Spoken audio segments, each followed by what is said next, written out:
तुमने बताया नहीं कि अबू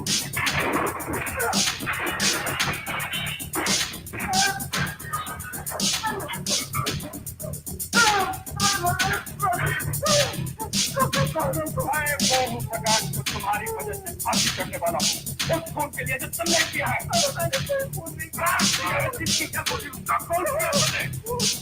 वो तो कह रहा था मुझे पिस्तौल दिखा कर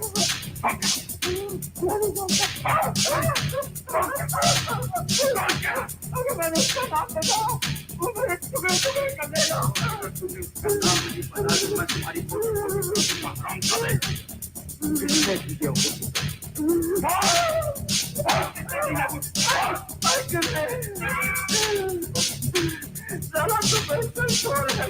लेकिन उसने मुझे खून के बारे में कुछ भी नहीं बताया। वो तो कह रहा था उसने अपने काल निकाल कर रखी थी। साला हरामी, मैं जानता था वो एक दिन किसी न किसी का खून जरूर करेगा। अगर मुझे ये मालूम होता तो मैं कसम से गया तो कितना फोकट भी देख लेता। किसका खून किया उसने? राजा कहता है दारू पिया होगा।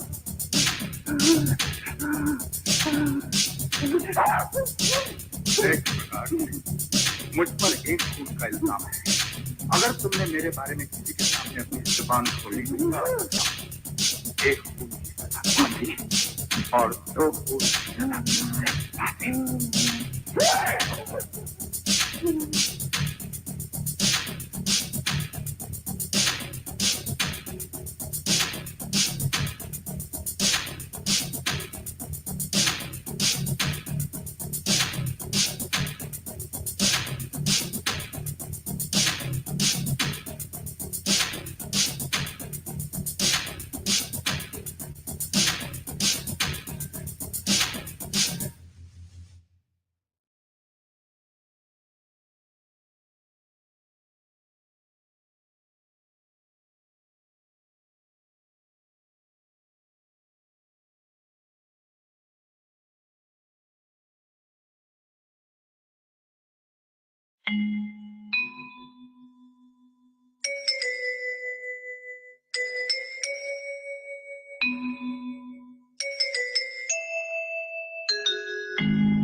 I'm packed up, ingredients stacked up, my laptop downloaded that military cookbook PDF, elements, everyday chemicals at my reach, household bleach to extract the potassium chlorate, boiling on a hot plate with hate, recipe for disaster, plastic bomb blaster. I mix up 5 parts wax to Vaseline, slowly dissolving gasoline, add to potassium in a large metal bowl, knead like dough so they leave real slow. Gasoline evaporates, cool dry place, I'm strapped up across my chest, bone belt attached, deeply satisfied with the plan I hatched. Electrodes connected to a gas cooker lighter, switch in my hand, the situation demands self-sacrifice, hitting back advice with a 50-pound price.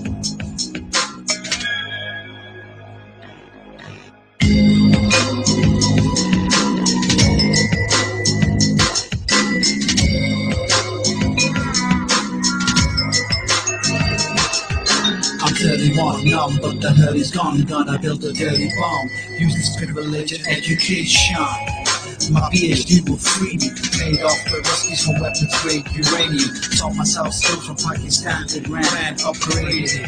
It says to up the plan, rage. I felt a new density gauge, stolen by the catches from a base in Georgia. I get some cobalt 60 from a food radiator. So easy to send the infidel to their creator. It takes a dirty mind to build a dirty bomb. Simplicity is numbing, genius is dumbing down the situation to a manageable level. To make the world impossible to live for these devils. A suitcase of Semtex, a mobile phone trigger, blow them all to hell for $1 million figure.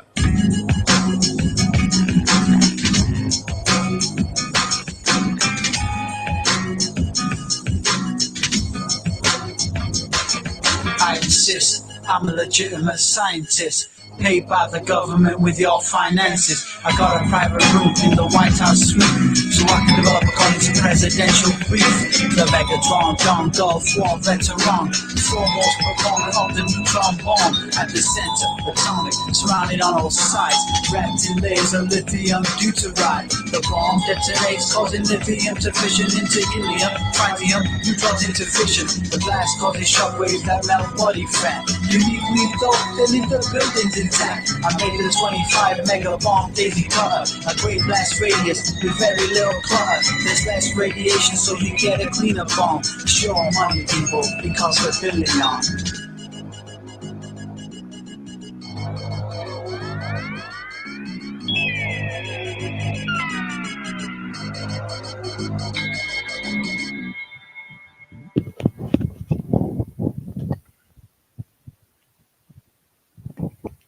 Yeah, the legendary cookbook DIY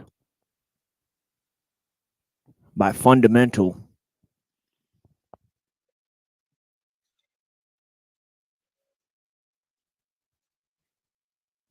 Thank you for joining us here on The Machine Lives, where we talk about the lives of the machine on The Machine That Lives.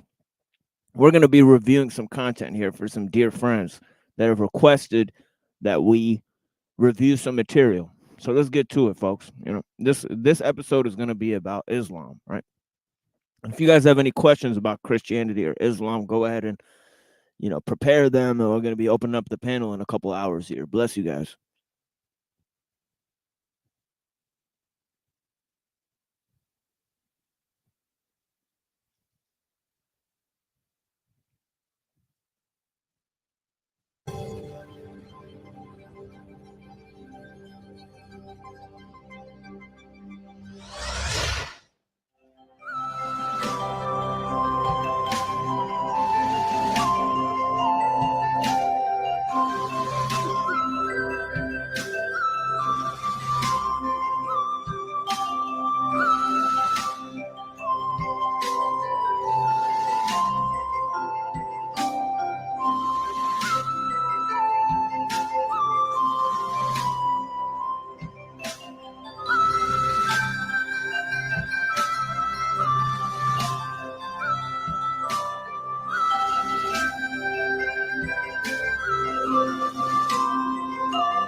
The Islamic Connection is the name of this lecture, and it's quite a story. The Islamic religion is huge today. First of all, what is that accent? I can't appropriately identify his accent. You know, it's a very weird accent. It's like Australian, but in a weird, I don't know. It's very strange, but essentially he's got this whole theory. You know, this is connected to the theories we studied earlier about astrotheology, right? You guys know about what I was talking about there in relation to Christianity, mythicism. This is taking a similar approach to the Islamic faith, right? So we're applying the mythicist ideology, astrotheological synthesis to this Islamic religion now, right? The modern Islamic religion, right?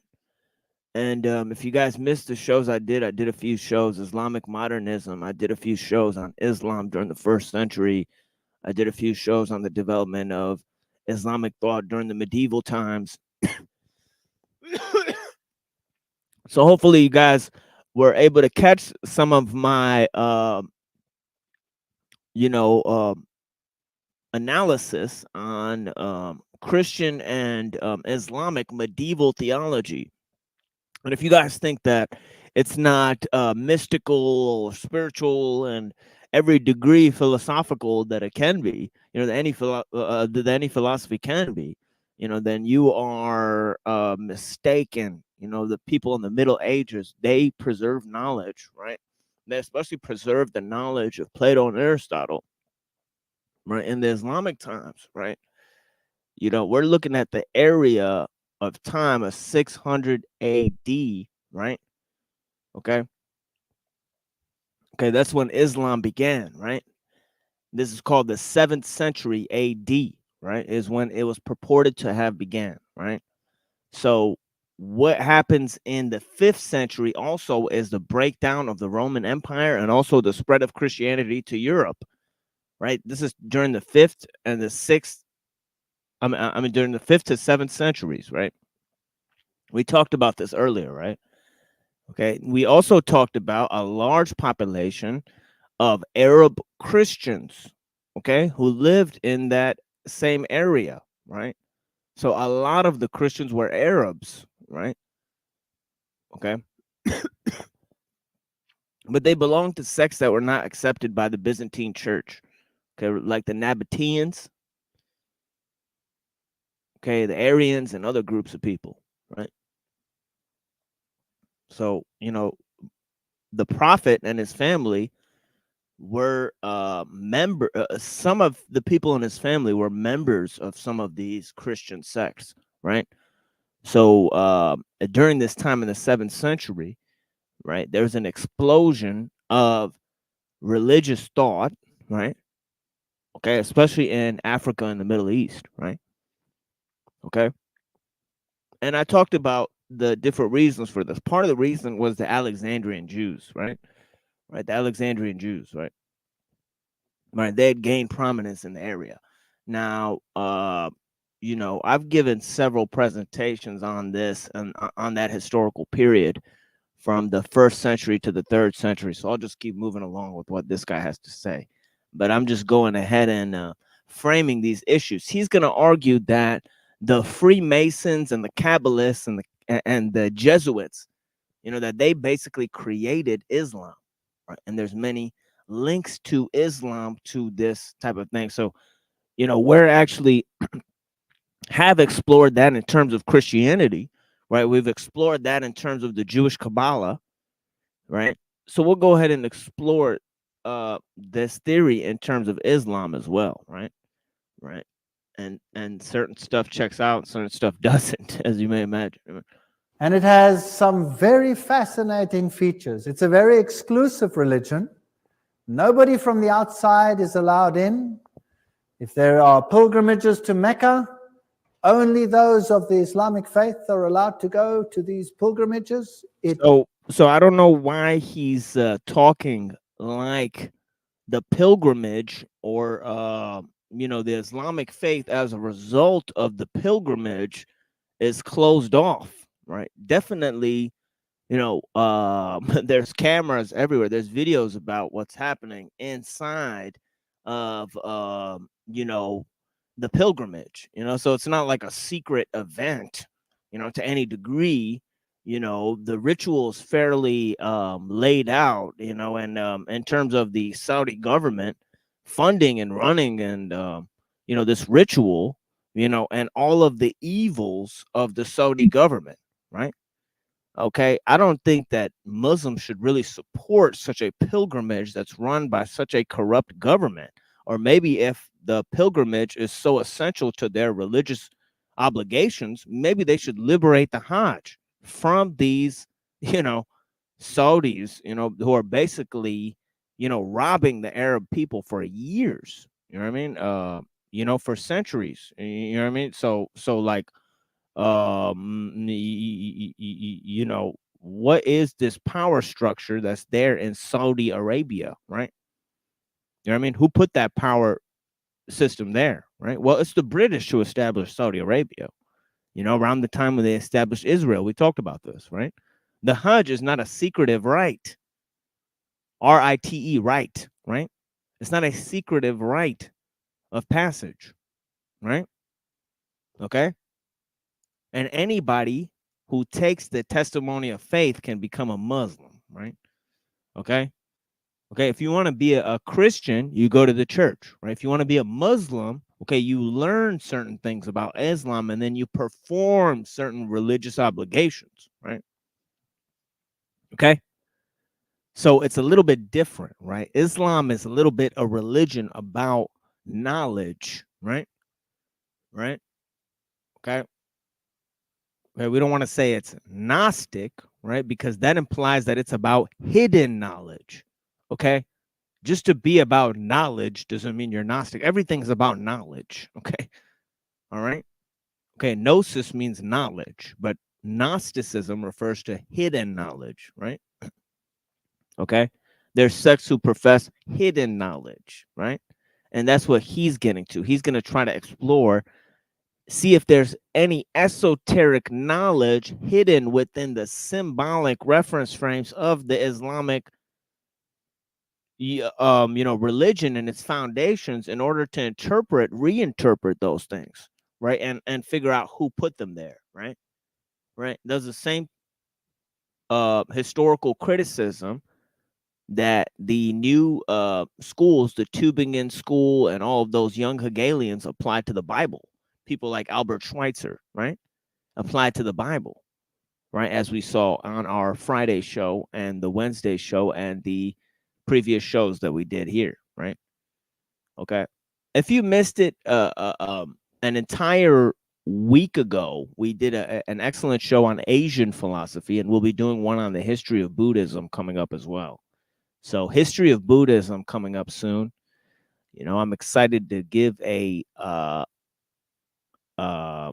lecture, or whatever you call these things, a presentation on the history of and development of Buddhist philosophy throughout the ages. The different sects of Buddhism, how they grew up over time, and what their various philosophies were.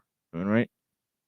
I think that's important to understand, because when you get to theosophy in the New Age, it's not just the Western occult, it's also mixed in with the Eastern occult, right? So we'll explore some of that in the future. Thank you for joining us, friends. Is an exclusive religion. Evangelism in Islamic countries is totally forbidden. This religion has full control of the entire territory which it controls. Now, okay, is it true that evangelism in Islam is forbidden? I think that's completely false. There's definitely Muslim missionaries, right, all over the world, right? So just that simple fact that he's mentioned, that it's an exclusive faith. I think that especially Sunni Islam, you can go to any Sunni mosque, right, and basically learn about Sunni Islam. You could basically go to any Shia mosque and learn about Shia Islam, right? So I don't think it's really closed off. You don't have to be Arab, or your family doesn't have to be Muslim or something like that for you to enter the religion, right? In the case of certain Jews, certain Jewish sects, they believe in predestination, right? Christians are, obviously they evangelize their faith, right? They're proselytizing faith, right? And so is Islam. Islam is a proselytizing faith, so, it says, although it says there should be no compulsion in matters of religion in the Quran, it does not tell you that you shouldn't spread Islam. It definitely says go ahead and spread Islam, right? You know what I mean? So, the treatment of Islam as an exclusive, non-proselytizing faith, I think he's off to a bad start already. I think he doesn't know what the fuck he's talking about, right? If you observe the behavior of Muslims, right, there simply couldn't be a billion Muslims on earth if it was not a proselytizing faith, right? Okay, let's move on. This is Walter Veit, and I'm not sure of his origin, his organization, or his ethnicity at this point. who and what is... But shout out in the chat if you guys have seen this video before. I've seen this video many times. It's interesting, but yeah, let's go on. Islam. Millions of people make the pilgrimages to... But what do? We explore, presentations, and, if people have negative points, we'll just go ahead and correct them. And that's a good way of learning things, right? All right. Well, we could learn things together that way, right? Mecca, where they worship at the shrine of Muhammad. Okay, Mecca is not the shrine of Muhammad, right? It was a shrine used to house idols, right, before the time of the Prophet Muhammad, right? In Islam, they say that the shrine was actually built by Abraham, right? When he went to the wilderness, right? So, it is not a shrine to Muhammad, right? So that is, so he said they worship at the shrine of Muhammad. I don't know if you guys, caught that, but that would be idolatry, right? And idolatry or shirk, which means association with God, right? That's forbidden in Islam. So much so that they say that the Trinity is association with God, right? So they even reject the Trinity on those grounds. Okay, that they say any type of association with God, with the one God, is idolatry, right? You shouldn't have any representations of God. And that's when we'll come to the crescent and the star. I don't think Muslims should be using the crescent and the star, the star of Tammuz, right? Because it's clearly idolatry. It's clearly based on pagan symbols, right? So, that's one example of things that the prophet, I think the prophets, all of them, warn people about, right? Any teacher really warned people that there shouldn't be, that God is unknowable, right? There shouldn't be any representation of God. You see this in Xenophanes, right? In the Greek tradition as well, right? Let me get my Greek book out here, and I can quote to you guys a passage by Xenophanes, right? Let me look this up. It's gonna give me it's gonna take me a minute. Excuse me. Xenophanes here, right? One of the pre-Socratics, right? Let's take a look at this. Xenophanes, right? Give me a second, guys.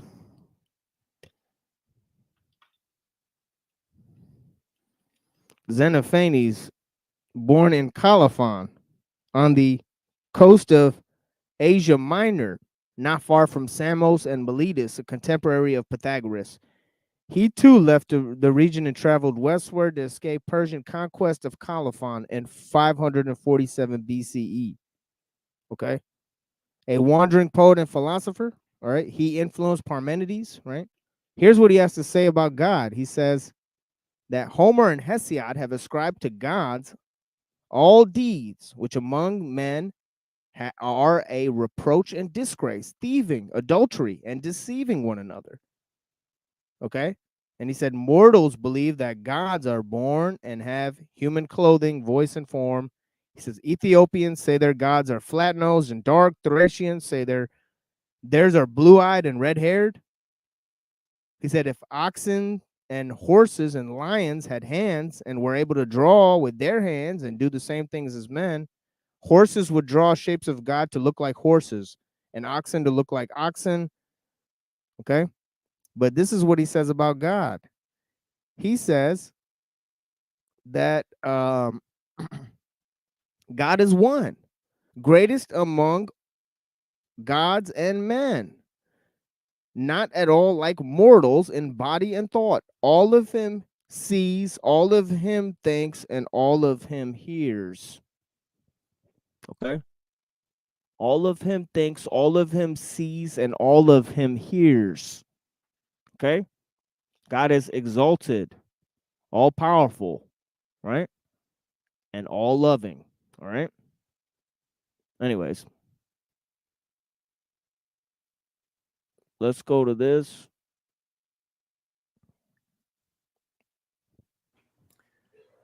What a privilege it is for them to make the pilgrimage. There's another religion which also propagates pilgrimages, and that is Catholicism. So you have pilgrimages to Lourdes and the... Yeah, but Catholicism, I don't think those pilgrimages in Catholicism are obligatory, right? While the Hajj pilgrimage, and this is why I say that maybe Muslims should liberate the Hajj from the corrupt Saudi government, right? Okay, that's killing the Yemenis and doing all sorts of malarkey in this world, right? Right? Total corrupt, Babylonian, total, drunkards. They have homosexual slaves. These Saudi princes, right? They drink with fucking Dwayne the Rock Johnson. You know, drinking alcohol, and he tweets about it. You know what I mean, right? And he has to take the tweets down because they're trying to keep a good reputation. But these guys drink. They have sex slaves. All right, these Saudi princes are some of the most corrupt, evil motherfuckers on the planet. You know what I mean? It's simply despicable that these guys control religious rights. RITES. Okay. Such men are on the level of brute beasts. You know what I mean? They should be left in the fields. Okay. Okay. To fend for themselves. All right. For real. But it is what it is, right? Yeah, exactly. You're drinking a lot more than alcohol. Maybe ayahuasca. Marian sites and to Fatima. Pilgrimage is a symbol of the great pagan religions of the past as well. Now, who was Muhammad? Muhammad Mustafa was born in 570 AD and he died in 632 AD. He fled to Medina in 622 AD after Qadiyas. He called him Mustafa. Yo, I've never heard that in my life. Muhammad Mustafa. Yo, that's like his uncle's name. Imagine somebody being like the last name. You take your uncle's last name. That's fucking weird. But yeah. Death. Now, who was Khadija? Muhammad married Khadija when he was 25 and she was 40 years old. Her cousin Varakwa was a Roman Catholic and she came from a Roman Catholic convent. So we could say she was a Roman Catholic nun. By the way, at the time of the prophet, you know, most of the prophet's wives were from previous marriages. You know, at that time, at the time of the prophet, the people were getting divorced and remarried. You know, you had 2 or 3 wives, and you know, you'd be, and they'd all have previous husbands and shit. You know, so you know, the times were pretty wild over there in Arabia. You know, people were getting married and divorced left and right. You know what I mean? So at the time when Islam made, you know, the marital laws, you know, there's a lot of wild stuff, and people were actually burying their daughters alive. You know, they were practicing female infanticide, and they still do that in India and in China, you know? So, you know, it was actually forbidden in Islam to practice female infanticide, right? Because they wanted to increase the population. A bad way to increase the population is to not have any women around, right? Who can give birth, right? Because you want a bunch of wealthy sons, right? Because you're greedy, right? And you want to maintain your businesses instead of maintain the health of the society, right? So that's what's going on. But yeah. You know what I mean? But let's go on with this presentation. You know, this presentation gets wild. Trust me, guys. He starts saying some wild shit. She was super rich. She lived in a convent, and she had. So he's trying to spin it like that was his sugar mama. It is what it is, man. You know, this is pretty. You know, the whole of the. But you know, we've heard people say worse stuff about Jesus, haven't we? In the Talmud and all that stuff. So you know, these people just never stop, man. They'll insult any of the wise men throughout history, any of the prophets throughout history. Economy basically in her hand, and she employed this young man, Muhammad, whom she then also married. Muhammad marched on Mecca in 630 AD, 2 years before he died and 4 years before Omar became Caliph. And the Quran was compiled in 650 AD.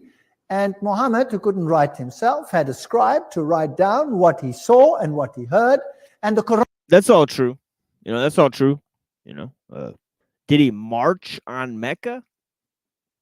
You know, I mean, he unified the tribes there. You know, and they went through a civil war, you know, but, you know, I guess to him, that's offensive, right? Quran is different, apparently, from all other religious writings because it was a directly dictated book. So it is not just transcribed by a prophet, so they teach, but it is the very word of God, and therefore it must always remain in its original Arabic language. That is what is taught in the Islamic religion. The symbol of Islam. Okay, that's true.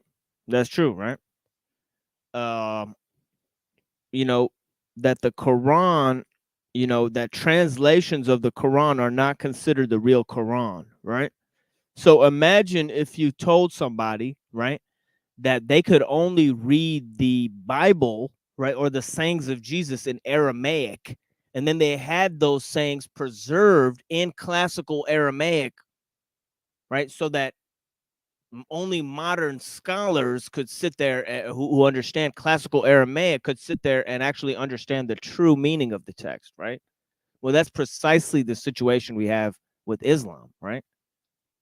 Right. In Islam, they don't accept the translations. They simply don't accept the translations, right? Right. So you have to learn classical Arabic in order to understand the words of the Quran, right? And those translations, right? Although they're similar, right? You'll notice if you really probe those translations, they say quite different things. Go look at different translations for Aristotle, different translations for the Tao Te Ching. They're quite radically different, the words they employ. You'll be actually quite shocked. Okay? So be careful when you read translations, when you study translated works. Be careful to just pick it up and just say, oh, this is what it says. Be very, very careful to do that. All right. You might want to compare across translations first and then get the gist of what the person is saying and then look at some secondary sources, okay, for analysis if you don't understand what you're reading, essentially, right? But anyways, you know. Yeah, this symbol is complete dog shit. This is a total satanic symbol. I mean, you could totally tell. Look at the Luciferian star and then the moon, right? Anytime it's a moon or a sun, it's satanic. Right? And of course, this is a satanic symbol, right? This crescent and star. Muslims should stop using this symbol. Just like Christians should stop using the cross, okay? And the Jews should stop using the six-pointed star. These are all symbols that are pagan symbols, right? Right? They're pagan symbols that have been adapted to the religion, right? You know, stop using these idols. You know, this idol worship, you know what I mean? Mediations, you know, to the divine. Any mediator between you and the divine is an idol. And look at this. Symbols, right? You really think that a religion of one God is going to have a Luciferian star?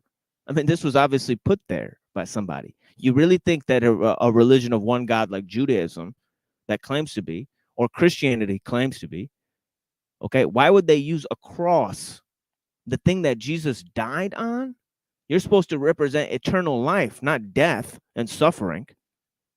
I mean, it's supposed to be a religion of eternal life. You know, what about that six-pointed Saturn star of the Jews, right? It's a total hex. You're putting a hex on yourself just by looking at it. Put that thing away. Two triangles. Who gives? I mean, two triangles? Come on. That's all we got? Okay. You got to be joking, all right? Okay. You say, oh, it's part of natural law. You know, natural law is cutting off God's hands from creation. If God has to create through these mathematical symbols and these laws, that's how sorcery works, right?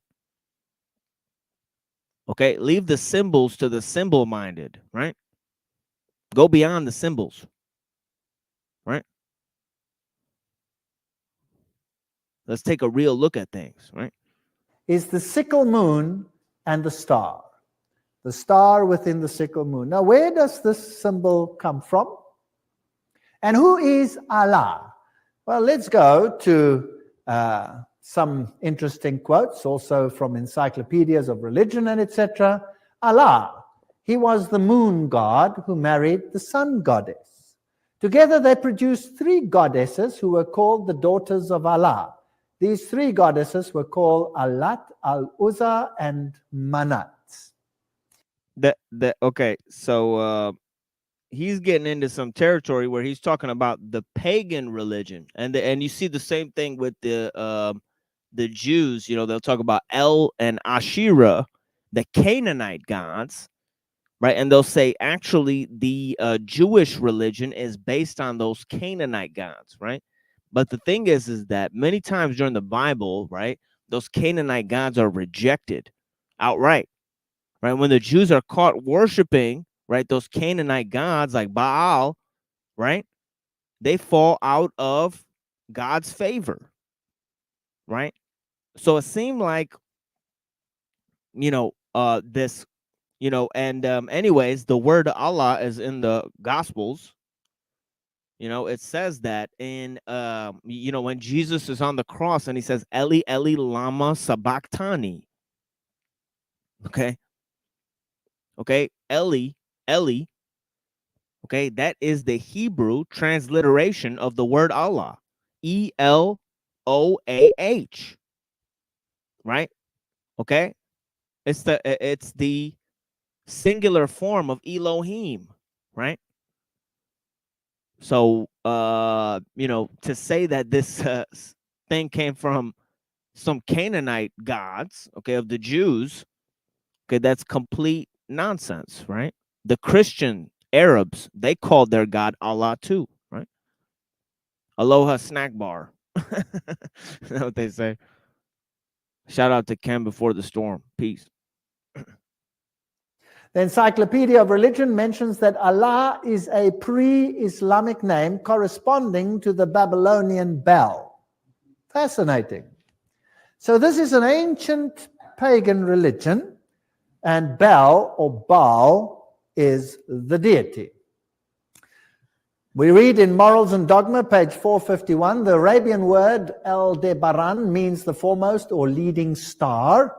And there we go. Morals and Dogma, just like Jordan Maxwell, who says Israel is Isis, Ra, and El. Ra, the Egyptian god, El, the Canaanite god, and Isis, another Egyptian god, right? Okay, and they're Egyptian gods from two different pantheons, mind you. He's just going willy-nilly combining these things, right?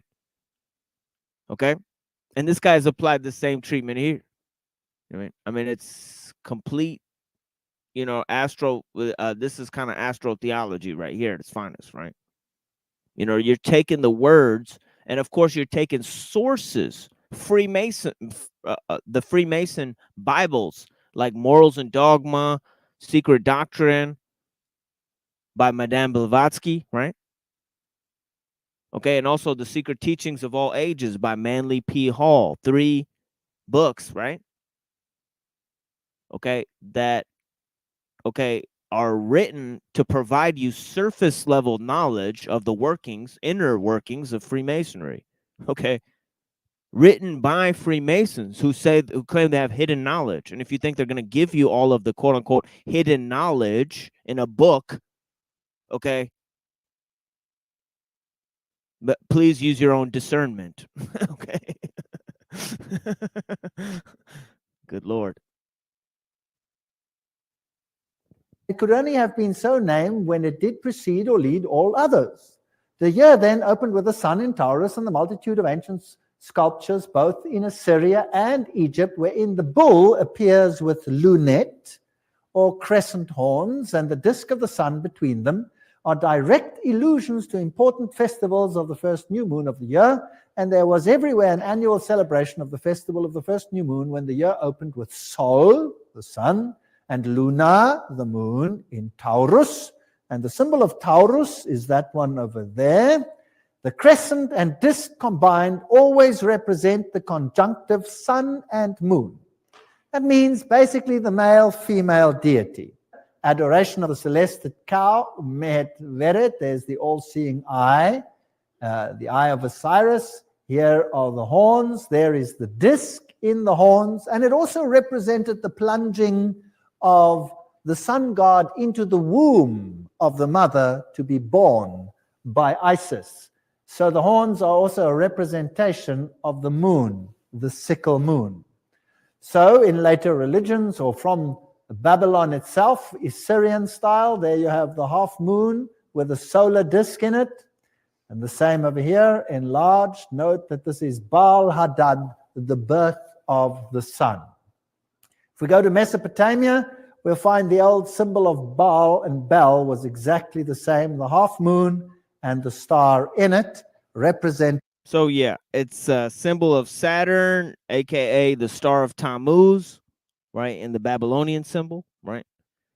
Okay, and you could see similar illustrations of Saturn, you know, behind the cubes and the boxes and the crosses and the triangle symbols and all that type of stuff. The birth of the sun. Isis and Osiris, the male-female aspect. So this would be Ashtoreth and Tammuz, or Isis and Horus, the male-female. The same you find in Egyptian, as we have already discussed it. This is Baal worship. This is Lucifer worship in his male-female form. Now, the papacy has exactly the same thing, because the Okay, no lies detected in that little bit there, you know, about the Baal worship, right, with that symbol. You know, they need to stop using that symbol, right? Pope is today the representative of the Babylonian religion. So when he says the Mass, he has a round wafer disc. Its roundness coming as a symbol of Baal. Is that a wafer? So he's gonna eat that? That doesn't look like his food though. I mean, kind of look like paper to me. I don't know. And after a Mass, it is placed in a monstrance, which is a half moon. So then you have the birth of the sun, and you have it symbolized in this form. Here's another monstrance in which the host is placed, representing the birth of the sun. So Catholicism uses the symbol of the half moon with the sun or the star in it. Here's a Roman Catholic. Yeah, they got all sorts of satanic symbols put there by Da Vinci. You know, you really think you're gonna have David there, King David, naked with his little pee-pee out? I mean, come on, dude. I mean, that's crazy talk. I mean, imagine, you know, humiliating the king of Israel that way. There's a little stone and his little pee-pee. Come on, dude. This is embarrassing. You know, these Da Vinci things with these like kind of like homosexual figures with these satanic looks on their face. You know, I mean, what do you got to do? You know, these are some stinking idols. You know, obviously all over that shit, fish heads and all the whole 9 yards. You know, they got all sorts of astrotheological symbols. You know, what are you going to do? You know, a lot of this stuff comes from Orphic Pythagoreanism, right? Okay. From the zodiac,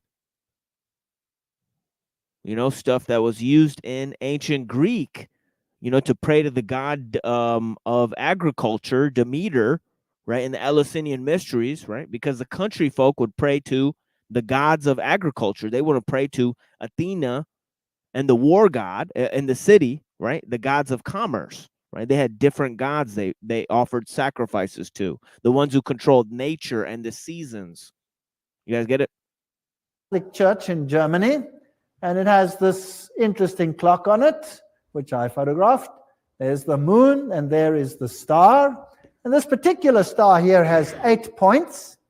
And as this clock moves around, of course, every time the long arm and the short arm intercalate, you have the birth of the sun god. Baal Hadad, Baal Hadad, Baal Hadad, every now and then, every hour of the day. Very interesting. So the symbol of Catholicism is the moon and the star, hidden, of course, in many other symbols as well. Now, this ancient religion existed before Islam. And the initiates of this religion, as we saw in Morals and Dogma, were the insiders, like Origen, for example, and the Bishop of Alexandria. These were the initiates who harbored the ancient religion. And they were Christian, so-called, but of course they were not Christian. They just propagated that for the Goyim, Catholicism. True Christianity, they fought tooth and nail and tried to eradicate. So this is actually pretty funny. My baby brother was telling me that earlier when he was in New Jersey, a little Jewish baby walked up to him and pointed at him and called him Goyim. He's like 16 years old. It's pretty funny. But yeah, but yeah, the religion of the Goyim. Yo, bless you, brother, man. Thank you for being here, JFK, man. That's one of the OGs of this channel, for real, man. Thank you for all the support, my friend. Jesus, sun god. Yeah, that's the astrotheological interpretation of it for sure. As I was telling you guys, right? Salty sirens getting sloshed. It is what it is. Bless you guys. El Perro. Yeah. The Freak. Bless you, brother. Reddington, obviously. The OG. 6079. Yeah, this was partly directed at 6079, man. I hope you're out there enjoying this episode, And if you want to ask some questions about Islam, feel free to come up here and, we'll figure it out together, Da Vinci was a quote unquote top. Yeah, I can see that, you could see by the Mona Lisa. You guys think that's a man? Is that the first representation of a trans woman or what? I mean, what is that? I mean, you guys ever hear about Marcel Duchamp? He put a mustache on a postcard of the Mona Lisa and turned it into an art exhibit. And he wrote, "She has a hot ass" on it. This is a true story. French people are weird.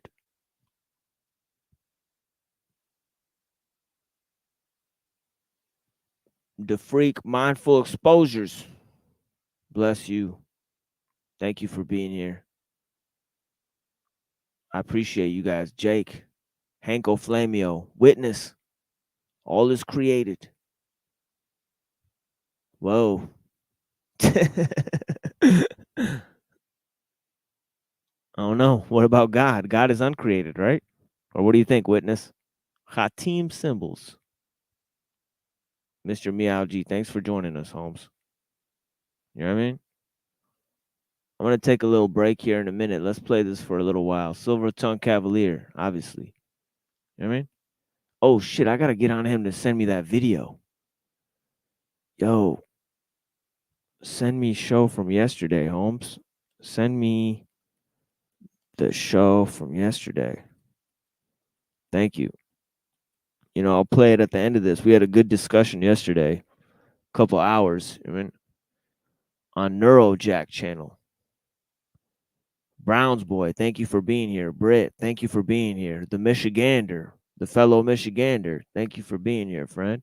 Mimsy Limbs, bless your heart and peace to you and your family. Jay Nelson, bunnies, straight up. Yeah, okay. Praline Queen, good to see you. All right, guys. El Pistolero, of course. Apocalypse Fetish, bless you. Transforming the Darkness, thank you, friend. Bless your heart. I was looking at some of your motivational speeches there. Very, very in tune with that. Arpo, Late Night Machine. Hell yeah, brother. Whoever that mukbang loser was, don't come back here. You're already banned from this motherfucker. Go fuck yourself. We're not making fun of Bex here. That's my Muslim sister. I don't give a fuck about y'all. Good evening. Bless you guys, man. Yeah.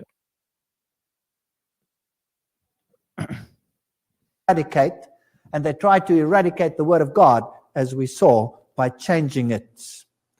Now, Islam arrives on the scene way after that. So the true harborers were in Christianity before they were in Islam, and they were in two places, Alexandria and Rome.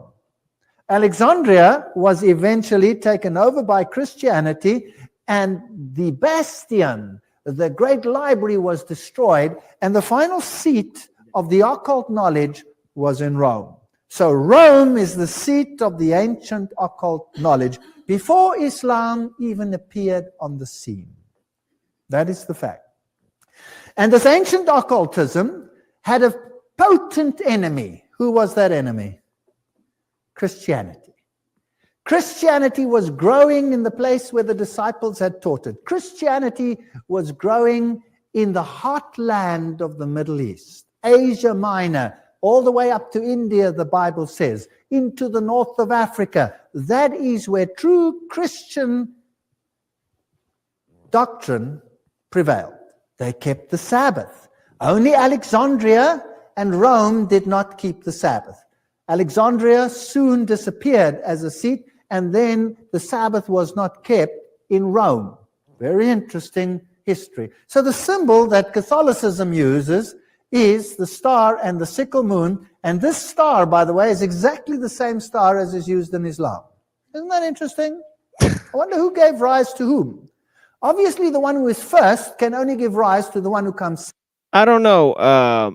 You know, I've seen the sun thing. I've seen the circle and the cross inside of it, you know, but I don't know. Have you guys ever seen the sickle moon being used in Catholicism? I mean, I don't know. I don't really, you know what I mean? You know what I mean? I don't really fuck with that shit, right? But yeah.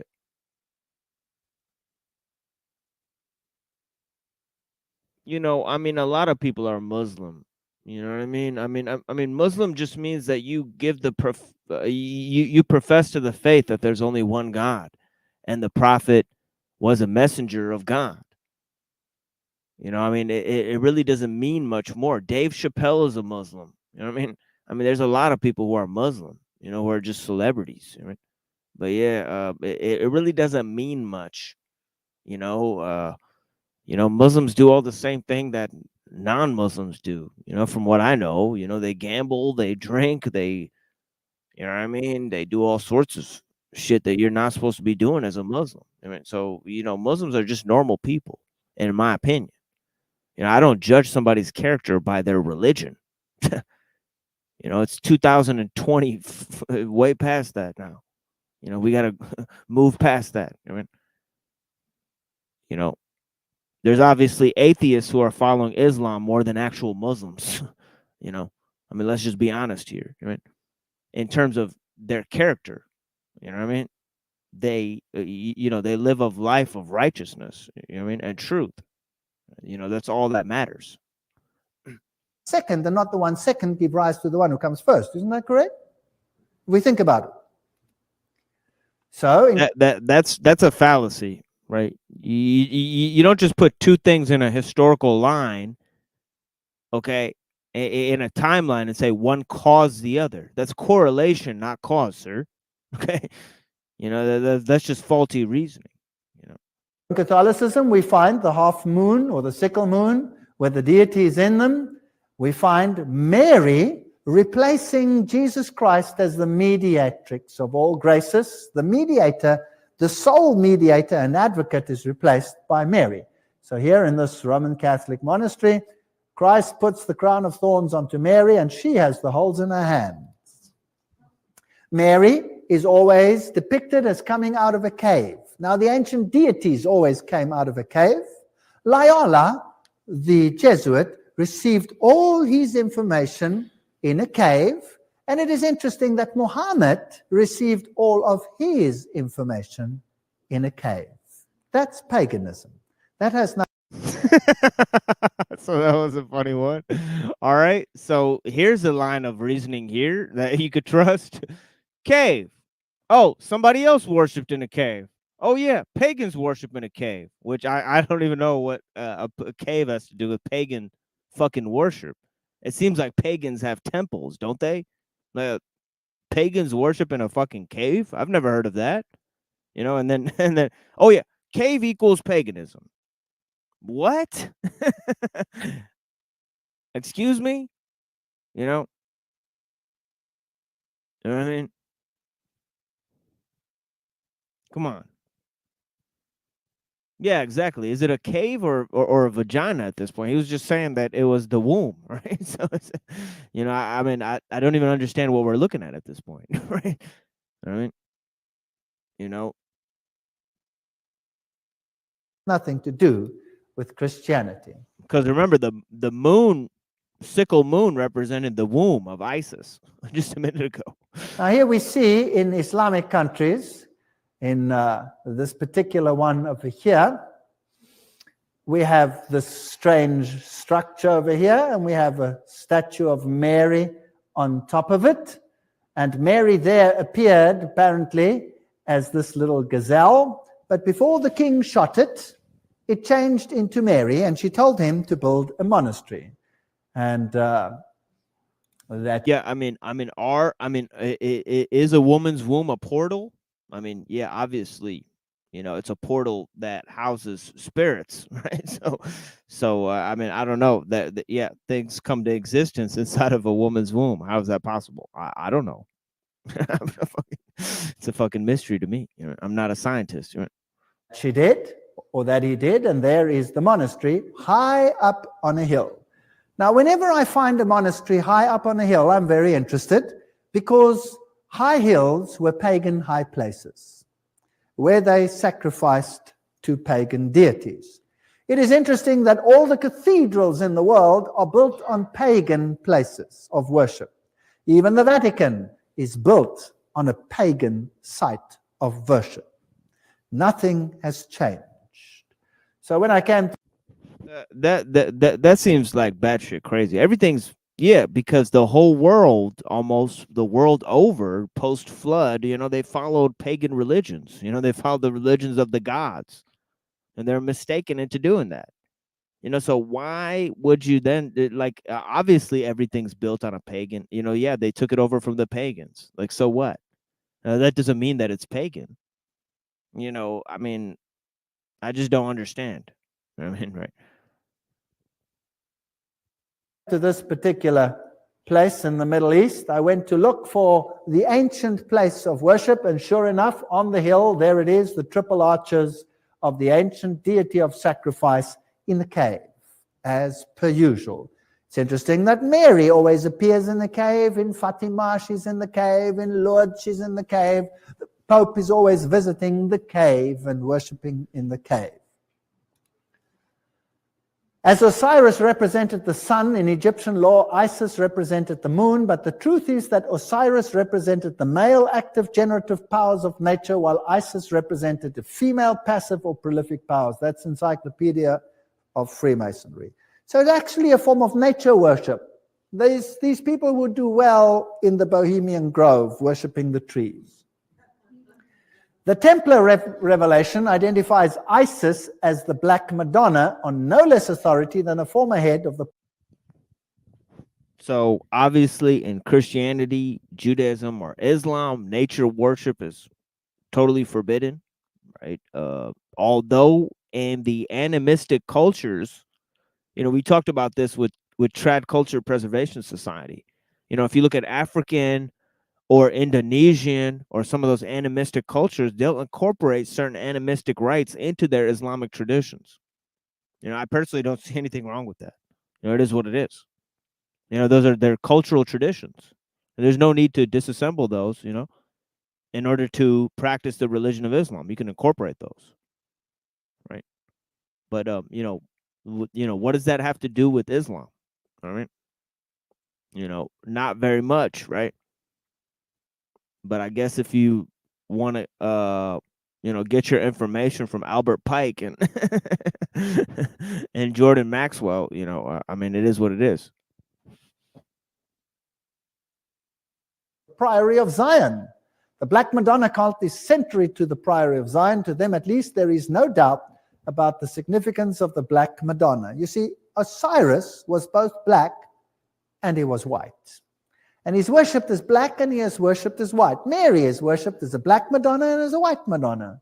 So we have all these interesting nuances. The Hittites used the symbol of the half moon and the solar deity. This symbol today, of course, is used by none other than the United Nations. Well, let us travel to an Islamic country today. Here is a Catholic cathedral in Amman. And I'm photographing this Catholic cathedral standing at the mosque. So I'm standing on the ground of the mosque and I'm photographing the Catholic cathedral right opposite. Now, it's interesting how Catholicism and Islam stand side by side in all the Islamic countries. And every time, I'm so surprised to see the cathedral and the mosque next to each other. You see, if you know the inside religion, behind the scenes, they're actually the same. So if I look at the symbolism on the outside of the Catholic cathedral, I have the symbol of the sun, because it was the symbol of the sun worship. And the cross, of course, the symbol also of the sun god. And there is the symbol of the sun. If I go across the street, and there is the great Abdullah Mosque, one of the finest, built by King Abdullah. On the gates, you have the symbols of the sun.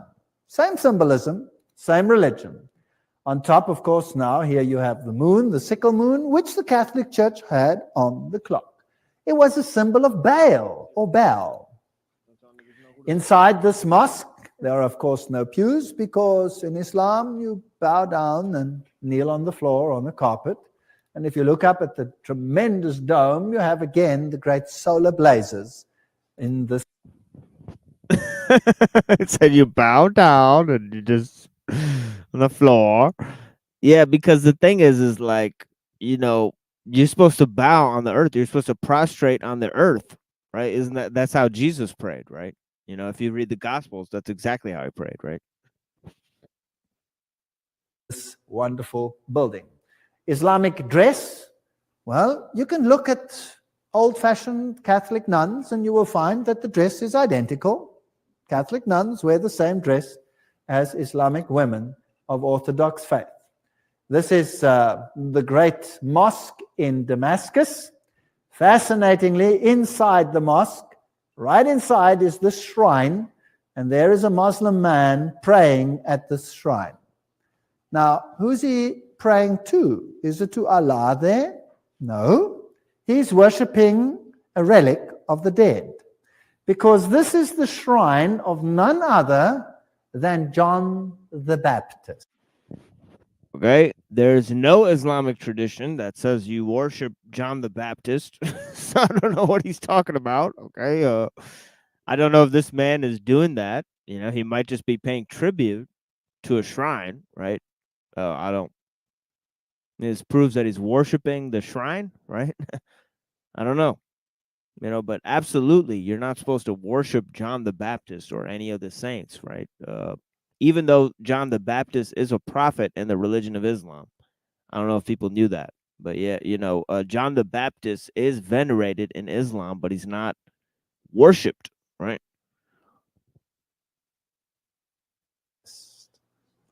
Now, if you know something about Johannsonites, we've spoken about that, then you can already pick up, if you pick up the name John, you have Johansonism, then you have secret societies blended in the background. And they claim that this place has the head of John the Baptist. So an Islamic shrine in Damascus, this is, by the way, the oldest mosque, the most illustrious in that country, has this head. Fortunately, the Roman... Yeah, Acharya S is interesting. She's a Jewish lady who became a theosophical teacher, adopting the Buddhist title Acharya, right? And her work can be seen in the beginning of the movie, Zeitgeist movie, right? But a lot of that has been debunked, so so I don't know. Go look up the intro to Zeitgeist debunked, right? But yeah, yeah, she I mean, I'm not gonna, obviously, like how Like how mindful exposures is saying, don't throw the baby out with the bathwater. You know what I'm saying, right? Well, that's true. A lot of this stuff is good for research. You learn different facts about and analysis about different things. That's why we're here looking at it right now. But ultimately, you got to take what you see with a grain of salt and then compare the analysis to many different things. Christ's conspiracy, that's just one version. The book by Acharya S is just one version of events, and that version is taking a paradigm, accepting a paradigm called astrotheology, right? Which I've tried to carefully detail the origins of such a methodology, right? If you look at it, right? But yeah, you know what I'm saying? Yeah, of course,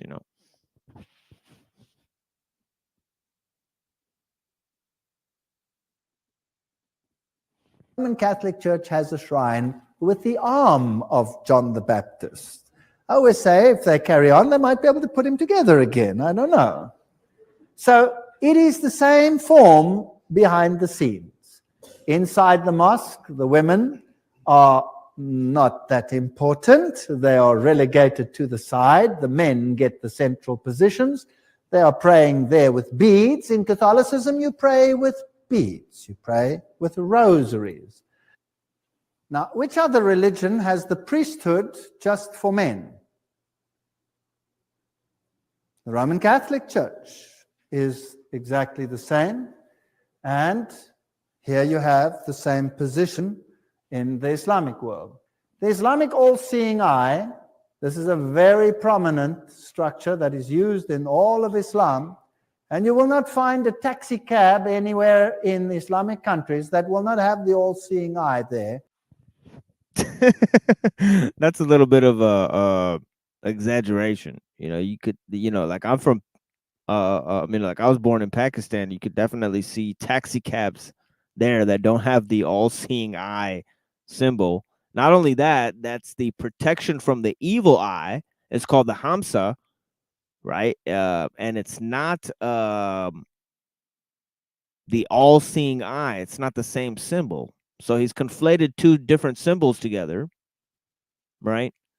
But yeah, it's like Christians using the fish. That fish is a Babylonian symbol, right? So I mean, any of these types of symbols, as I said before, the crescent, the star, the six-pointed star, the cross, the fish, obviously the hand thing, the Hamza eye thing, you know what I mean? I mean, it's all, these are all Babylonian symbols, really, As a protection. Of course, it's used in Catholicism as well, and it's on the US dollar and all these interesting places. There's, of course, the Eye of Hathor, the Eye of Osiris, on an Egyptian temple. There it is, on a Roman Catholic pulpit. Another one on a Roman Catholic cathedral. Masonic author Carl Claudy writes, this is one of the oldest and most widespread symbols denoting God. We find it in Egypt, in India. The open eye of Egypt represents Osiris. In India, Shiva is represented by an eye, and the Encyclopedia of Freemasonry says the all-seeing eye is an important symbol of the supreme being borrowed by Freemasonry from antiquity. On the same principle, the Egyptian represented Osiris. So, Islam uses the symbol, Catholicism uses the symbol. I'm just showing you some comparisons. To the ancient Egyptians, the right eye symbolized the sun, the left eye the moon. So there you have, again, the two aspects of the sun god. Bailey then goes on to mention, this is Alice A. Bailey, that the eye of God is Shiva or Siva, the destroyer. Remember, Shiva is the Indian god. So you guys know who Alice Bailey is? Alice Bailey is the hand-picked successor,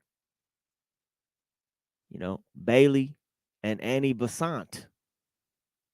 Right? It goes Blavatsky, Bailey, Besant, doesn't it? In terms of the leaders of the Theosophical Society, right? So he's quoting again, right, the Freemasons and the Theosophists in order to reach his conclusions, which I'll let you figure out how legitimate those sources are for yourself, right? But I'm just pointing out his methodology. We're going to take a break here, a little smoke break, and listen to some music. You guys want to smoke some weed with me? If if you guys have some weed or you guys want to smoke, I'm gonna take a little break, listen to some music, and smoke. So thank you guys for being here. A little 4-minute break here. You know what I mean? Listen to some music. 6.7 by Solar Fields. Bless you guys. Shaggy and Scooby. Yeah, you know who looks like Shaggy and Scooby is Mitchell and Snafu Snaps. Like their own version of Shaggy and Scooby right there. You know what I'm saying? But yeah, man, bless you guys, man. Smoke with me. Yeah, thank you guys. Yeah, I appreciate you guys.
Peace to my friend Bear Jew. Peace to our Paul. Thank you for being here, friend. Me and our Paul gonna figure it out with the brother Talcott someday.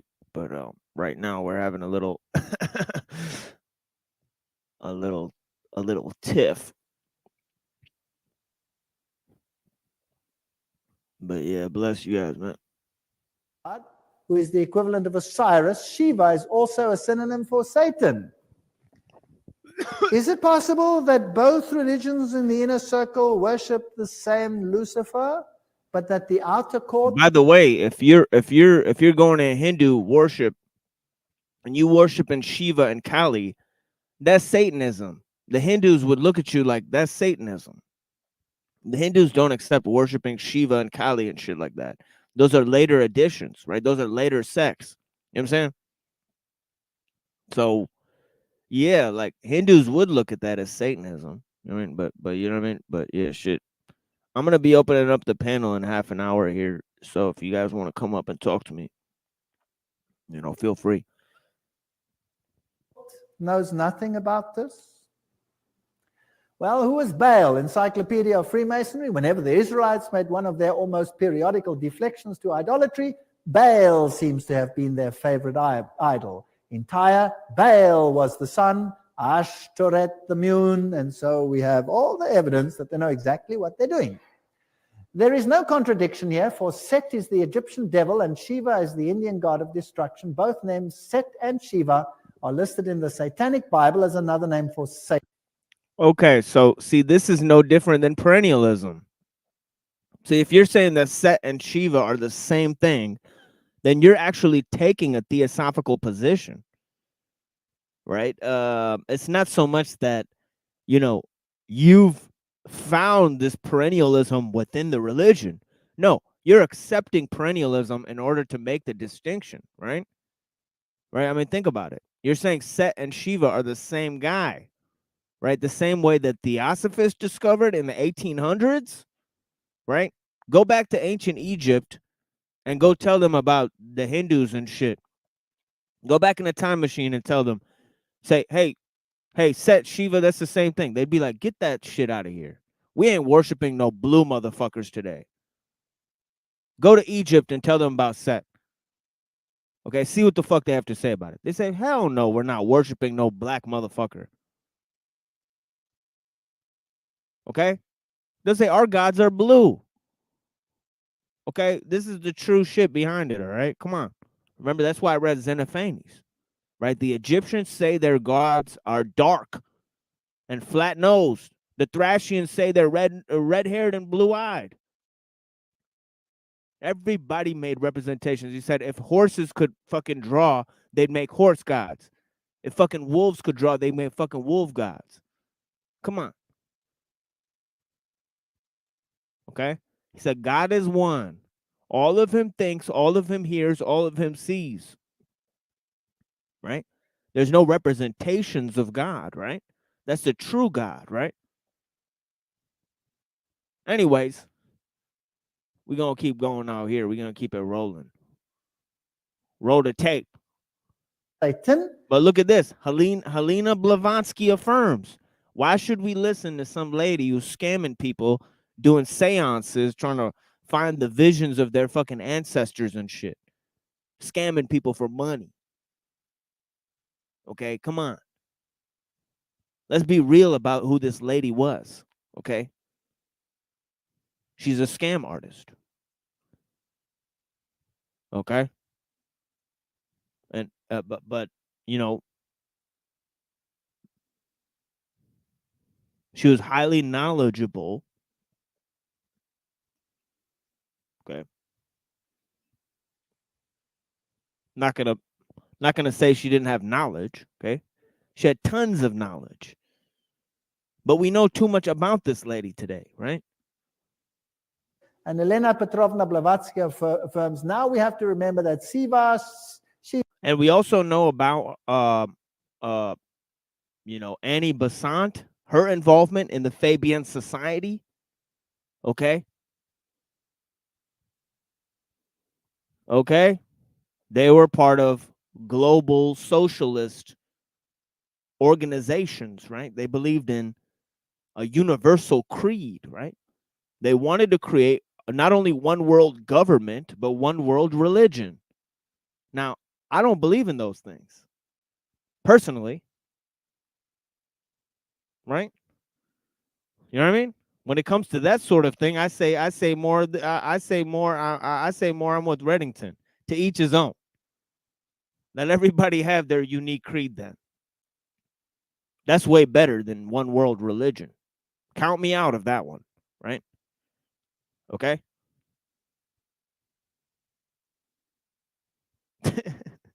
Crystal comes in on the Hindu thing. Yeah, it is what it is. Yeah, you know, perennialism. Perennialism is when you combine all the religions, get it? And philosophies, right? You say all religions and philosophies have underlying thought behind them. Okay? They have an underlying, you can trace ideas that link each of the philosophies and theologies together, right? One of the proponents of this was Aldous Huxley. And one of the most famous works on it, okay, is written by Aldous Huxley, right, called Perennialism, right? But there's older works on it, right? Okay. I could give a whole presentation on perennialism one day and traditionalism, right? But anyways, perennialism. That's what perennialism is. But yeah, if you believe Set and Sheba, you know, are Set and Sheba are the same motherfuckers, then you might be a perennialist, right? You might be a perennialist. I mean, let's be honest. Let's put our money where our mouth is, right? And if you're affirming, okay, Helena Petrovna Blavatsky affirms, okay, well, I guess we're going to take a perennial view of things then, you know what I mean? Shiva, Palestinian Baal, or Moloch and Saturn are identical. Is it possible that both religions? By the way, Blavatsky claimed that the Eastern people, right, in the Hindu religion, and this is why she made her headquarters in Idar, India, right? She moved to India, right, and created the Theosophical Society's headquarters in India, right, and influenced people like that Osho guy, right? Okay. When they put their center in India, she said that the Indians believed in, especially the left-hand path, okay, believed in Oriental Kabbalah. Okay, so she tried to link the Kabbalah to Eastern mysticism. This was her great project, all right? All right. So she was through and through that. So, of course, she had this view of world religions, right? They wanted to create a one world religion, right? Right. So simply, she just read her conclusion into everything she studied. I mean, it's sad to say, but this is what it is. Right. Right. If that's your goal, right? Obviously, when you study different religions, you know, that's a conclusion you're going to come to, right? Yeah, exactly. Yeah, precisely. Serve the same master behind the scenes, and that the masses are deceived, just like in Catholicism. Beautiful people who are kept ignorant. And the sincerity of the Muslim duped and misused because they are goyim, catechumens. Helena Petrovna Blavatsky links Set to Satan, Hermes, the god of wisdom, is called Tot Tot Set, Satan. All of these Ancient Egypt, Set was worshipped under obscene homosexual rituals. And they had temples in which they had these homosexual rituals. For example, the Luxor temple. I have them, but I won't show them. Now, this is an ancient pagan site. The Luxor temple, one of the great relics of past times. Now, here we're going into the entrance, and oops, what's that? That's a mosque. Now, where's that mosque built? You don't mean the mosque is built into the Luxor temple? Is that possible? Well, let's go a little bit closer. Yes, there it is. It's in the Luxor temple. What does that tell you? If you had to build a Christian church today, would you go and choose the ancient pagan temple of Baal and build your church right in it? Yes or no? No, of course not. But what if the secret religion is really the same old ancient religion of Lucifer? Well, let's just put it this way, right? Let's look at the mosque, right? The the mosque over there in Istanbul, right? The giant blue one, right? That they took from the Orthodox Christians, right? Or the Byzantine Empire, right? It fell to the Muslims, right? And they stole that building, right? Well, that building was built by Boethius, right? And Boethius put all sorts of Orphic Pythagorean symbols into the architecture of the church, right? So the church was built on Pythagorean and Platonic, laws and principles and all these types of things, right? He's the man who wrote Consolation of Philosophy, right? He was kind of a Neoplatonist in a lot of ways. Boethius and the teacher Isidore, and they're the ones who developed the trivium and the quadrivium that the Freemasons study today, right? So, I mean, all of those understandings of geometry and, you could just say, like, geometry is just Masonic. Yeah, I mean, what's your point? What kind of point are you making at the end of the day, right? You know what I mean? So this, maybe somebody just wanted to build a mosque there, right? Or if they build a church in a certain place, right, using architecture, right? And that architecture is based on, math, right? And they're saying that math is heavenly, or it's used to describe heavenly symbols. This is not,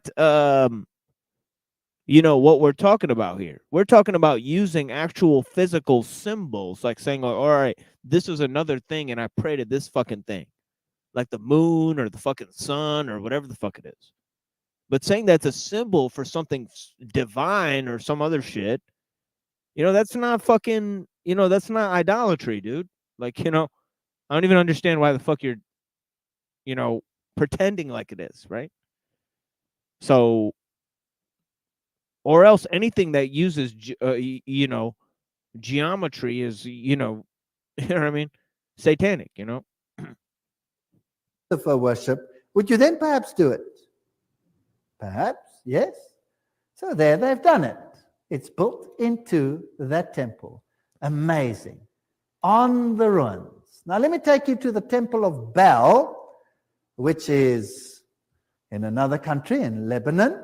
And there it is. And on the Baal site, which is the same deity, by the way, what is that?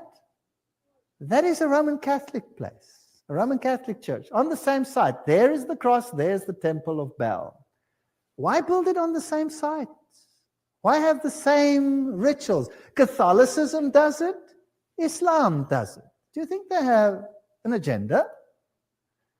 And if we go into the great Catholic places, this is the place where Mary apparently ascended. Here is the great cathedral in Jerusalem. On the floor, you have the solar circle with all the signs of the zodiac, which, by the way, God forbids. God forbids. And this is the place where Mary lay and then she ascended, of course, to heaven. She didn't stay dead there. On the floor, you have the pagan symbols. You have all of these interesting mitzotoms and what have yous, and the pentagrams, upside down pentagrams, all symbols of Lucifer. And then in the paintings, this interesting star.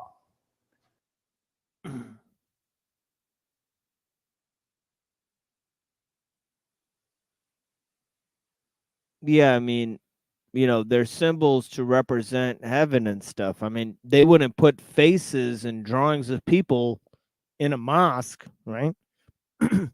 But they're going to use the same types of thing. They're going to use geometry, and I mean, personally, some of that stuff, I mean, I don't know about this 3-ring thing, but I mean, I'm guessing and assuming it just represents the Trinity, right? This is actually 2 squares, one inside the other, and that is how the pagan deities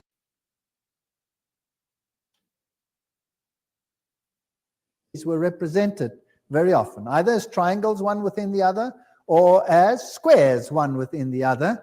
And the squares, one within the other, were often used for Isis and Osiris. There you see it in the Roman Catholic Church dedicated to Mary. Also on the floor of that Roman Catholic cathedral, you have the boat, you have the waves, the water, you have the P and the X. Remember that Morals and Dogma told us that that was the staff of Osiris. So that means it's actually a male phallic symbol, and the boat would be... Okay, I don't know about that.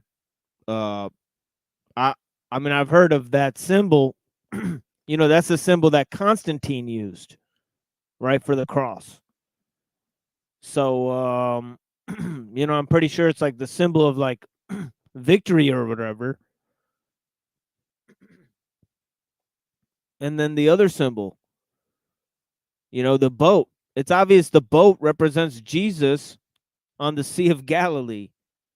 So I don't think that fucking canoe actually represents anything special there, But yeah. So what? They got a little boat. The womb. This is a very naughty picture in a nice... Oh!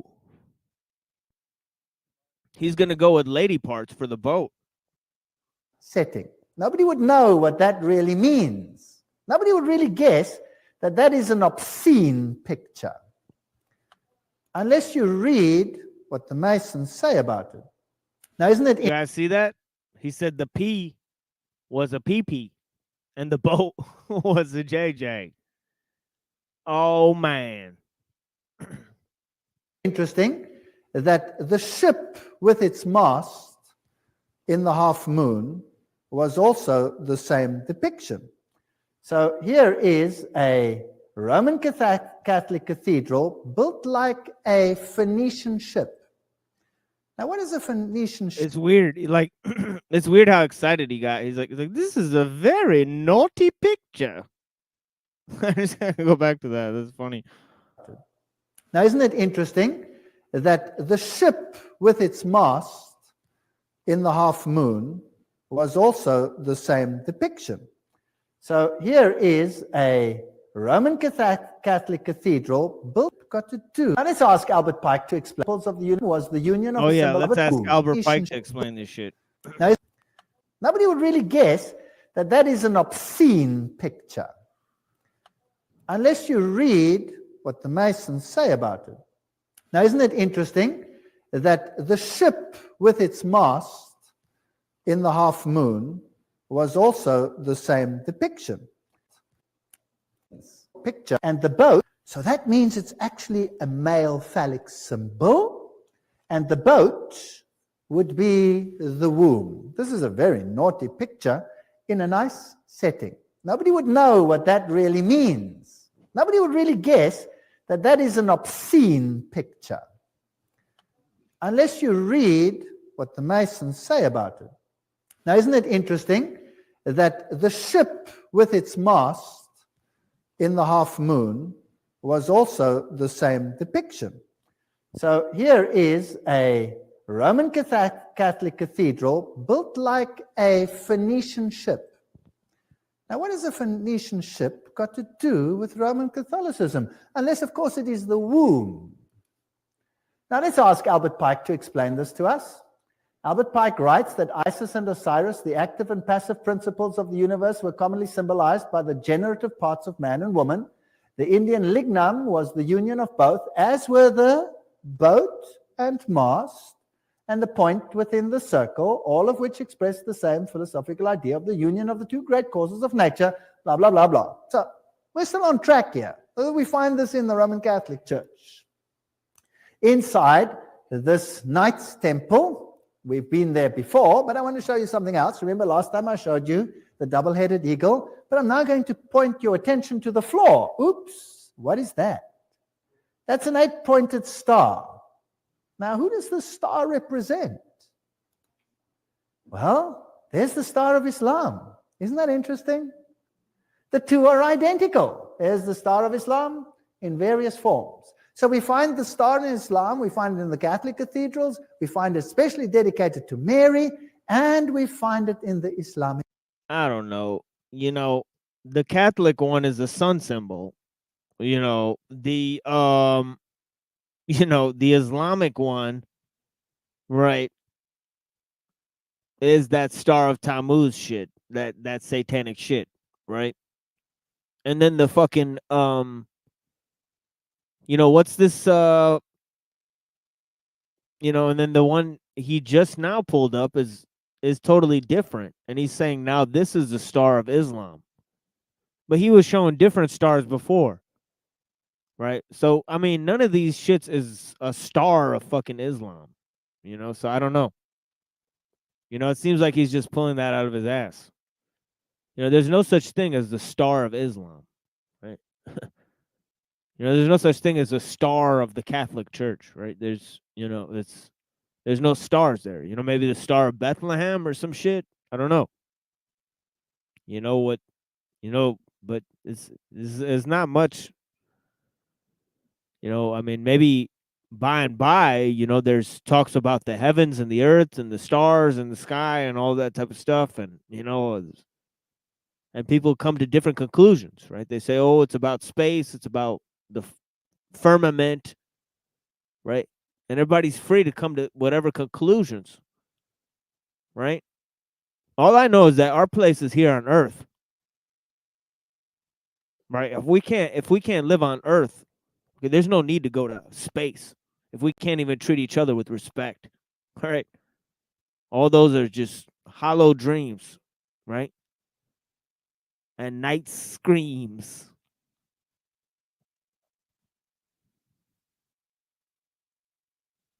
Yeah, you're going to go and populate another planet and then mine its resources and then use it to get to another planet.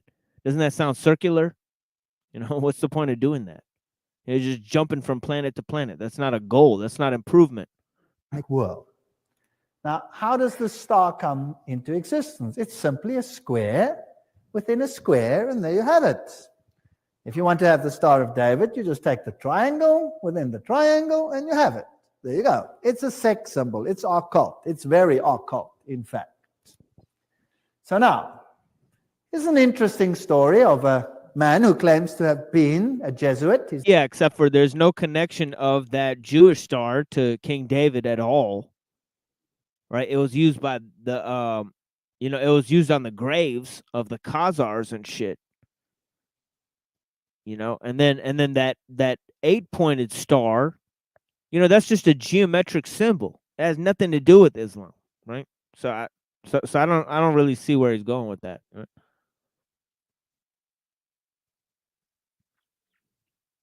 His name is Alberto Rivera, and he claimed that Cardinal Bey, the Jesuit general, personally instructed him on the origin of Islam. According to Rivera now, the Roman Catholic Church started Islam on purpose to take the Arabs under their control and to secure Jerusalem. Fascinating. This is, of course, highly ridiculed in the literature. Nothing like that ever happened. But let me digress and speculate a little bit. Who was first, Catholicism or Islam? Catholicism was first. And Catholicism had a major problem. You see, the Byzantine church initially was on the side of Rome, no problem. In fact, the Byzantine emperor elevated the Roman pontiff to his level of corrector of heresies of the entire world. So yes, the Byzantine church and Rome were initially one. Only after about 1,000 years did a split come between the Orthodox and the Catholic Church, when the Orthodox Patriarch refused to accept and acknowledge the supremacy of the Bishop of Rome. Then war broke out between these two groups and has been waging since after the Russian Revolution. Now the Orthodox Church is saying, I'm sorry, I'm sorry. So that's been resolved. But in the first few hundred years of Catholicism's rule, what was the main problem of Catholicism? Who was the problem? The true Christians. The true Christians, because Christianity had spread in the Middle East. Wouldn't it be nice if these supposed Christians of Rome could use an organization to eradicate Christianity and replace it with another form of their religion? Front organizations. They're very good at it. You know. Ooh, this is a game changer. This is getting very interesting now. Okay. So now he's going to go and claim that the Catholic Church used Islam to wipe out the true Christians. Okay, so now he's going to claim that the Arab Christians are the quote-unquote true Christians. You know, the Arab Christians who reject the Trinity, right? So since they rejected the Trinity, they were continually persecuted by the Byzantine Church, which was, as he just stated, an arm of the Roman Catholic Church, right? Okay. So he's saying that the Catholic Church created Islam in order to wipe them out. Why is that an untenable theory? Okay, because the Christian Arabs actually made an alliance with the Muslims in order to fight the Byzantine, okay, and Rome. So that kind of seems like a kind of a hole in his theory, wouldn't you say? Wouldn't you say? You know, like, for example, you know, we can move to this Battle of Yarmouk, right? You know what I'm saying? Let me show you guys this, right? And I've already presented some of this, you know, but many Christian Arab tribes fought alongside of the Muslims against the Byzantine Empire, right? You know? And you guys could go and look this up yourself, right? You know?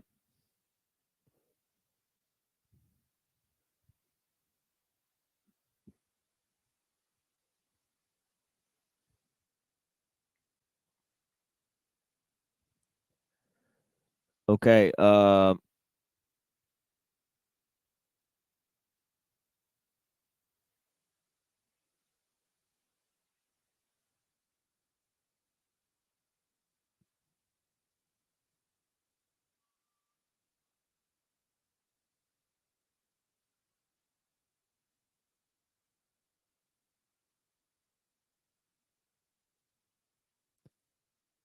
I don't know if there's much information here, to be honest. But I'm trying to get to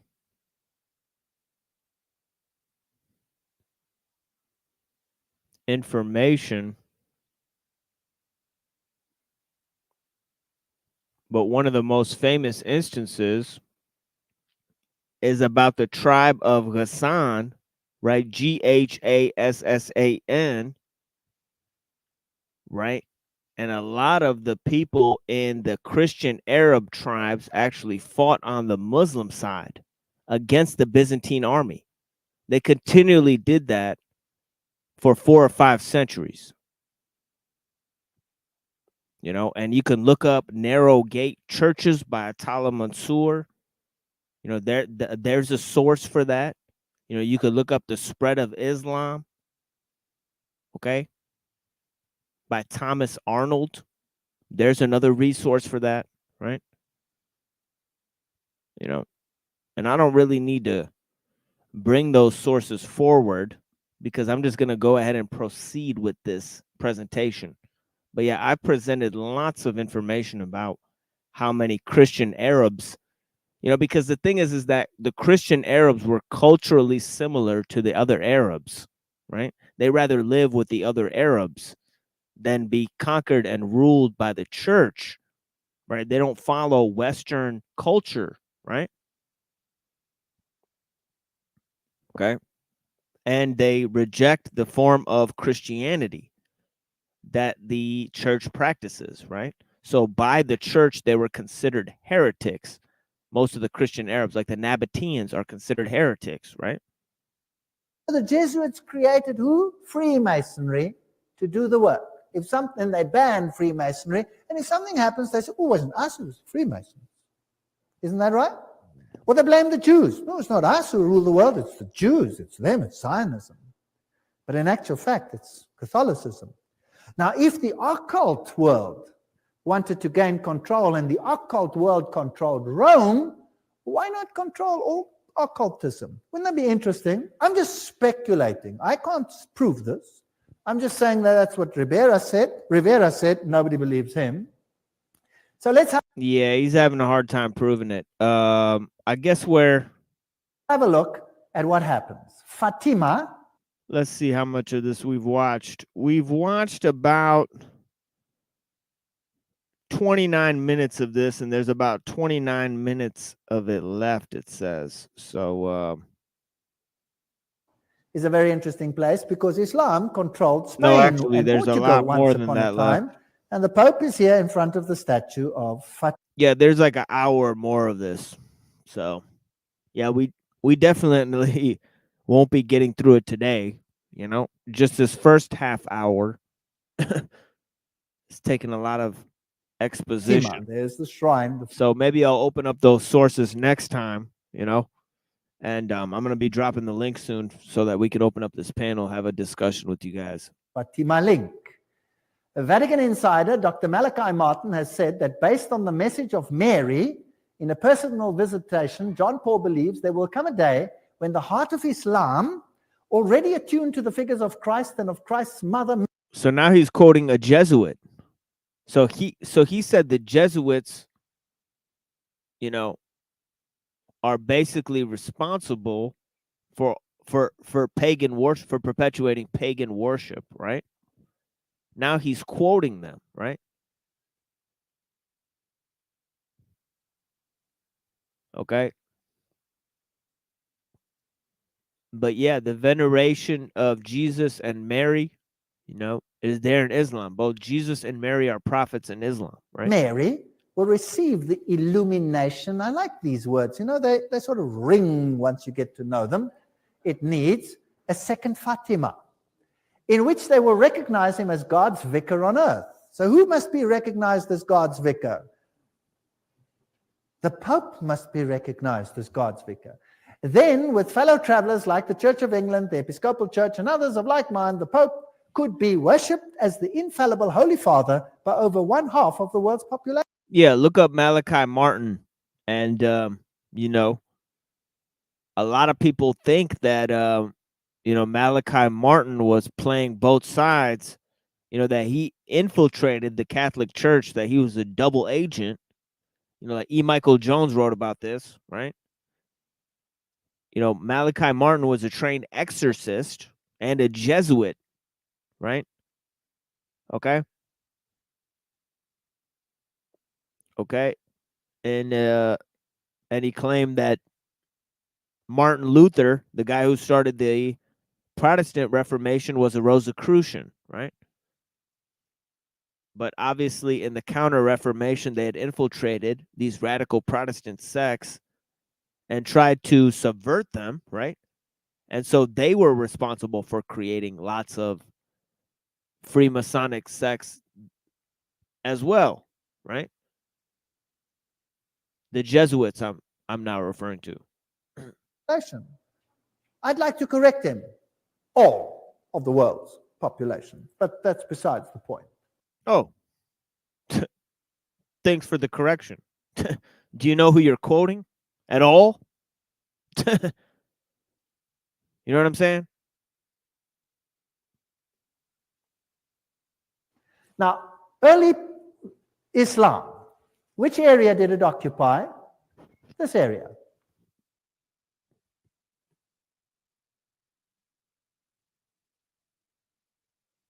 This area. Who ruled over here? Who ruled there? Only Christianity. Before there was Islam, that is where Christianity was. And so Islam took hold of this area. Then by AD 750, Islam progressed and took over all this, including Spain. That's fascinating. Spain and all this Asia Minor area was controlled by Islam. Did you know who ruled in Spain? It was the Visigoths.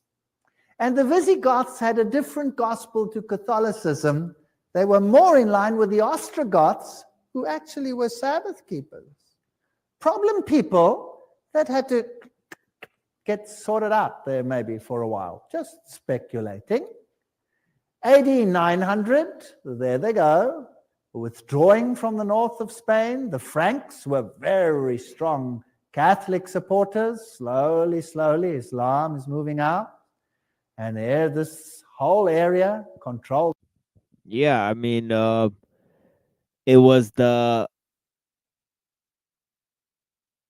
battle with Visigoths, invaders, right? Basically, right? In which Muslims conquered Spain, but then it was reconquered by the Catholics. So if the Catholics created Islam, then by his estimation, they would have already ruled Spain for 700 years. So why would they have to have the Inquisition, right? It wouldn't make any sense, right? I mean, I'm just saying, it's his theory. I'm just saying. Now by Islam, 1,100 in the south.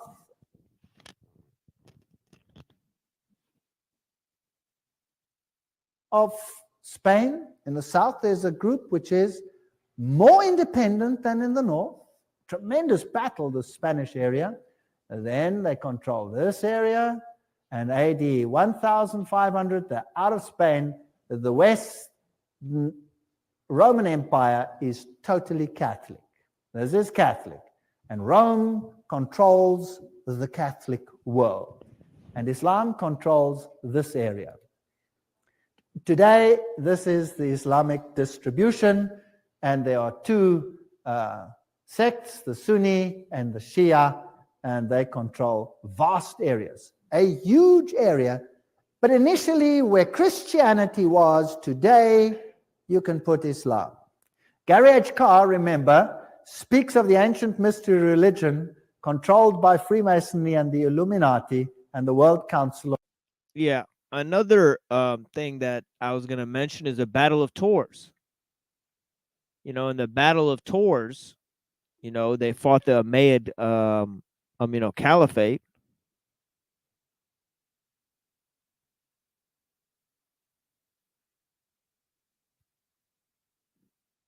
You know, this is only 100 years after Islam. You know, it looks like, you know, Battle of Tours. And this was a battle between the French kings and the Muslims, the Carolingian Empire. You know, and if you look up the Carolingian Empire, they were responsible for the spread of a lot of, you know, Christian schools. Anyways, I'm going to drop this link here. And we've only gone through 30 minutes of this video. And the reason is because I've been unable to shut the fuck up about what is on the screen. But that is what it is. We're here to offer commentary. We're not here to watch videos, right? And we're also here to hold discussions with you guys. So here's a link for you guys. And I'm going to sit back here, take a break here, and listen to some music here. And we'll get this panel going here. See what kind of music we have to work with here. This. But yeah, you know, I'm going to think of a song to play. You guys come up on the panel. And yeah, I'll let people up, ask questions. You know, you guys want to ask questions about Islam or you know, the occult. It is what it is. Obviously, no questions are off limits. You mean? You know.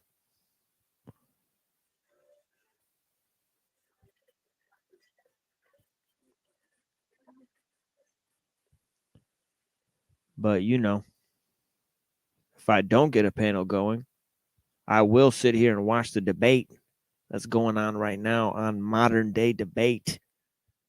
So nobody is pressured to come up either. So don't worry about coming up. If you don't feel like coming up, don't worry about it. I'll take care of you guys. I'll tuck you guys in at night. You know? So yeah. You know? I'm ready to talk about things. I'm here for you guys, right? It is what it is. But yeah, bless you guys for being here. Let me figure out how to pin that link real quick, so we don't have any problems with that.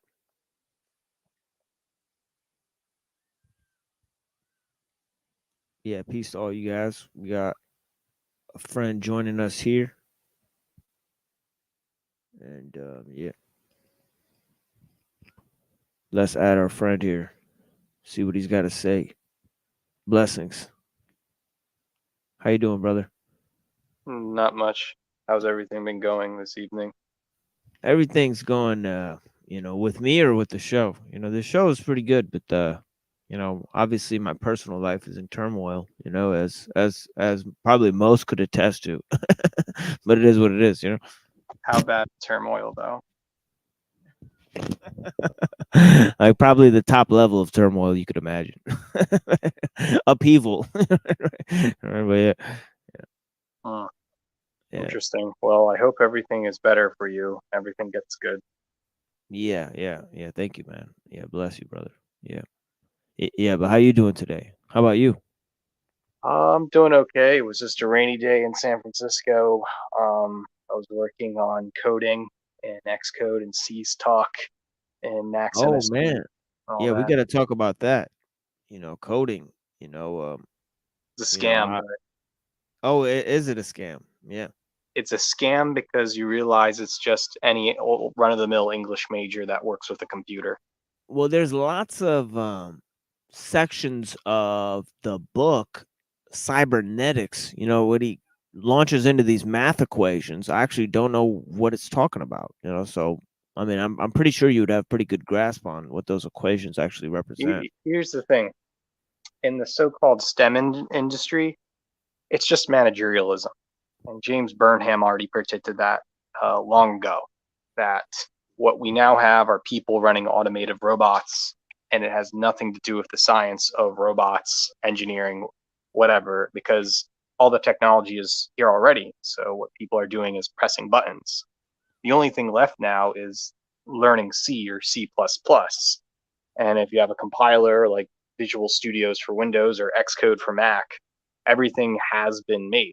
There's no point in learning Python or Ruby or any esoteric coding language because everything has been simplified to a point where you can rely on other technology.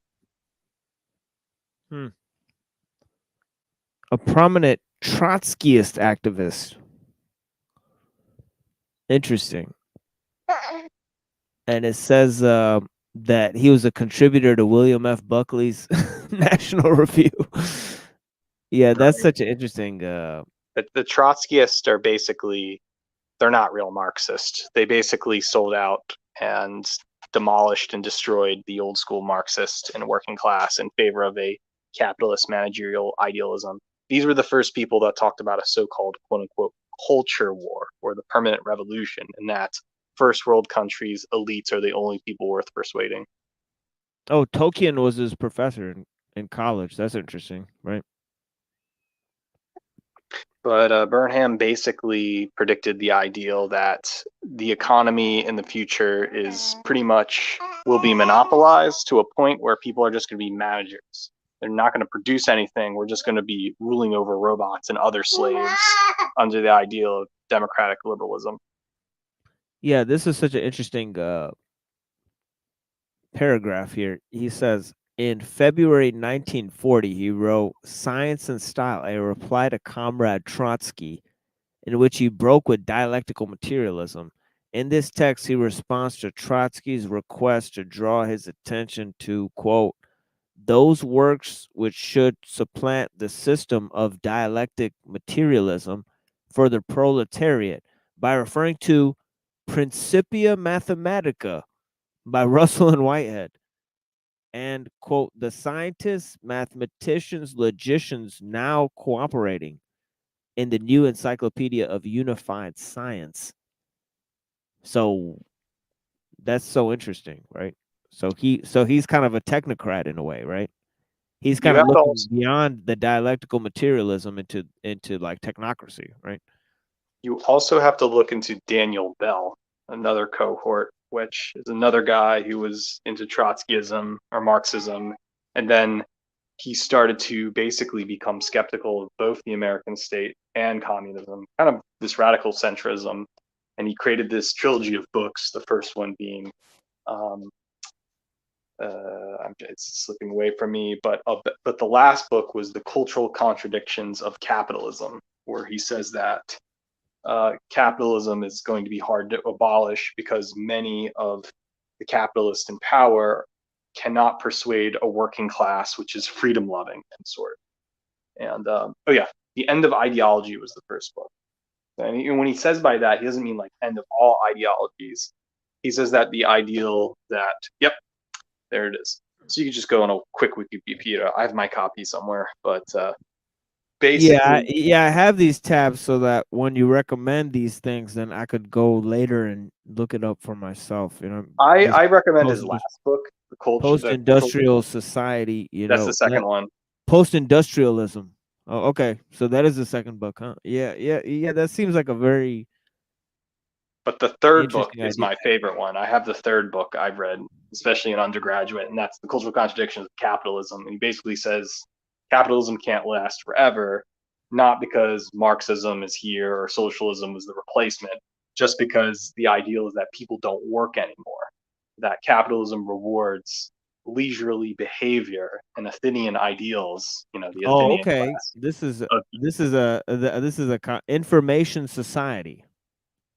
Not the band, but yeah, I mean, pretty much Bell is similarly arguing with James Burnham, the same type of troupe, where they're arguing that managerialism, a non-productive workforce of Silicon Valley controlism, such as this obsession with STEM, will rule over us. You know, that's the big fallacy of STEM, is assuming you know what science, technology, engineering, math is, but we're so drenched into the technology that no one knows how it works anymore. We just press a big red Skinner button, and what's only left is C. And if we can understand C++, and it really doesn't matter now if every possible thing in pseudocode has been made.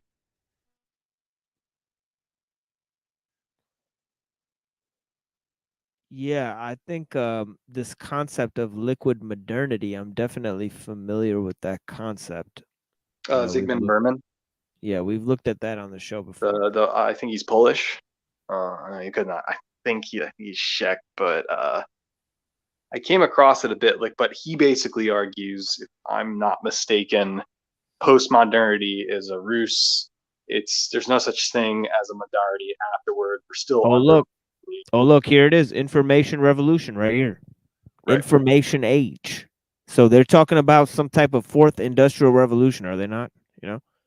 Zygmunt Bauman, not Berman, Bauman. Yeah, but he basically argues we're still in modernity. Modernity has never left us, and the postmodernists are incredibly pretentious to ever assume. Of course. Yeah, yeah. Yeah, That's basically it. Yeah, definitely. Because whenever you hear postmodernity, that's like a Gen X thing. That's like this Gen X, Francis Fukuyama, Jacques Derrida, celebrate Oh yeah. egalitarianism, liberalism. Yeah, we looked at yeah, we analyzed Fukuyama a little bit. Yeah, his thing is complete. Yeah, you know, what's your thoughts on Fukuyama? He's out of his mind. I Is he mean, not? the thing is, it's a part of the zeitgeist. It was a part of the '80s when things were unclear, Yeah, his where book it on was the Hegel first and time. Nietzsche. You know, you The know, problem is yeah, it's dated. That's the issue. It was just a part. It's just like Derrida. It was a time where white people didn't think they would be a minority, and they thought they could be managing all these other non-whites and have their multiculturalism and diversity too. yeah, we looked at That's how why much those things were written. how much he disagreed with Samuel P. Huntington. You know, at that. And we are like looking at the two views, like Fukuyama versus Huntington. You know what I'm saying? Huntington was more like conservative. He was more like right-wing conservative Right. globalist. That's the thing. Said even didn't like Huntington, but like basically Huntington argued that the ideal of American has to be based in some ideal identity or something. I mean, I wasn't a fan of Huntington, but Clash of Civilizations, yada yada yada. But the point is, postmodernity believes that modernity has excelled into this ideal where everybody gets the same thing, hence egalitarianism, liberalism, whatever, or that a lot of them believe that we're done modernity through whatever culture. And it's just not true. It's just like a Deleuzian, fake Derrida, Fukuyama fib of the 80s, because that's what the liquid modernists or Bauman and liquid modernity, like whatever you want to call it, argue that modernity never really died. It's just people talking to themselves in capitalism. It's just like what Frederick Jameson argues in postmodernity in his Marxist analysis. It's just nothing more than capitalism and decay. So what it does is that it creates a consumer and commodity out of everyone. Now, again, that's a Marxist understanding, but shows you the Chinese. Yeah. I was kind of reading that in the philosophical manuscripts, you know, and these guys like Giorgiani, they love the philosophical manuscripts, you know, of Karl Marx and how he kind of has this, you know, the note, like he's very much in his young Hegelian phase there, and he's blending the objective and the subjective, and he's using like nature and technology in order to do that, you know. So I think that yeah, those thoughts are you know, as you said, they're very early on seen, right? But I think what's happening now is that the Gen X people are becoming the new boomers. As boomers are dying out, Gen X are becoming what we know as boomers. It's not exactly hippies anymore, but they're like Gen Xers. And the Gen Xers are the types that are going to like the kooky French philosophy and assume it as like, it's like this obsession of post-Americanism by having your globalism too and just being decadent and stuff. And I think that's a very Gen X attitude. I don't think that's a boomer attitude. I think the Gen X are becoming the new elites. Yeah, somebody mentioned David Graeber. Vladimir Putin seems to know what you're talking about. But yeah, yeah, yeah. I wanted to look at a discussion between Graeber and Peter Thiel. You know, I don't know if you've ever seen that. It's very interesting. Graeber's interesting because he literally was just reciting Michael Hudson and Bob Black for normative democratic socialists. That's what Graeber's kind of known for. He just made it. He made already ideals of the collapse of capitalism or the post-work ideal favorable among the mainstream, kind of like what Mark Fisher did for music criticism and Marxism or whatever. Yeah, You know. I love Mark Fisher. Yeah. But I'm saying like Graeber is very similar in that, you know, his book on debt, that's just a rehearsal of Michael Hudson's study on debt. And his work, Bullshit Jobs, that's just a rehearsal of Bob Black's The Abolishment of Work. So he's just reciting already said ideals 20 years prior before him, and then putting it in the democratic socialist American ideal. There's some what I disagree the most with Graeber is that when Graeber is addressed what should people work for in his bullshit jobs book, he just says, well, whatever you want it to be. Well, then that just goes back to liberalism. That's the problem with Graeber, is that he's just an American liberal who's just synthesizing the ideals of just like Daniel Bell or James Burnham, just giving up and saying, okay, yeah, managerialism is bad, so I guess Andrew Yang UBI is the answer. And that's basically what Graeber said. So I'm not surprised, Graeber would be voting for Andrew Yang if he was still alive. That's a despicable conclusion, is it not? Right? I don't know. Like It's Andrew just, Yang is a globalist. Like there's no way. because that's what I think Graeber would do, because Graeber was this already cushy professor who said he was a so-called individual anarchist, and whatever that meant just meant Americanism, and he was just saying all these points that pretty much Bernie Sanders would be in favor for. Yeah, his views are totally soy. But nonetheless, Graeber is correct in bullshit jobs to talk about how work is meaningless, and it goes back without saying how much STEM is another cop out started in 2011 to say, it's a way to give up that, you can't make work out of cartooning or the arts anymore. So you have to put people in front of the computer and pretend they're Stephen Hawking or some shit, And now, but really, that's just his managerial, not actually crafting programs, because we've already reached a limit with technology. Everything has been software coded, whatever. You can't have 80 million more people doing the same thing. You have to now create fictitious jobs and fictitious distribution incomes, and eventually that just leads into socialism. Well, that's why they're having that stakeholder capitalism idea, right? With the Peter Thiel guy, and also with the Mencius Moldbug type of guy, right? Where they're having this, what is it? It's like Pirate Utopia, or what is it called? Patchworkers. It kind of sounds like Pirate Utopia. I mean, I wouldn't listen to anything that Hanania or Moldbug is saying, because they're just Silicon Valley cronies too. But that's the thing. It's like Silicon Valley cronies are now pop philosophers. is that not? Part of the? It goes back to the James Burnham managerialism. It was just the managerialism, right. Not producing anything and just saying things. It's like, we have the capital, you don't, but we're going to be nice enough to distribute the capital, like what Andrew Yang's trying to do. Yeah, I had this whole thing about a Moldbug where he admitted his parents were part of the deep state. Did you ever see that? I mean, he went to Brown, so it's pretty obvious at that point. Right. They all go to like Brown's and Exeter Academy and all that shit. Right. It's already like Cooper Union, right? Cornell right above, so it's not like we had a shot to begin with. Yeah. I'm trying to look at this Graeber and Thiel. I would say, I just want to go back on coding, quote unquote. Yeah, of course. Go, take it. Beginning, anybody can be a coder, but the trick is everybody who has coded are actually English majors. There's no such thing as a computer science major. There's no such thing as a programming major, because those are just specialties of understanding the arts. And really what's happening is that you have to be literate in the English language and clarity of logic, and have to be a good writer in order to be a programmer. So that's the problem. You can't teach someone who's illiterate in English, like an Indian or a Chinese, to be immediately a programmer, because then what happens is just follow orders and you're just playing a giant video game, and there's not real education whatsoever. So the truth is, all programmers are basically ex-English majors who just do it because teaching English in a country that already speaks English is not enough. You now have to teach like an esoteric language. It could be as simple as Python or as dumb as Ruby. It doesn't matter, because these languages that you work with a computer are just ways to do things.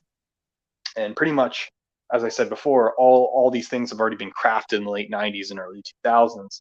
So we already have enough like Skinner boxes and silly apps that the elites use upon people, and then just 100 people manage 300,000 people. And then all those, the 100 people are multimillionaires and everybody else is poor.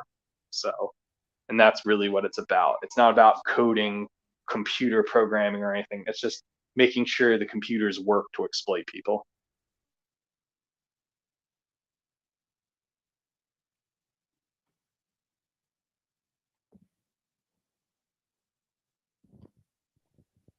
But I will say, as a little side note, just one more note. Yeah, of course. Yeah. That the coding and language I do is purely for artistic purposes, no different than from an English major writing a punk zine or critical theory. Because if you work in languages like Max MSP, you're literally just making electronic music and funny video synthesis art that nobody wants. I think ultimately when you use computer language for your own artistic purpose expressed through a computer, you kind of slap the Silicon Valley elite in the face by using their computers and just making things that are of no value to them. And I think that is almost a revolutionary act, to simply code not because you want to make money, to code to make bizarre, strange video games and music and video synthesis and whatever you want to do.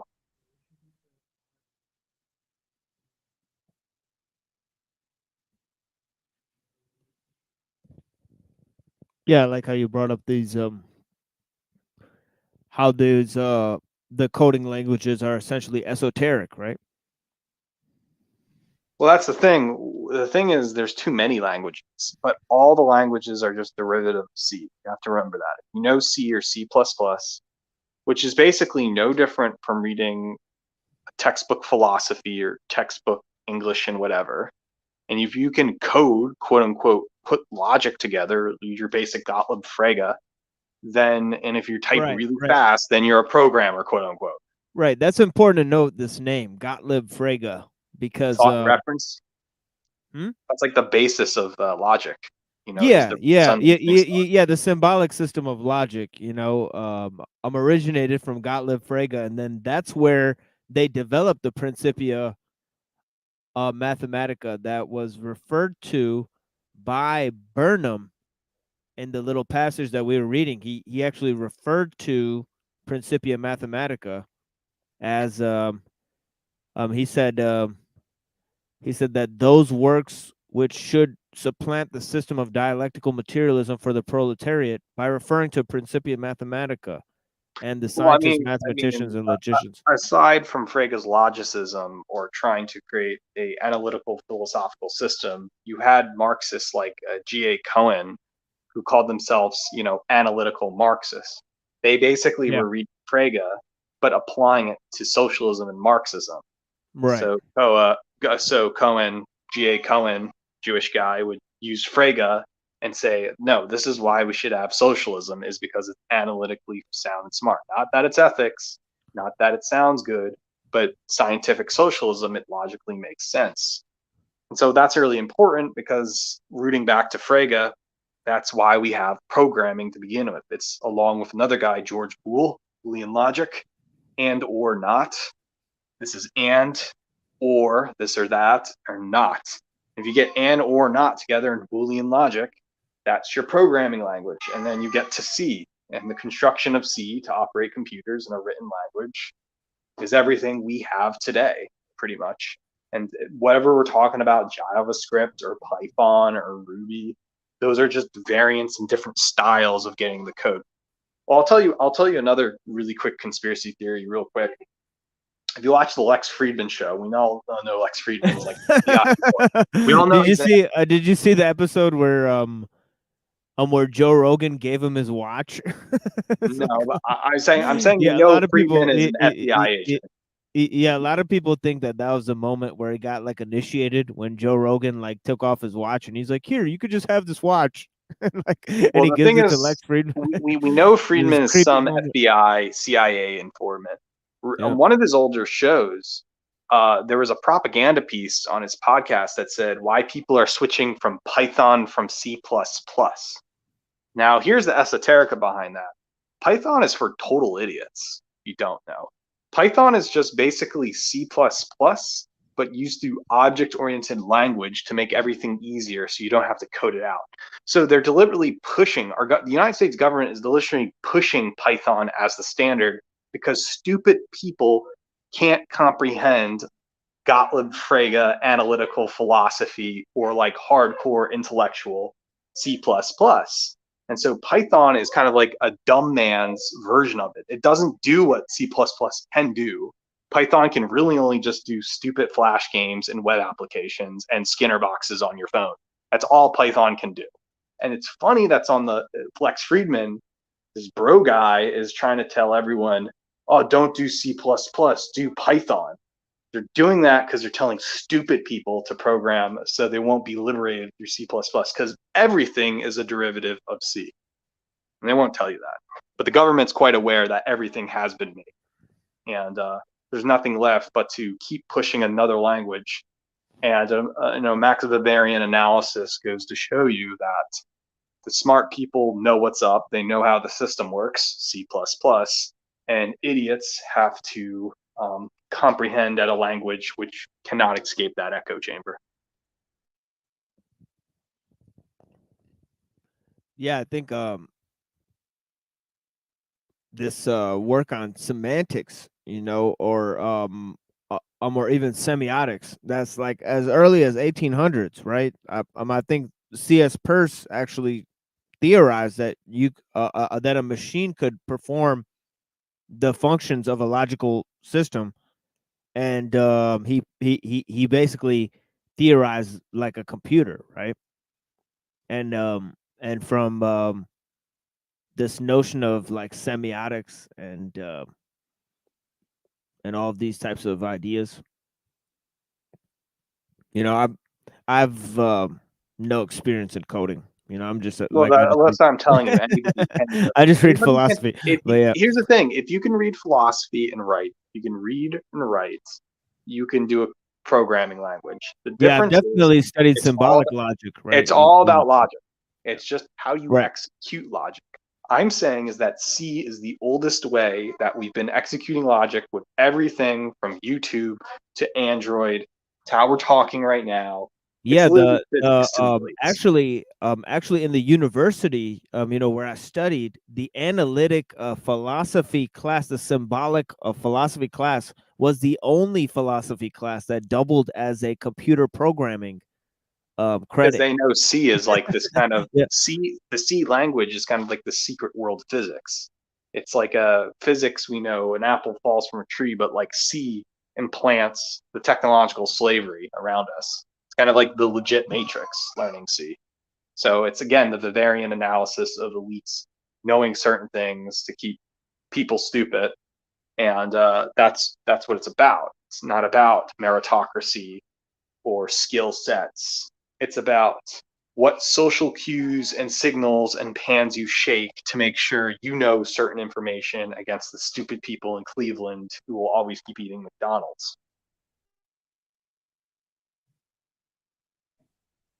But yeah, I think ultimately, as I said before, if you do know C in some of these languages, it's best not to, you can't really do anything to control or make. Really what you could do is just make your own art, as someone in the chat just said, Terry Davis with his Temple OS. That's ultimately what you're supposed to do. And I would hopefully want to see more people be liberated by technology that can help make the electronic music they want to make, or the video games, or the art. But I'm not seeing that, I just keep seeing this whole like facade kind of managerialism that people don't even know what the fuck they're doing anymore.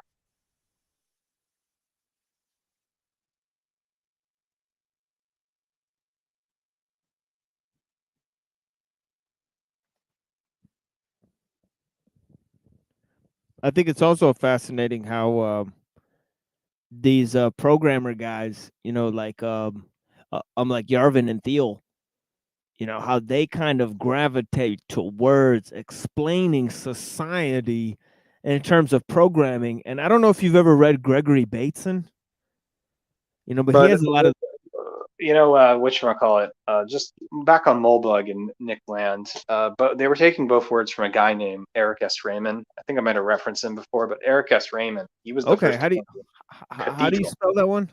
Eric S. Raymond. No, no, but how do you spell Raymond? Raymond. Oh, Raymond. Okay. Yeah, Raymond. But Okay. Eric S. Raymond, he was the first to coin the word the cathedral, and that was a term. Oh, okay. Yeah. Yeah, I've heard and him. Land took from, and Oh, they all right. well know that they were both Raymond fans. And Eric S. Raymond he still is alive. That's him. He's a complete, anti-communist. Plays board games in Westchester, Pennsylvania. Total guy that's open source Linux.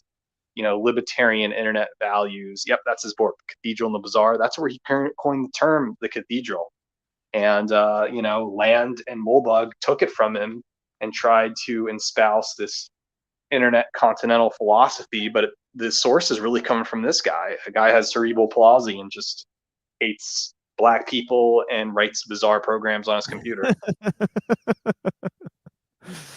Yeah, that's funny. But I mean, just look into his art and his philosophy, because he really established the ideal of internet philosophy and how we're all kind of connected to the net, between the net and the meat world.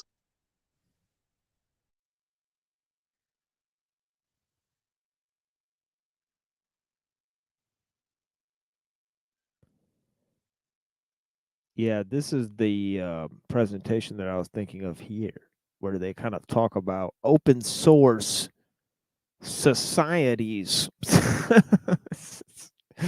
Like the same way you organize a Silicon Valley think group, or a software Right. program, and I was talking about Bateson, who also worked for the OSS, and he was very much influential in the whole MK Ultra type of experiments or whatever. And so were the postmodernists, right? Do you know about this? Well, all I'm going to say about Silicon Valley or San Francisco is that it was basically a place for boomers to have family fun vacation in the 50s and 60s. And this is kind of a generational thing. As they grew older, they just bought all the generational beach houses. And pretty much that's why you hear this weird managerial, like new age Alan Watts MK Ultra philosophy from there, is because Right. it's always sunny, it never snows. I mean, evolutionary psychology, it's always sunny, it never snows or rains. It's summer every day. You can feel relaxed. You're in a very eclectic neighborhood where you feel like you have every single American city, and you're near this huge body of water. It isn't that hard to figure out that people flock to San Francisco, or at least an older generation did, because they can think about all these things. And so to make use of a little vacation area that's not producing anything, you set up this kind of, San Francisco becomes the center of how the elite should think. And I think that is the interesting part. Even though the city may be dead, it's broken, there's less than 1 million people, all the elite kind of come here because they're all above the age of 70. It's really that easy to understand. And I think you might now have a generational rift where, Gen X or millennials really can't associate with San Francisco, because that was 80 years ago. And today, other places have come to mind which are more exotic. It's more global. SF seems to be just a generational thing.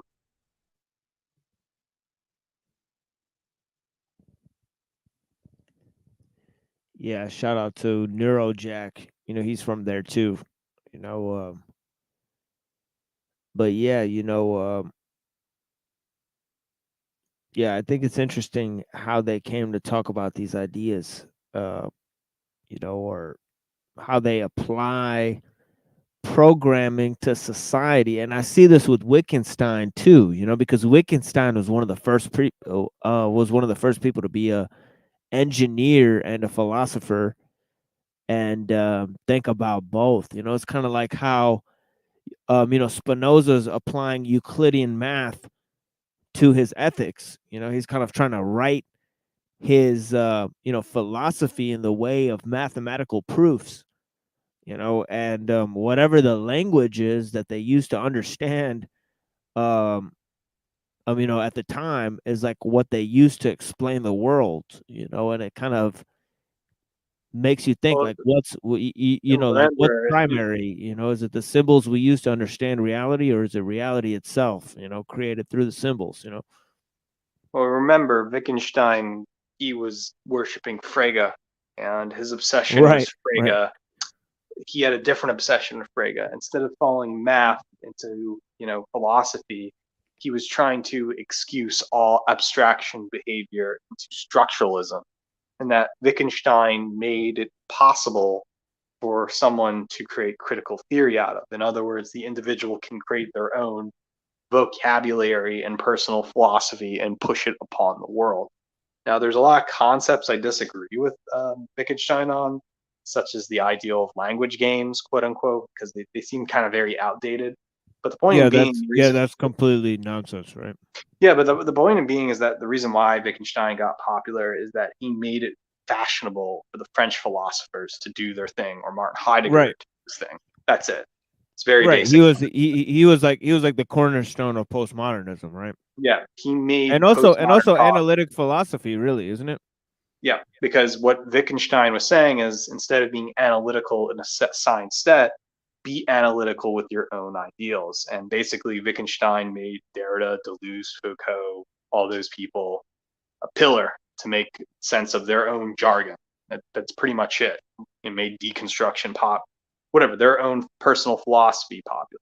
So that's actually the criticism why I don't like Wittgenstein, because there's another English philosopher by the name of Michael Dummett, who did the biography of Frege.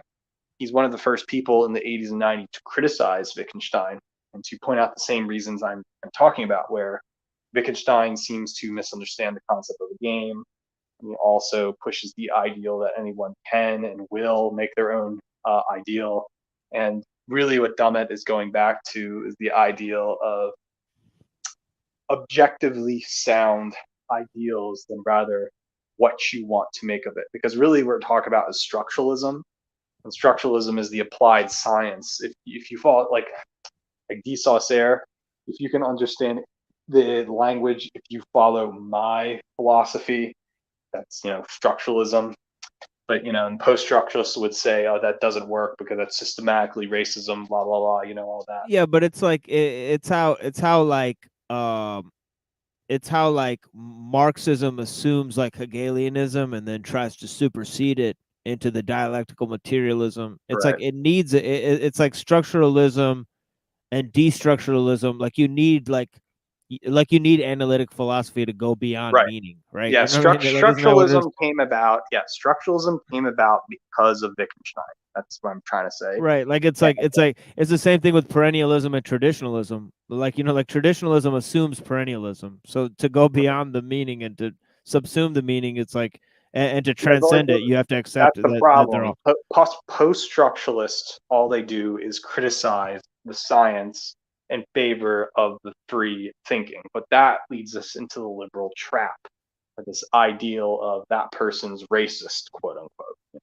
And so that can only apply back to a structuralist science about, or an ideology of liberalism. That's the problem with post-structuralists, that you really can't escape a science and criticize it when you apply it back to your own science.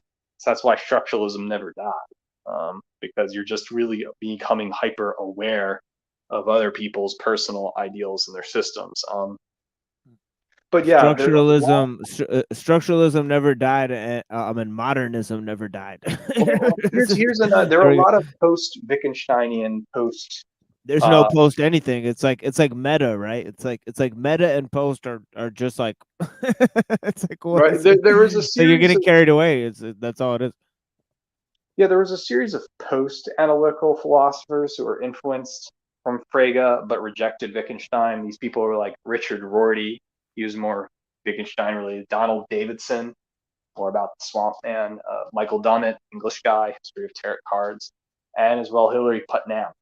Now Putnam is the most interesting of them all because he believed, to put the nail in the coffin against the post-structuralists and the Wittgenstein types, Putnam said something called the twin earth theory. You might really like this, the twin earth conundrum, where he says, listen, you can't say things are just what you see, because again, if there are two twin earths and two guys named Robert, and both of them discovered water, H2O, but the other thing was called O2H, both the concept of water is real, even though both of them are different in that respect. There is such a thing as an objective truth, even though two of the conclusions reach the same thing. And Putnam, using his twin earth theory, really made it plausible that you can't have post-structuralists saying that it's subjective, or you can't really make an analytical philosophy that's based upon the whims of what you think. And so that's what Putnam's really returning to, I think. But twin earth conundrum is really popular. And I think Richard Rorty, he was the other guy that didn't like it and tried to debunk it, because Richard Rorty made a very similar David Graeber argument that, well, I don't like it because I said so. Well, then what's the point of analytical philosophy? Because in analytics, you're supposed to be looking for objective, sound scientific truths to make sense like a computer. So, there's this famous video I love called the Putnam and Rorty debate on pragmatism. And man, it's just a hilarious video to watch. Rorty's going to be the one that just makes up stuff, whatever I feel like. Rorty is complete nonsense, and you can tell because he schooled these people like Sam Harris that are absolute buffoons, and totally, postmodernists masquerading as quote unquote realists, whatever the fuck that means, right? And I mean, it's a total sham. The only contribution Rorty has really ever made was his attack on American liberal leftism, and he was right to attack Foucault and Derrida and say that they're nonsense social. But Rorty's, his answer, his rebuttal was, "I'll just become structuralist again, just become analytical." And this is why people like G.A. Cohen of analytical Marxism. It really doesn't really make sense, because what I gotta look really at this trying guy. to say. This guy seems like enemy number one. This G.A. Cohen guy you're talking about. The American. Yeah, so Rorty, what he's really doing is saying analytic Marxism. Oh my God, that seems like literally the bane of civilization. Like what? I do like J.A. Cohen. His Shmoo argument is really interesting. The cartoon The Shmoo, about how the Shmoo can be anything it wants to be. It's based upon people's, he'll make arguments that socialism is correct because naturally we desire things to be made, and therefore an economy like the Shmoo would make things plausible. I like when G.A. Cohen does silly stuff like that. But again, Cohen is influenced by Rorty in that it's really all about how hard and analytical and nerdy you can be about subjects. But again, Rorty's answer against the left is, we're not seeing any leftists today like Mark Fisher or whatever who are nerdy and care about these things, because it's just like a milk and pasta. It just doesn't go together. And I do think Rorty was, again, a part of the zeitgeist, a part of this structuralist against post-structuralism. So I do think it is funny, but it just goes back to twin earth and Putnam, how Putnam is correct in a lot of his. Putnam is Putnam is the shit on epistemology and stuff. And I think Putnam and Quine, that team is really, Yeah, Quine is older. Quine's more about how we can. I was listening to some lectures with Quine. Quine's really about how you can solidify objectivity, and this goes without saying. The last time on Plantinga, about the ontological existence of God. Plantinga is basically Quine and Putnam mixed together to justify. I love Plantinga as well. That naturalism, via evolution thing. I mean, that's a real banger, isn't it? I just like Plantinga on the basis that he justifies an elder cosmic God. You really don't have to believe in Christianity. You just have to believe the ideal that there's a higher power. And that higher power might as well be a great old one, Lovecraft mythos, or a technological singularity. That's what I find interested from Plantinga. Yeah, But he's using the arguments on Quine, Putnam, twin Earth theory. You know, a lot of the more post-analytical guys. You know, he's taken every single part of analytical philosophy and mixing it together. Like he's analytical Christianity and Cohen's analytical Marxism. That's pretty much it.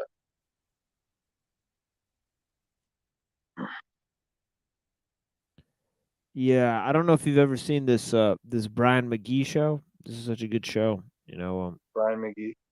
Yeah. Could you put a name on the thumbnail? What the hell? Can't even tell who I'm listening to. The Mysterious Bear.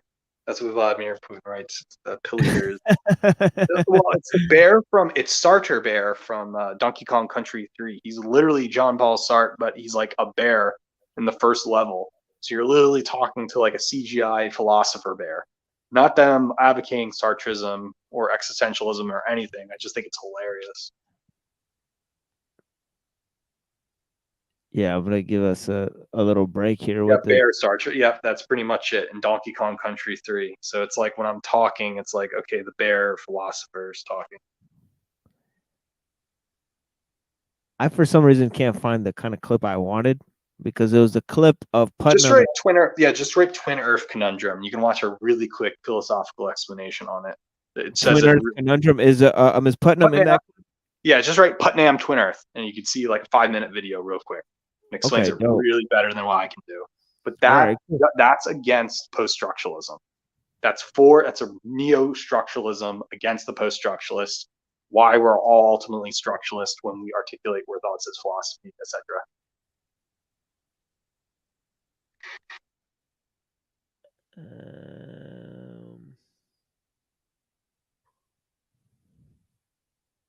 Twin Earth thought experiment. I don't know which one of these is going to be good. Yeah, Twin Earth thought experiment, just like the basic guy that's like basic philosophy. I forget, he's like has like 100K followers. Just do that. He sounds like Chad A. Haig. Chad A. Haig is a friend of mine. I love that guy. There's that other guy that sounds like Haig, but it isn't Haig, and he just explains philosophy all the time. Yeah, you know about Haig, huh? Yeah. Yeah, he's excellent. You know, he's an excellent teacher and a friend of mine. You know, he really likes Ted Kaczynski. And I really like that too. That's why we're friends. His two favorite is well, here's the funny part. He only likes Jack Lew because of Ted Kaczynski. Because Kaczynski read a Lew. So I would say I love Jack Ellul. I study Ellul a lot. I would just say Haig is like some weird DIY Kaczynski. Yeah, like most of the philosophy on this show is coming from Jacques Ellul, and which is a type of Kaczynski, which you can argue and say is pre-Kaczynskiism, but it's not. Yeah, it's proto-Kaczynski. Yes. Yeah, proto-Kaczynski. It's not like we're Kaczynskiites, but that's where Kaczynski was getting his stuff from. So yeah, it's excellent. Yeah, Ellul is excellent, and it's a very engaging material. Excellent writing. But ultimately, I don't know if he escapes the problem of technological determinism. Well, he calls himself a Christian anarchist, so I don't know what that is together. So well, he's got that book, The Subversion of Christianity. He thinks that the Greek philosophy invaded the church. But well, going back again, Francois Laurel, he's also a postmodern Christian. He argues that the Greeks are wrong. You have to have non-philosophy in order to deconstruct the entirety of philosophy. So you go back to religion, and your basis of non-philosophy should be intuition than anything. That's so Laurel is basically the same coming from Ellul, but Laurelism or non-philosophy argues that you can't trust philosophy as a whole, and you must project an ideal of religious superstition, intuition. Does this make sense or does this not? Okay, let's just take a look at this one then. I don't know. This looks like it's. I don't know. This might be a drawing. Is this the one you were talking about? Yeah, this guy. Carnegie. Okay. He's basically Chad A. Haig too. He sounds exactly like him. Oh yeah. Listen to his voice. He sounds exactly like Haig. Thought Experiment Month with Cardades.org. This week, because this is the final week of our thought experiments, we're going to be taking a look at some of the most important and famous thought experiments in all of philosophy. In honor of this, we're going to be extending the videos from about 90 seconds to about 3 minutes each to really dig in and encompass all that these thought experiments have to offer. The first of these thought experiments is going to be Hilary Putnam's famous Twin Earth thought experiment. So, Putnam famously said that meaning just ain't in the head. What he meant by that was that if one person has in their head one meaning of the word, and another person has in their head the exact same meaning of the word, it doesn't necessarily mean that they're referring to the same thing. Meaning also comes from the external world. It's not solely reliant on the mental states or the physical states of the brains of the people that are talking about it. It's important for the world and the actual state of things to come into the mix. If that didn't make any sense, let's take a look at the specific thought experiment and see if that can clear things up. So, imagine we're back in 1600, specifically before Henry Cavendish has discovered that water is H2O. Imagine we have Earth, but also somewhere else in the universe, a place called Twin Earth.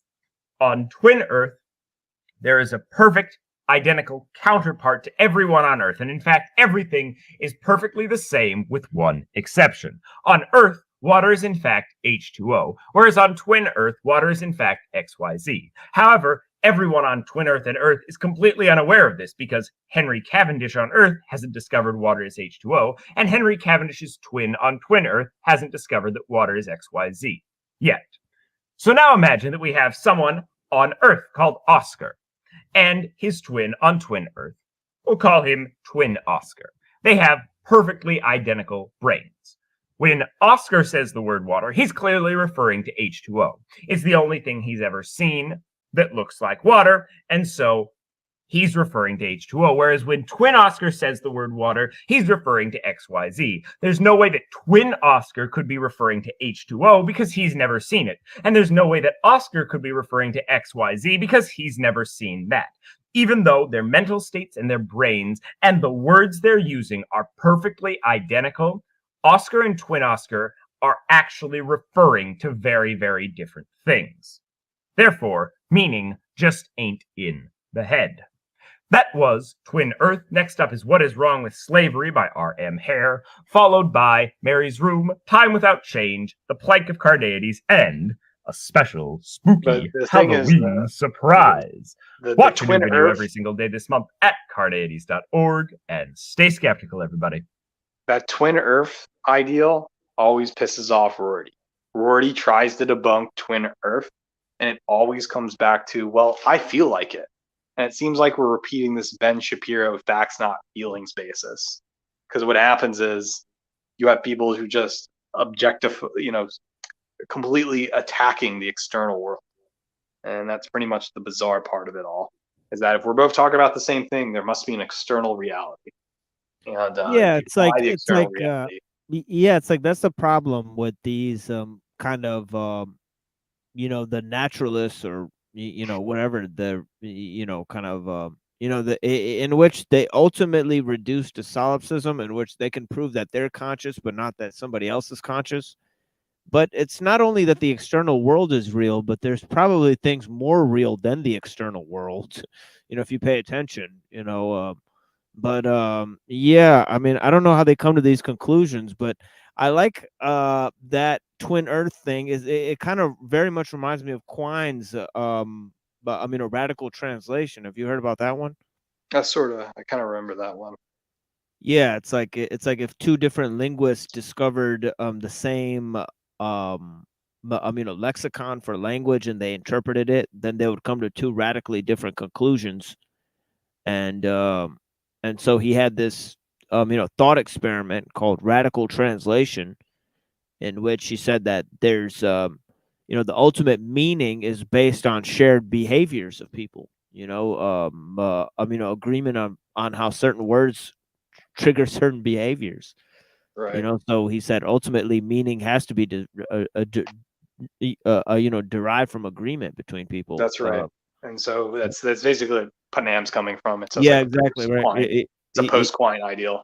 Yeah, they had a similar ontology. You know, they tried to have the same type of ontology, and I was trying to find Putnam's, kind of, I don't know why people are asking me when I was born, trying to find information. But I was born in '89. But yeah, bless you guys.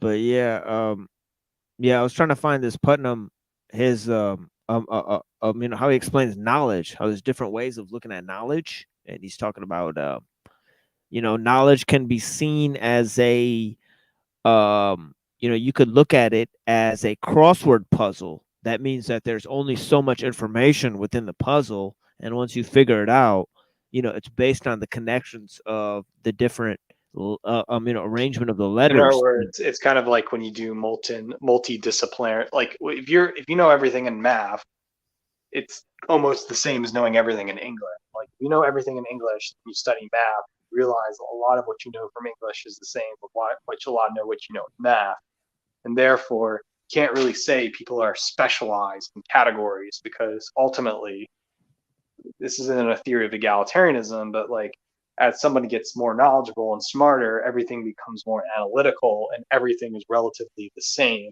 There is no higher or meritocratical information, because if you know English is this a certain way, is the same as knowing how a car works, which is know how computer works, and therefore this ideal of the specialized market is a recent invention that doesn't take into account that anybody and everything can do anything at once.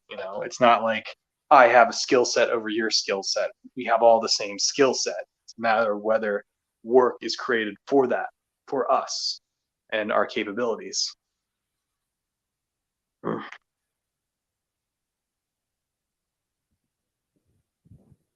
Yeah, and then his second, yeah, no worries. Yeah, but his second theory was about, a treasure chest. He said it's like, you go out there and you look for treasure and you fill up the treasure chest, and so you don't know how much treasure is actually out there. It's not like a crossword puzzle where everything's hidden in between the lines of the crossword puzzle, but it's this kind of unending process where you're constantly unveiling more.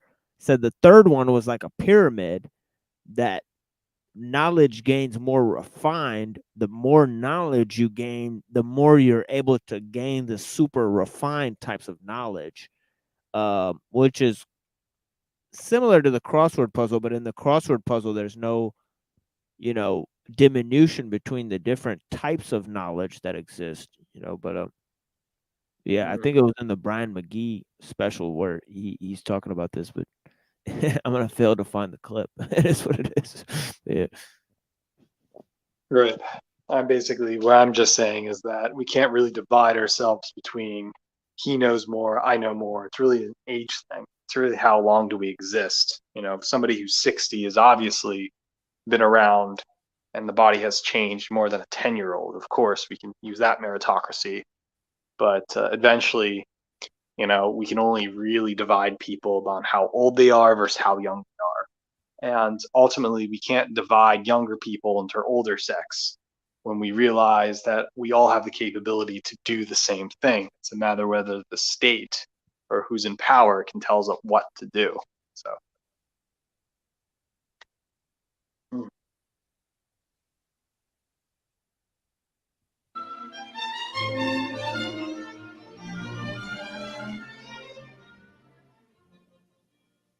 The connection between philosophy and the mathematical sciences has always been very close. Plato had written over the door of his academy the words, "Let no one enter here who is ignorant of geometry." It was Aristotle who codified the basic sciences into the categories and gave them the names that we use to this day. Some of the greatest philosophers have been themselves great mathematicians who invented new branches of mathematics. Descartes is an obvious example, and so is Leibniz and Pascal. In fact, most of the great philosophers, not all, but most, came to philosophy from mathematics or the sciences, and this tendency has continued into our present century. Bertrand Russell was trained first as a mathematician, Wittgenstein was trained first as an engineer. The reason for this persisting connection is, I think, obvious, and that is that the basic urge which has driven most of the greatest philosophers has been the urge to deepen our understanding of the world and of its structure, and this is also what creative scientists are doing. For most of the past, too, people thought that mathematics was the most I don't know what happened to Pill Eater, but if he had to run, I know he does have family duties, and it is past midnight here on the East Coast. Thank you guys for joining us. And anybody who would like to hop on the panel, please feel free to do so.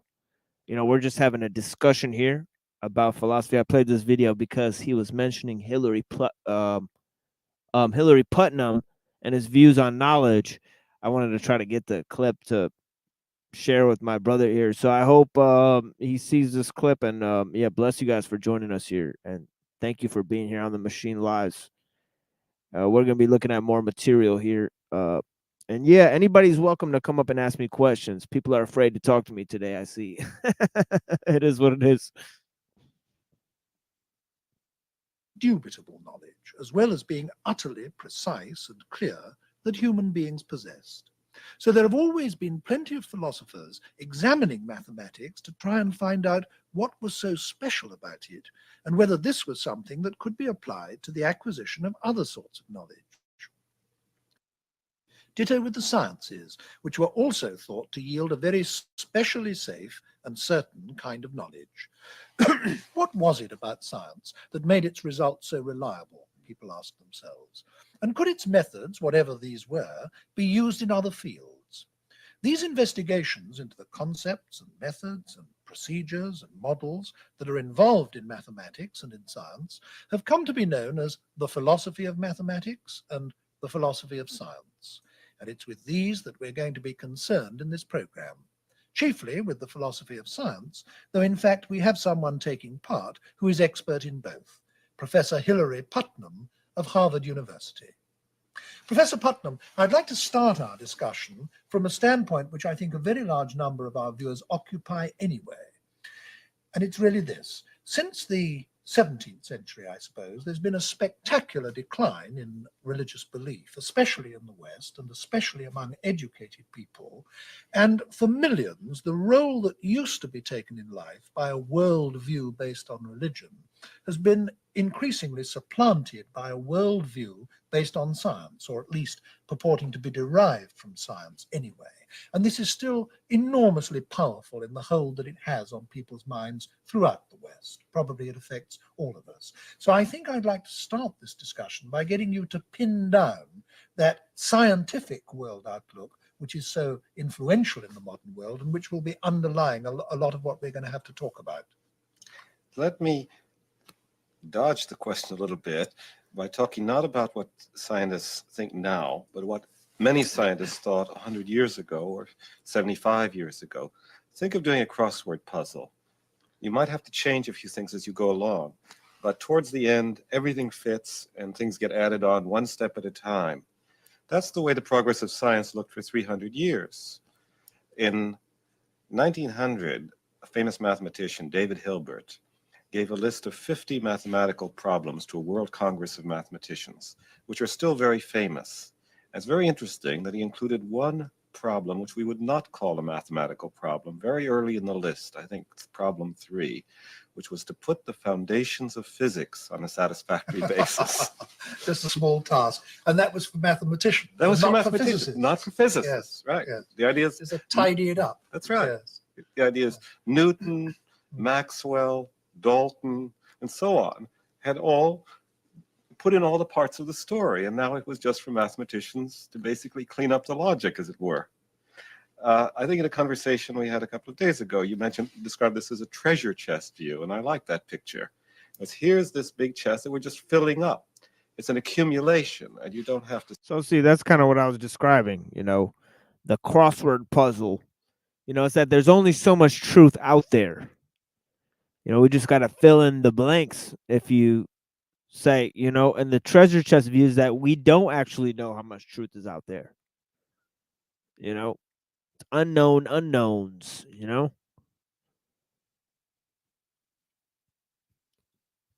But of course, the people who came to believe in fractals, right, that one part of the universe can contain a reflection of all of the entire universe, right?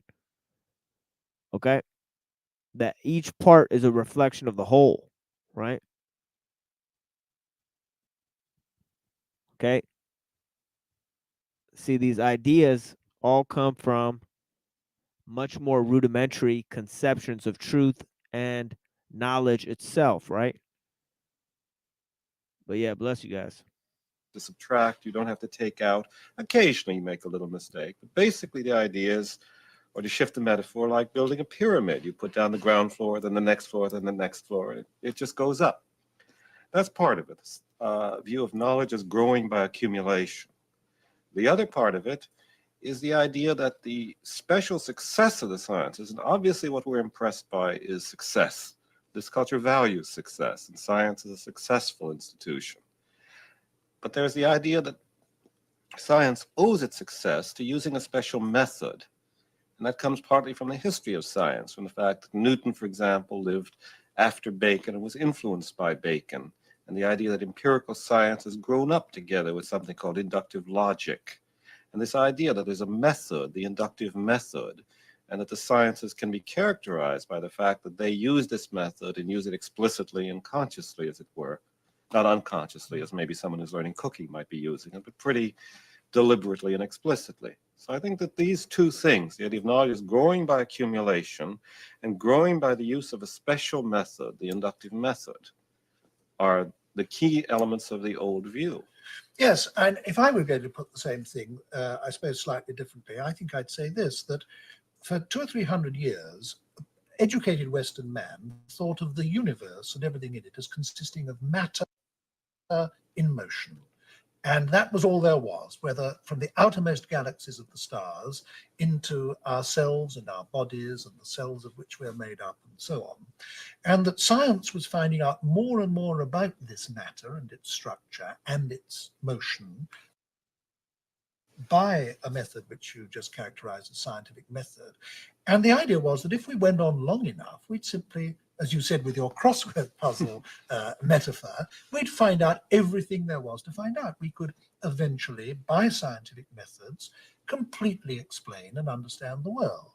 Now, that has been abandoned by scientists, hasn't it? Though, in fact, this hasn't got through yet to the non-scientists. There are still large numbers of non-scientists who go on thinking that that's how scientists think. But of course, they no longer do they? I mean, this has started to break down. I think it started to break down. I think it started to break down with Einstein. Yeah. If I can drag in a bit of history of philosophy, screaming by the hair, Kant did something in philosophy, which I think has begun to happen now in science. He challenged a certain view of truth. Before Kant, no philosopher really doubted that truth was simply correspondence to reality. I mean, they're different words of agreement.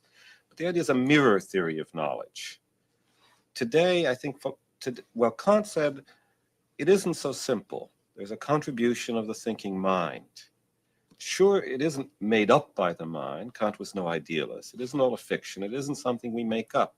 But it isn't just a copy either. What we call truth depends both on what there is, on the way things are, and on the contribution of the thinker, the mind.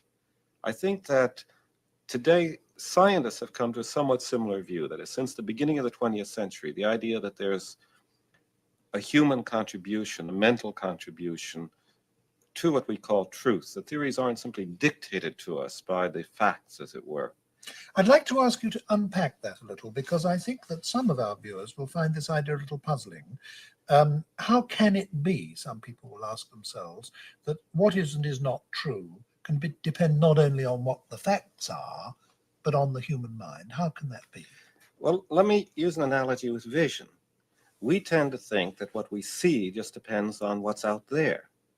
But the more one studies vision, either as a scientist or as a painter, one discovers that what's called vision involves an enormous amount of interpretation. The color we see as red is not the same color in terms of wavelengths at different times of the day.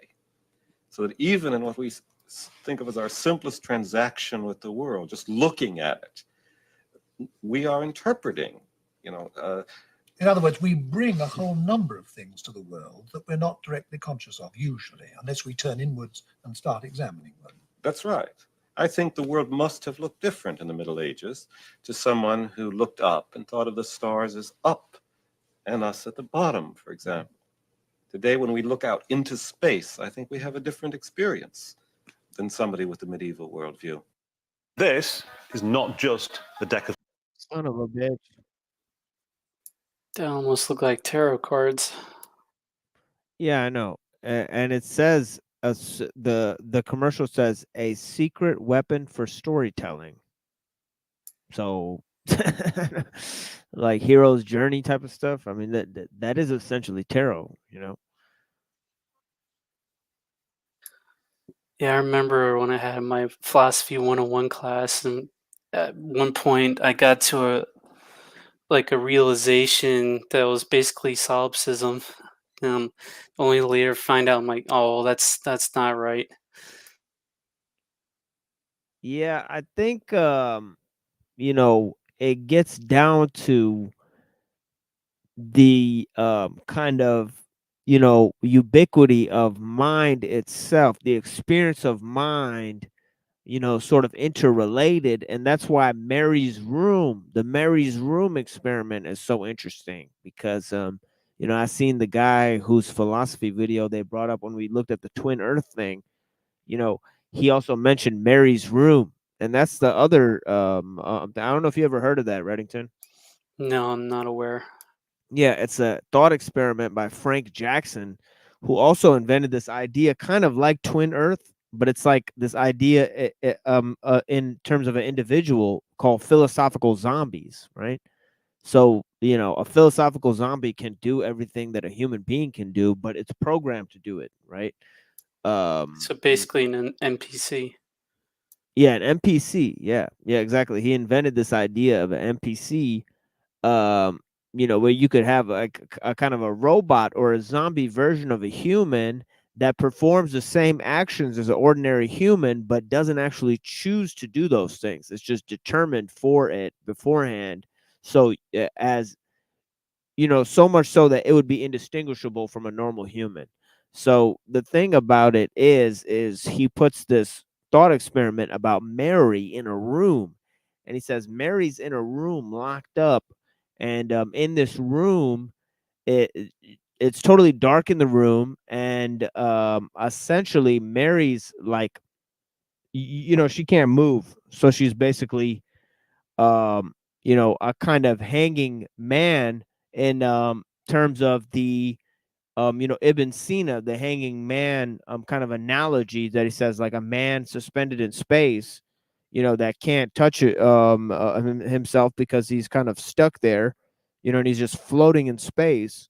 He won't be able to come to any conclusion about who he is, but he'll be aware of his own thoughts about his own existence, right? So this is the primary form of I think, therefore I am. It was kind of hijacked by Descartes, you know, but he's, Right. you know, so it's basically philosophical dualism, but he's saying that he's applying it to the realm of experience. And he's saying that, well, you know, Mary's in this room, she's locked up, and she learns everything in this room to know about color in this black and white room. And then when Mary finally ventures outside of the room, she notices a red flower, but she's never seen the color red before, right? Because she was in a black and white room, right? So is the experience of the color red, even though she's learned everything she has to know about the color red, is that experience about seeing the color red, or you know, for the first time, experiencing the color red for the first time, is that experience knowledge? That's the question he asks. Is experience knowledge, right? You know. Well, that's just to point out between the subjective and objective, right? Right. And he's saying that ultimately, you know, experiences are outside of ourself. They give us information about the world that's not exactly knowledge. And then that translates to mind, you know, because he thinks that mind is basically a quality that is irreducible from its physical constituents. You know, he's an epiphenomenalist, so he expands that to Mm, mind. You know, so it's interesting, but to say that mind is an emergent property of physical processes, they still say that it's an emergent property of physical processes. So I don't know how they come to the conclusion how it's projecting out, or what, through what mechanism it's, you know, projecting out, I guess. But they say it's like a boat, you know, where a boat has a horn, right? So there's a steamboat with a horn on it, and the horn is going off every now and then, but it's not necessarily related to the processes of the steamboat. So it's an epiphenomenon on the steamboat. Get it? It's not really right. that's affecting what the steamboat is actually doing. So it's interesting analogy, but you know, I don't know if it really gets there. But yeah, thanks for joining, Red. And yeah, it's kind of funny today. Nobody's joining the panel. Usually, I have like 9 people up here. Today, it's this is the first day where I burned so many bridges online. Nobody wants to join the panel anymore. Everybody's afraid. It's a Saturday night one as well. Yeah, really. Yeah, so that's actually pretty shocking, isn't it? Like, what happened to all the people? Like, Very strange. very suspicious behavior, especially because you watch the shows, and all the shows are restreaming the Machine Lives. I only go on twice a week, and they're sitting there watching the show, and now when it's on, nobody wants to talk to me. Remember, Cynthia wanted to come up and talk on Gen X Jeff. They want to talk to me on every show except for this show. People want to talk to me on Talcott. They want to talk to me on Well, as certain people say, you got mod god powers here, so yeah, I guess, but I mean, I barely use that shit. It is what it is. But I let people insult me many times up here, but it is what it is. Let me play some what do you call it? Solar Fields. You know what I mean? Now that Reddington's here, listen to some Solar Fields out here. You guys already know. Thanks for joining us. We got 50 people out here. We got look like Cecil Drake out here. Bless. Yeah. Thanks, buddy. What up? Yeah, we're gonna listen to some Solar Fields, smoke some weed. And yeah, anybody who wants to join the panel, come through. You know what I mean? It looks like a slow night so far. For sure. But if nobody comes through, I definitely have material for the whole time. So nobody's pressured to come up here anyway. Cecil, if you ever played Mirror's Edge, you ever know about that game? Oh hell yeah, that's one of the greatest games. Yeah, you're talking about that's one of the greatest games of all time. Yeah, I forget Where you what run around console as it's a on, chick. but Yeah, it's yeah, on. I'm pretty sure I played it on Xbox too. You know what? it's Solar Fields did the soundtrack for that one. Oh, So tell me a little bit about this game. It sounds It's like- real familiar. I like- don't it's like you're in really the know about future. that, right? Yeah, you're in the future and you run away from it's like parkour. You do like parkour shit, like jumping off of buildings, because like people can't, like all the information is being controlled, so people send messages to each other like notes and shit, and you have to like run and deliver the message. It's fucking crazy, and like the cops are chasing you everywhere you go. It's like side view, kind of. It's like it's like you gotta like look around the corner, like it's like Tenchu Stealth Assassins, where you like look around the corner. Have you ever played So Tenchu? 3D, not 2D. No, it's 3D. Yeah, it's heavy shit. Yeah, it's one of the greatest games for real. Yeah. Okay. Mirror's Edge is the shit. Yeah, Solar Fields. Oof. I'm trying to get this OBS to work properly so that I can do better Fallout 4 recordings right now. That's kind of like my current project. Yeah, Discovering by Solar Fields. You seem pretty familiar with the band, Red. You know about this song, Discovering? That's also from the Movements album, I believe. Oh, okay. Okay, yeah, man. Dude, that's a banger of an album, dude. This shit is a shit. Yeah. Check this out, Yeah, it's guys. one of my favorite ones. Yeah, this shit is crazy. Yeah, for real. But yeah.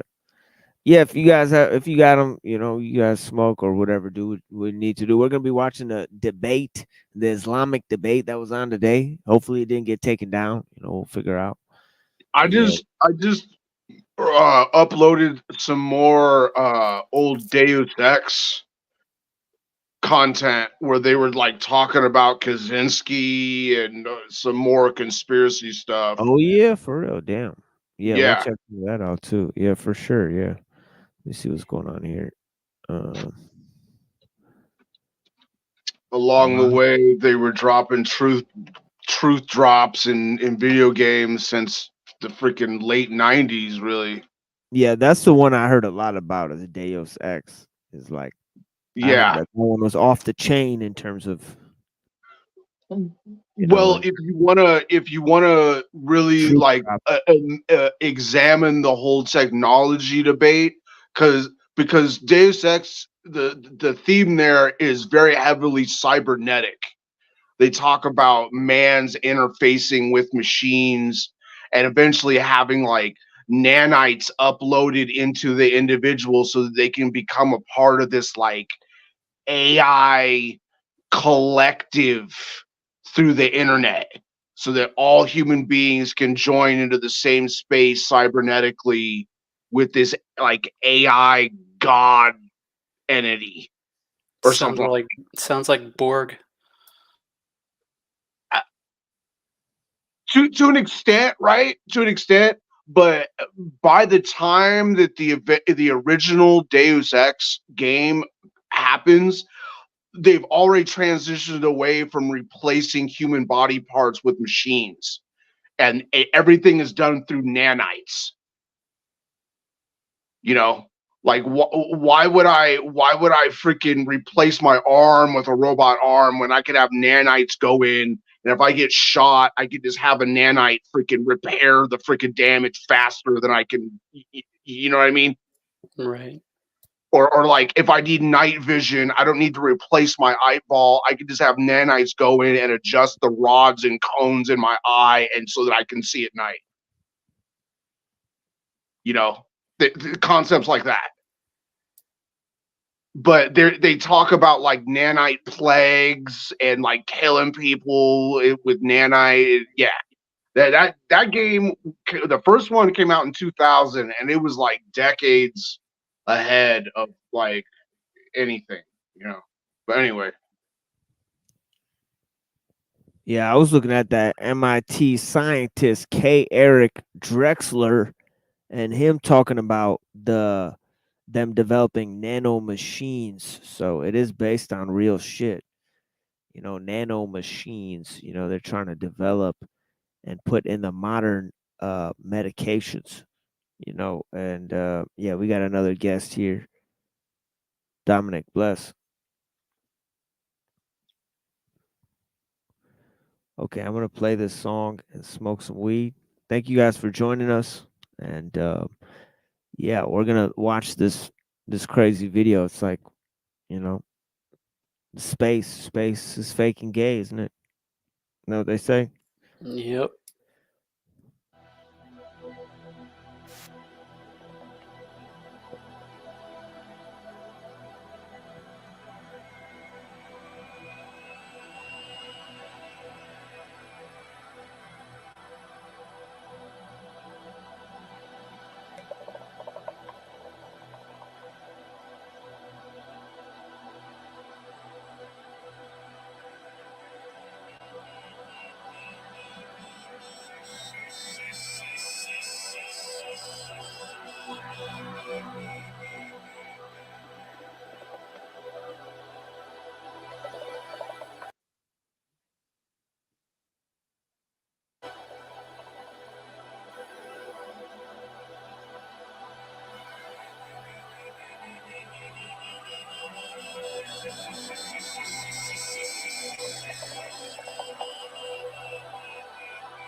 Yo, Raccoon City, what's up?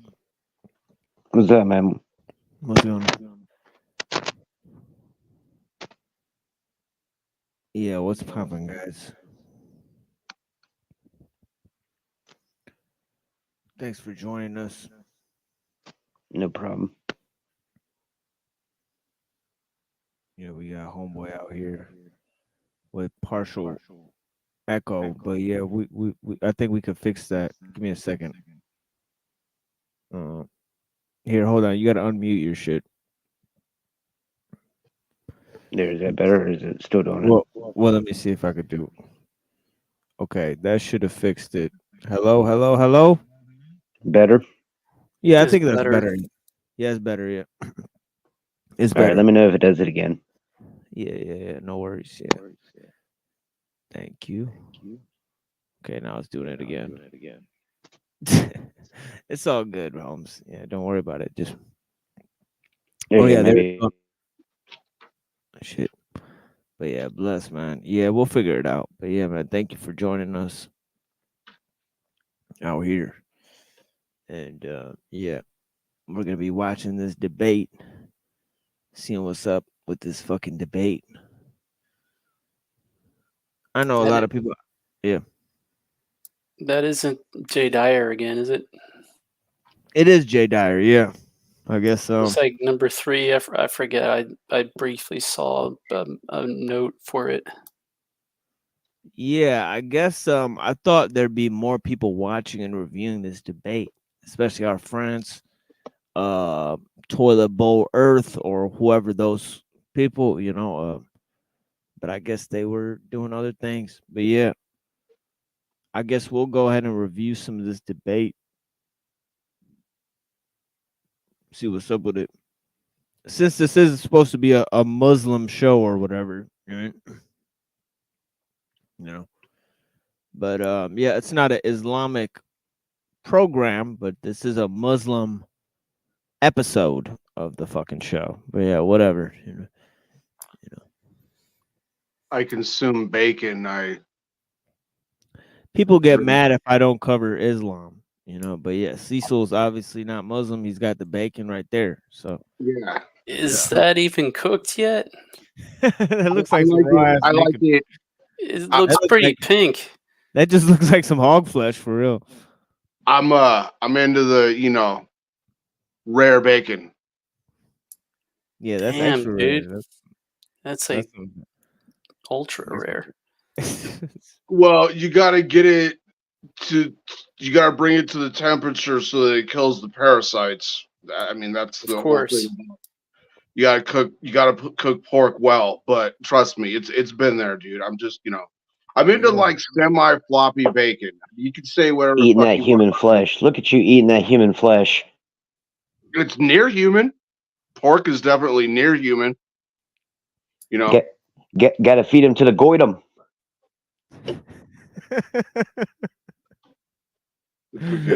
I'm a semi cannibalist if you eat pork, right? Because pork is so human. Anyway, the point that I was making is I'm definitely engaging in haram over here. So, this isn't like a hardcore Islamic show all the time. I was gonna say the Muslim show in air quotes. Well, it's a show primarily directed around the philosophy of technology, which is neither philosophical nor technological to any extent. But that's really the point, is that philosophy of technology is the final boss of philosophy, and technology is the final boss of humanity, really, but yeah, that's neither here nor there. That's why we expound on different issues, religious issues, philosophical issues, the foundations of religions, and also the foundations of liberalism, which are the foundations of the secular and technological age. Why not? If we're going to study mysteries in this place, Why not look at the mysteries of who we are and what we're responsible for in this place? So Exactly. if we were, What? I'm sorry, I just had a question real quick. So if we were fundamentalists, right, would we be living in a society in which we would be low tech and therefore the masters of our technology, as opposed to liberalism in which technology is becoming our masters and becoming like an addiction and so on and so forth? I mean, I think that fundamentalism is part of the problem personally, because fundamentalism is a modern invention, so to speak, because they had to read the text.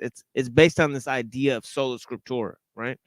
So it's that everybody can find their own interpretations of it and then formulate it on their own. So Okay. so I think that the whole idea of fundamentalism, it had to first have the Protestant Reformation, and it needed the printing press. So so you need modern technology in order to have fundamentalism. That's just it's just how the world works. But essentially that's just how it happened. But the thing is that you know did, did the ancient people or the people who started the religions, did they need a high level of technology in order to practice those religions? I mean, the answer is no. you know the answer is no. Throughout most of history, they had a high level of cultural refinement based off of the religions, right? They had beautiful churches, beautiful mosques, great architecture, excellent food, excellent clothing, the finest quality shit that they got from fucking China and fucking all over the world, right? They were colonial, right? They were expansionists, right? The church, the Islamic world, right? They took so much wealth and power, right? And land. They took tons of land, right? So the thing about it is they reached a high level of cultural refinement, but they had a very low level of technological power. Remember? Whereas today we have basically cultural homogeneity. They got McDonald's in fucking, you know, Pakistan, you know what I mean? Or, in China and shit, and in fucking Israel. McDonald's is everywhere. What is Western culture? Is it Mickey Mouse and McDonald's? What, I mean, you really have to ask yourself, you know what I mean? The McDonald's in India, though, is pretty much just Chick-fil-A, right? Since they don't eat cow. It's falafel burgers. Right. That's funny. Welcome to corporate America. Yeah, really. So I mean, it is what it At is. that point, it's corporate globalism, really. But basically, my question is like, so fundamentalism doesn't need to achieve a high level of technology. So basically, this is like the antithesis to liberal technocracy or whatever, right?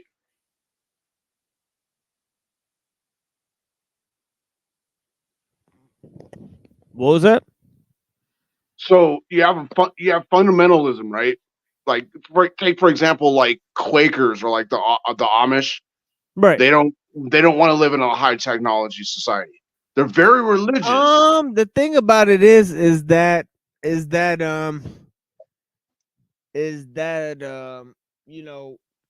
then the antipode is liberal technocracy. I mean, if you look at the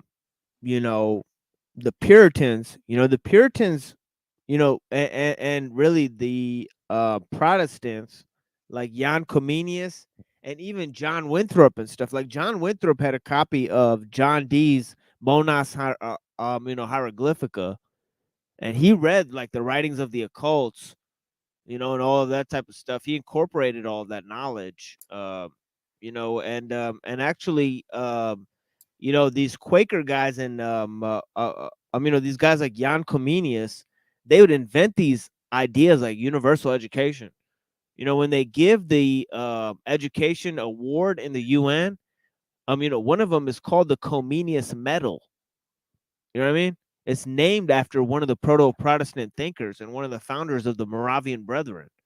You know, so they were both founders of occult schools and also fathers of the Protestant Reformation. You know, I mean, these are the facts that fucking history tells us, that, you know, that the Protestants and the Quakers and all those guys were linked with with liberalism. That's why they developed the shit like the Magna Carta and they went against the king and all that shit. You know what I mean?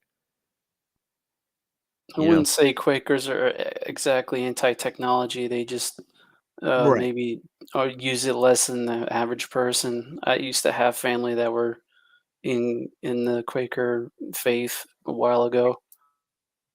It's like they use cars. They pretty much use most things like everybody else. They're not really Amish in that sense. Well, now they do that, but you don't see them sitting around a television eating McDonald's and shit. That's true. Well, if you look at like one day I went here and looked up the you know, John Winthrop's City on a Hill, model for Christian charity. You know, and if you look up his ideal, you know, he says God made some men, you know, rich and in power, and others mean and in subjection. And he's saying that God made your like lot in life. Like you get to like live your fucking lot in life. So if you're like gonna be poor, like you're gonna be poor. If you're gonna be rich, you're gonna be fucking rich. So like he talks about this division of labor.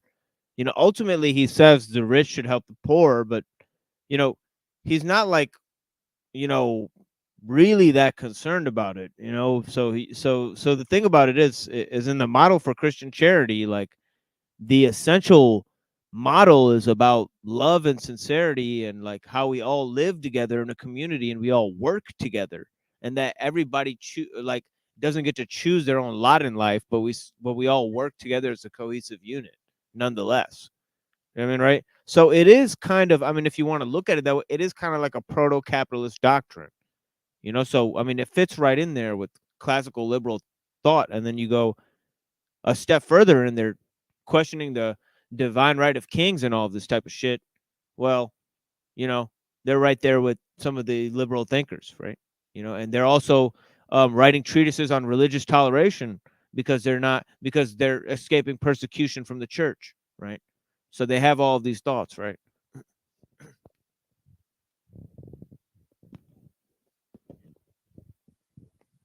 But yeah, give me a second, guys. I'm gonna grab this coffee. I think this bacon is like giving me intellectual powers and shit.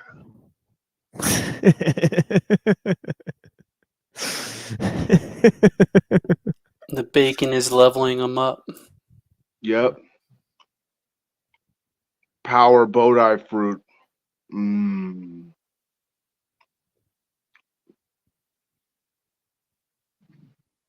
Void. That's a cool name. There is no such thing as ASD Gnostic. Oh shit. They're fighting in the chat. Neuro, where are you at? Flow State just went live. Oh shit. We might go on Flow State. We could call into shows. We have I the mean, sick capability. state. Uh-oh. Jay Dyer does a lot of good work on his geopolitics and intelligence history. I actually agree with that. You know, I like his like conspiracy stuff, you know what I mean?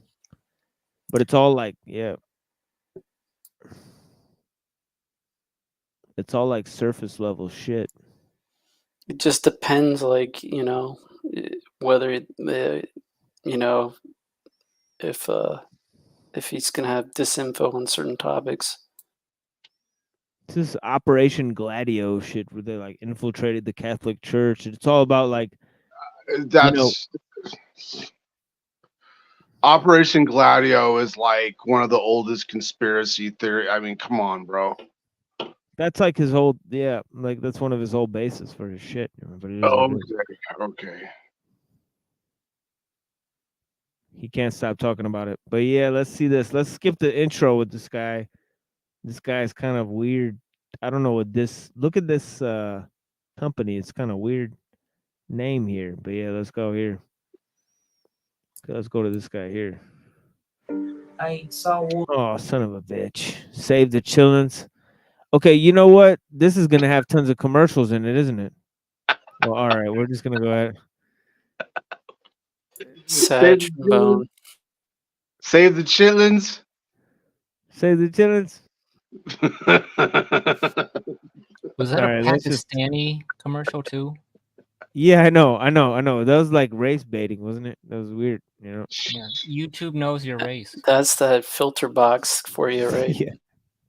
Yeah, Firestarter, you caught that here. It's like a little Pakistani kid as well. It's like a little. It totally did. It's a little toilet bowl. It's funny. Okay, let's go to this fucking. Okay, it's done with the commercial now. Let's go to this.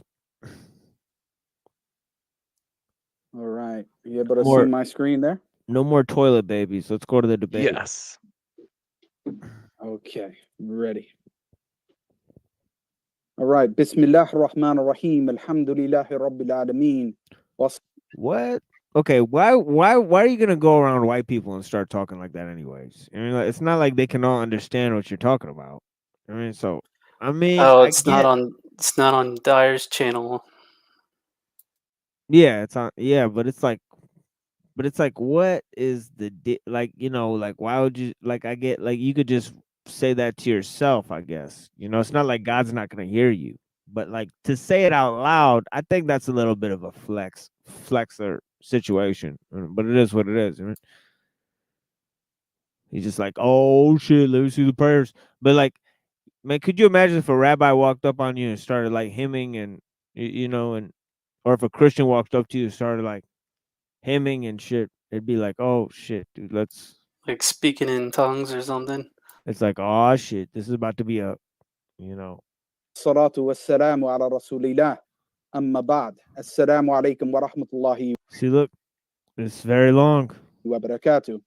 Welcome everyone. So the debate before us tonight is the Orthodox Trinity. And he's just a guy from Philly. So I mean, for him to have just, you know, one of the and you'll notice that like converts, they're extra flex on that shit. They're like, look at me, I know Arabic. You know, and it's like, I don't know why converts have to act more Arab than the Arabs. You know what I mean? I mean, it's kind of, you know, it's like, dude, you could, you know, there's nothing that says that you have to change your culture to fucking Arab culture once you become Muslim, right? Especially like Indian people laugh at that shit because Indian people, you know, like we're always gonna be some fucking weird Indian motherfuckers, right? No matter what. So we just laugh at like they hate Arabs, like they hate black people, they hate Chinese people, like you know, like motherfucking brown, like brown people are racist against everyone. You know, everyone's racist against everyone. You know, it's like a little bit of like I'm not gonna say like racism, but like a little bit of like stereotyping other races and stuff, like just for the fun of it. It's actually just normal. I mean, so people need to just get over. They used to have that shit on television. They had this show called In Living Color, where they would just tell racial jokes. You know, Keenan and Ivan Wayans. They would, and everybody laughed about it because everybody knew the shit was real. You know, but now all of a sudden, you know what I'm saying, right? Like, yeah, now all of a sudden it's all taboo and all, and everybody's getting their feelings hurt. It's like, okay. Yeah, like I gotta tell you guys, like brown, like old brown dudes, like they love Rush Hour. Why? Because they think the dynamic of a black dude talking to a Chinese dude is fucking hilarious. You know, right? Like all old brown dudes love Rush Hour for some reason. They think it's the funniest shit in the world, just because they're always making jokes about black people and Chinese people. Like those are the two people they make jokes about, and the jokes are always the same. It's always about how you know, black people are like way too like surprised by shit, and how Chinese people aren't surprised enough at shit. And like it's the two, like it's about like, you know, it's always the same type of joke. Right? But yeah, yeah. Versus ethnic creed. To be clear, This is a debate over polytheism and the belief in three gods on the one hand, and monotheism, or the belief in one God, on the other hand. In the first half of my opening statement, I will explain. Okay, well, I don't think you should have went there, because then he's gonna classify the Trinity in this very strange way. Where it's just 1 + 1 + 1. And shout out to our friend. He loves to point this out. 1 + 1 + 1. It's like this funny argument. You know what I mean? Where it's like you don't understand the essence. He's not going to reference Kabbalah again, is he? Oh yeah, Dyer. Yeah, Dyer goes to Dyer referenced the Kabbalah last time. It was crazy. I think actually, if this guy's going with this Atari Orthodox Trinity versus Atari Creed, if he's gonna go for a special type of Islamic sectarianism, then Dyer doesn't even have to attack Islam. He could just attack his special form of sectarianism. And So be like strong man. yeah, it's like so I don't even know why he's going with this special creed. He should just go more simple than that. But I don't know. I tried to send this J Kid a message, but he never fucking responded to me. I don't know what the deal is, but yeah, maybe he saw it, maybe he didn't. But I know he saw a couple of my messages or whatever. But yeah, explain and offer a defense of Ethety Creed. In the second half of my statement, I will explain what the Orthodox concept of the Trinity is and offer arguments against this position. First and foremost, unlike Orthodox Christians, we Muslims believe in one God. Qul huwallahu ahad, Allahu samad, lam yalid wa lam yulad, wa lam yakul lahu kufuwan ahad. Say, He, Allah, is one, Allah, the eternal, the self-sufficient. He neither begets nor is he begotten, nor is there to him any equivalent. Allah is one God, does not rely on anything other than himself, and everything in creation relies upon him. He does not beget, nor is he begotten or caused to exist, and there is nothing equal to him. The great Ethety scholar Ibn Khuzaymah summarizes Ethety Creed saying, and I quote, "Our doctrine or madhab, as well as that of all of our teachers." See, look, he's got this, 200 years after Creed. I mean, how is this any different from the Athanasius Creed? Where it's like 200 years after somebody developed some fucking creed. It's like, why do we need something like this, right? And of course, he's going to attack his sectarianism. Oh, it's the jargon of the middlemen. Yeah, it's like this crazy, like, our doctrine or madhab, which is not it's really a school of thought, which there's 5 of them developing over time, and that's only in one of the major sects, which is Sunni. There's still the Shias, and they have their own sects. So I mean, to quote a very particular sect, and quote it such at length, I mean, I think that does more harm to your argument, honestly, because now all he has to do is fight his sectarianism. Just like it's like all this guy had to do was just like argue against the Orthodox Church, the Russian Orthodox Church, or whatever Jay Dyer follows. He doesn't have to argue against Christianity. It's like, Right. It's a problem of sectarianism. It's just like, it convolutes things to an extreme level.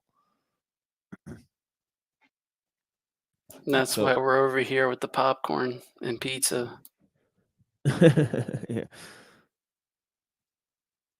And the tacos and the Colts and the cats. Is as follows. We ascribe to God everything that he ascribes to himself. We acknowledge it verbally and hold it to be true through inner conviction within ourselves, though without thereby comparing God's face to the face of any creature or created entity, for our Lord is above being like unto creatures. So, we affirm real attributes for Allah, based on the apparent meaning of the text, and ascribe to him what he ascribes to himself. We know the meaning of his attributes, but we do not know the haqiqah or the kayfiyah or the precise reality of the attributes. Keep in mind that when we say we affirm the apparent meaning of the text, This takes into account the surrounding context of the verses mentioned, as well as the entire corpus of Revelation. We do not deny his attributes, nor do we liken his attributes to the creation. We reject divine simplicity or the notion that God does not have any real distinct attributes. However, his attributes are inseparable from his essence. He is not composed or caused to exist by something outside of himself. We also affirm that Allah is an active, dynamic creator that is genuinely capable of acting in succession. He creates different things at different times and speaks to his creation whenever he wills, by his will and power. We believe his actions can have a beginning in time and yet are uncreated. The legendary scholar of Hadith, Imam al-Bukhari, states, and I quote, فَفِعْلُ اللَّهِ صِفَةُ اللَّهِ وَالْمَفْعُولُ غَيْرُهُ مِنَ الْخَلْقِ. So Allah's action is his attribute, and that which is acted upon is distinct from him, being part of his creation.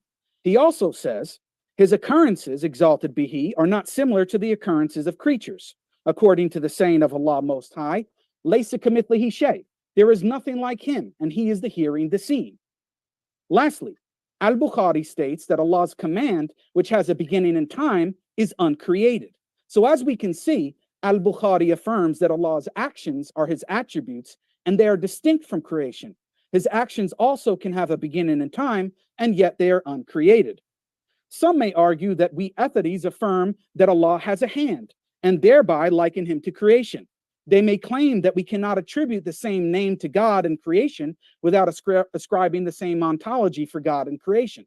This principle is falsified if one affirms God and humans can possess an essence without being similar ontologically. The same bears true for every other predicate given to God.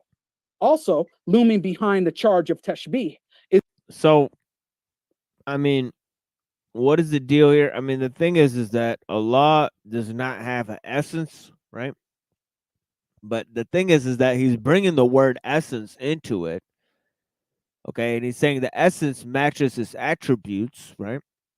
Where he's making a distinction between essence and attributes where one doesn't even need to be made, because you don't have to bring in the concept of essence at all, because there's no like thing that's ontologically transcendent besides God.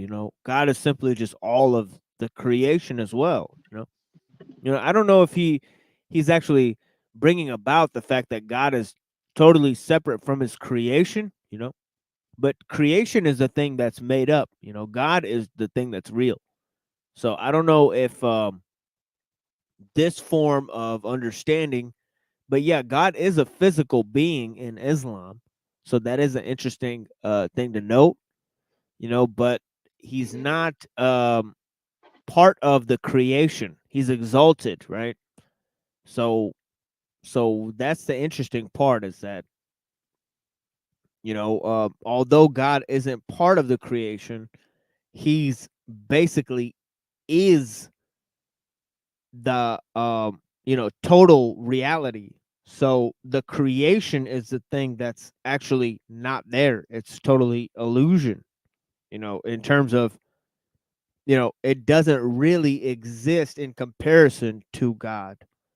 So I don't know if, so God is involved in every aspect of creation, but the thing about creation is that, it no part of creation can be actually compared with God.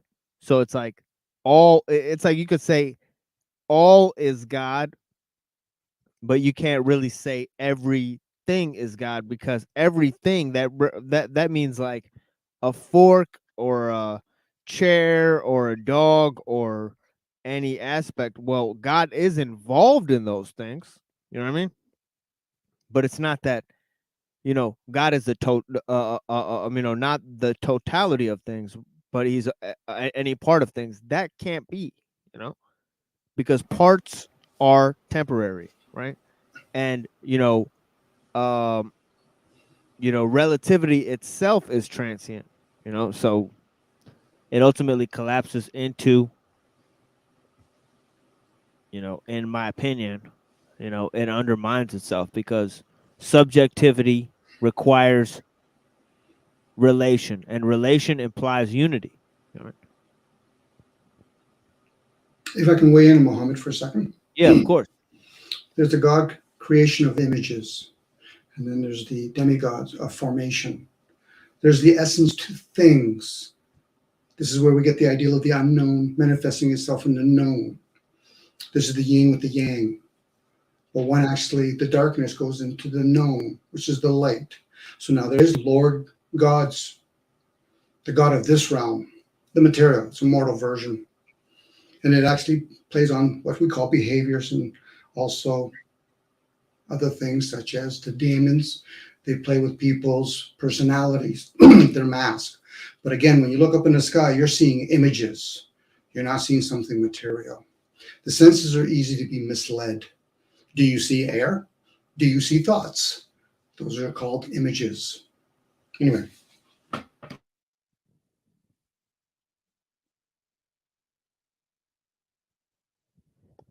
Yeah. So is it an anthropomorphized being? I see your comment up there. Vladimir Putin. Here, give me a second. Shit, I don't want to spill my coffee here. Okay, let me get to Vladimir here. Is it an anthropomorphized being? Well, not in the sense of Christianity, right? You know, it's not comparable to humans, although humans are created in the image of God. God is not comparable to humans. But in the Christian, I guess, cosmology, God is a human. So that is a different thing, right? But that's what he's trying to say. He's trying to say that, no, God cannot be a human in the Islamic sort of system because, you know, well, first was the verse that God doesn't actually have a son. So that it says that in the Quran, and then it says all of these other things. But anyways, I forgot where my tab really is. Oh yeah, it's glowing here. Okay, here we could just is an assumed realism regarding universals. For example, God and humans both have knowledge. This universal knowledge must be partially identical in God and man, the objector assumes.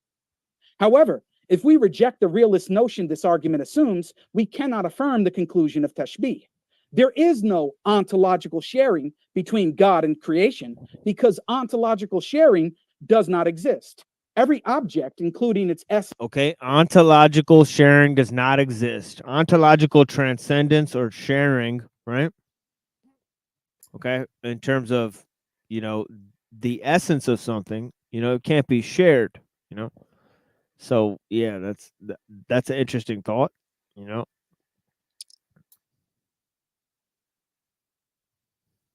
Essence and attributes is particular and not universal. Universals merely exist as concepts in the mind. The claim that ethity traditionalists represent an overtly anthropomorphic theology has been refuted countless times, and most recently by Fareed Suleiman when he states, and I quote, Wesley Williams attempted in a 2000. Oh, well, there's his answer to Vladimir Putin. He's going in on that question, huh? Article to show that Ibn Hanbal's conception of God was blatantly anthropomorphic, an untenable claim, in my opinion, close quote. Suleiman also cites numerous other academics who have refuted this falsehood and goes into more detail substantiating his claim. We should also keep in mind that Jay and the Eastern Orthodox have no problem with Tashbih. In fact, they consider it necessary, given their concept of theosis, described by Maximus the Confessor as, and I quote, a sure warrant for looking forward with hope to deification of human nature is provided by the incarnation of God, which makes which makes man God to the same degree as God himself became man. Let us become the image of the whole one God, bearing nothing earthly in ourselves, so that we may consort with God and become gods, receiving from God our existence as gods, close quote. So as we can see, Orthodox Christians do not have a problem likening God to creation or creation to God. I now turn to my opponent's theology of the Trinity. I will argue that Jay believes in three gods, based on what is known in the literature as the... I think it's interesting that when he was reading that, some of the gods were capitalized and some of the gods weren't capitalized. So I don't want to say he didn't read that right, but I don't know. It seems something fishy how he read that. I think it's saying that man can become like a angel, but not like a god. God, but there's like a god, and I don't know. But another aspect of that is seen in Eusebius. He says in order for God, in order for man to become like God, God had to become like man.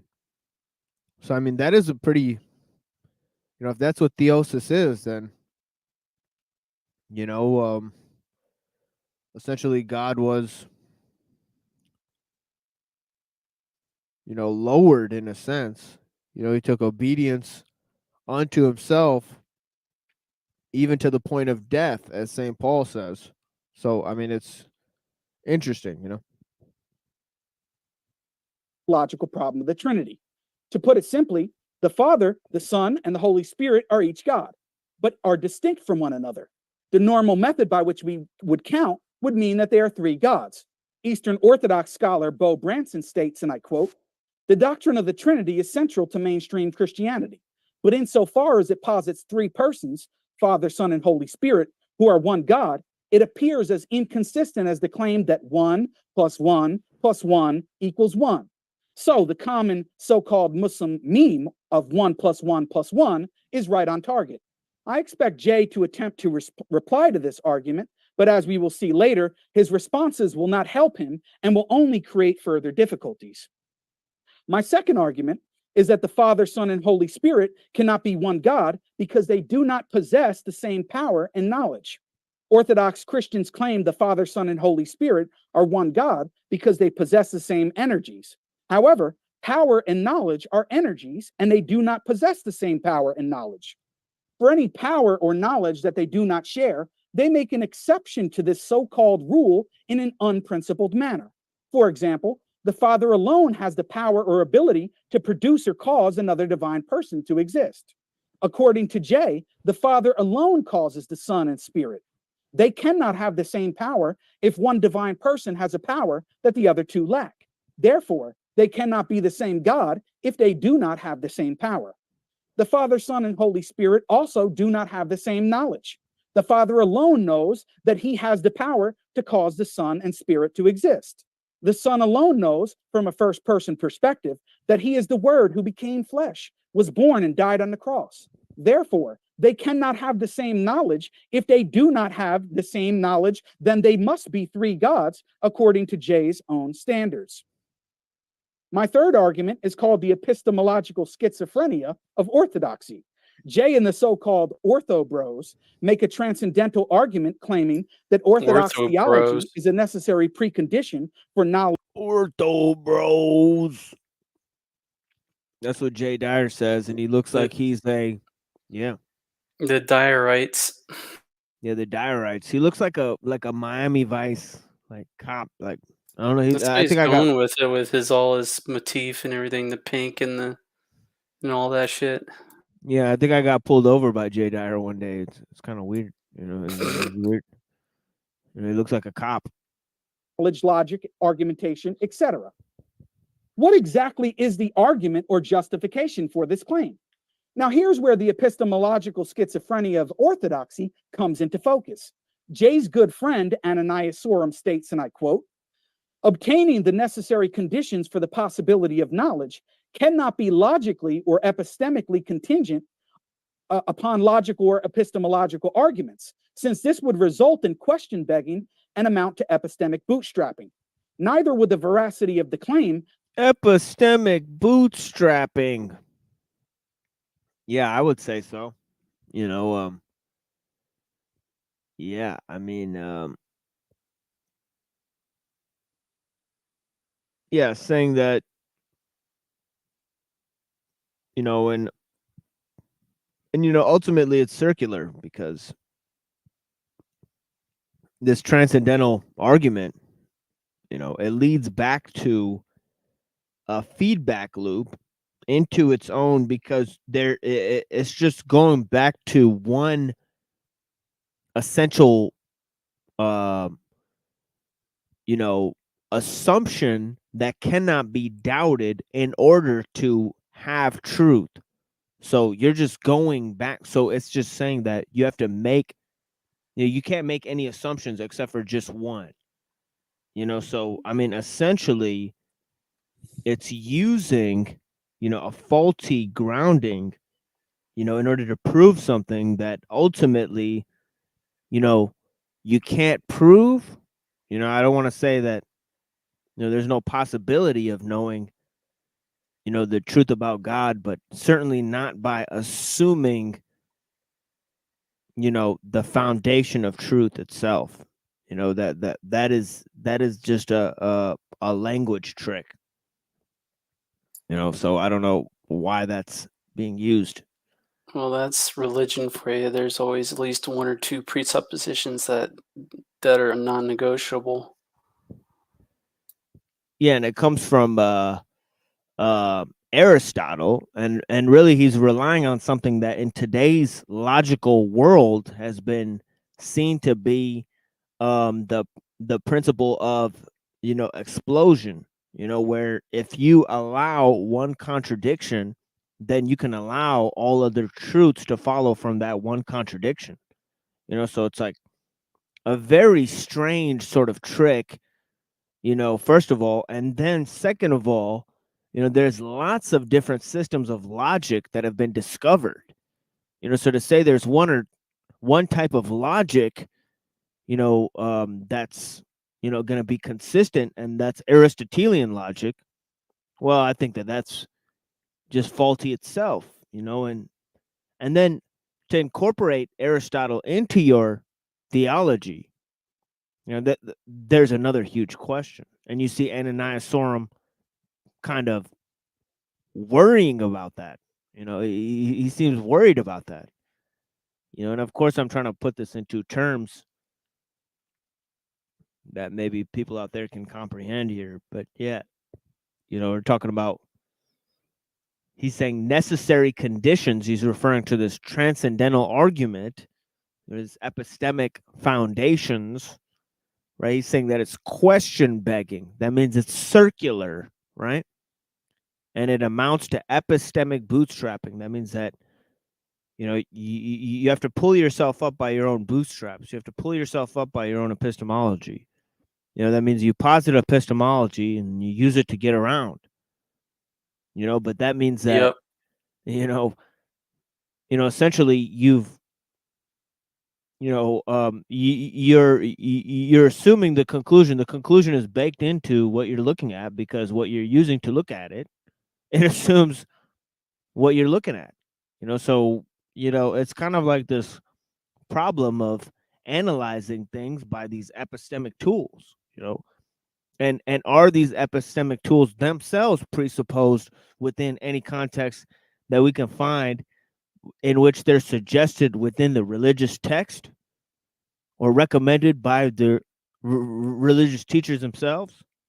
You don't find any proof of that. These are philosophical, notions and, logical tricks. I mean, that such and such conditions are necessary for the possibility of knowledge. The necessary conditions that would provide justification for our knowledge must be both metaphysically and epistemically prior to epistemology and arguments. Close quote. It seems the response to that is that there is no argument or justification for the claim that orthodox theology is a necessary precondition.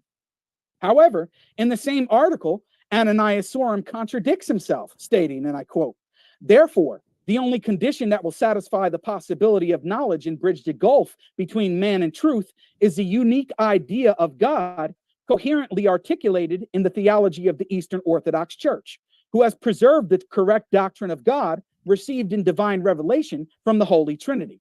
For only in the Orthodox doctrine of God will we see that God, the necessary condition, is rational, omniscient, transcendent, non-contingent or necessary, intentional in his creation, as opposed to creation being accidental, a personal and communal being having perichoresis within his Trinity." Close quote. And he continues on listing all of the reasons why the Eastern Orthodox Church alone can serve as the necessary precondition. He All right, contradicts now I got a himself bridge again, to sell just you. a few sentences later, saying, and I quote, in presupposing God as the necessary condition for the possibility of knowledge, man surrenders his autonomy to the revelation of God, not as a conclusion that has met the standards of his epistemological criterion itself, close quote. So which one is it? Does Jay and have an argument and justification for the claim that Orthodox theology is the necessary precondition for knowledge and argumentation? And if so, then what exactly is the argument? If not, then the claim is equivalent to stating that a banana is the necessary precondition for knowledge and argumentation. And when you ask me to justify that, I can simply say that you are missing the whole point, as this argument is beyond justification.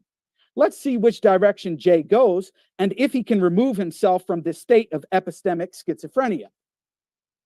My final argument is what I call the problem of orthodoxy in orthodoxy.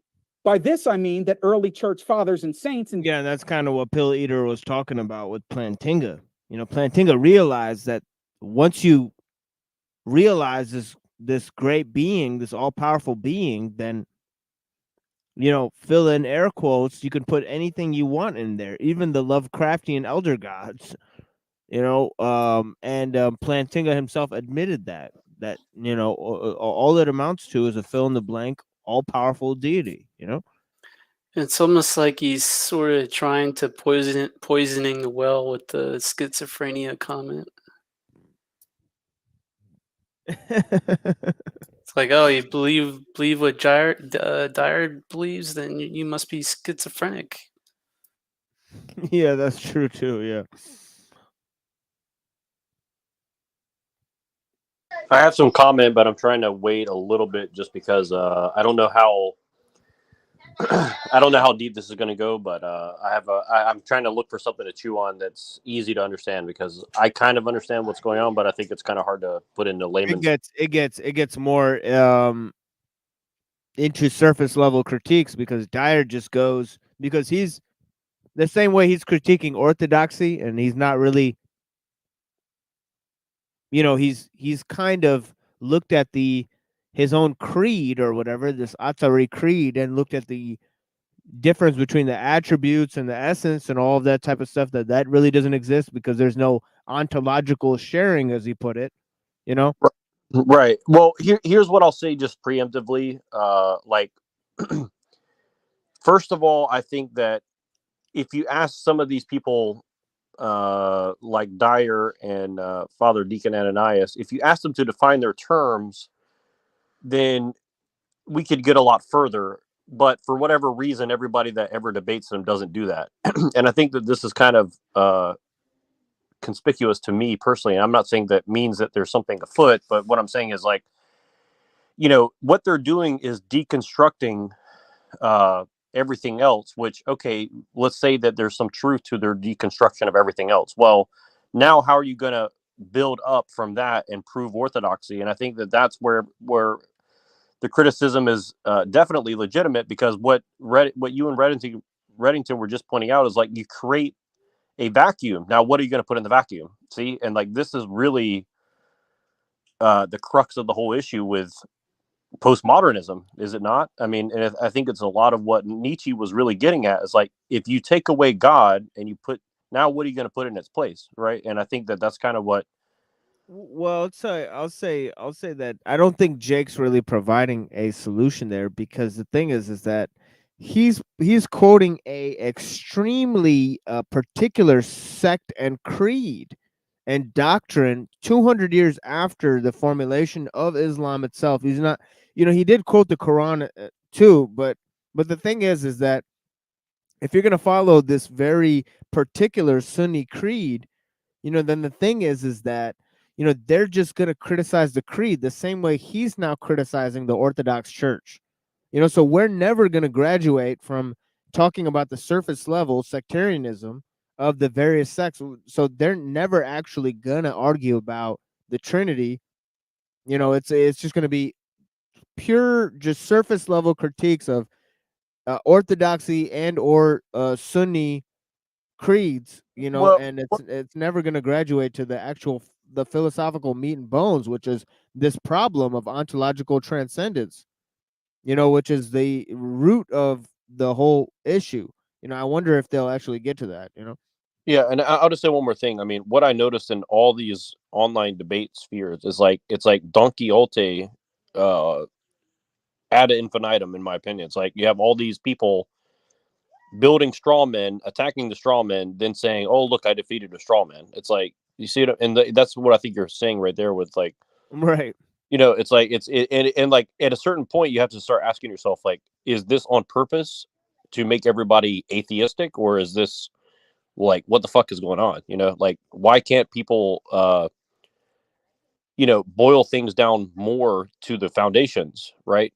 And like you said, they want to, and I think this is my big problem with organized religion, especially within Christianity, because that's where I come from, right? And it's that, like you said, we're fighting over the creeds that were created hundreds of years later, rather than what were the words of Jesus and how does that apply to everything else? Like, you know what I mean? Like if that's the foundation, by what methodology are we comparing what Jesus said and what everybody else says, right? Like that would be a much more productive conversation, would it not?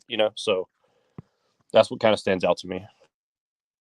Right, and I do think part of it is that you got to put on a show, you got to fill time, and you might as well argue about the minutia of creeds and these non-essential issues, instead of getting to the heart and bones of look, do you believe God is part of creation? Is it about anthropomorphism? Is it about humanity connecting with the divine?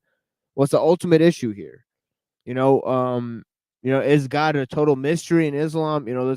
And they get to some of that, where Jay Dyer goes out and says, well, the God in Islam is basically unknowable and or doesn't make sense. It's it's philosophically untenable. And then you go to the contradictions within the notion of ontological transcendence or the Trinity itself.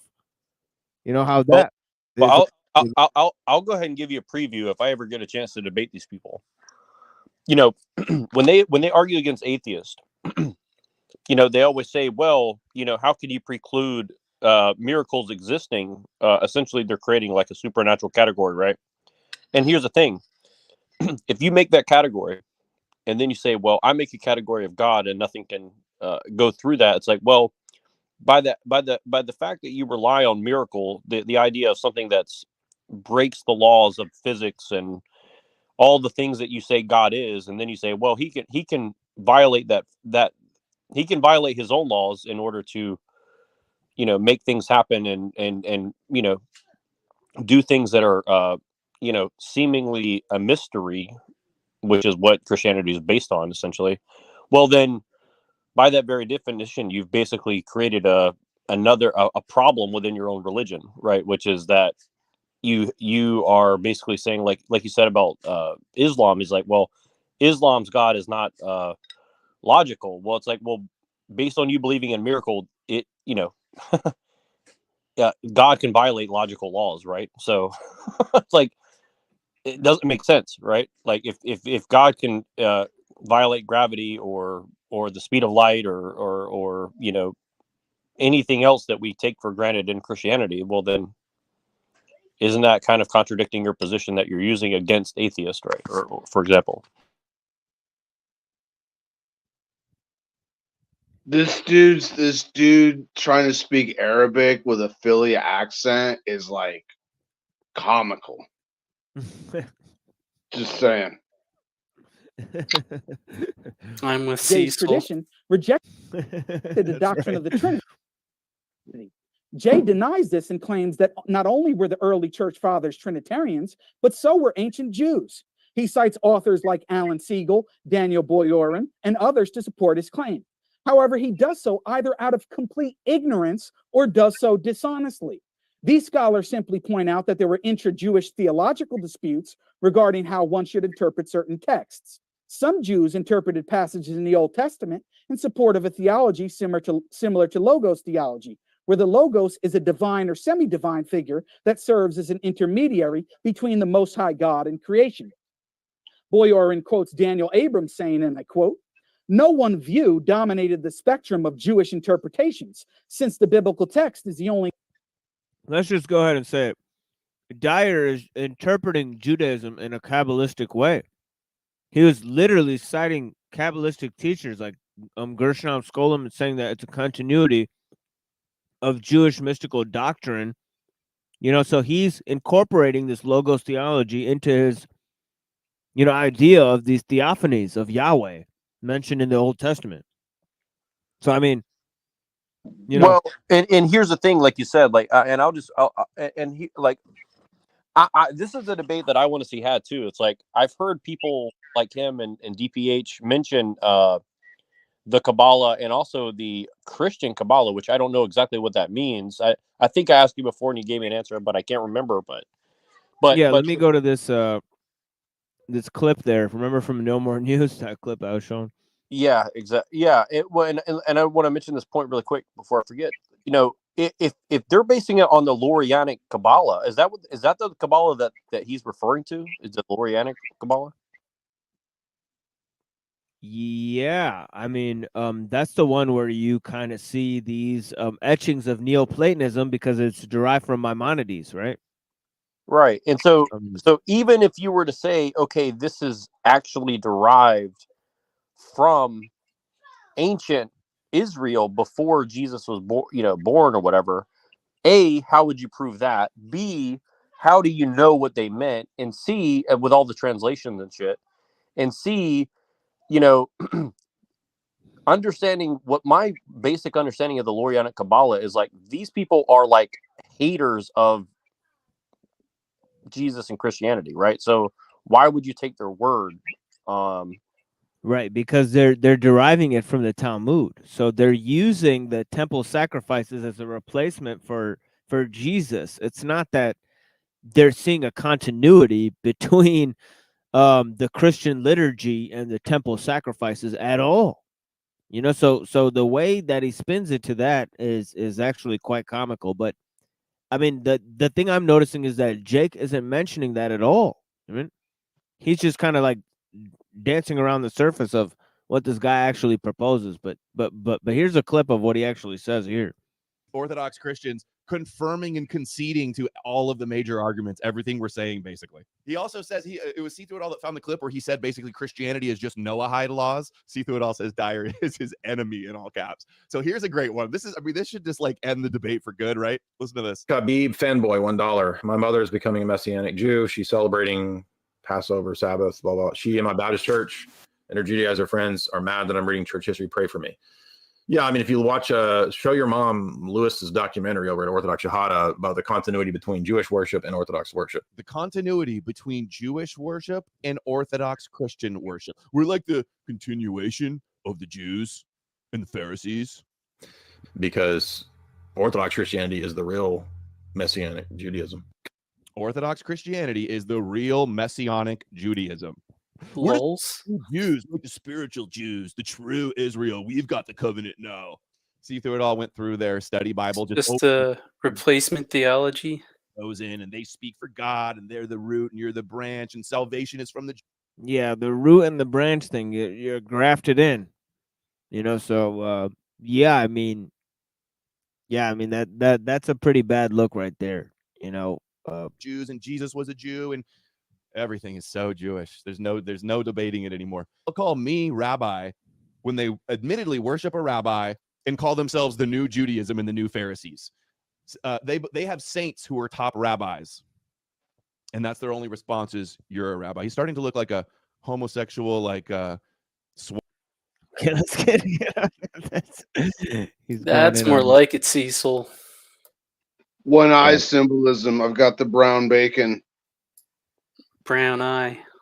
You will bow down before my haram. Okay.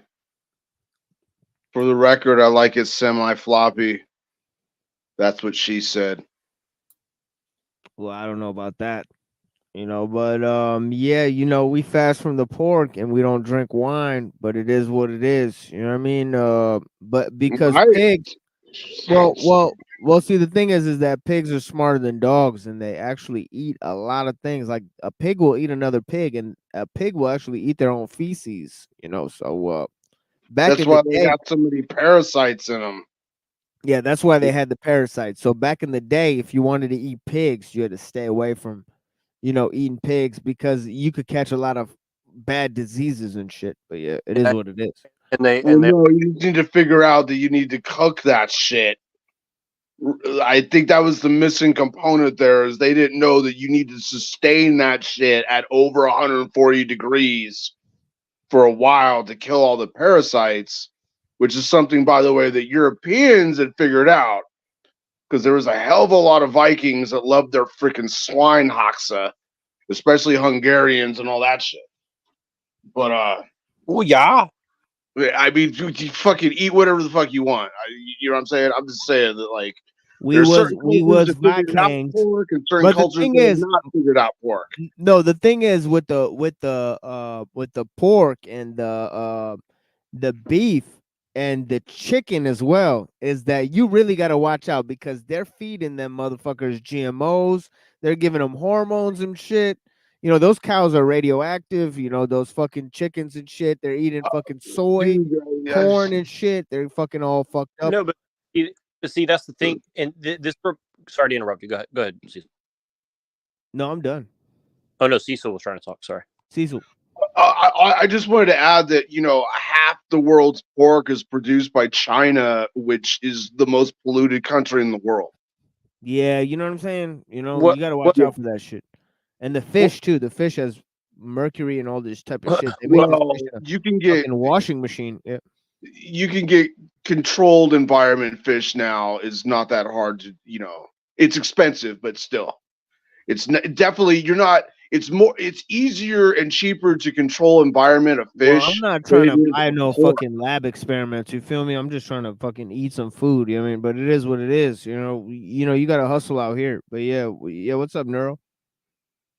I was just gonna say mercury is organic. No, no, I was gonna say, no, it reminds me of that book by Upton Sinclair. I think it was called The Jungle. Yeah. something Jungle. Yep. You know what I mean? Yeah, and I'll never forget that learning about that in school. And it's like, they sold you convenience, and then they sold you sanitation in light of the convenience, and then now they're selling you poison as sanitation and convenience, right? So it's like, like that seems extreme. And like I was thinking today about like, like the environmentalists, the crazy environmentalist people who go to the capitals and are saying like, like they threw paint on like the Mona Lisa or whatever, and then they're throwing paint on like the Constitution or whatever, and they're saying, we need to get off fossil fuels, blah blah blah. And I read an article yesterday, just the basic outline of it, and the article essentially said something to the effect of,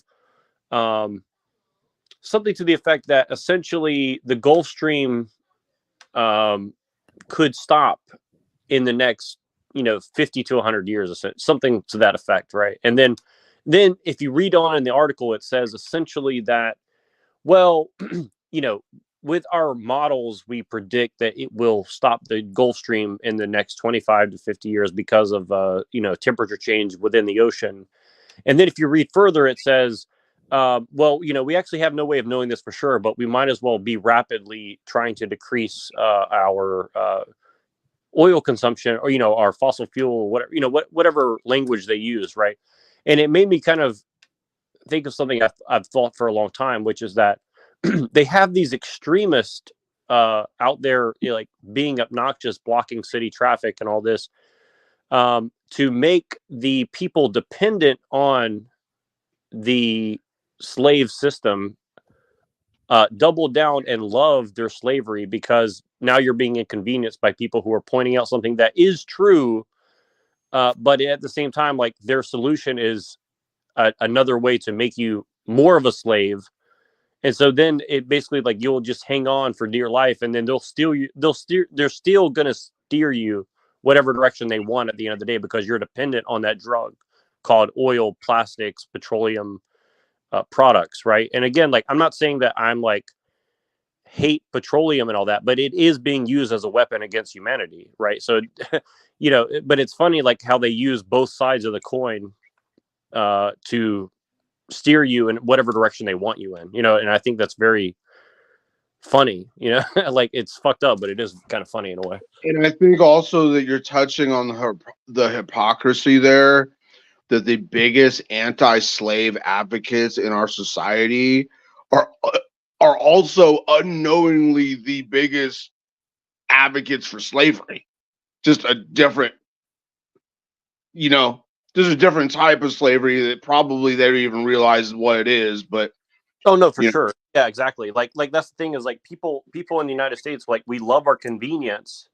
And then rather than like say, you know, I should be paying $5,000 for an iPhone because I want it built in America, like, you know, like fuck, you know, at least it would be more about America at that point, right? Like, yeah, it's more expensive, but we spend more time on our phone than in our car or in our house. So, you know what I'm saying? Like, if we're gonna do it, let's have some ownership of it, right? But see, you can't have that conversation, right? No, we need children digging stuff out of a mountain in Africa and sent to China and then sent over here. Now, you know what I'm saying? Like, you know, I'm not saying this like in a leftist way. I'm just saying like, if you want to change shit, it's going to cost something, right? And that's the thing. People aren't willing to sacrifice, you know? So it's just, it is kind of funny, you know? it kind of reinforces my argument of like fundamentalism, or maybe I'm using the wrong word, but fundamentalism versus like liberal technocracy.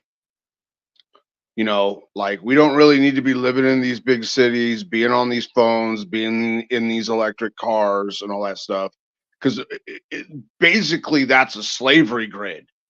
You can go back to like the way that we've been doing shit for hundreds of years and not have to worry about any of that and probably live a freer life. But you know, the liberals point at you and go, "Oh, you're freaking from like 200 years ago. Fuck that. I'm not doing that." But it's like, look, the Amish are probably way freer, living off the land, raising barns, not having televisions, than some dude working for Google or Facebook or whatever over there in Seattle was paying $1,700 for an 800 square foot apartment.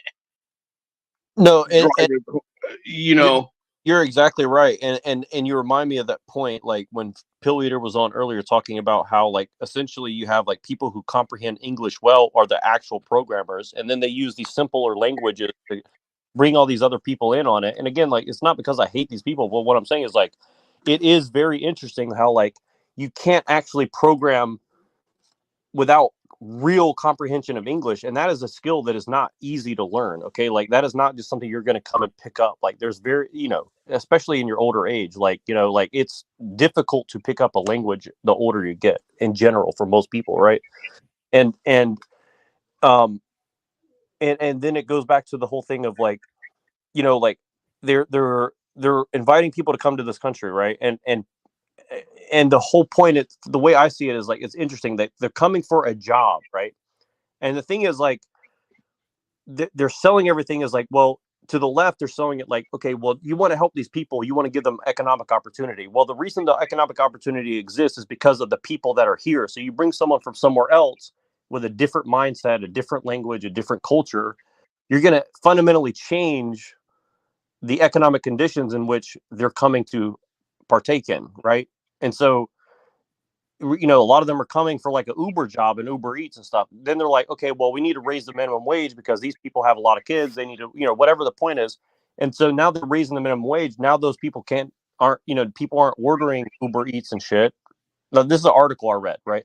And so now these people are suffering because now people don't want to pay, you know, $16 for you to deliver a $8 meal, right? So it's like, okay, now what, right? So it's like, you know, you create a problem, you make it worse, then you have another solution, and then it's like, you see what I mean? It's like you're driving things by using people's sentimentality. And on the right, they say, oh, we need to, you know, limit immigration, and we need to do this and that, but then they're not actually telling people, hey, you know, build a family, or, you know, create a union and control your own and work environment, or, you know, control your own local resources, or, you know, work towards some sort of like financial independence, like you were saying about like the Amish, and like get off of this slave system and to make America more robust. See what I mean? So they're not actually building the infrastructure necessary to shake off the thing that they're concerned with. And on the left,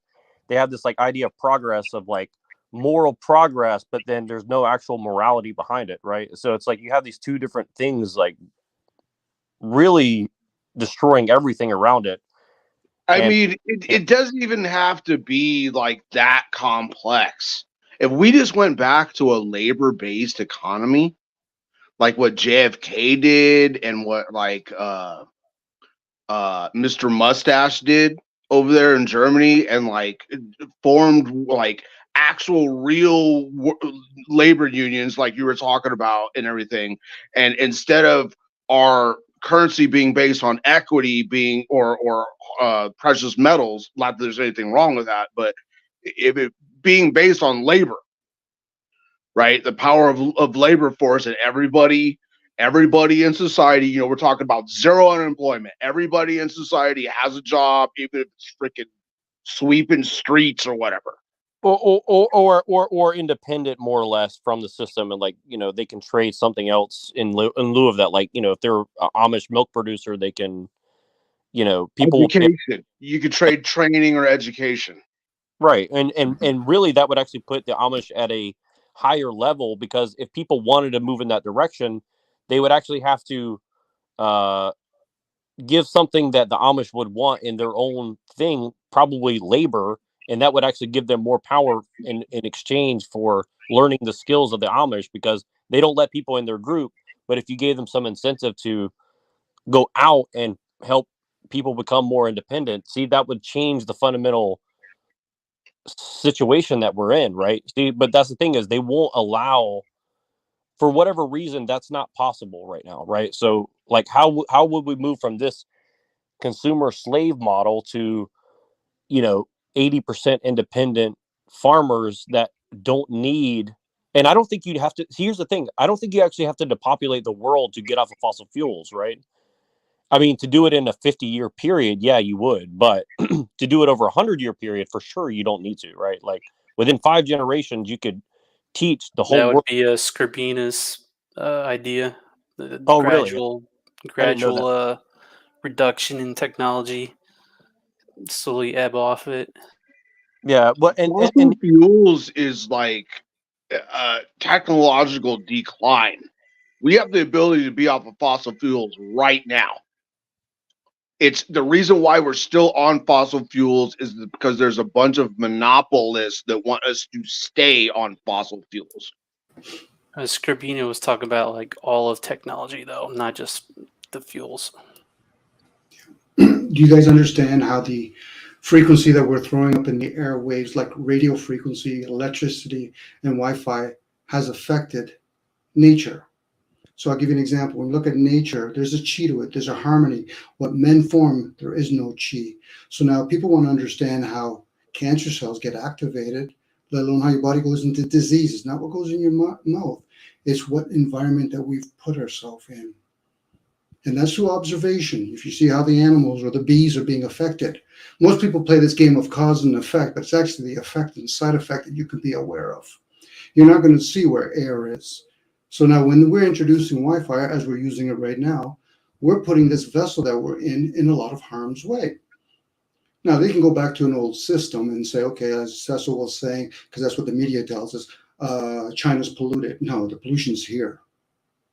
What we do with the waters, what we do with the air. Now, if people want to understand the concept of a god or demigods, they're playing with certain devices.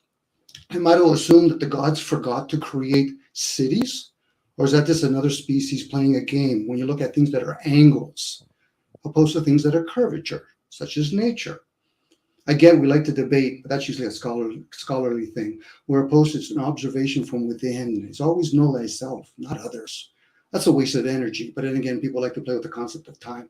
Where does that exist after life? Anyway, enjoy. Yeah, thank you for sharing that, Dom. Yeah, for sure. You know, and definitely, you know, frequencies are affecting the migration of the bees and the birds and all of these types of things, and it's having a profound effect on nature that is in balance with certain electromagnetic energies and frequencies that exist also in the ionosphere of the earth, and through other weather patterns and other things. But yeah, bless you guys.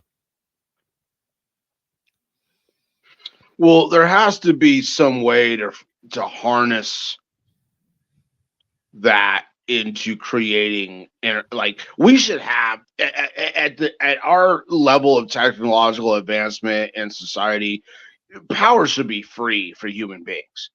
There's no reason why we should be charging for electricity or whatever to run whatever we need.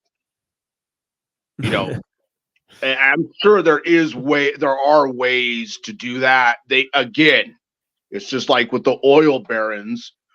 We have energy barons or whatever you want to call them, and they don't want that shit to be free. They want to enslave people, and you have to pay money at the gas pump. You have to pay money to your local. It's just the way or you could go.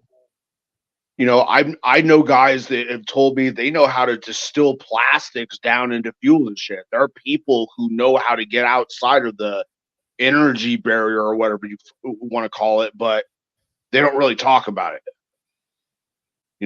Yeah, but that's the thing about the system, is that it relies on large scale technologies. It creates a rule of experts, and then the basic thing about it is that when you have these people who create outside of the system these little alternative methods, these small scale methods, they're just inherently going to be small scale, and they're going to be applied by these individual actors, and obviously the system's not going to be able to notice those changes, so it just goes back to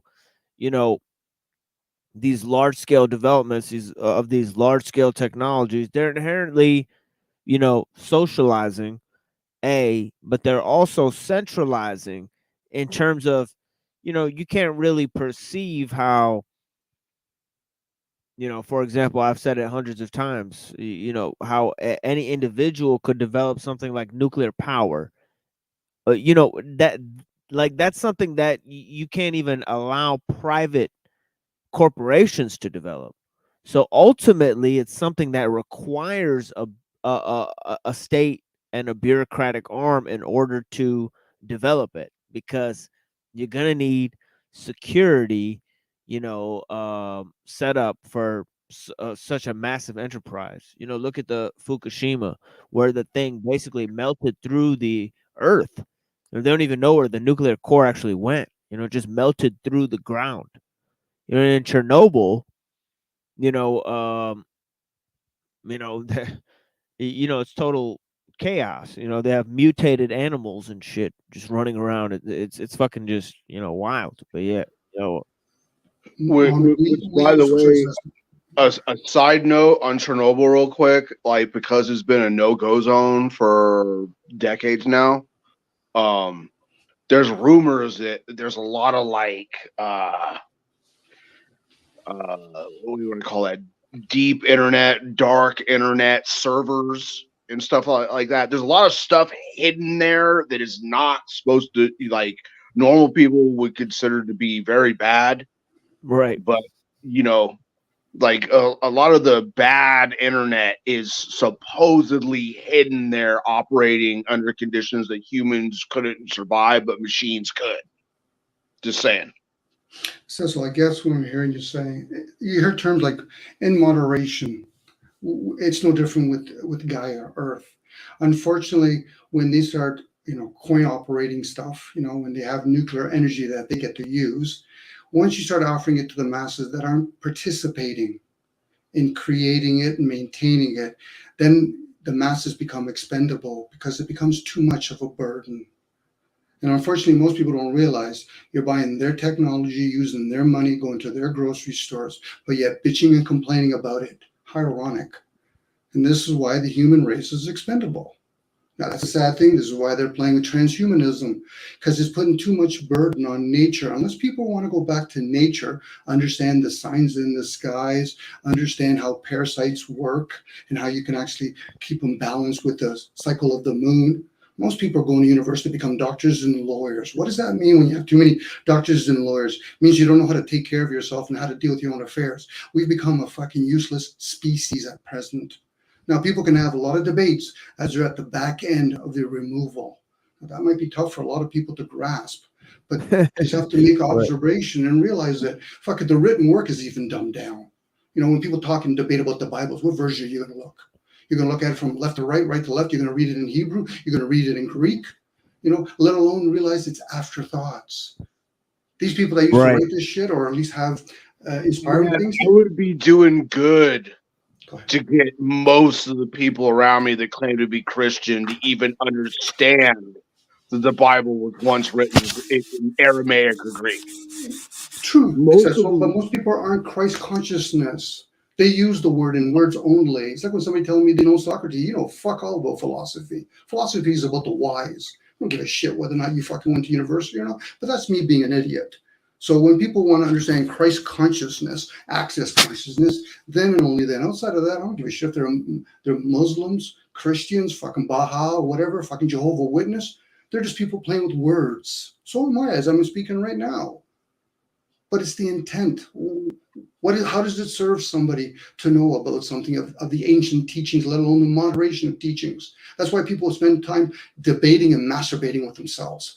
Get to know thyself, whatever that is. It's a program, whether it's the lower self or the higher self. But we are the observer of those things, by the way. There's a lot of people have lost that in touch to realize you become so attached to the vessel. They're not ever questioning, am I the vessel? Am I the aging process? It's a constant, but is that who you are? Our thoughts, even mine, for example. I'll entertain those ideals. Most people don't because they think this is an outcome situation. What's right or wrong? Fuck. Do 4 rights in England, you've done a roundabout. But anyway, go ahead, guys. You're a British Islander, Dominic? No, I'm not a Commonwealth country. I'm in Canada.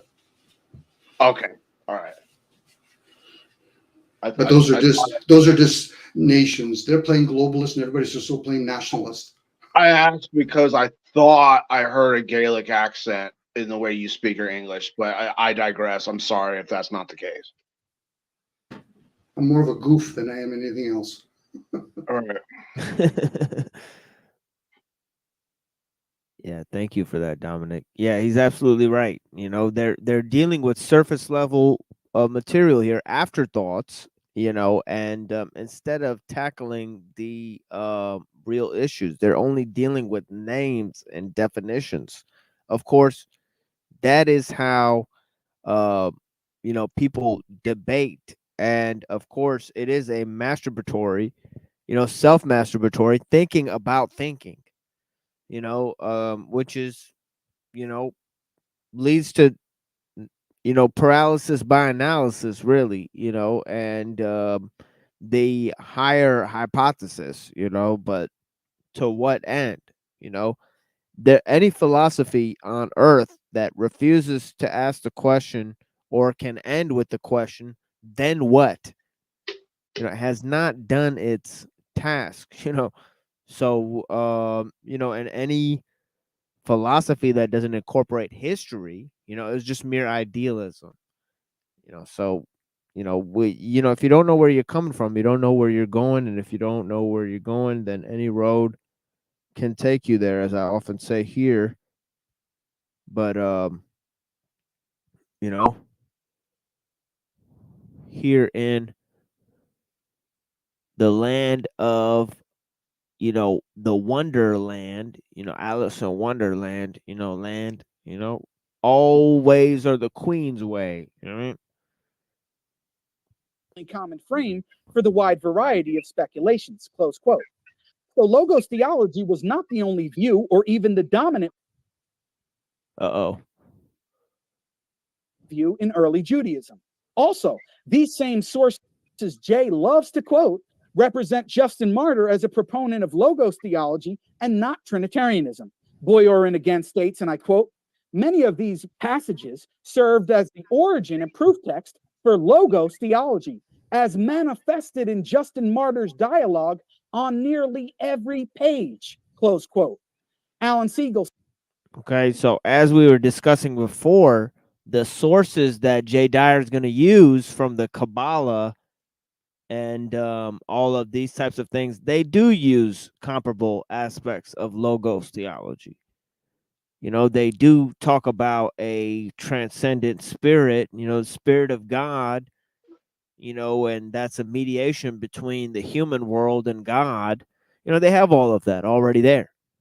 You know, so, you know, they have Adam Kadmon and Adam Belial and all these types of things. And they have all these distinctions, the lower aspects of man, the higher aspects of man, the archetypal man, the Shekinah, right? The spirit, indwelling spirit, right?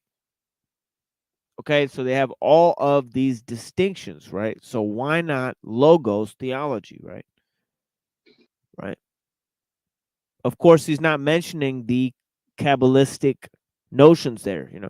States, and I quote, both Christianity and Gnosticism arose out of Hellenistic and apocalyptic Judaism by sharing heretical traditions of scripture interpretation, which speculated on a principle. Yeah, if Dominic fell out there, thank you for joining us. And yeah, you have a blessed night, brother. Yeah, thanks for joining us as always. Yeah. Principal angelic mediator of God, close quote. This is exactly what I've always claimed.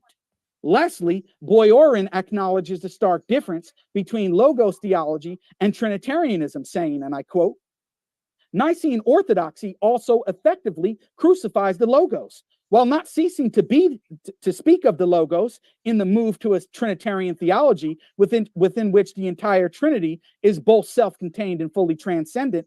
Athanasius and his fellows insist that God alone, without a mediator, without an angel, without a logos, is the creator. Logos theology is ultimately as thoroughly rejected within Nicene Christianity as within Orthodox rabbinism, close quote.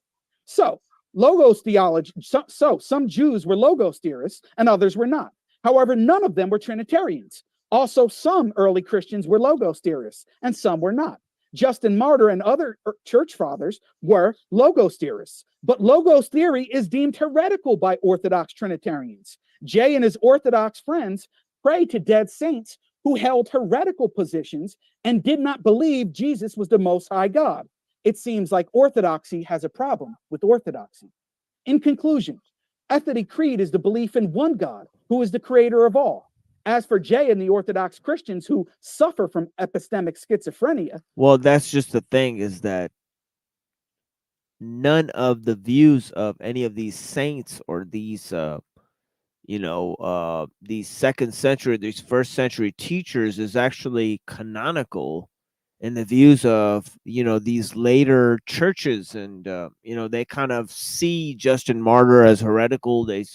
And they kind of pick and choose which one of their teachings they want to use.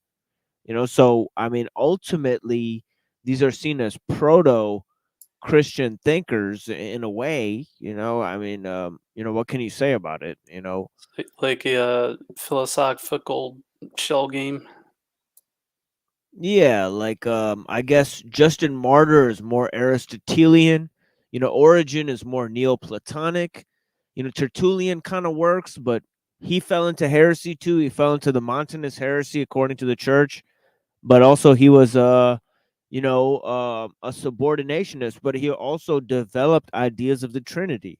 So they use and reject, some of these teachers, but Tertullian, and Origen and some of these North African teachers and some of these Alexandrian thinkers, they were notable for their, philosophical shell games, basically, what I mean? They're kind of,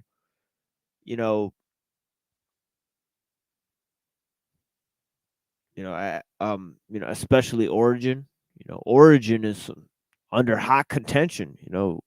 Which one of his ideas, and especially different Orthodox teachers and different Orthodox philosophers online will draw from different one of these teachings. I argue that they believe in three gods. The Father, minute Son, and, left. the Father, Son, and Spirit do not have the same power or knowledge, rendering them three gods. And lastly, they have a problem with orthodoxy, as their early church fathers held to a heretical theology by their own standards. بل نقذف بالحق على الباطل فيدمغه فإذا هو زاهق ولكم الويل مما تصفون. Thank you very much, and I look forward to Jay's presentation. Thank you very much for that opening. And folks, if it's your first time here at Modern Day Debate, want to let you know we're thrilled to have you here. We hope you feel welcome. And don't forget to hit that subscribe button. All yours for your user adoption. So smooth. Damn. All right. Guess before that switches, we're gonna fucking play this commercial here. Although I'm not gonna go ahead and also they plug their channel. Modern Day Debate is what we're watching. Muslim versus Jay Dyer, and now it's Jay Dyer's portion of the debate. Let's see if he cites the Kabbalah as he likes to do. All right, let's get into Oh, it. nope. He's talking about the sectarianism. I mean, I basically called it. You know, he's going to attack his sectarianism. You know, it looks like we're not going to move into any of the discussions about the precept game or the Trinitarian theology or any of the things about the Islamic cosmology and the Islamic attributes of God and how they tie into the frame. He's just gonna go ahead and attack Salafi theology, which I said it was a danger of him employing this Atari creed, this sectarian creed.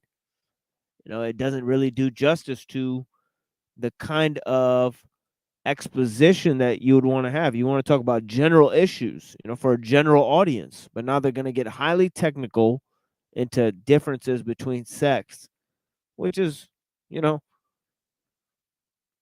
I mean, it's just plainly superficial. You know, they're going to keep it on a superficial level, unfortunately.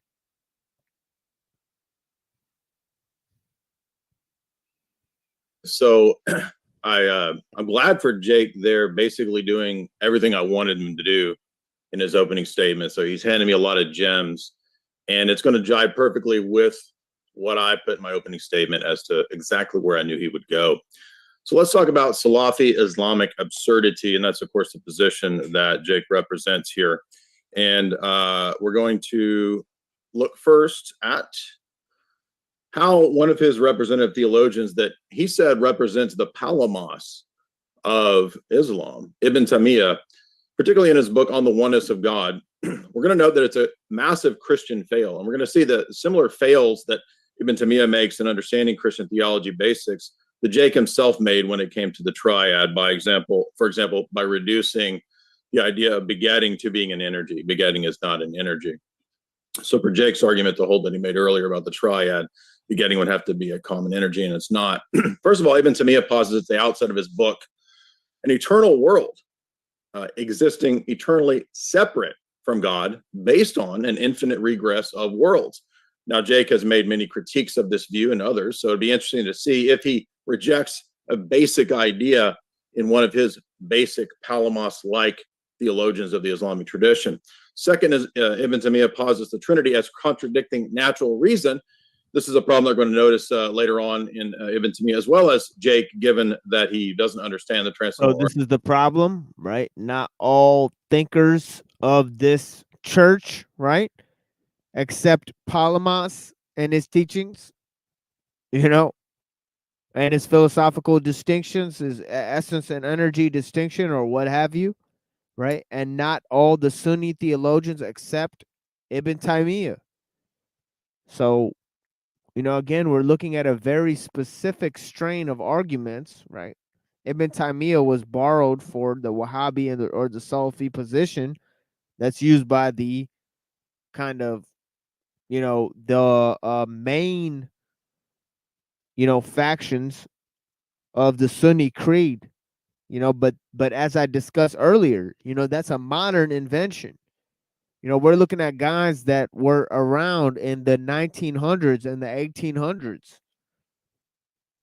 who basically laid the foundation for these things. You know, even Ibn Taymiyyah, I mean, he's extremely late. You know, we're looking at guys that are extremely late to the game. You know what I mean? I mean, Palamas, Taymiyyah, we're looking at guys that are like basically, medieval. They're essentially medieval in their render so they're not 1st century or 7th century. In other words, they're not there at the origin of Christianity or Islam, right? For that matter. I mean, really, Ibn Taymiyyah and Palamas are contemporaries of each other.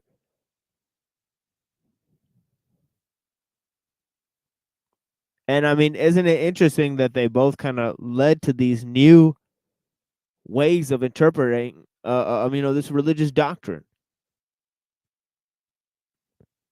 Anyways, my internet's kind of not functioning right now, but yeah, we'll see how that goes. I apologize if I fall out of the StreamYard's call or whatever the fuck it is, but yeah, bless you guys for being here. Argument, as he made clear in his opening statement. That's going to be very relevant for where we go here in a minute. Arguing that the Trinity makes energies and attributes persons is a move that Ibn Taymiyyah makes, which is false. He attributes to us the Nestorian view of Christ as 2 hypostases, which is false.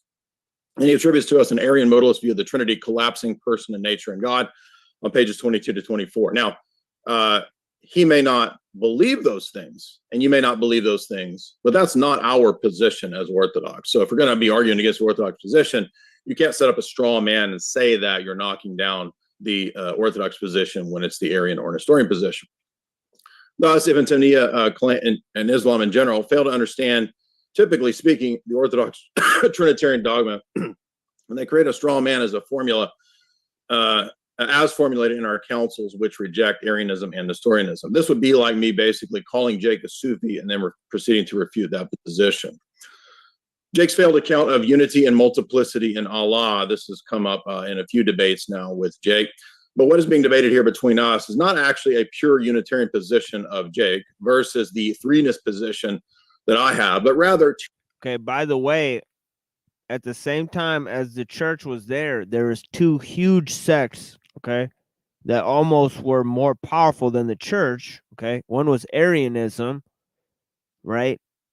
Founded by Saint Arius, right? And this posited that, Jesus was created by God the Father, so he must be, a step below God the Father. To put it quite plainly, he still believed in a Trinity, but he believed that this Trinity, contained levels to it, right? But in, Nestorianism, Saint Nestorius kind of talked about how, we talked about this with Deacon Swayden, when he came through here. We were talking about Nestorianism and how it posits that basically, God had a dual nature, man and, God both, right? Whereas, in the conception of God, it's all, one essence and 3 persons, right? So the church came to a different conclusion. This is in the Council of Chalcedon, right? These extremely minute details of Christian theology that were settled. First, in 325, they did the battle against Arianism. Okay, then in a little bit later in the Council of Chalcedon, they went up against Nestorianism, right? 2 different ways of accounting for unity and distinction in God. Jake would like to give the impression that his position is free from all issues that relate to multiplicity, but in passing debates, we will see that this fails. Jake believes that the attributes of God are, according to Ibn Taymiyyah's two principles, really distinct amongst themselves from God's essence. What applies to one attribute also applies to all the others and equally to God's essence. This includes affirmation and negation, true whether we know the meaning or not, except the plain meaning, as Jake said in his opening statement. Attributes are comparable to creatures in terms of perfections, which creatures partially have, while God maximally has this perfection in a way befitting him. Thus, likeness in these cases is, quote, in name only, according to Ibn Taymiyyah. Ergo, it tells us nothing, especially with Jake's nominalist empiricist position, which he admitted. We will look at this in a second, so keep that in mind. True for thee, not for me, the Jake brand. Jake believes that the attributes are really distinct and inseparable. Did you hear him say that in his opening statement? That means counting by division. But he also distinctly identifies the attributes as really distinct from each other and from the essence. That's counting by identity, which in the same boat places him in the same boat as Trinitarians when accounting for the distinction of hypostases, counted by identity, and the divine essence, counted by division.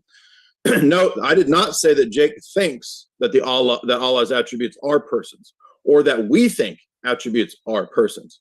That is Jake's straw man that he often uses in many discussions and live streams when he attempts to rebut this argument. But rather, Jake makes the same move when accounting for unity and distinction in God that we do, yet he calls us out on it. This is, in fact, Jake's guilty double standard. Furthermore, Jake and Ibn Taymiyyah are allowed to engage in affirmation claims about Allah, which we call cataphatic theology, that he would call idolatry in Christianity. Jake often states the Trinity incarnation is pagan. We will look at examples in a moment, but this illustrates another double standard where Allah's body parts are considered real, but not created. Foot, hand, eyes, etc. What is an uncreated foot that is nothing like a human foot? What, by the way, is a more perfect foot? Does the God foot have toenails? Isn't a foot with toenails more perfect than a toenail deficient foot? In other words, it tells us absolutely nothing and it reduces to absurdity. Also, Ibn Taymiyyah argues that God laughing is somehow more. Well, I don't know. Wouldn't they say that Jesus' toenail is the perfect human toenail? I mean, isn't Jesus the perfection of man, right? I mean, I don't know. So in other words, he's just going to point back at this and say, well, what's the problem with having attributes, Christians would say that Jesus didn't inherit the sin nature from the male line of his lineage. So I guess they could say he was perfect that way or something.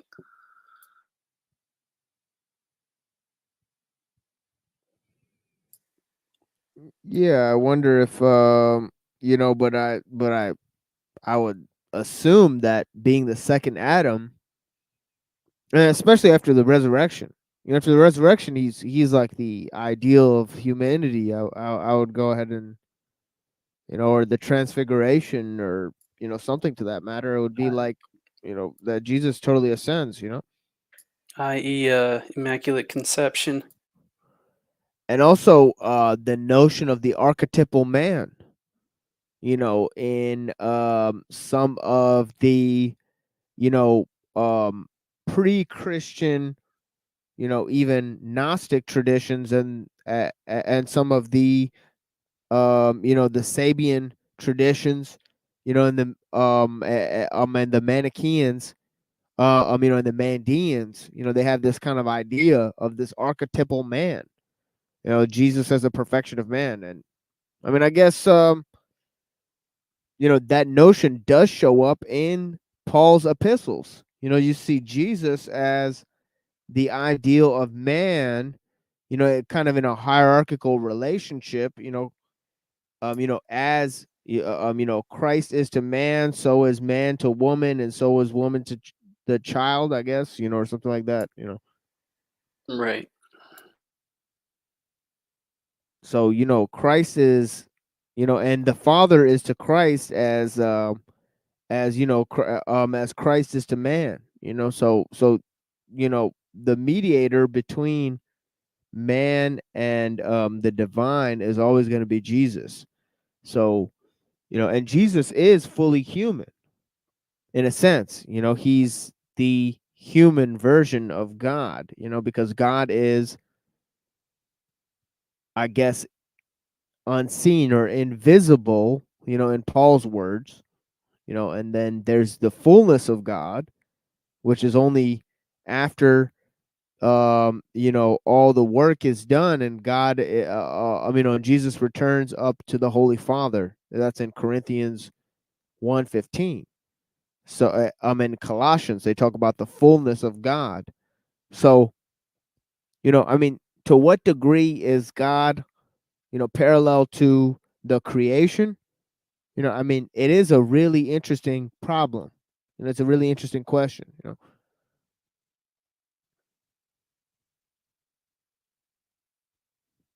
Perfect than him not laughing. I'm interested to see how Jake accounts for this. It would then follow that eternally laughing is better than laughing once. So God is eternally lolling. In other words, a clown God. Remember, what applies to one attribute, according to Ibn Taymiyyah's rules, applies to all the others. If there's an infinite series of created worlds and causes, then why would we ever need a single being? Also a position of Ibn Taymiyyah. Contingent means dependent upon something else, but it's begging the question to say that it's a single necessary being. So Ibn Taymiyyah might cash this out, or Jake, in two different ways. If it's a causal relation, then he's engaged in the quantifier shift fallacy, that every event has a cause, and so that every event has one cause. If every event is contingent, such that there's a transference to the whole, that's the parts whole fallacy. Because if every being is contingent, therefore the whole is contingent, is in non sequitur. For example, my room is made up of atoms. Atoms are invisible, therefore my room is invisible. This is a non sequitur. And this relates to the two types of argumentation that Ibn Taymiyyah thinks is rational argumentation for the existence of God. Created acts in God's essence. Jake is quick to claim idolatry in our position, but holds actual idolatrous views by positing actions in the essence of God, unless he again departs from the guy that he says is his Palamos. So in Suleiman 241, the Ibn Taymiyyah and the attributes of God, we have this pointed out that, in other words, temporal acts are contrasted with eternal acts. Jake makes this argument himself, and Jake may counter that created acts are now eternal. That is a contradiction. It also creates an attribute that contradicts Ibn Taymiyyah's principle number one, of what is applied to one attribute then applies to all, meaning that all the attributes are now created and temporal, or temporal acts are eternal. It also violates Ibn Taymiyyah's principle number two, which applies to the attributes in God's which applies to the attributes applicable to God's essence, meaning that God's essence is now temporal. Idolatry, will remind you, is ascribing to creatures the divine nature or worshiping creatures as God. This may also be why Jake thinks God's knowledge is had through discursive propositions, and that's precisely why he thinks the indexicals argument in a debate from modern analytic philosophy applies to his ideas of God. I can simply reply that God's mode of knowledge is not equivalent to creaturely modes of knowledge, and since Jake can at will invoke the idea of we don't know the modality, well, we don't know the modality of God's knowledge. But I also might just simply deny that God's knowledge is discursive or indexical. More problems for Jake, perfectly laughing. Do the attributes of Allah, considered in themselves, possess aseity? This has been asked to Jake in the past, and of course, Jake has not had an answer to it.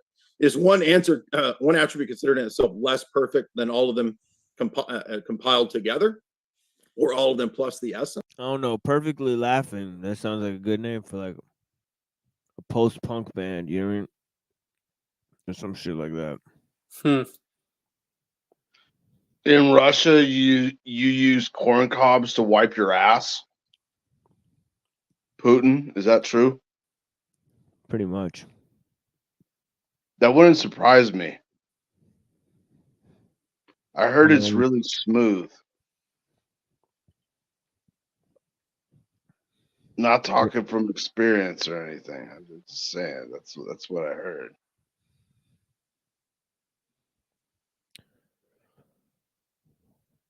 Uh-oh. They took Cecil. Uh-oh.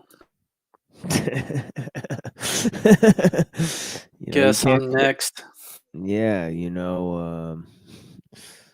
You know, you can't talk about that KGB type. Yeah, see, Vladimir Putin. Yep.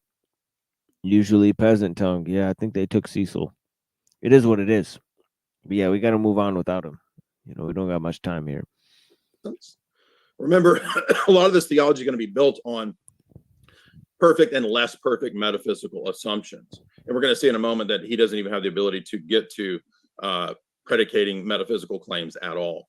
Why is laughing and turning his face, quote, more perfect than not? And this is, it's actually argued by Ibn Taymiyyah in the book, the Suleiman book. We might ask, what is a more perfect laugh?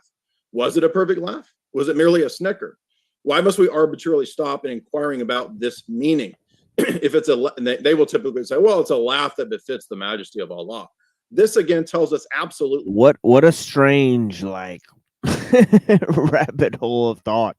It's kind of like the God pooping in his diaper type of thing. It's like it you know, it's like a quixotic paradox. It's like God not knowing the hour or the time, you know, type of thing. It's like, you know, why would God pray to himself type of thing. It's like one of those things. It's like, oh, he's laughing. It's like, how long is the laughing? Is it a snickerdoodle? Like, what? Like, who gives a fuck? Like, It's like he's trolling or something. yeah, it really is. It's like, dude, like talk about minutia. You know what I mean? Like, it's just fucking, you know. nothing. And in fact, it's and you got the keck, like laughing guy. Like, what the fuck? Like, what is this? That laugh grew on me. I mean, it's hilarious. Yeah, you know, it is a funny laugh. It kind of sounds like Tarek, you know, when he laughs. You know, it's funny. circular because it's not telling us anything. It's just another supposed attribute that tells us that Allah is more perfect. So that's a circular claim, which even Ibn Taymiyyah rejects circularity. If being is part of what it is to be perfect, then God must be seen to be perfect. Yet Ibn Taymiyyah says that God cannot be seen. Even Suleiman notes in the book on Ibn Taymiyyah, page 252, this is a flat out contradiction. And again, we're going to see tons and tons of contradictions when it comes to basic ideas about predicating about God. What is the a priori idea, by the way, of metaphysical perfection here? Where does Jake derive it? How do we know this? Well, it turns out it gets even worse because Jake, Ibn Taymiyyah's epistemology, as he noted, is an empiricist nominalist epistemology. Jake's position cannot get off the ground in terms of predication at all. And if this argument holds, all of his argumentation about Tawhid will then fail. This is because Jake has put his metaphysical cart before his epistemic horse and is engaging in a host of unjustified, arbitrary, and contradictory claims. Empiricism is the view that knowledge arises from sense data or relations of ideas. Nominalism is the view that universals have no real existence. And for Ibn Taymiyyah and for Jake, they're purely mental and solely particular. A committed nominalist, however, must grapple with the following problems. There is no empirical perception of, quote, necessity, being, cause, or any other metaphysical claim.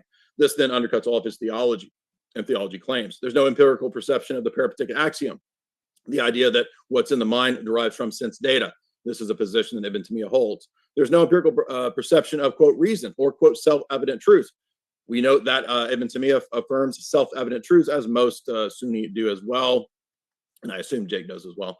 There's no empirical perception of the universal that is abstracted by the intellect through the phantasm, something cribbed from Aristotle, also present in Ibn Taymiyyah. The universal is thus not a universal if it's only merely particulars. I forgot to put the footnote there, but I can add it. There's no empirical. Yeah, but they're not affirming this through peripatetic axioms or nominalism. In fact, you know, they're just affirming it through natural theology. So, I mean, he's kind of, yeah, I mean, it is what it is. He's building up a straw man. And the guy's going to say that, you know, probably respond to it in that way. Perception of, quote, perfection, meaning all the arguments that hinge Allah's perfection on maximally creature-like perfections also then fail. There's no empirical perception of identity over time. If you're an empiricist, these arguments are arguing. And by extension, no perception then of meaning over time. In other words, I can just take Hume's critiques of identity over time and apply them to Jake's position, which is a not consistent empiricism. It turns out, actually, David Hume's empiricism. By the way, nominalism is like by William of Ockham. You know, he's actually a member of the church. So I don't know how nominalism got into Islam, you know, during the 14th century here, you know, and then empiricism is 16th century classical liberal doctrine, you Is know, he during the just like Enlightenment. trying to shoehorn it in or something? I guess. I mean, you know, these are things that are literally invented in the 14th and 16th century, respectively. You know, nominalism and empiricism. So I don't, you know, and they're invented in the West. So I don't know how he's kind of, you know, shoehorned them into this, you know, Islamic theology of Ibn Taymiyyah, who's coming in way before those things. You know, so to say that Islam kind of, you know, invented those things, I mean, you know, wow, you know, that would be a great credit to Islam. They, oh yeah, they just invented empiricism and nominalism even before the West even got to it. You know, 200 years before that, you know, oh yeah, you know, Ibn Taymiyyah was already holding holding to those things. What? You know, this is kind of, you know, oddly structured, you know, or at least he's not, he's being too loose with his isms. You know what I mean? Is way more consistent, and that's why we can use these arguments. In fact, Jake might think this isn't fair, since this is a debate about Tawhid and Trinity, but again, he brought up transcendental argumentation, so I don't feel unfair now. But if all this about predicating about the attributes is based on a faulty epistemology of naive empiricism and a faulty metaphysic of nominalism, then every sentence Jake makes fails to be justifiable or even coherent, as all predication itself is now impossible, much less divine predication. Indeed, the Oxford Handbook of Islam even notes that Ibn Taymiyyah is a Hume and a Locke before Hume and Locke. Thus, as such, he will be subjected to the exact same critiques that we make of Hume and Locke. Ibn Taymiyyah, principles of reason are self-evident. On page 196, we're told it's Ibn Taymiyyah's view, and I assume Jake's as well. It's a form of classical foundationalism. Well, I guess that answers that question. He's a human a Locke before human a Locke. I mean, oh my God, you know. So I he's hear a lot of assumes in there. He's like yeah, assuming Jake like just believes everything he's saying. yeah, I know, yeah, no. He said, he said, assuming he just believes in nominalism and empiricism and believes that Ibn Taymiyyah invented those things before human Locke. You know, then yeah, assuming that Islamic science, you know, naturally just led to, you know, classical liberal doctrines like empiricism and, you know, you know, yeah, I don't know. I mean that's a phenomenon in the hard sciences, but you know, people doing the same experiments without knowing the other person doing them. But that's hardly the case for philosophy. Yeah, or you know, let alone for philosophy, and then they're trying to expand it to theology, which is just ludicrous, you know.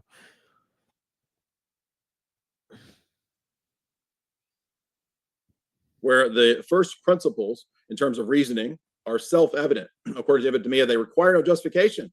If this is the basis of his reasoning in general, and by extension of the theological reasoning of Quranic explanations, then we see no basis for this assertion.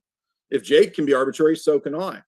Jake, I can just claim that the transcendental argument requires no justification. It just is the case. Now, I don't actually think that, and I'm going to address your misunderstanding of the category error that you made between logical and metalogical argumentation, but that'll come later. What is the non-self-referential, non-circular basis for you as a kind of foundationalist for thinking that the principles of reasoning are self-evident? What determines self-evidence? If it's based on something else, then it's no longer self-evident. If it's not based on something else, then there's the problem of arbitrariness. Furthermore, there's the criteria problem. What is the that again sounds like a troll? You know, you failed to make a distinction between the logical and the metalogical.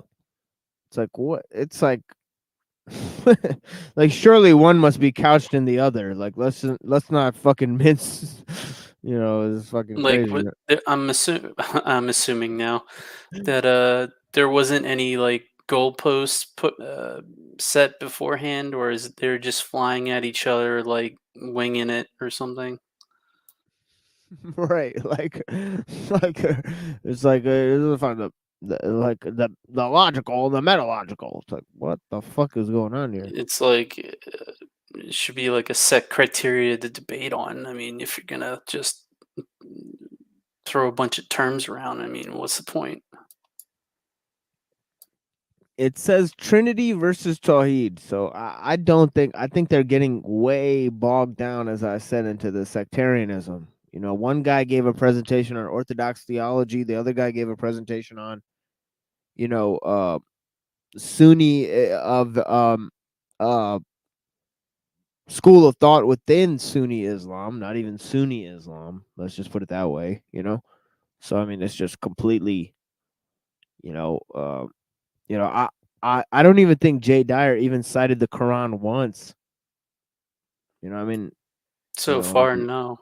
Yeah, I mean, it's quite odd, you know. Been the Tamiya guy, basically. Yeah, this Tamiya guy. It's like, okay. You know, not everybody follows this guy. I certainly don't follow this guy. I think a lot of stuff this guy says is ludicrous. Like God exists above his throne. No, God is the totality of all existence. You know, it says in the Quran, it says God is closer to you than your jugular vein. How could he be sitting above his throne? That's retarded. Right? But yeah, anyways. More fundamental principle by which you classify self-evidence from non-self-evident truth.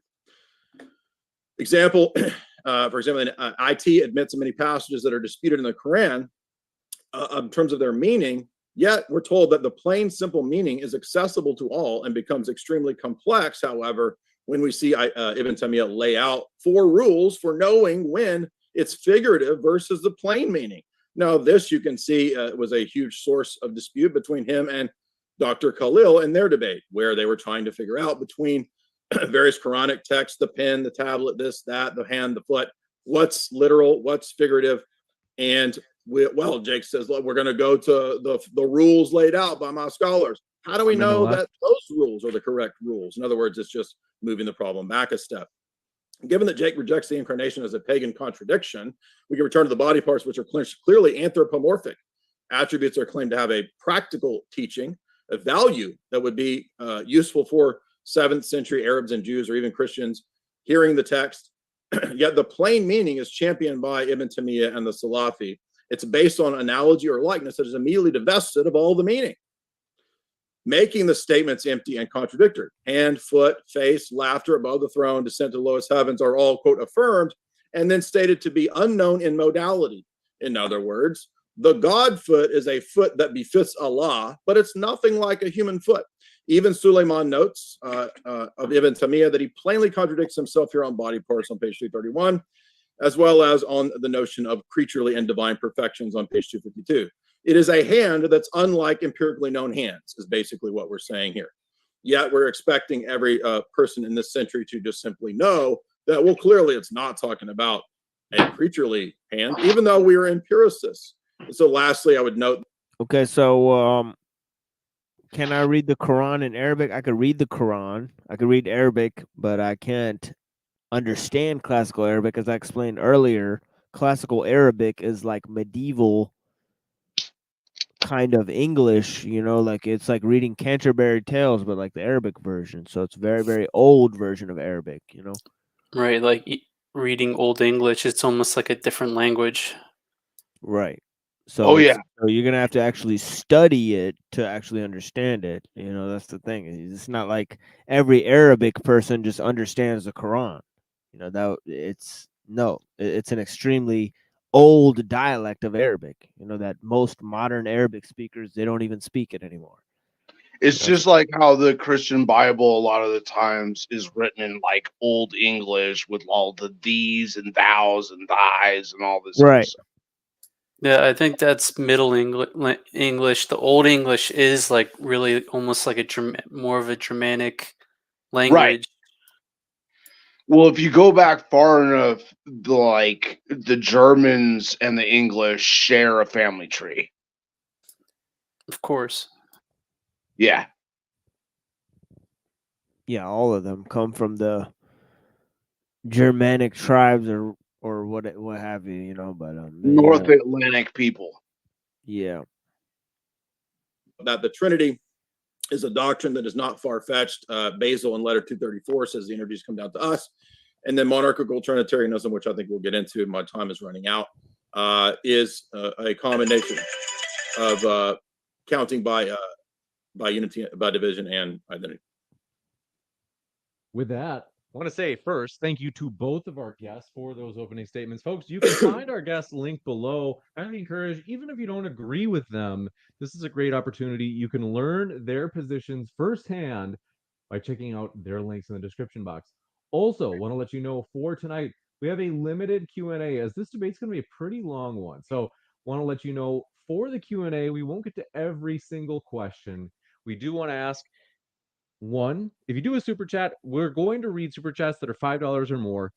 And if you submit a question where it's not a super chat, just a standard question, we're going to try to get to those, but no promises, because we do want to let these guys out by a decent time tonight.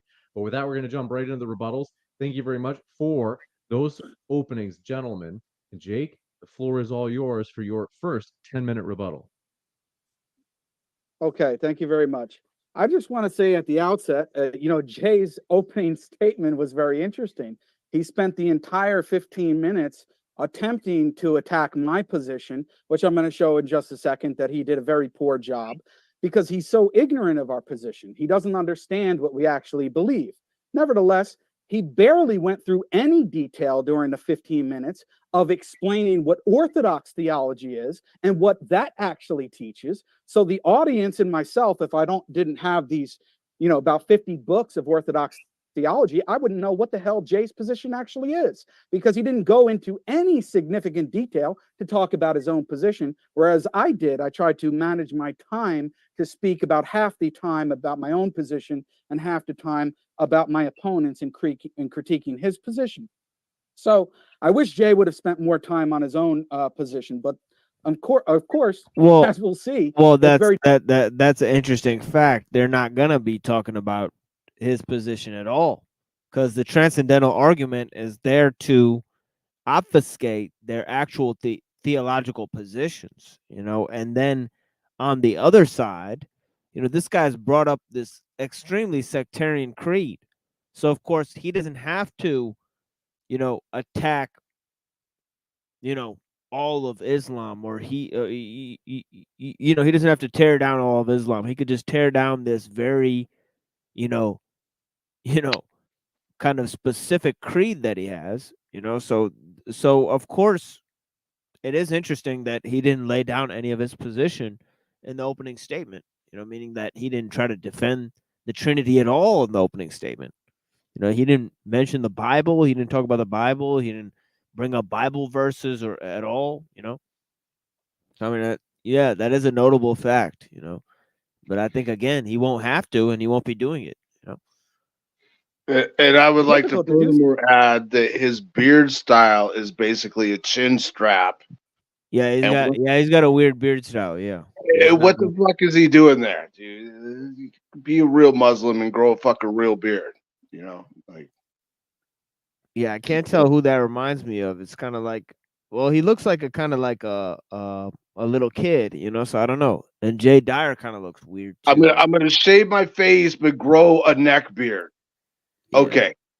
Okay. It's almost like Babyface without the beard. Weirdo, dude. Yeah, and Jay Dyer kind of looks like I don't know, like one of those extra guys, like extras in a film, like a police film, where he's like a cop, like a detective or something. This is this guy who like responds in like monkey talk a lot of the time in his debates. Is this that guy, Jay Dyer? Yeah. Yep. Okay. So because he can't defend his own position. And I just want to I'm waiting for that to start in this debate. It should get entertaining, out that Jay makes so many mistakes about what he thinks Ibn Taymiyyah's position is, what he thinks Athari or Salafi Aqidah or creed is. And I'm going to try to point that out as we go along, and when we get to cross-examination section, one by one. And I just want to explain this to the audience. It should really be of no surprise because Jay himself, and people were wondering, why did he delay this debate? Well, he delayed the debate because he told me that he was incapable of having the debate unless he was able to read one text that was an unreleased text in English. Okay, so this is a guy who just started reading about Ibn Taymiyyah and Ethety Creed 2 weeks ago, and he thinks he's now an expert and going to tell the audience all about it. It's honestly a complete joke. Okay, so now let's get to some of what Jay actually had to say here. He says that... Damn, that was weird how like it skipped the scene, or like I don't know what that was. But That was strange.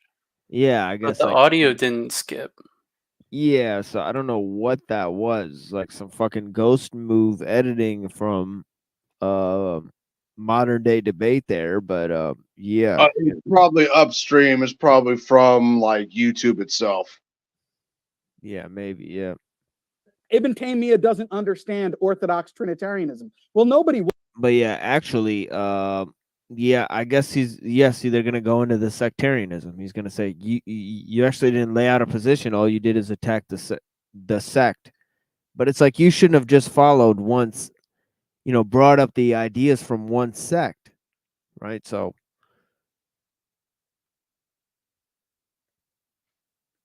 would at this point because you didn't really explain it. But nevertheless, what Ibn Taymiyyah says about Orthodox Trinitarianism is irrelevant to this debate.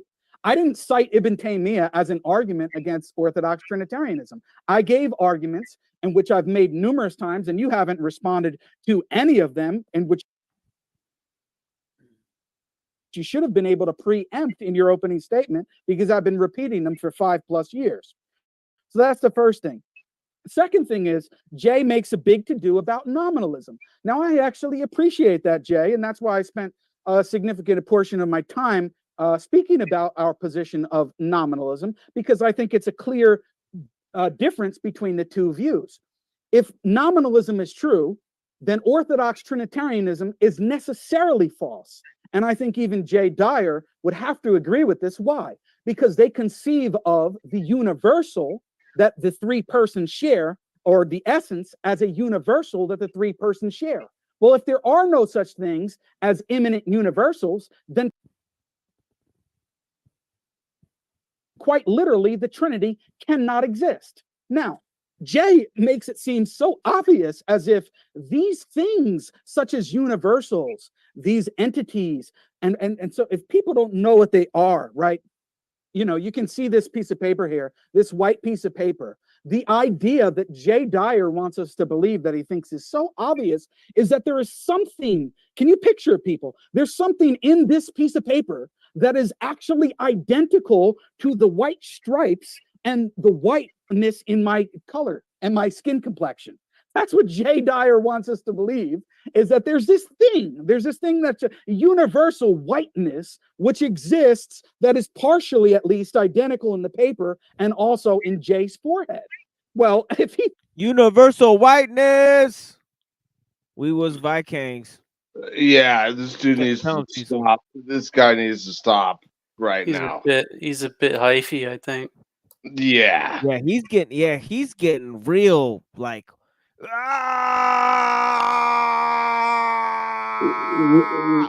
We're going Jerry Springer level now. Yeah, he's getting real hyphy. Like look at his face right now. Like look at this freeze frame. Like look at it. Like what the? What the Yep. It's just basically while he has no self-awareness of the fact he actually appears to be white himself. Universal whiteness. He did point to his own skin at one point. Yeah, see, so he's got you. Okay, well, I don't know. It's not enough. He didn't own his whiteness enough. Not as too sus, huh? I guess whiteness is a relative value or some shit like that, and he definitely does not have that value. He said it is a universal value. That's funny, Cecil. Thinks that that's so obvious. I'd like him to give an argument for that. because Yeah, he is animated for real. based upon Occam's razor, we should not be postulating But that's Philly though, you know what I mean? entities It is beyond like, necessity. it's this weird Yeah, Philadelphia it's thing. like the But eastern suburb Yep. of New York, right? yeah, it's like this crazy, like Philadelphians are like the eastern New Yorkers, basically. yeah, they're a little yeah, they're before that, Same isn't it? Yeah. Jay Dyer Guys are has given cracking no me up. argument for the existence of these so-called Aristotelian immanent universals. And this is going to be a big difference between us going up. So I at least appreciate Jay having enough sense to know and understand that. Now he makes a big to-do about nominalist predication. I don't know if Jay has done any reading on nominalism. I assume that he has with all those books behind him.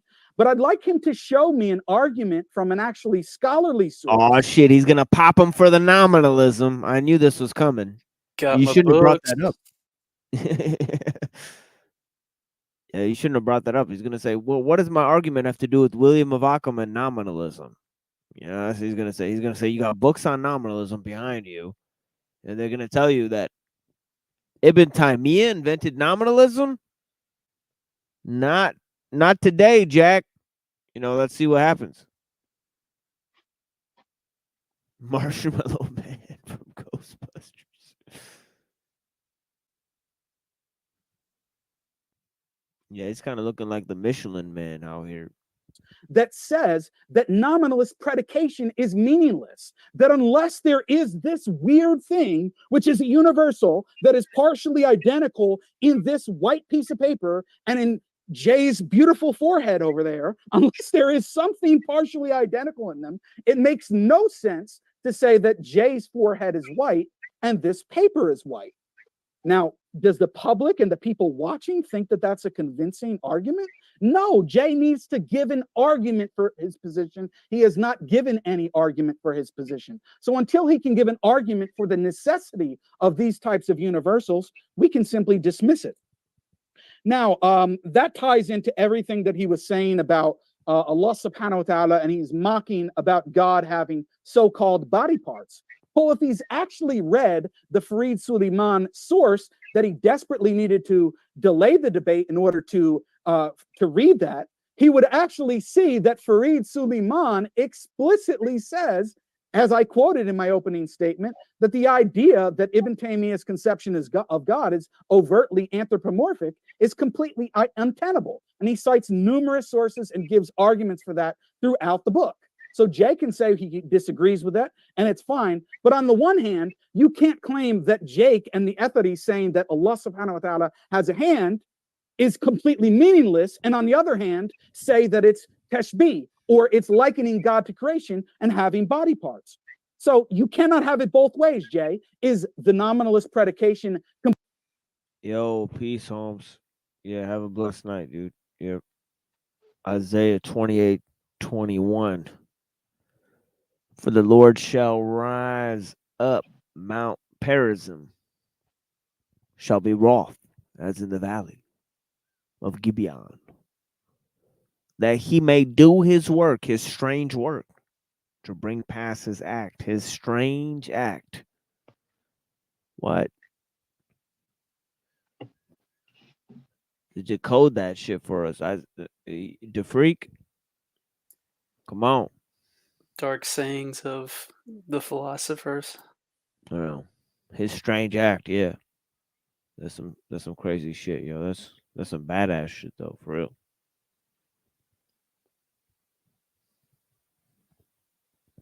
Completely meaningless and devoid of any content? Or is it meaningful and therefore we're likening God to creation? And if you do think we're likening God to creation, then what is your problem with that? Because you believe in the necessity of likening God to creation and your concept of theosis, which I quoted. Right? The theosis concept, you know, man becoming God, God becoming man. I mean, it's going to be hard to argue against that, you know, that's not a mystery in some sense. You know, I mean, St. Paul says it's a mystery. And then we go to the idea that you know, that this is somehow a problem for Muslims. well, tu quoque, right? Two wrongs don't make a right. You know what I'm saying? But yeah, the attributes, is that the same as the distinction between essence and persons, right? From St. Maximus the Confessor in my opening statement. So even if, let's say for the sake of argument, oh my God, this is terrible, anthropomorphic, Jake.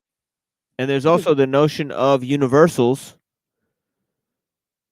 okay, or transcendentals, okay, ontological sharing, right? At the ontologically transcendent stage, right, of existence, right? There's a mystery of that too. Likening God to creation. Okay, what is your problem with that? You don't have an argument about that. You have no argument about that whatsoever. So Jay needs to deal with those points. He mentions about indexicals and God's knowledge. Well, actually, before I get to this, there was another important point here.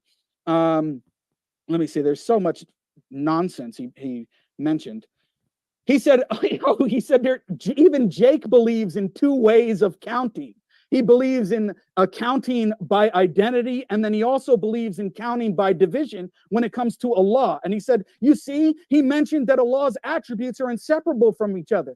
I mean, honestly, Jay, where did you get this from? This was the most ridiculous thing I've ever heard, that we're counting by division. No, in fact, by the fact that they're inseparable from one another and inseparable from the essence means that we are counting them by identity.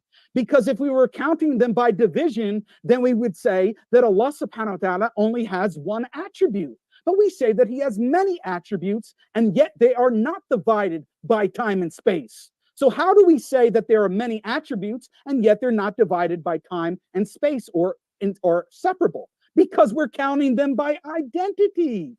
Wow, I don't know how you made such a big blunder there. So you need to show how I'm counting by division or separability when it comes to attributes or the essence. That was 1 minute left. Big blunder.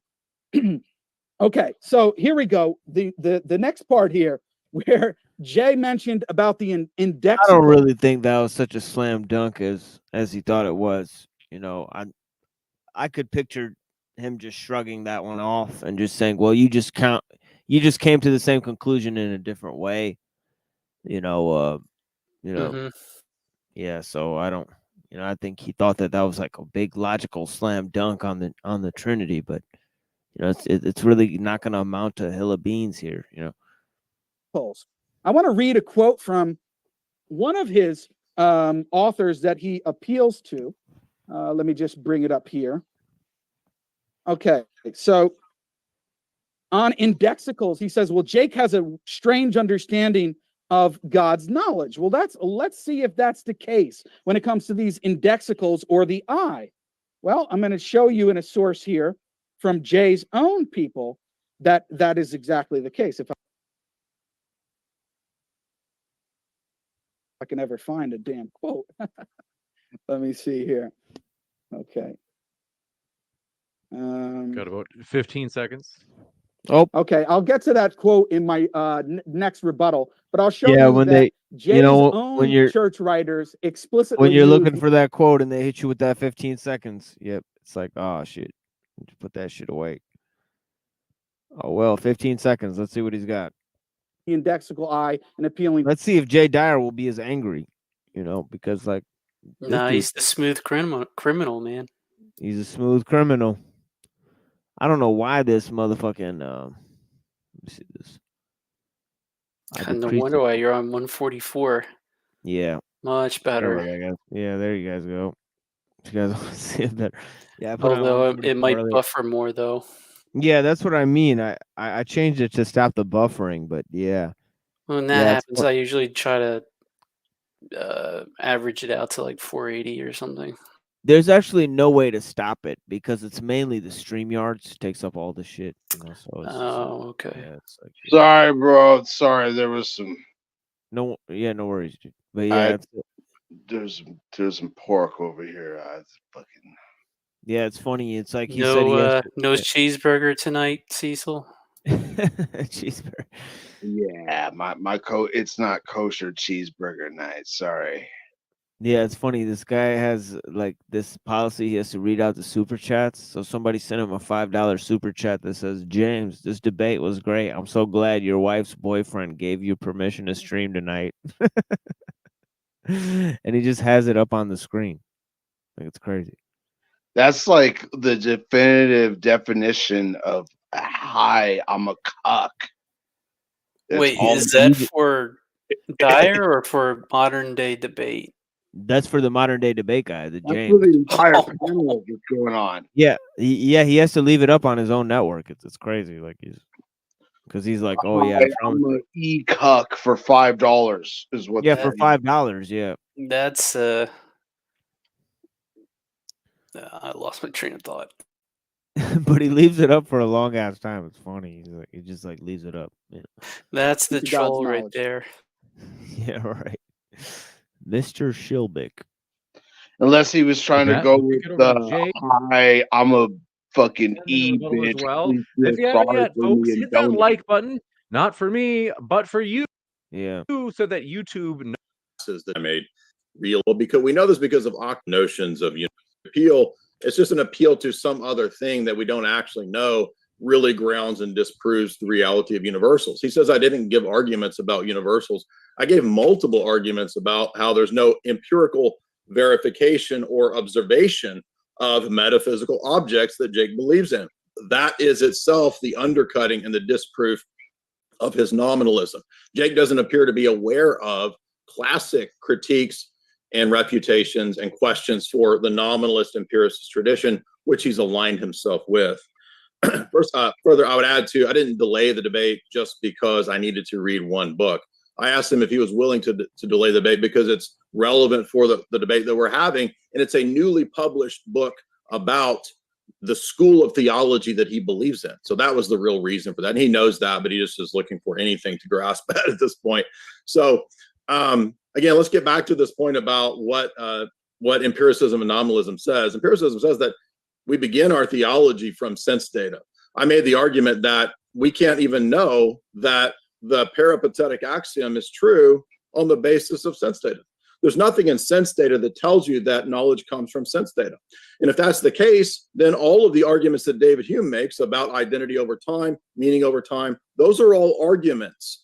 Now you'll notice that if you paid attention to my slides and my talk, I did give arguments. I listed many, many arguments. And it's true, I did focus on Jake's position because I knew we would get to the Trinity in later discussions in the debate. I'm happy to defend any of the arguments that Jake has against the Trinity. I mean, the problem is that I never really heard the guy assert, really to a large extent that knowledge comes from sense data alone. So I don't, I don't know why he's continuing to attack him on that. But Trinity.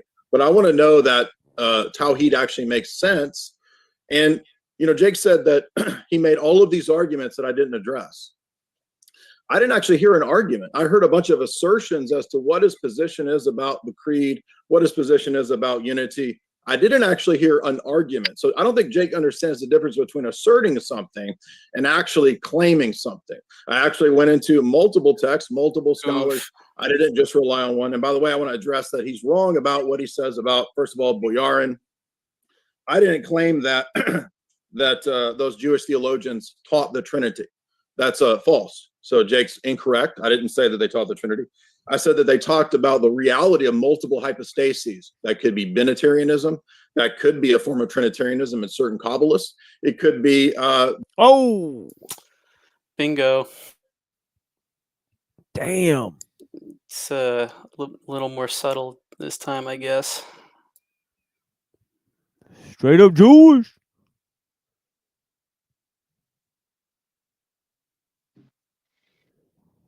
So what you're trying to other say schools is that were Pharisee burger. he took it straight up deep anal over the fucking 6-point star and shit, right? were strictly Unitarian. I just simply pointed out that early Judaism was not monolithic And that was enough to demonstrate that you couldn't use the argument that Daniel Hikikachu used, that the Old Testament was, quote, Unitarian, or that the prophets taught Unitarianism and that this is a corruption. It was just simply demonstrating that there were Jews in the first 2 centuries that were not believers in strict Unitarianism. And beyond that, there were actually Jews who were Trinitarians, and they were called Christians. And that's why Boyarin says that Christianity. They'll let certain Muslims like Hakika Jew and this guy and certain other guys, they'll let them go on CNN. They're like the hand-selected, house Negroes. It's fucking weird. You know what I mean? Like, where do they get these guys? They're all philosophy degree guys. Dyer's a philosophy degree guy. This guy's a philosophy degree guy. None of them are actually have come from a chain of religious scholars or saints, or if they follow the church, and they're not like fathers of the church or anything like that. So I find that highly puzzling, that these are pop philosophers online, celebrity, YouTube guys, that all have philosophy degrees, not theological certifications. I mean, it's especially for a denomination that's known for hierarchy. I mean, it's like, oh, you got to refer it to the priest or deacon or whoever. You can't just say things by yourself. Yeah, so like, what is the status of these online debates? I mean, you can kind of say, and I'm talking about both of the people on stage. I mean, they're by trade, they're online philosophers. Okay, so I mean, they're YouTube philosophers. So I mean, what is the status of their theological positions? If they're not tied back to some sort of religious authority, I mean, it is kind of puzzling, especially the Salafis. They would not advise people to go and debate these things, outside of their, their theological certifications, and the same thing with the Orthodox priests, right? They don't allow people. They don't recognize Jay Dyer's arguments. They actually warn people about Jay Dyer and his whole crew and all that type of stuff. Exactly. So it's just odd, Christianity is a conservative form of Judaism. So all I was doing was demonstrating that Daniel's arguments that Judaism is somehow inherently Unitarian are not true. That's all I needed to demonstrate. So he's setting up a straw man about something I didn't argue. Next, I'll address the fact that the Logos theology that he talked about, there's not one Logos theology that one guy had and everybody got this from Philo or someone else, and then it got rejected. Jake is completely ignorant of Athanasius, who engages in consistent Logos theology argumentation. He's the foremost theologian at the Council of Nicaea. So this idea that Logos theology is not used post-Nicaea or whatever dumb argument he made is totally not true. Clement of Alexandria, all the Alexandrian fathers in tradition often use this Logos argumentation. Some of the Logos apologists of the 1st and 2nd century eventually did go into weird deviations, but that doesn't mean that all Logos theology is false. Logos theology is in John 1, and it's in the wisdom text of the Old Testament. It didn't come out of Plato. There's plenty of scholarship that will note, as even some of these Jewish scholars do, that it goes back to the wisdom text, Proverbs, Ecclesiastes, and so forth. How that's cashed out by different theologians is a different question. So Jake doesn't understand what Logos theology is. Okay. So the concept of the Logos and that parallels these concepts in Greek philosophy, it's there in the Old Testament somehow. I find that to be complete nonsense, and then obviously it's in the Gospel of John. It's in the prologue of John. But that's the only place it is in the whole entire Bible. So, well, it's many Christians will read back into the Old Testament things like Trinitarian beliefs. Yeah, and then the wisdom in the wisdom text in Solomon. I mean, I don't think you really want to use that wisdom as the Logos, because it's referred to as a woman You know, so I don't know. A female spirit that exists in heaven. You know, is that Christ? You know, now I mean, that's highly troubling, isn't it? You know, I mean, I don't understand. Right?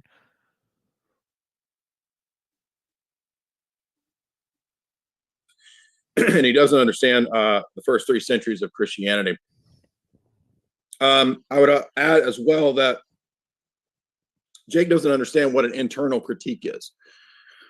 He thinks that when I make an internal critique, that I have to then agree with the thing that I'm critiquing. So if I say that his position is anthropomorphic, I shouldn't have a problem with it because I believe in anthropomorphism. But dude, I'm not saying that. I'm critiquing your position. So Jake literally doesn't grasp what an internal critique is. That's also why he doesn't understand what tag is.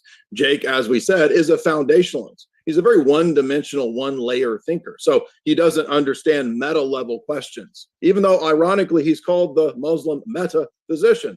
So he ought to be at least aware of what metalogical issues are. That's what the transcendental argument is. That's cringe. All their names are cringe. Orthodox Shahada. That's cringe. Why would you combine your Orthodox church with exclusively attacking Islam? That's so fucking strange, you know. And then Jake, the Muslim metaphysician, dude, that's cringe. Like, you know, like I don't know, all right?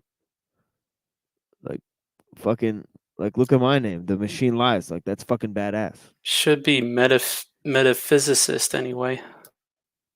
Yeah, it's like what? This is crazy stuff, you know.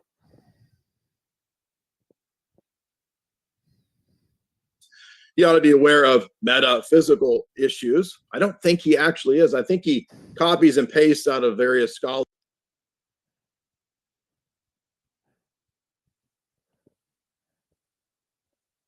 that fit his need. For example, he uses us when he's arguing with Anthony Rogers.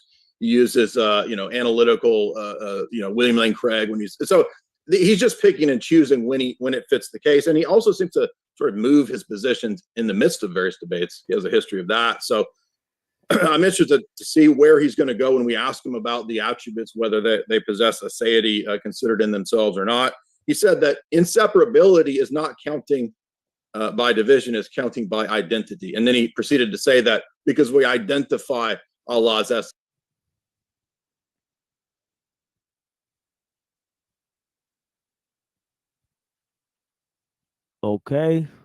as one. He totally missed the point that I said. I said that he does both. That was the argument I made. I didn't say that he only counts by division by using the word inseparability, but he doesn't even seem to realize that in the ancient and medieval world, whether it's Al-Ghazali, whether it's Aristotle in category 6, whether it's the Cappadocians, whether it's Maximus, whether it's the Nicene Creed, the ancient world consistently and commonly thought about counting by division. We use this argument all the time, especially when we refer to Maximus in the Ambigua. I think it's question 1, where Maximus talks about unity being a single monad, and then division being the separability that gives us 2, and then another form of separability which gives us the triad or gives us 3. I'm not talking about the Trinity, I'm just talking about counting. That's how they thought, that's how they counted, right? In moderation and belief. This is how Al-Ghazali counts, for example. So it was common in the ancient world. Jake doesn't even know this. He thinks that it's something that was made up, and then he thinks that everybody just, quote, counts by identity. Yeah, well, that's the thing is Al-Ghazali is already 11th century. You know, he's responding to the Neoplatonists. So, you know, I mean, Al-Ghazali is not, see, this is what I'm talking about. Al-Ghazali is not like some sort of foundation for belief in Islam.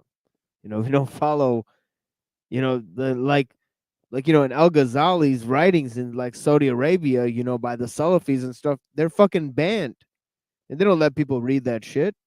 You know, they consider it philosophy. They don't think that normal people should engage in that. So, you know, it is what it is, I sit here study Al-Ghazali because you know, I've given I think I gave one presentation already on Al-Ghazali's philosophy, you know, but yeah, I mean, this is 11th century stuff. It's the same as, you know, Maimonides and St. Thomas Aquinas, you know, and obviously Palamas and Ibn Taymiyyah. You know, I mean, these are quite late. You know, Ibn Taymiyyah and Palamas are even later than Ghazali and Aquinas and Maimonides. You know, so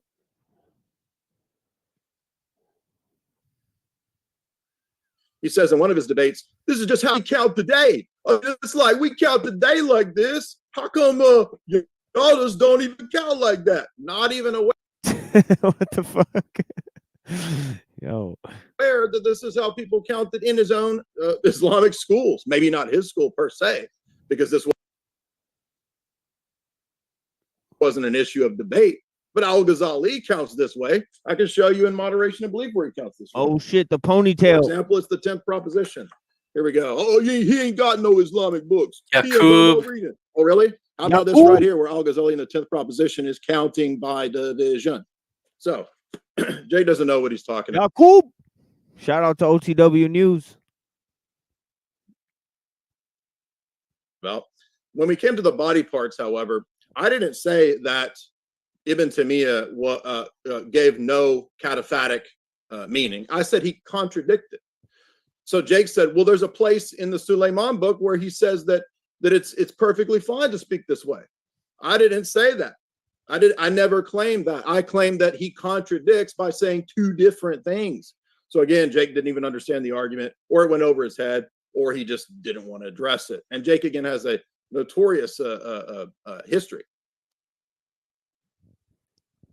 of in debates not addressing any actual arguments. He blows past them, and because he literally thinks that asserting something is an argument. And you can see that when he came to the treatment of tag. Tag is a meta level argument about arguing and logic itself. And Jake says, well, what's the argument or the logic for that? Yeah, exactly. It's a preconceptual, precondition. Oh, he's like trolling the fact that he's from Philly or something now. I know, this shit is funny. Which I sort of take offense to. Yeah, it's fucking weird for real. But yeah, I mean, I don't know. He's got some kind of thing going on with that. But yeah, I mean, or I think he's trying to say he's like a wigger or some shit. Yeah. Which is funny. You know. It's funny take because they do kind of make fun of people for like talking black or whatever. But yeah, it's funny. Type of argument. Now, Jake is in the tradition of the empiricists, so I would think he would be pretty familiar with the ideas of analytic and synthetic truths and a priori truths. Oh yeah, I wanted to add to that some of the ortho bros are kind of like, you know, well, they have like, well, see, they're linked to this Alex Jones and the Nick Fuentes or whatever guys. So they're linked to other groups that call themselves quasi-Christian nationalist groups, you know. So the thing about it is that those groups are also white nationalists. So they use a lot of these kind of racial memes or whatever, you know, because they're influenced by the white nationalists. So it's just funny for him to use that kind of fucking like, hey, yo, dog. How much? 1 minute left. Hey, dog, hey. Like, you ever seen that Chappelle show where that guy gets killed for stepping on the other guy's sneakers? And he's like, I missed that one. yeah, he like it's like with Mos Def, and he like steps on his sneakers, and he's like, he says, "Hey, dog, hey," like as he like steps on his sneakers, like to let him know like he fucked up, and like it's like it's funny. Yeah, and he's like, "Hey, dog, hey," the words that started the most notorious gang war. 1 minute. But he doesn't seem to be aware of those things at all, because his treatment of empiricism is naive empiricism. And again, when we get into cross-examination, we're going to see that does he believe in self-evident truths like his masters and his teachers do? And he says that, well, those Ibn Taymiyyah book's not even relevant for this debate. Yeah, you said it is relevant because you said that he's your Palamas. So why would he not be relevant for the debate when he's, for us, he's Palamas is a pillar of orthodoxy. You know that. I have the DM where you told me that he represents the Palamos for your tradition. So the pillar of your tradition isn't relevant for this debate? No, you just don't want to go to that because you know I did read it, and you want to stick to some other thing, some other text, when you know good and well that he's perfectly a representative of your tradition if he's the Palamos of your tradition. Time. This one, I just realized. So thank you very much, gentlemen, for those. I don't even know what the kind of claim there is. What does it mean for somebody to be the Palamos of somebody else's tradition? I mean, not all of the Orthodox thinkers or all the Christian thinkers, in fact, accept Palamos. In the essence energy distinction, they debate about such things. So it's just to say some saint that came down the line, that he's a foundational aspect of somebody's teaching, when they're, going into the, even the waning of the medieval fucking times here, going way past the Middle Ages, in terms of, there's a new kids on the block in terms of medieval theology. Fuck that shit. What about the fundamentalist Christians, aka the Quakers? Cecil's back on the map. You need to hit me with some fucking beer money, motherfucker. I mean, gas money is what I meant to say, but yeah, freaking right. Links in the description. You know what I'm saying? We got bacon. We got bacon and beer out here, man. That's what it is. I'm full 110% haram today. Okay. It's the by Cecil Bacon Fund. Yeah, bacon and beer fund. B&B. The B&B fund. Bacon and beer. To poor white people, they need beer and bacon. You know what I'm saying? Look, fuck this stupid motherfucker with his little fucking medium-sized hat, and Jay Dyer is fucking pseudo-intellectual. He's a slurver-tongued bald leader. Pseudo-intellectual, you know what I'm saying? Fuck that shit.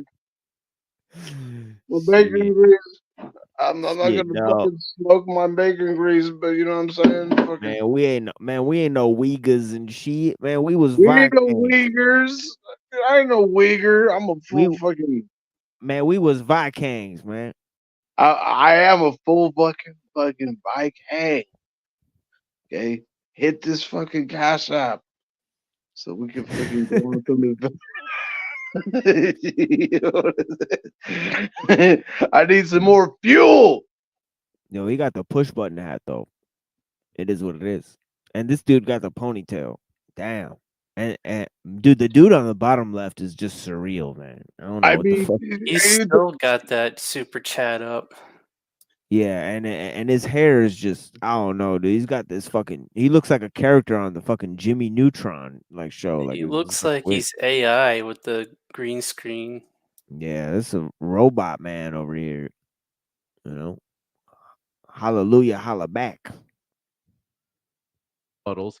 Jake, I am sorry. I accidentally when you guys asked for the 1 minute warnings, I screwed up mentally, and when I was supposed to give you your 1 minute warning, I accidentally gave it to you where basically I accidentally gave you one less minute. So what I'm going to do is for these next rebuttals, which are supposed to be 5 and 5 minutes, I'm going to tack on that minute back onto yours, Jake, just to keep it fair. Sorry about that, my mistake. Sorry. And so we'll Sort have of NPC, like sort of insincere. Just so I understand what you're saying. So I spoke for 9 minutes instead of 10, so I'll be getting 6 minutes instead of 5 this time. Is that it? Exactly. Basically moving because it was my mistake. I cut you So off you a minute would have early. had time for that taking reference. that to keep it equal, so you have equal time in the debate. I'm going to take that missed minute. I'll let you slide, but it's going to come out of your pay. But that's fine. Maximum You gay. got it. I'll still give you 6 if you want it. You don't have to. If you want to use 5, that's fine. But with that, thank you very much, gentlemen. The floor is all yours. Jake, I've got it set for 6 minutes. I'll give you the warning. Got hit 1 minute. RuPaul on the gay meter Okay, here. Here we go. 6 minutes. So Jay, you know, it's so funny to me that you say that I didn't that I'm just making assertions the whole time. Jake is Are only they allowed making to respond to assertions. each He other? didn't Or what hear the any fuck is arguments. going on? Well, I'll just repeat my arguments because Jay, maybe you It's a honestly formal. didn't Setting hear the them. cross I have no idea examination. because you didn't respond to a single argument that I gave. I actually engaged. This is now a rebuttal. So they're going an hour. So this is going to be a formal debate they're having. It's very interesting. I They're mean, not doing it's 3 hours long with the Q&A. Yeah, but you're a white Muslim LARPer, so as we go on. Engaged with your 15 minutes of nonsense to the best of my ability. You didn't engage with a single one of my arguments. You didn't respond to my arguments asserting that you guys are polytheists based on the LPT. You didn't respond to my argument about them not having the same power or knowledge, other than assuming that I said that these must be energies. No, my entire critique is that the Orthodox say that they're not energies. They make an exception between the begetting and the spirating and God's knowledge and these other things when they're not shared. And that's the whole problem with your universalist perspective, is that you don't have the necessary and sufficient conditions for what an essence is. You make exceptions, and maybe you're not familiar with the classical critiques of the Aristotelian position regarding universals, which you basically hold to, that we can come up with all sorts of exception cases that you don't have answers to. And that's the point. You make an exception. You say, oh, they still have the same power, even though the Father alone has the power to beget the Son and the Holy Spirit. And by the way, the Catholics actually disagree on this point, and they make that very same argument that the Orthodox are guilty of saying that the Father alone has the power to cause another divine person, and because of that, they don't have equal power. So don't act like I just pulled this argument out of my backside. I didn't. Let's go further here. Again, he keeps saying I'm just making assertions. No, I've made arguments. I gave my argument on the LPT, whether you think it's ridiculous or not. I made the argument that they can't be the same God because they don't have the same power and knowledge. Now, let's get to this point that you made about knowledge. Okay, I have the quote here ready. All right, which this is from Dimitri Staniloy. And he says in The Experience of God, Volume 1, page 152. I'd love to see what you think of this, Jay. He says, and I quote, the life of the eternal subjectivity must be a fullness which in all respects is not a transitory one. It must consist in a love for another subjectivity, and in a perfect union between itself and that subjectivity, which has the same fullness so as to be simultaneously unfailing life. The life of the eternal subjectivity is an infinite reference to its subjectivity contemplated within another I, within another quote unquote I, so as to be true love, eternal, unfailing love. It is reference to another I who is himself also the bearer of his own infinite subjectivity and responds within that same eternal, unfailing love. A divine I loves with an eternal, inexhaustible love, a thing proper to the divine or with its fullness, which is like that of another I. And this occurs in reciprocity. This is divine life, this divine love, this is divine life, and it exists together with immutable fullness. It is the same infinite existence of love, the love of an infinite person directed towards another person worthy of infinite love and vice versa. But within the interiority of the same subjectivity, in other circumstances, eternally would either be an unbearable boredom if it were the prerogative of a single consciousness. Thereby, he's saying there are three consciousnesses within the Trinity, or three minds. Well, if three consciousness or three minds in the Trinity isn't polytheism, then I don't know what the hell is. What is the standard? And he's saying that that is the contemplation of another consciousness, or else an absurdity if it were prerogative of a substance of law. Damn. Somebody banged a bunch of Adderall, and they're probably gonna blame it on some coffee, like some really good fucking coffee. You know what I'm saying? The thing is that, you know, the internal, you know, kind of, you know, connection between this, you Trinity, or what relationship, there's the love that exists between Father and Son and Holy Spirit, or the kind of experience that exists, this kind of knowing or whatever, the love or bond that God's love has to exist for something already, and that something exists within the Trinity. So this kind of notion of this social, or what do they call it? Social social Trinitarianism or whatever, of like these guys like Swinburne and all these other guys, or like there's a community of love within the Trinity.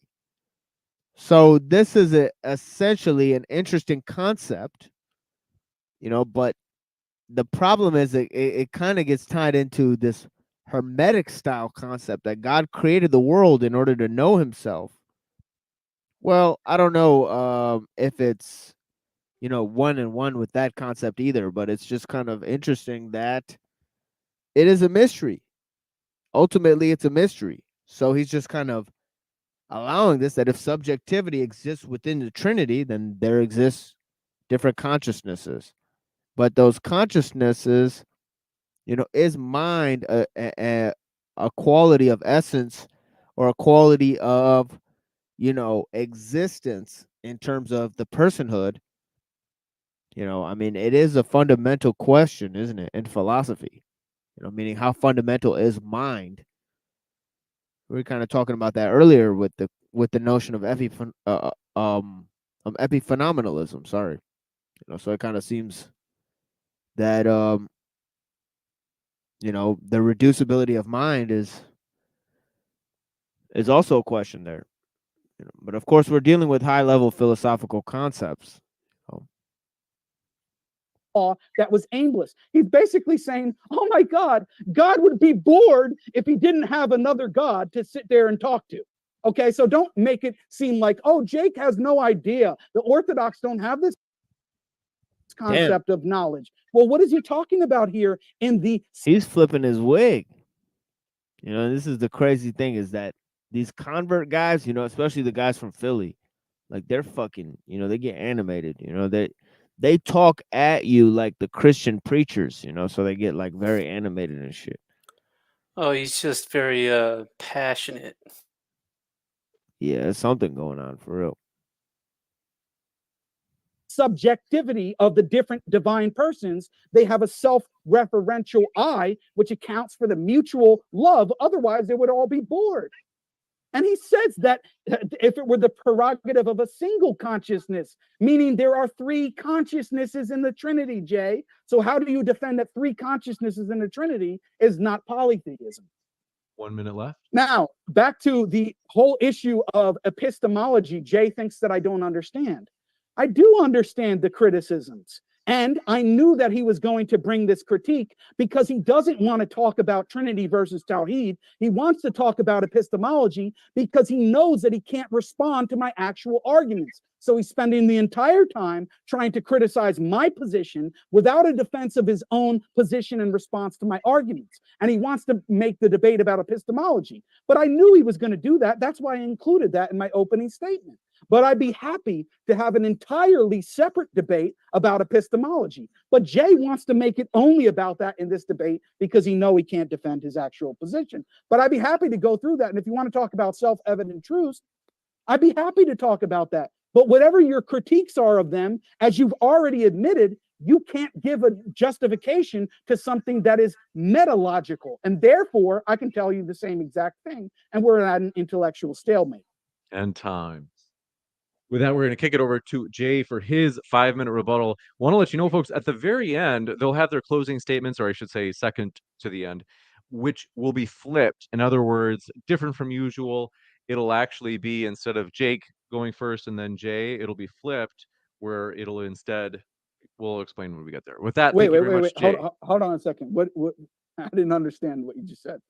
I'm putting the cart before the horse. I'll explain that once we get there. But you had mentioned it earlier in our discussion on how you guys wanted it. So I'll bring it up later though. But Jay, thank you very much. The floor is all yours. Yeah, so I just wanted to point out here that one of the things that would definitely help Jake in the future if he wants to understand the history of Christian metaphysics and the distinctions that he's not able to actually make is this great book here, Christian Theology and the End of Ancient Metaphysics. And this is a new recent book in the scholarship. It's by Johann Zachhuber, and it's really good for pointing out that we don't, for example, think that the essence of God is a universal. This is a fundamental mistake. I don't know where he got this. I think he misunderstood the idea of the comparison between the Cappadocians saying that the essence of God is common, and therefore it's like the relationship between a universal and a particular, but the essence of God itself is not actually a universal in the sense of the way that we understand universals. St. Maximus, so the confessor, famously teaches, as does John Damascus, that universals are created. God is not created, and so universals cannot be the essence of God. So Jake misunderstood an analogy comparing the universal relationship between creatures and the participation that they have in the one in regard to the many versus the relationship of the one and the many in God. It's just an analogy that Cappadocians make, and so Jake misunderstood that. Very fundamental misunderstanding. Jake equivocated on the term power. So I'm going to quit screen sharing there. So what I said is that for that argument to hold, which is actually a eunomian argument, the notion of begetting would have to be an energy, and this is the argument that Eunomius makes against Nyssa and against Eunomius. And the argument is that begetting is not a power. So Jake's just equivocating.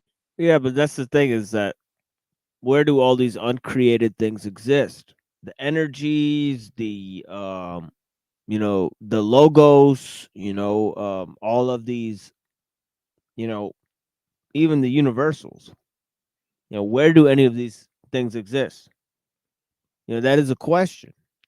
And if you're going to say that they don't actually exist within the world, they exist within, quote unquote, the mind of God, or any of these other types of things, right?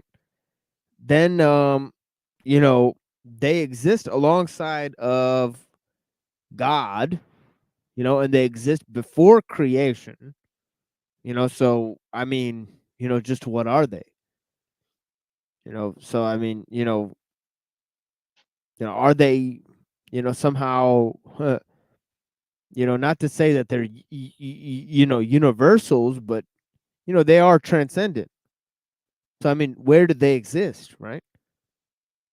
If they exist alongside God, they're uncreated, right? Like God, right? So there's other things uncreated besides God, right?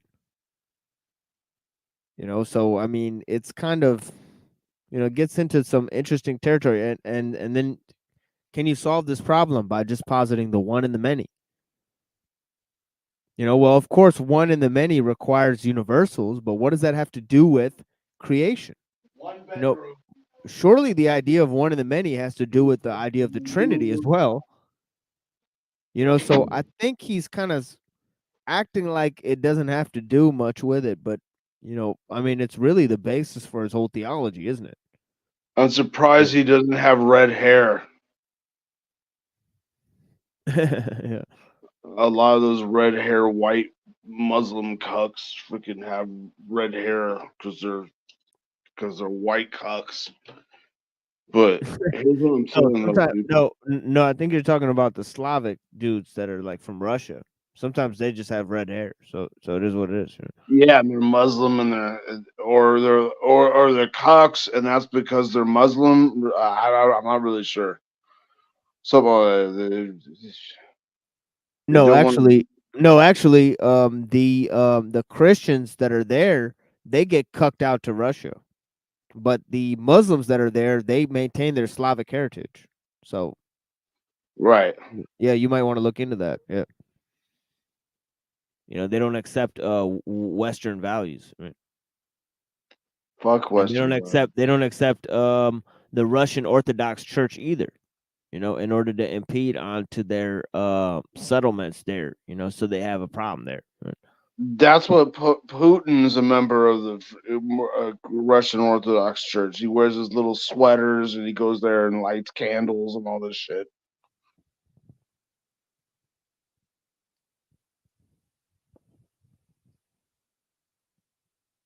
You know what I'm saying? This is some Yeah. serious hardcore Yeah, freaking. This is some hardcore and they've Applejack been right fighting here. against the Chechens and all of those other those Muslims, right? Well, anyways, those Muslim countries, that are Slavic people, right? They actually maintain their Slavic heritage. They maintain their Slavic culture, way past well, the Russians, they have a modern culture, in Russia, you know. Straight up. Yeah. Your So face has been fighting against my you face. gotta learn what the fuck you're talking about before you call people cucks. It's the Russians that are cucking out the themselves to the West. Meanwhile the Slavs, who are Muslims, they refuse to be cucked. So you don't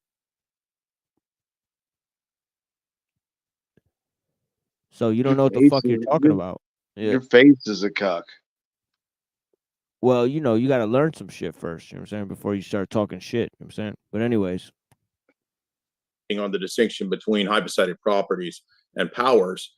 And the fact that Roman Catholics claim this really has nothing to do with our debate. Roman Catholics claim all kinds of things. Jake doesn't believe in Roman Catholicism.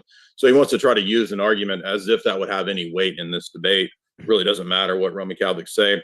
He says, I didn't reply to the LPT. I did reply to the LPT. I pointed out that his argument and his use of it relies on counting in one way, counting by identity. I specifically addressed twice now that both of us count by identity and both of us count by division. I gave multiple people in the past who count this way. Jake ignored all that. Jake acts like this is all made up. In recent live streams and talks, he's actually acted like, why don't y'all count the way everybody does today? Not even aware of the basic fact that the ancient medieval world counted also this way. I mentioned in my opening statement, first order and second order imposition, that certain things can be counted by identity and certain things can be counted by division, even back in the ancient medieval world. This became a medieval distinction, first order, second order imposition. If we want to go back to my opening statement, I said that you could think of things like, let me see where I put this. You could, let me see. You could think of things like first order imposition would be things like mundane objects of cats, cows, dogs. So they would be concrete objects in the world. And then you could think about abstract objects like sets or laws of logic. Those would be counted by identity, because it doesn't really make sense to think of, for example, 1/3 of a law of logic or 1/3 of a set of things, right? So abstract things in this case, created abstract things, would be counted by identity. But things that might be parted or are divisible have to be counted by division. And this is actually in even today's literature. So Jake's acting like, we don't count this way today, dog. We don't count this way today. Oh, really? Well, I mean, I've got academic scholars here talking about the theory of mathematics and countings, like the David Liebsman paper, where he goes into great detail arguing that, no, actually, we do still count by division. You just have to be more nuanced about it. I specifically argued again that Jake, in his own accounting for the attributes and the essence, also counts by identity and by division. And he used the very terminology that relates to counting by division. And he got upset by that. He got a little rattled, and they had to say, that's not what it means, bro. That's not what it means, dog. Now, he mentioned the idea of Unitarianism in modes. Jake doesn't understand the difference between person, nature, and mode. It's very important for Trinitarian theology to make a distinction between hypostasis, nature, person, nature, and mode or tropos. Mode is the way that a thing exists. Islamic theology is kind of all over the place, and they use modality in a lot of different ways. It's kind of unclear and contradictory between the different Islamic thinkers as to what exactly they think modality means. Sometimes it relates to parts-whole relationships. Sometimes it means relation to other objects, and sometimes it means Now, one thing that I do want to point out is that one of the things that the Islamic theology forced people to do is that since it disbarred them from thinking of these distinctions, there was a lot of people in the Islamic world that finally, they didn't come under the rule of the church. So you see that with a lot of the Slavic people in Russia. you see that Russia, the Jews and the fucking Eastern Orthodox Church, they seem to support Russia, but the Slavic people who are all Muslim, or the Muslim people in China, or the Muslim people out there in Africa, they kind of don't fall prey to the rule of the church and some of the Western kind of rule of the Western colonialism. So one of the things is that it kind of weirdly settles them against, because one of the things you have to do to accept that kind of ideology is kind of accept like Western philosophy. And the easiest way to get yourself into Western philosophy is just to get into the church, and because they've been the guardians and the caretakers of Western philosophy for ages. But to apply that standard to Islamic theology, saying that, well, it doesn't understand Greek philosophy, well, that's kind of an interesting way of looking at it, I guess. But ultimately, it's what basically saved it from falling prey to ideas of universalism and liberalism and all of those kind of ideas, so that they wouldn't become cucked, or whatever it is. I mean, right? They had to develop their own kind of way of life or whatever. So I mean, it is kind of interesting that there is a global regime in terms of philosophy, and that there are notable places in the world where they kind of reject that. I mean, in terms of, but it is kind of moving more towards that. But you get to the Islamic theology, and you try to explain it, it kind of sounds very, very simple. It sounds like, like essentially like Taoism or like Zen or something like that. You get to the Sufi stuff, it kind of sounds like Zen or some shit, like Parmenides or some shit, where it's like, Taoism is the shit, bro. But here's the point that I'm trying to make, but though. it's only like 4 or 5 points in it. You know what I'm saying? Like it's not very deep. You know what I mean? But yeah. If you take the word ginger, okay, and you put the third letter in the first letter place, and you put the first letter in the third letter place, okay, and then that's what this motherfucker is, that you with the weird wearing the fucking weird fucking small hat or whatever, and then you put the word sand in front of the fucking word ginger that I just said, that you replace the first letter. Feel me? Okay. That's really all I got to say. I think you don't like red-haired people, Cecil, but red-haired people, I mean, they might be the real I white love people. red hair people, man. Especially that girl Might be, Sarah you had on the other day, dude. I but meant you to, I might be, meant to ask her if her carpet matches her drapes and shit. But here's the important but part. what you got against Irish people? You think Irish people are Negroes or what? Are you one of them? Are you one of Dude, them? you know what? I personally don't think that they are, but there's a lot of people in Europe that do think that they are. That they're basically the equivalent. Okay. So, cause look, like I said, okay, you take the word ginger, that means redhead, right? Okay. And you take the third letter of the word, and I know. you put it I get your little thoughts. I got you. you know Bro. what I'm We got saying? you. Yeah, I got you, bro. You're I'm repeating fucking yourself drunk now. all time. It's fucking, this fucking barely fucking capable of talking and shit. That's basically where we're at, bro. Yo, Good that thing we live on a 8%, you know what I'm fucking saying? island. 8% alcohol per volume. You know what I'm saying? Yeah, man. That's 8.6. that's some strong shit. That's some Four Loko strength. For real. Yeah. It is. Dude, I don't want those people around me, bro. I'm going over there where we got some tolerance and shit. You know what I'm saying? Yeah, And real. Yeah, it but if is you what got it is. some fire crotch that wants to get up on this panel, I'll fucking hit it. You feel Yeah, me? maybe not tonight. But yeah. Yeah, we had them here before. We had all types of ladies here on this panel earlier. But yeah, it is what it is. Here, let's check some more of this shit out. It is what it is. But it seemed like so far it's an hour into this shit. Nothing significant has really been mentioned or talked about. Let's see what it is. He's not a small hat. the way He's a medium hat. He's a medium hat. Well, that's a different size hat. That's a full the Is full that a scale, full hat but or a it's got a medium hat he's but got it's on? got a pyramid on it, so I that might wonder be if he's bald Freemasonry. under there or not. Probably not. I think he is. No, I think he might be. I mean, He yeah, looks so? like the he mode might in be. which he exists. yeah, you know, got the cue ball. Jay Dyer's got the ponytail that's like throwing up a red flag. Hey, I'm a closet queer type shit. You know. It is a strange choice, but yeah, you know, but Yeah, I might like dudes if I have a friggin' ponytail, but yeah. Anyway, yeah, especially when you don't have that much hair. I mean, why would you ponytail it up? But yeah, it is what it is. I think I'm a samurai, but really I'm a closet queer. Yeah, go on, Jay Dyer. It's the way a thing exists or how it exists. So in Orthodox theology, we're using it in that sense of how a thing exists.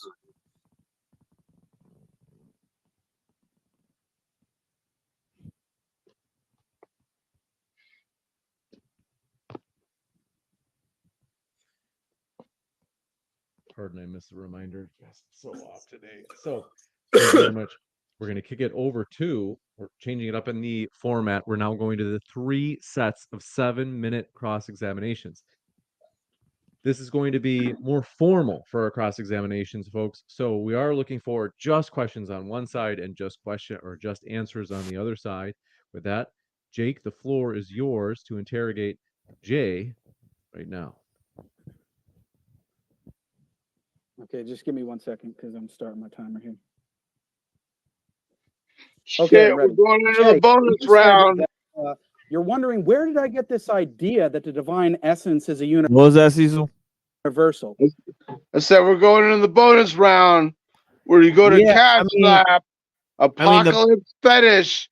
you Yeah, drop the fucking cash Hold in on, there. Cecil, chill the fuck out for a second. Yo, Okay. yeah, the shit is that that they're going into the cross examination session or whatever, but the problem is that it's an extremely formal debate, so they're not going into back and forth at all. And since it's modern day debate, I mean, it's not like a formal platform. You know, these two guys are philosophers. I mean, I think they should have gotten a more back and forth. I was hoping to see something like that, but yeah, I mean, this is extremely formal for, I mean, their expertise. I mean, it just doesn't match the formality of this type of thing. In You know, other but words, not as dramatic as a back and forth. yeah, I mean, it's just lame. You know, it's just totally fucking lame. You know, at this point, you know, I mean, this is gonna be another, 5 minutes of, just weird back. You know, I mean, this is kind of back and forth, but it's one side apparently. So let me read you from your good friend, Dr. Bo Branson, in his PhD dissertation on page 1.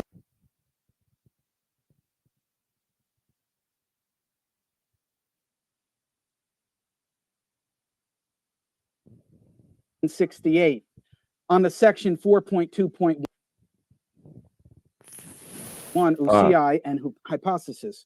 In Gregory of Nyssa on universals, Richard Cross argues persuasively, in my view, that St. Gregory and St. Basil both use the term ousia synonymously with nature, and they conceive of this as a universal. And then in the rest of the section, he goes on to explain just that the divine essence is conceived of as a universal by the Cappadocians. So what do you have to say in response to your buddy saying that?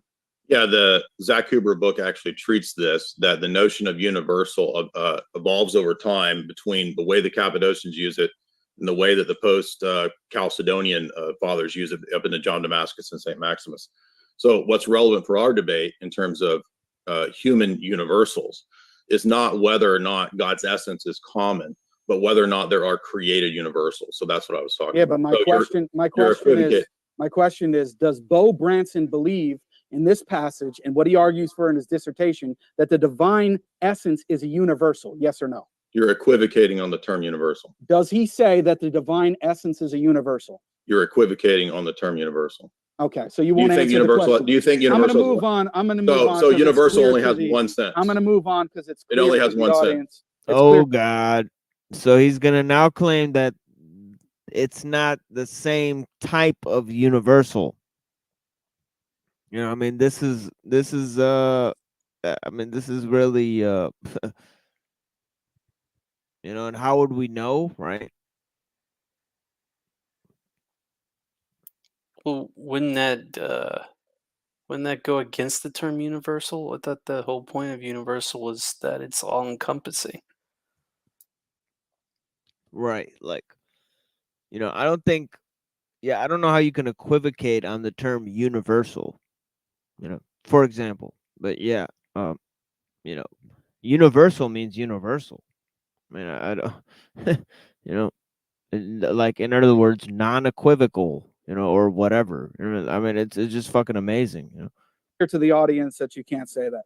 Now let's move on to the LPT. And that's what I was gonna say. There is gonna be philosophers who equate those terms, you know, essence and universal. You know what I mean.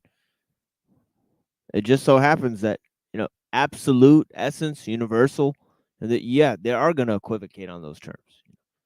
A lot of times they mean the same thing. You claim that I am counting by division within God. Explain how I'm counting by division within God. When you use the term inseparable. I use the term inseparable means that I'm counting by Separation means division. division. Separation means How division. am I using that to count? Well, you said that the attributes are inseparable. Exactly. But how many attributes are there? Are there one or many? Well, is God's essence one? How many attributes are there? One or many, according to my position? You believe in men.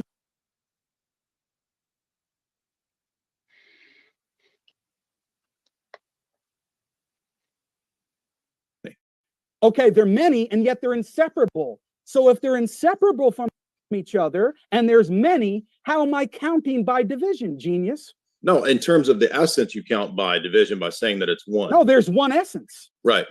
That's So right. Where's it? So he's undivided, correct? Where is there accounting by division? There is none. Okay, exactly. It doesn't mean that you're. It doesn't mean that you're saying you made a huge. So you're not going to let me. You're not going to let. You're not. It doesn't mean that you think he's divided. You don't even understand by the basics of this conversation. Let's move on. Let's move on. You don't understand the meaning of the word. Now let's get to. Yeah, I think there's some of that going on. It's like the word shit. It's like quibbling over words. You know what I'm saying? Which is not a recognizable rhetorical fallacy, but it should be. But basically, it's like, oh, your word language is different than my word language, so we're going to argue about that. Pseudo straw man or whatever. I don't know, dude. You know, like. Is domain of the philosophers. Yeah, that's kind of also where it goes to collapse there in postmodern. It's like the total collapse of language and meaning. And lawyers. Yeah. Right. Yeah, and lawyers. You're speaking a totally different language than me, and where do we translate? But we can't, so I'm just going to disagree with you and call it semantics.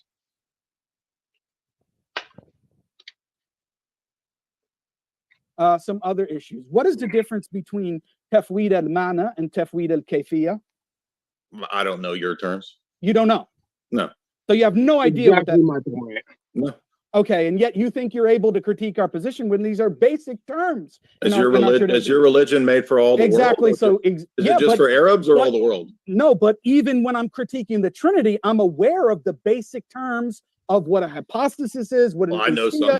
That's pretty good point, I guess. He's saying, well, if you want to know, if you want me to know your terms, how the church employs your terms, you got to know my terms, or otherwise, we're just gonna have to go with what they say and what we think they mean. You know, because the thing is that you're not gonna sit here and memorize each other's terms. You know, and so yeah.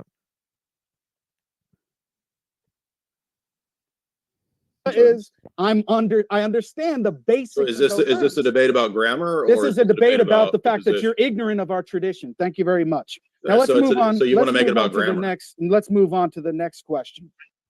Why is it problematic to believe that the persons are identical to the essence, as Thomas Aquinas and many Catholics hold? Why is that problematic? Because it basically ends up in reducing person to nature, and it would be modalism. Okay, so would you consider that position heretical? Yeah, if you mean identity in the sense of reductionist identity.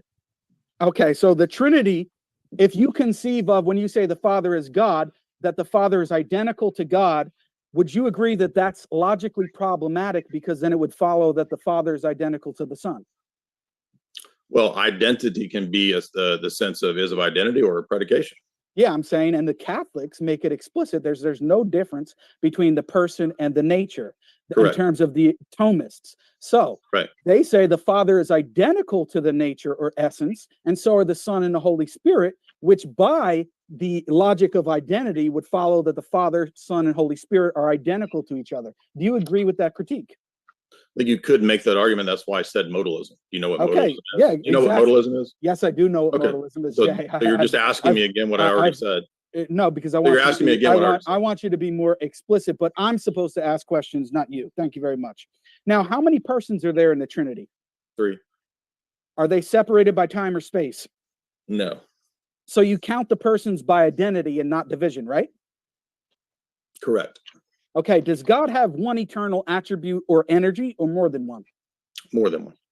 Are his eternal attributes separated from each other by time or space? No. Okay, so you count the attributes by identity and not division, right? Correct. Okay, so if we count gods in the Trinity by the same method of identity, how many gods would we count Depends on what God picks out. if we're talking about the persons? 3. So there would be 3 gods if we counted by identity, and the same method that we count the attributes or eternal energies and the persons, correct? Right. Okay, your friend Bo Banson says Little G God, as you know. Okay, so your friend, so there would be 3 little g gods. Thank you. Your friend Bo Branson says that today we count by identity. So that would mean by the standard way in which we count today, there would be 3 gods in the Trinity, correct? The way that we count today is talking about post Frege. Okay, so And Bo that's by, Branson and that's says, and analytical I'm gonna quote philosophy. what he says. I'm gonna quote what he Counting says. by identity. So Today we count. So you don't F's. want me to answer any of the Today we questions. count. No, I'm answering. I'm going to give you more. Yeah, you're answering. clarification. Yeah, you're answering. Today, Exactly. today You we ask the count- questions and then you today answer. we count F's by one logical subjects that are discernible from, or at least not identical to one another, and are F. That is, X and Y are if X and Y are different in any way and are both F-ish, we count them as 2 F's. So that's in his explanation that we count today by identity. Yet you're quoting these other sources, which is not even my argument. My argument is that you're inconsistent in your methodology. So do you have No, only if you think that you only if you think that you count in one way. No. It's not about one counting. I already right. Forgive me. What I is- I already addressed them.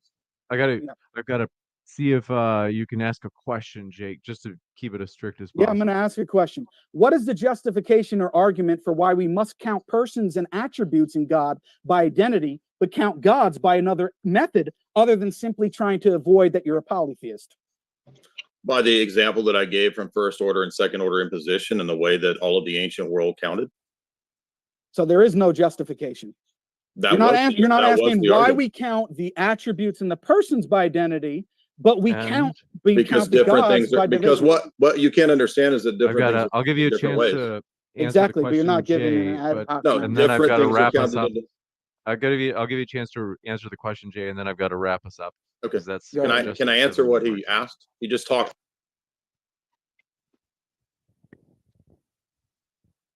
I don't know. I call bullshit on that one. People have different ways of counting. That's your fucking explanation. That's a retarded explanation for the Trinity. Yeah, it seems sus. You know, like what? Like people in the ancient days had different fucking ways of counting. Like what? You know, and then he admitted it was 3, but then he said there was 3 little g gods. Yeah, which I thought it was weird. Yeah, I was like, what does that even mean at this point? The whole time, he didn't let me answer. You can answer the last question he asked. Yeah, so different things are counted in different ways. That's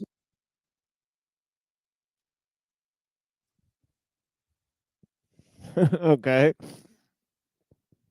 What I argued, and I've argued that from my opening statement. Your argument hinges on only counting in one way, and you're taking out of context the fact that Dr. Branson said that most people today post Frege think of counting in one way, when this is a dispute about the way the people in the ancient and medieval world counted, which is not by strictly by. Oh God, post Frege. Okay, so there's Frege rearing his ugly fucking head again. You know, second time in today's discussion, Frege just creeps up on everyone. Yep. First time when we were talking about postmodernism of all things. Identity. We'll jump into the 7 minutes of Jay interrogating Jake. The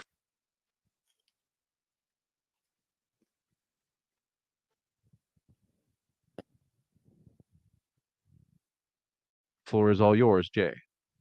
Jake, you said that you're happy to affirm this sort of empiricist nominalist position, and that seems to necessitate the idea that all of the knowledge that we have comes from either sense data or relations of ideas.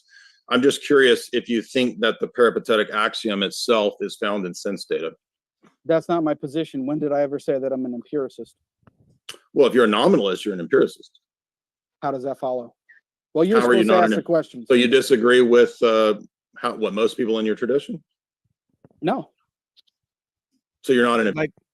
I don't understand. Like, he might have to source at least one quote or something that says that most people in the Islamic tradition or the Sunni tradition are quote unquote nominalists. That seems rather strange. Summation of their philosophy, you know.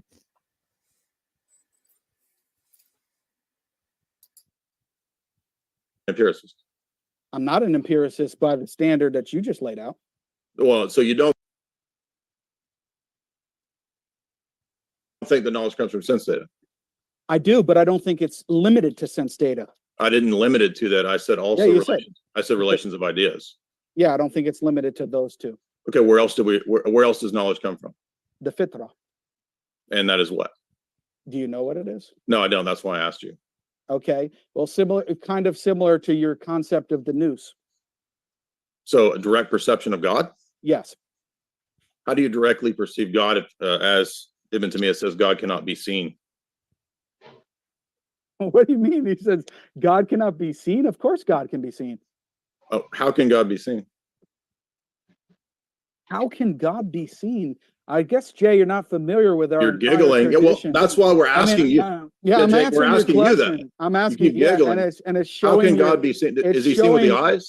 Yes, he is. It's showing that your ignorance, that you don't even know. I'm glad you think believe- I'm ignorant, so that's why you get the Exactly. chance to the chance to enlighten us. I'm trying So to. stop If you slow down, filibustering. soldier. If you slow down, soldier, I will. Yes. How is God seen by the eyes? If you allow me to talk, I'll tell you. By the beatific vision, we believe in the afterlife that we do see God with the eyes. Correct. But has anybody in this life seen God? No. Does God have a physical? Not with the eyes. form? Not with the eyes. Does God have a physical form? Define what you mean by physical. The body parts that are listed. We don't believe God has body parts. No. Well, you believe he has a foot, right? We believe, yes. We do believe he has a foot. We believe his hand. What is a foot that's nothing like a created foot? What is a foot that's nothing like a created foot? You're The same basically thing. The same thing. Essence is that's nothing like a created essence. Yeah, but our argument is not based on analogy for essence. I'm saying that any predicate that we ascribe to God and creation, there is a similarity in meaning, but it doesn't follow from that that there And is what's a that meaning? similarity. What's that similarity meaning? Let me finish. Does not follow from that there is a similarity in ontology, which is I know what you're that. completely Yeah, neglecting. I understand. No, I understand that that's the Ibn Taymiyyah position. So I'm asking, what is the So what's the similarity? problem with it? What is the similarity?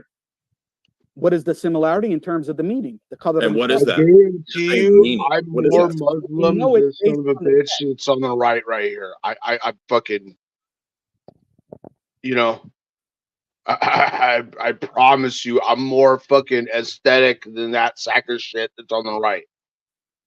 I'm probably more intellectual than the motherfucker that's on the left. You know, it's fucking pathetic. Cecil's got a handle out here. Yeah. Rocky Shepherd, you ain't gonna be my shepherd, dude. Sorry. It ain't happening. Or my rock, for that matter. But yeah. That dude, they're all just planning to play semantic games. Oh, you said this word, but I think it means that, but you think it means this, and freaking we're gonna freaking rhetorical shadow box to make it look like we give a fuck, and please give us your money and thank you very much. You'd be more advantageous to put your money in this little link that's right down here in the bottom left hand corner. It says apocalypse fetish on the freaking on the cash apps, or you could even go to the machine lies cash app and put some money, because he's our host and we should pay homage to our hostages. Okay.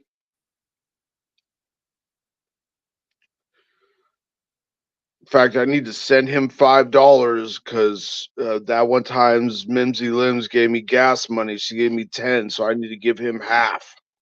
Okay, because that's called paying your dues and shit, right? But yeah, these weirdos with little hats and freaking ponytails and all this shit. Political theater. I want to subscribe to it. Where's my fucking pastrami at? Okay, here we go. You ready? Look, dude, I'm food banking. I'm food banking some freaking political pastrami or salami right here.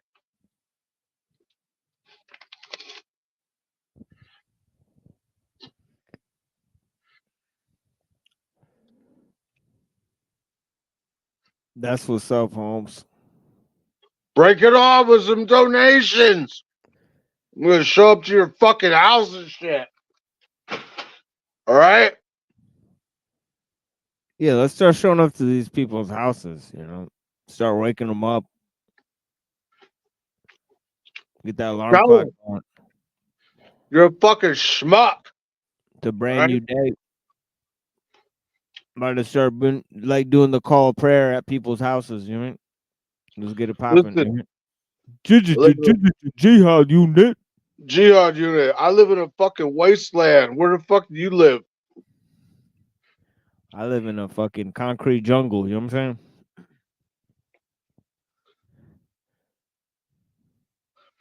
Rocky Shepherd, you got something on your lip, motherfucker. You got something on your face. How about that? Let's have this Rocky and Cecil fight. Let's do this. Some fucking weirdo that thinks I'm gonna go to his compound or some bullshit. Nah, shit.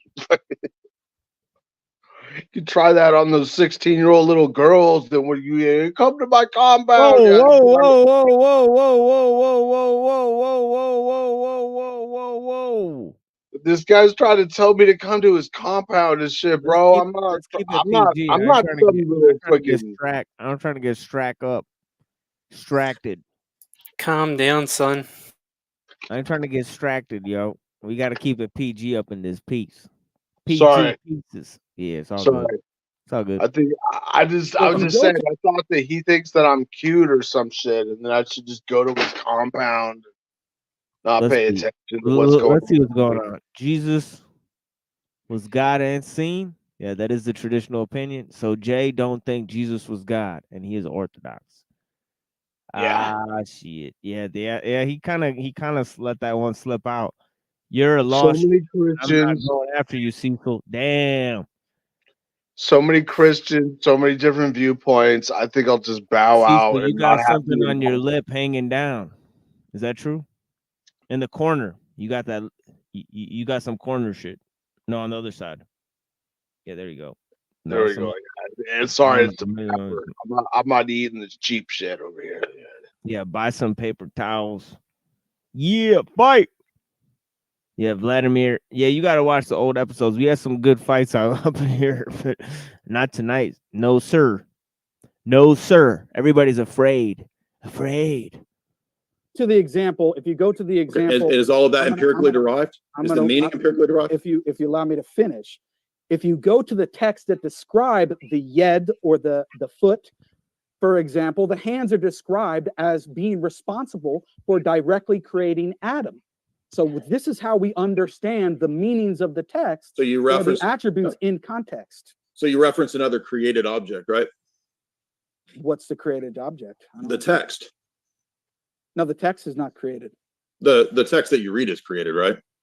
The papers and the ink is created. Exactly. That's the papers. text. The papers and the ink, but the words are. That's called the text. I know you're talking about the eternal Quran. That's not what I'm talking. No, I'm not talking about. I don't even believe in an eternal Quran. What are you talking about? So the text that you derived that knowledge from is empirical, right?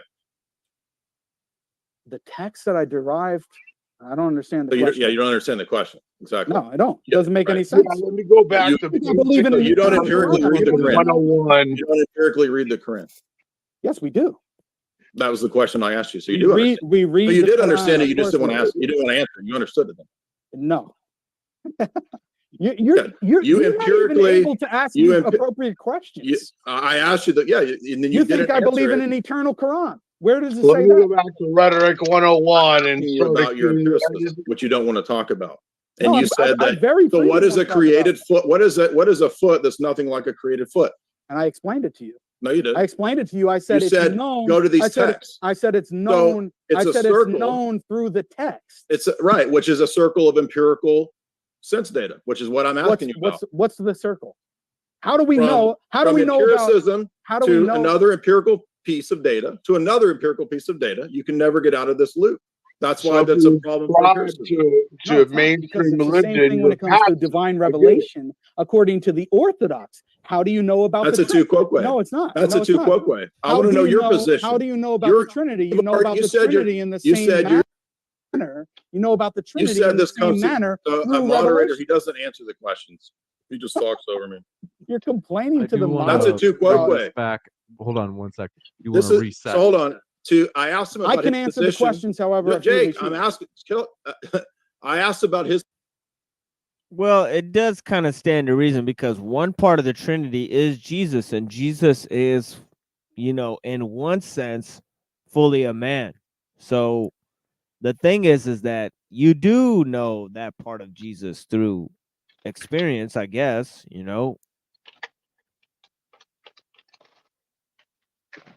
or at least people did experience that, or did they not? It says so in the gospel. So I don't know. Allegedly. Yeah, so I mean, I don't think it's discounting sense data, right?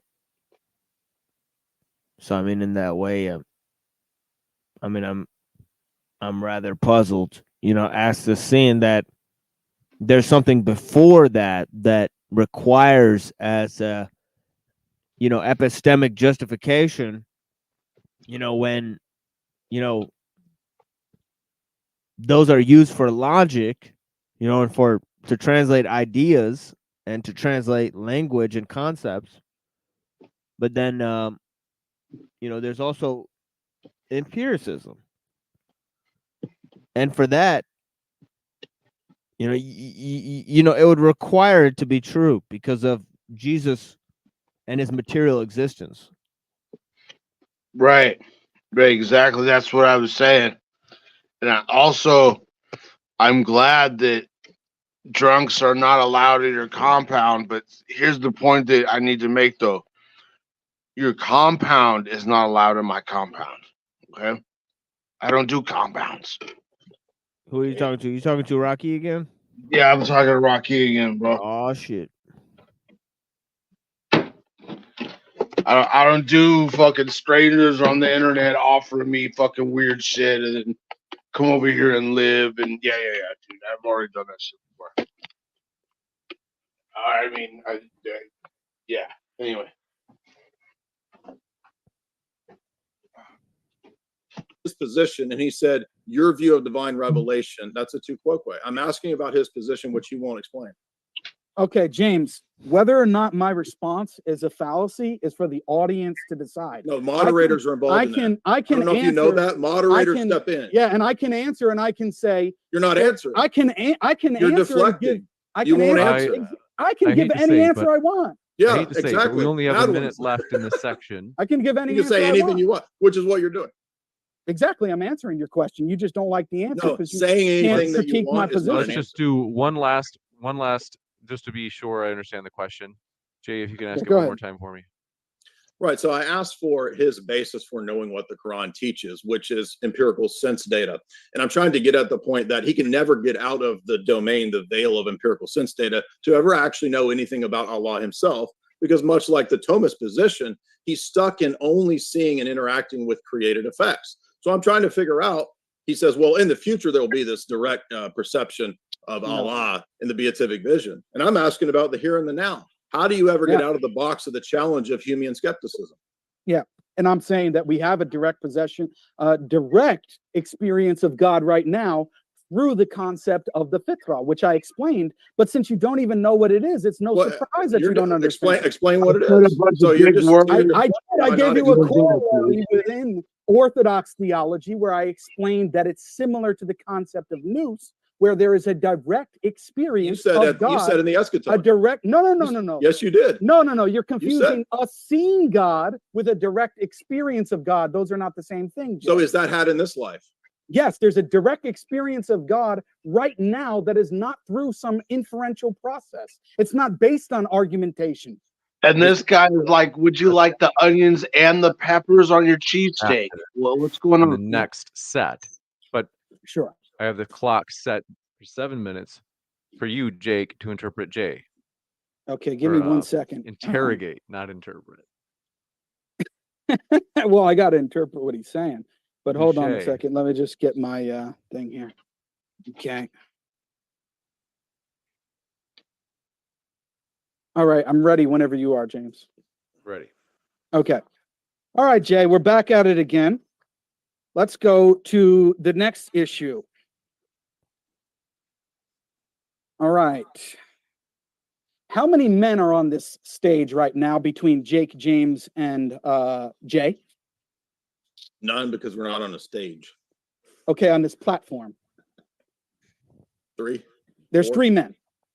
Okay, how come you don't count the same way in which Gregory of Nyssa counts Peter, James, and John, 3 men in his work on Not Three Gods, when he says that there's only 1 man?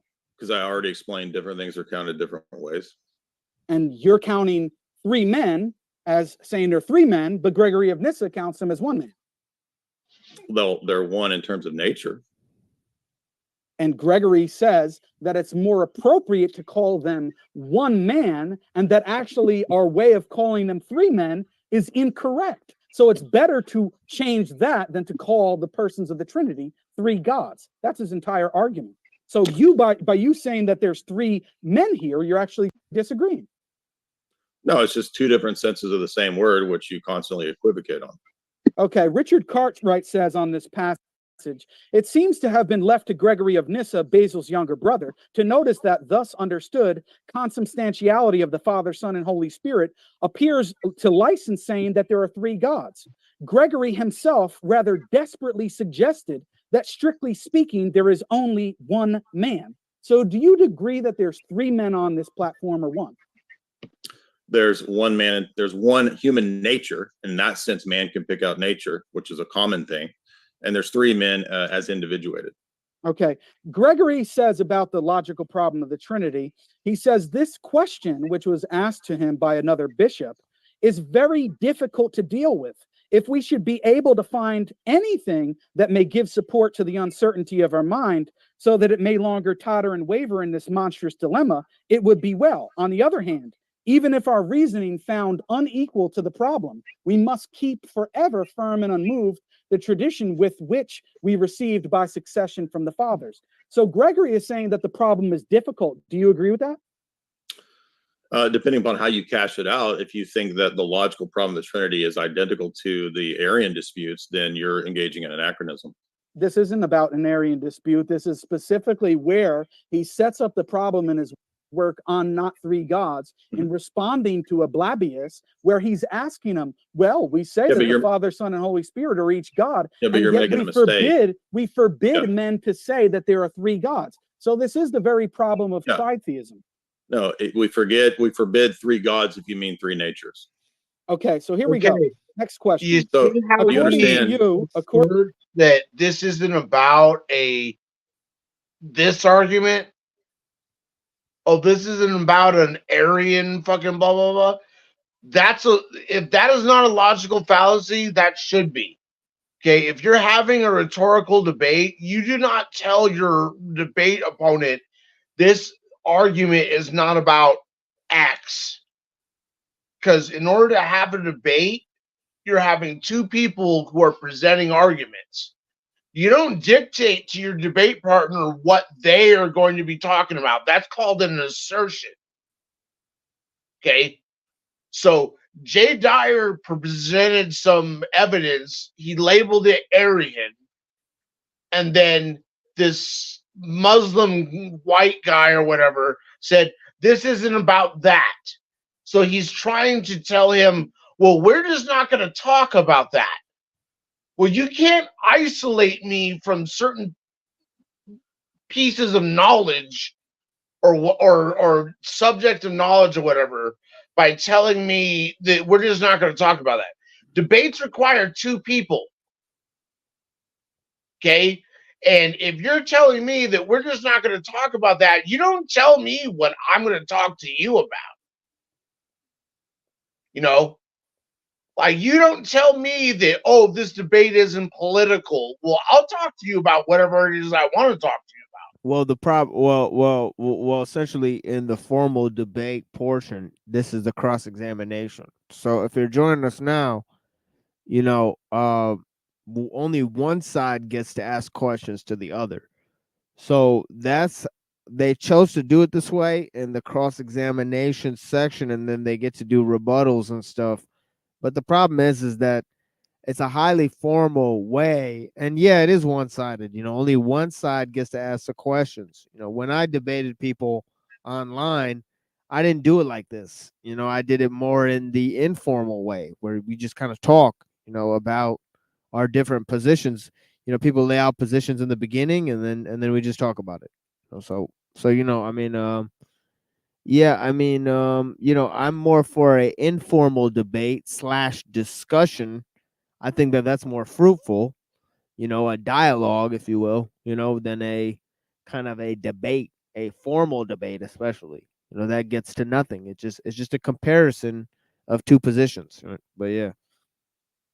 Right, but Father, it seems like he's telling him what topics he's allowed to talk about. Well, just in this section they will, but I hope they open it up to like a different, you know, like more interactive exchange. But yeah. Okay. Power to cause another divine person, and alone causes the Son and the Holy Spirit. I already answered this. You're equivocating on power. Do the Son and Holy Spirit have the power to cause another divine person? You're equivocating on power. Power is not an energy. Do the Son? I didn't ask about energy. Do the Son and Holy Spirit? No, but your argument is saying that.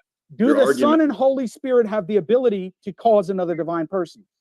Causing a divine person is not an energy. Do they have the ability to cause another divine person? No. Okay, they don't. Thank you. If no, then do they have the same power? That's only if power is viewed as an energy. And I just argue that the power that we're talking about here is not really correctly called power. It's called begetting. Okay, but it has to do with an action, doesn't it? Well, it's act in a different sense than energy, and that's what Athanasius argued against the Arians. Yeah, I'm not asking about energy. I'm asking about the attribute of all power. Your argument. Power is what an agent is able to do. Do you agree? Powers, no. There's multiple senses to the word power. Okay, so when I say that God is all powerful, I mean that he can do whatever is metaphysically. There's first actuality, second actuality, and there's power. Divining. Are you going to let me finish? I didn't ask you a question yet. You did. You asked multiple questions and then you immediately thought. I'm explaining to you first actuality, I'm explaining to you what the understanding of power is. I'm giving you my you don't know definition. you don't know the I'm you don't know giving our you position. my on that. definition of power. I don't I'm care giving about you your my definition of power. My definition of power is Your definition is not relevant. Whatever a being can possibly do. Now I'm asking That's you, not our view. does the Son have the same ability to do whatever the Father can do? Yes or no? It's equivocating on the word power. I just gave you the definition of power. That's your definition. I don't Exactly. So answer according to my definition. So you understand that every argument that you make where you reduce words to having a single definition just restates your position. So that's why it's an invalid move. No, it doesn't. It does. No, it doesn't, because the Catholics. So you're not interested in our I view suppose versus this might be a good opportunity to. It could be that Jay, if you want to answer it according to your own definition of power, and you can share that definition, and then if you're willing to humor Jake's question using Jake's definition of power. Right. So Jake wants a single definition of what power is according to what he says it is.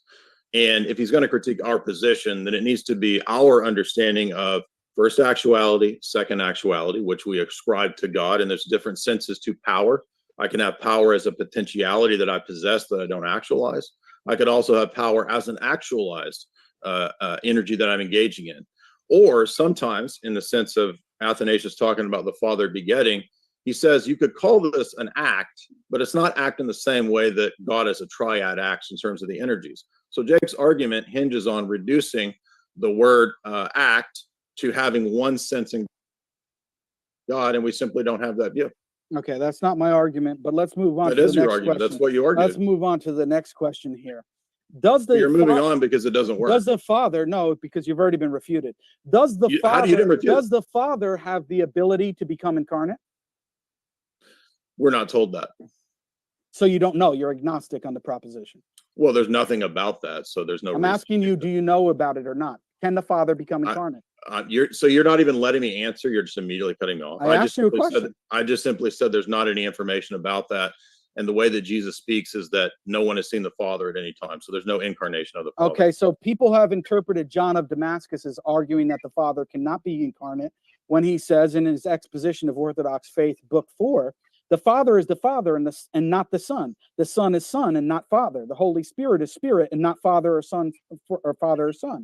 For the individuality is unchangeable. How indeed could the individuality continue to exist at all if it were ever changing and altering? Wherefore the Son of God became Son of Man in order that his individuality might endure. So he's arguing that this must include that the Son only can become incarnate in order for the individuality of the distinctions between. So he's putting pressure on the individual powers of each of the parts of the Godhead, and then applying pressure to those things. He's trying to tease out this kind of tritheistic position, whereas Jay Dyer is trying to put the pressure on the attributes and trying to collapse them into a sort of modalism and say that God is actually changing in the Islamic kind of definition, in terms of there's inconsistencies in the way God is represented because he's seen as A, inconceivable, and B, physical, right? So they're both putting pressure on these types of things to kind of collapse, the each other's theology through the definitions that each one is using, and then through their descriptions of their own God, they're trying to take it into the, view.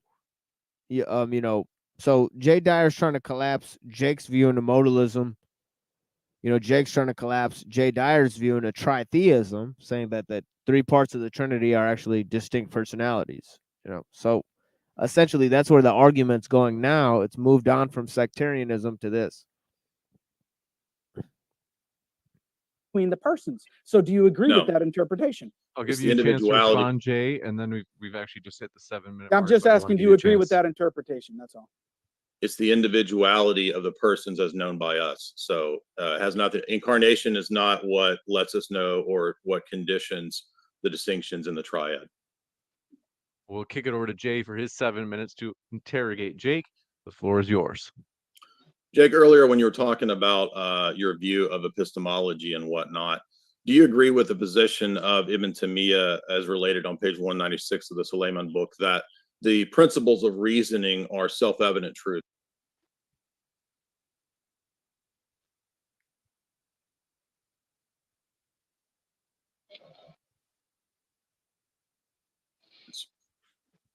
I would have to look at the reference, but define self-evident.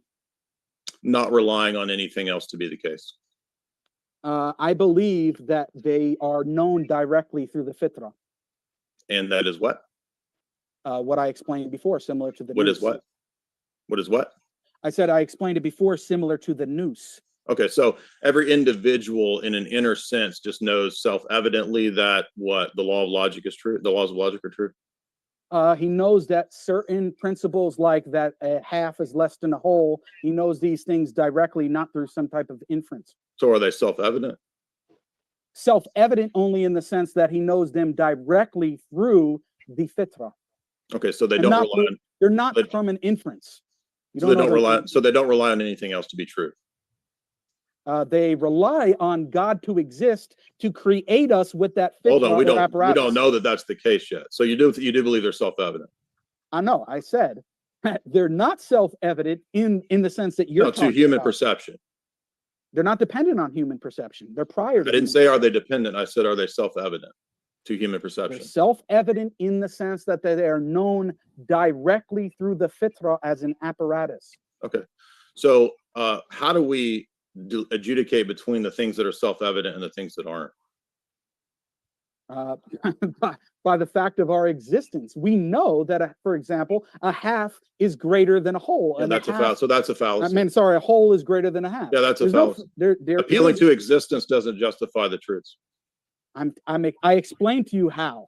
It's because we know them directly through the fitra. So we in know them the because we same know way- them. So that's No, a no, no. circle. No, it isn't. I explained how we know them. You just said we know them because we exist and experience them. That's a circle. No, I said that we experience them through the apparatus of the fitra, which God has created human beings upon. Yeah, but That how is do the we Muslim know? position. How do we know the difference between those and the non-self-evident truths? Is what I asked you. You said by existence. Because they're self-evident, as you just said. Oh, so now you do believe in self-evidence. Self-evident in the sense that they're not based upon inference. And how do we know those distinct from the ones that aren't? Because you know when you make an inference and when you don't. And if you don't, then Oh, you so got a we big just problem. know. So reality is reality. If So you don't- if you- did you get if this you from don't- T-Jump? Do you know the difference between when you're making an inference and when you're not? I'm asking you questions, not you. Exactly. Right. So I'm telling you, we know the difference between when we make an inference and when we don't make an inference. Yeah, but that's not answering the question. I'm Yes, asking it for the is. I'm asking for the justification for the division between the self-referential and the non-self-referential. What's the justification? The justification is that the self-referential, which you're talking about, the self-evident ones, do not rely upon inference where other So they're principles self-evident do. because they're self-evident. That's No, a they're circle. self-evident because they don't rely on inference. And you're So asking, they're how do we know self-evident that? because they're How do we know self-evident. that? Because when I make an argument, and I appeal to an inference rule, I know that I'm appealing to an inference rule. So that's a circle, Jake. This is a basic epistemology problem for your empiricism. Do you have a question, sir? Exactly. You have a question? You ready for me to move on? I'm asking you if you Okay. have a question. So how do we know the difference between the self-referential, I already self-evident answered ones your and the question. non? I already answered your question. No, want you me to didn't. repeat it? You just restated that We they're know, self-evident. no, you said, how do we know that they're self? How do we know the difference? How This do is- we know? It's called the how do we criteria know- problem. No, how do we know? Yes, it that is. they're- It's called the how do criteria. we- that's Are not you what I'm familiar with answering. the criteria I'm not problem? answering. I'm not answering that. I know what the criterion problem is. Okay, That's not my point. and what is it? That's What not is it? my point. I'm saying to you. That's my question. So Yeah, that's and why I'm you're saying it's not your And I'm point. saying to you that you're asking me, how do I know the difference between what's self-evident and what is known Right. through an inference? No, That's between what's correct. not self-evident.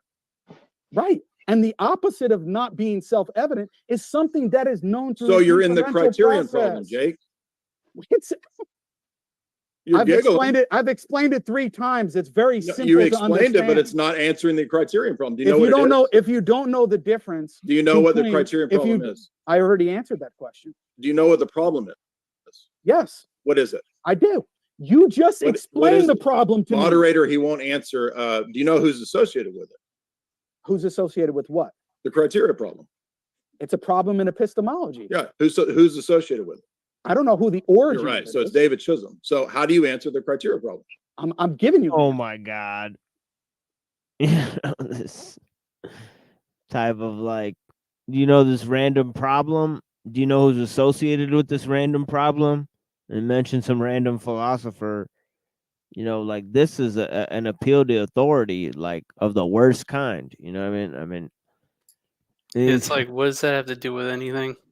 Yeah, right. Like, what does that have to do with the Trinity or the fucking singularity or the fucking Tawhid or whatever the fuck it is? I mean, one God, two gods. What fuck? What are we doing here? There's a criterion problem. I mean, you invent some, arcane philosophical notion, and some, weirdo modern philosopher to defend it. Not everybody who's gonna get into philosophy is going to know about every nook and cranny of the modern problems there, and how, and if all of those have to attend to the theological issues, then, yeah, we're going to be here all day because we could just list off random problems in modern philosophy and see how they stick and move with religious theology, but, to just randomly drop that in there. I mean, you know,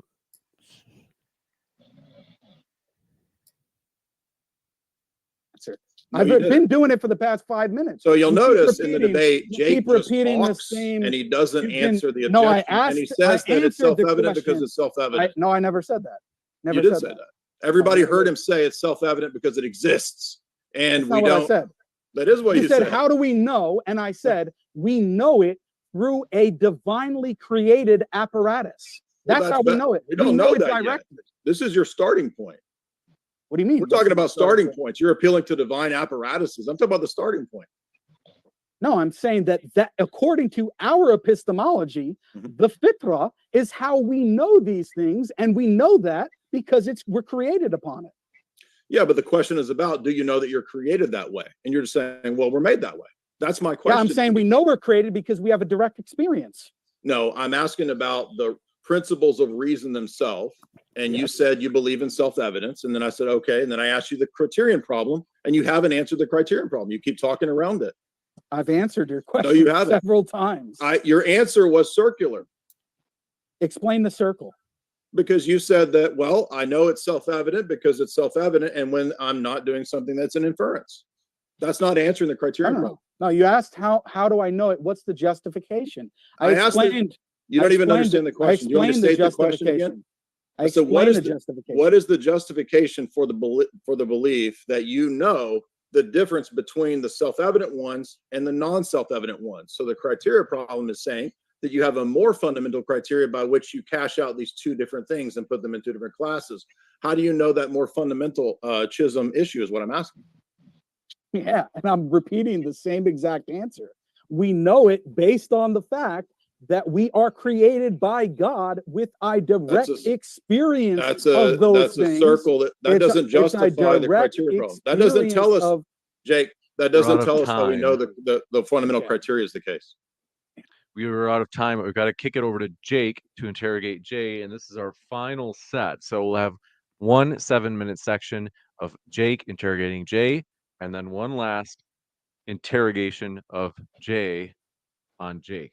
With that, Jake, the floor is all yours. That did seem circular to me. Sorry about that. I'm just getting my notes up here. No problem. Folks, if you haven't yet, check out our guests linked below. There's a value in hearing their positions firsthand from them. This debate is a great introduction to their views, but check out their channels. That includes the podcast. We've linked both of our guests below. Okay, I'm ready. Ready. Okay, Jay, do you have an argument or justification for the claim that the Trinity and Orthodox theology, or the Orthodox Church specifically, is a precondition for rationality, intelligibility, and all the other transcendental categories? Do you have an argument and justification for that? Yes. What is it? It's a two-parter. Can I explain it? Yeah, go ahead. So the first part is that it's a reductio ad absurdum argument when you deny it. This is called retorsion in Aristotelian argumentation. And the second part of the argument is to posit the Christian worldview as the way to ground the transcendental categories that are the preconditions for all possible knowledge. Yeah, you're saying to posit them, but what's the justification for the claim that it is the only system that can account for those things? Is there, do you provide arguments or not? Retorsion, correct. The first one is retorsion. Okay, explain what retorsion is. Do you know, you're Jake the Muslim metaphysician. You I don't know what it is, but I've actually seen in your, Okay, what is it? I've actually seen in your videos. Okay, what is that you're not asking me questions, I'm asking you questions. You've explained in your videos that you critique the Thomists when they bring up the issue of retorsion. So can you explain it and explain how when they use it, they're not justified in doing so, but you are? Because they're classical foundationalists like you, and it's a reductio argument. I'm not a classical foundationalist. Now, it's a reductio. You are, you are. I'm not a classical foundationalist. You are.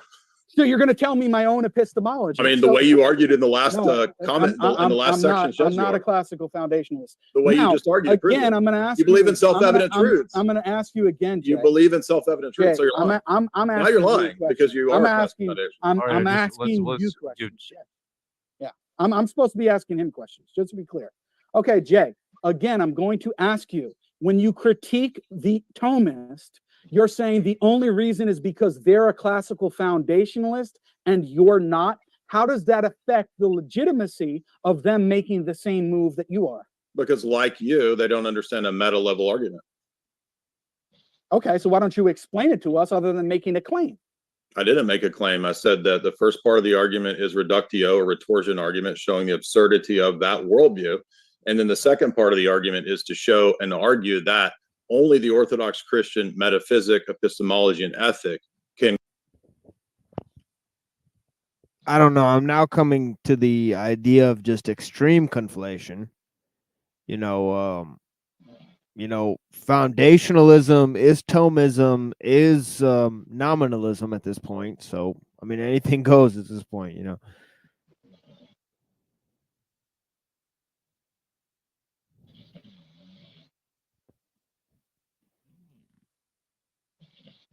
ground the transcendental categories that are the preconditions for any possible knowledge. Okay, so there's two parts to it, Jay. Let's deal with the first part.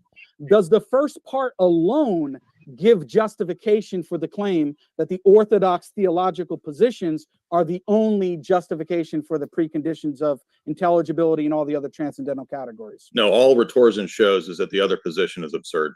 Okay, so it only shows that that position is absurd. So that doesn't justify it. So the second part is positing the Orthodox position. But that's the very thing that we're asking for. What is the justification for the claim that the Orthodox position alone justifies the preconditions of intelligibility? Correct. So what is it? You're just restating the claim. You're not giving an argument. No, you're confusing a first order argument with a meta level argument. It's a category error.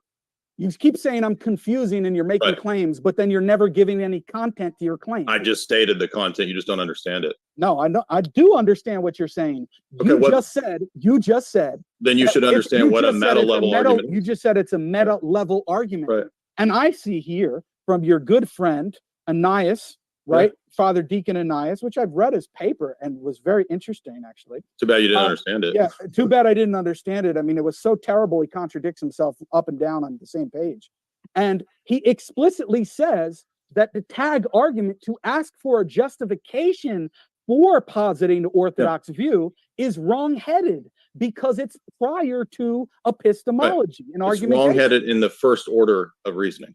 Okay, so then there is That's my point. There is no justification by the criterion. By first order reasoning. By the criterion problem you were You're not asking. listening. By the criterion problem you were asking me about. Do you have a justification for the claim that the Eastern Orthodox position alone suffices for the grounding transcendentals? Do you have a justification that meets the criterion of justification that you're asking? The first part is the absurdity of your worldview in our case in this debate, and the second part is the coherence and the grounding work that the Orthodox Christian worldview does for things like universals, laws of logic, objective ethics, identity over time. All those metaphysical principles make sense in a world that's where God is the creator. Okay, Jay, which is exactly what I said.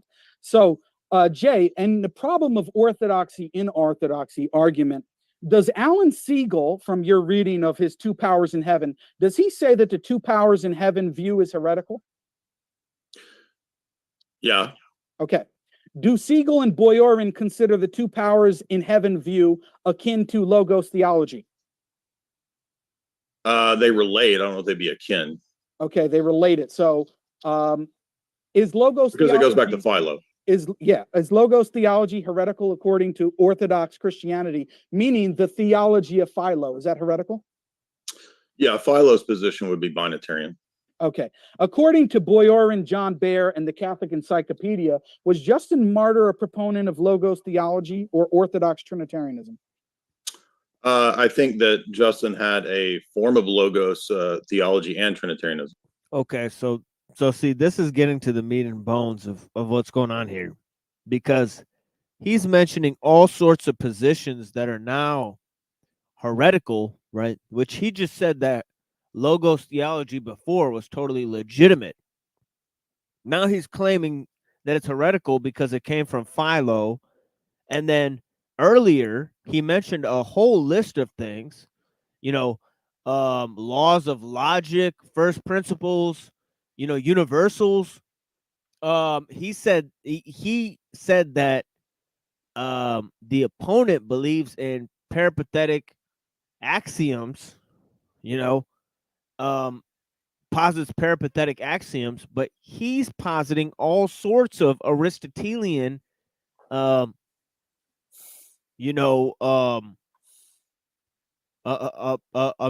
of these things from Aristotelian philosophy, which don't require the God of the Orthodox. They only require, at best, the deistic kind of God that Aristotle employed to work out his cosmology, which was a God that was just first mover. So the fact that you need a Trinitarian framework to work out the problems of universals or any of these problems, I mean, that doesn't actually stand to reason.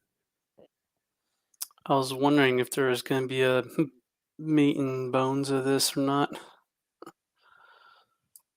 Yeah, now that we're getting to the end of the episode, finally, they're talking about something. It doesn't seem like we're going to be able to watch the last hour of this, but I think that's just a question and answer or something like that. It should be, but yeah. They did say there was a Q&A session, but I don't think it's going to be that too long. I mean, yeah, usually it takes a while to get through those because they get so many of these chats or whatever that is, but yeah, I don't know. Okay. Is Justin Martyr a saint in the Orthodox Church? He is, and we addressed this in the Inspiring Philosophy stream, all of your arguments. Is it permissible to pray to him? We asked for his intercession. Okay. So when he declares that Jesus is another God and says that... See, that's weird. He asked him if you pray to Justin Martyr, and he said, we asked for his intercession. So, I it's mean, like so you... asking permission for Justin Martyr to pray on their behalf. It's kind of weird. It's like he kind of does. It's like he does pray for you. It's like, or you're praying for him. It's, it's all very confusing. It's like, it's like Justin Martyr's, it's like, wait, so, and this is a heretic.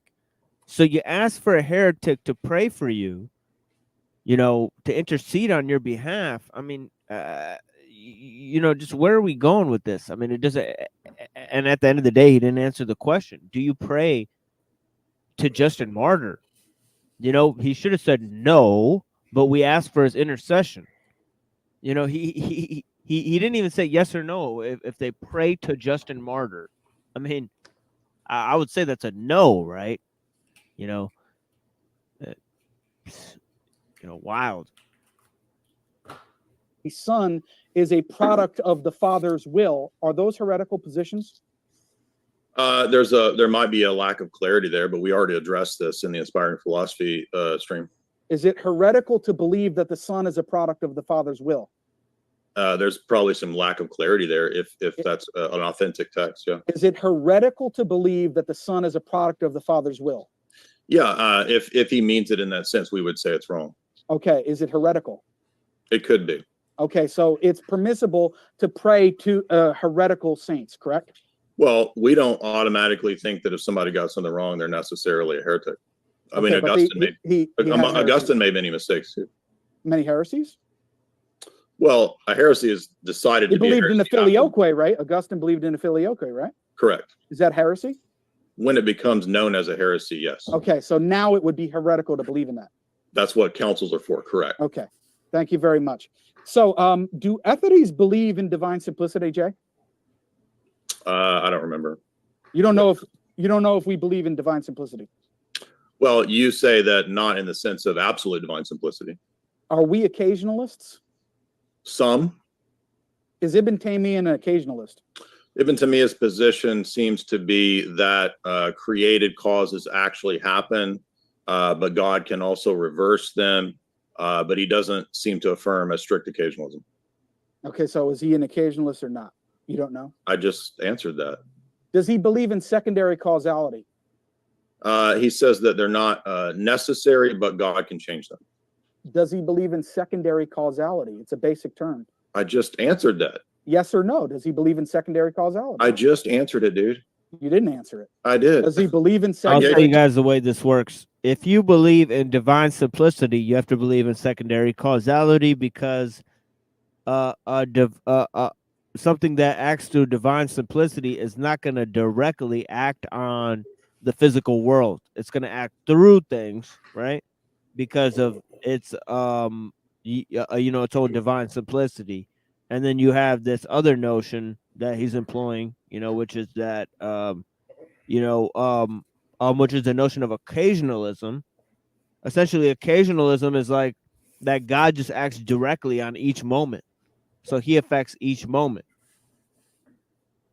So that would be the opposite of divine simplicity because God's not acting through anything to get to the physical world, but he's just he's just right there. It's just direct action. So, they're asking which one,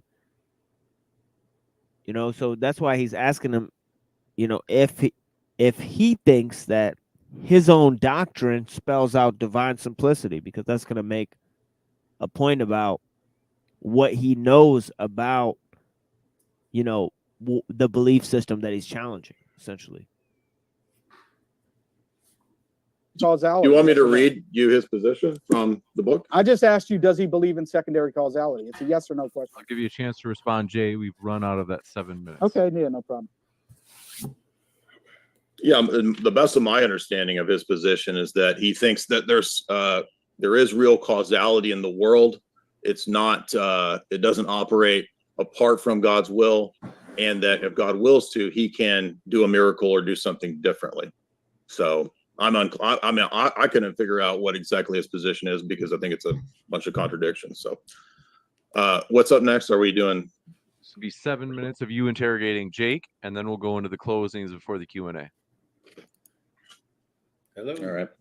All right, and I think we'll shut it down after this. After we listen to this 7 minutes, we're not going to listen to their closing statements or whatever that is. I think we get the gist of that. Nobody won or lost this particular one, and the question and answers are going to be probably nonsense. So we'll just leave that. Exercise in futility, more or less. Yeah. Total garbage debate. I think on both sides, they refuse to press through to the most fundamental issues, which is, probably the problems regarding the non-philosophical questions in terms of theology. And then that relates back to the problems of the historicity of these claims, or where these claims originate. So, Machine, I came in here late. I'm just trying to figure out the guy on the right. He's a Muslim, Yeah, the guy on the right is a Muslim from Philly. and the guy on the left is what? An Orthodox Christian? Yeah, he's an Orthodox Christian, but he used to be, I think, a Calvinist or something like that. So All right. I'm Something just trying to put the converted. puzzle together. That's what I figured. All right. Right. Yeah. Yeah. Thanks for joining us, Pops. Yep. For sure. Yeah, not a problem. Well, I'll comment later when we're done. For sure.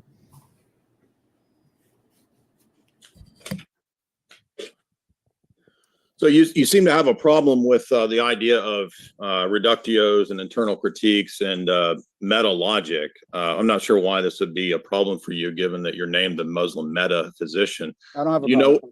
Do you know what meta logic is? I don't have a problem with the critique. You don't have a problem with the transcendental argument? No, I have a problem with your use of it.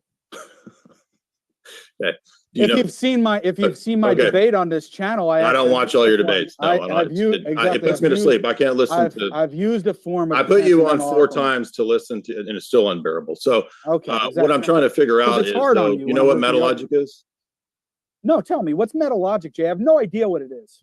Well, that no answer, idea. that condescending answer is like you do know. I have no idea what meta logic is. Okay. Yeah, tell me. I have no idea. So it's the questioning of how logic itself works, right? Okay, good. So is it invalid to speak of metalogical argumentation? No. Okay, but your critique, for example, of the way that Father Deacon Ananias argued in that paper was that he was contradicting himself because he argued that there's no justification. So see, the thing with meta logic is that it doesn't have to follow logic. I don't know if you guys know that, but meta logic literally means the foundation for logic. Isn't that just presuppositionism? Yeah, basically is. He's just pointing back to his presuppositionalism, which is based on the Aristotle concept of, the law of non-contradiction, the law of identity, which he sees as laws of logic, quote unquote. But there's different systems of logic, Like I see this, and then like I remember when people make fun of Bill Clinton for asking, it depends on what your definition of is, and like people laugh at that, but like this is why.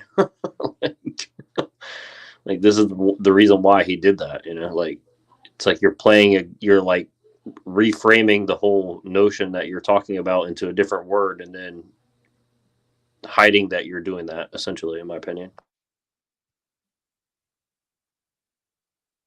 Yeah, and besides the Aristotelian laws of logic, they don't affirm you the orthodox God unless you're saying that Aristotle was a proto-orthodox thinker in some way, that he invented the proofs, whereby you get your religion, whereas there's no, reason to believe that. Well, they do. They say it's logos spermaticos, and I'm like, okay, well, by what methodology are you judging that? And then see, rather than get into their methodology, they get into, well, tag argument wins, therefore you have to accept my other presuppositions, which I'm smuggling in my opinion. Yeah, I think the logos spermaticos thing, I think Augustine gets into that too, because he gets into this notion about the mind of God and all these types of things. So I think it would be more into that because he's talking about free will. He finds a way of,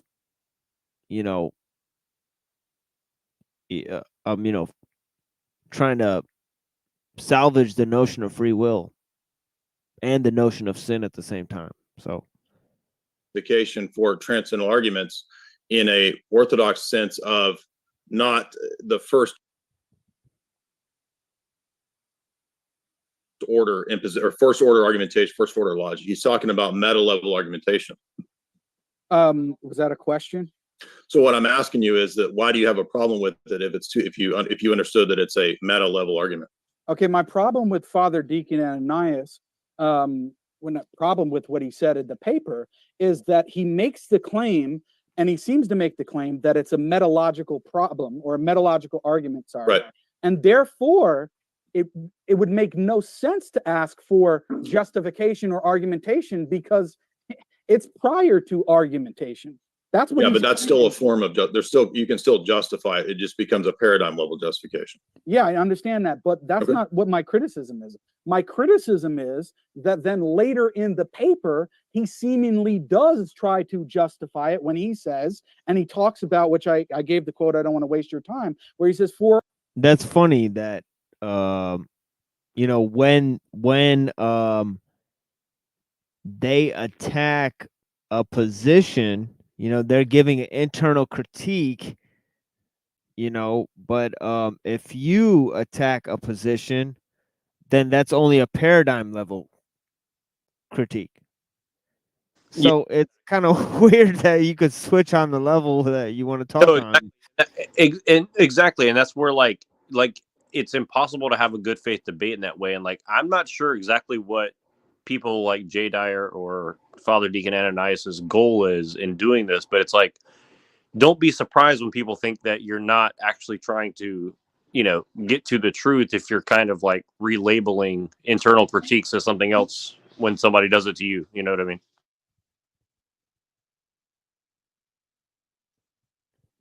Yeah, it's kind of an interesting way to, you know, because moving from you know, internal critiques, which are looking at the system on its own terms, but then also employing, you know, the techniques of other philosophical systems to do that, right? And then looking at things on another level is unjustified because it's just looking at, you know, refusing to see that it's within a certain paradigm. Yeah, actually, And again, it's wild, you know. It's like, no, it just kind of clicked for me. I think I just kind of figured out how to explain this. Like, it's kind of like saying, well, you have to accept my terms. You have to accept the terms and conditions of my religion in order to just critique my religion. Therefore, my religion is correct and yours is wrong. But then it's like, so wait a second. So your religion is like literally math and logic, or is it God? Like, you know what I mean? Like, that's kind of like the whole thing, to, in my opinion, is like the law of identity equals God. It's like, okay, so wait a second. Are you saying God cannot violate the law of identity? And it's like, okay, and then if you make that claim, it's like, okay, but you know, again, I go back to the miracle thing. Like, if miracles are real, like for instance, Jesus is the literal Son of God. Okay, well, isn't that violating the law of identity just to have that, right? You see what I'm saying? Like, isn't that a necessary component of the religion in order to, like, you have to violate the law of identity in order to make the argument for your religion to be true? See what I mean? Like, you're employing philosophy that, if you apply it equally,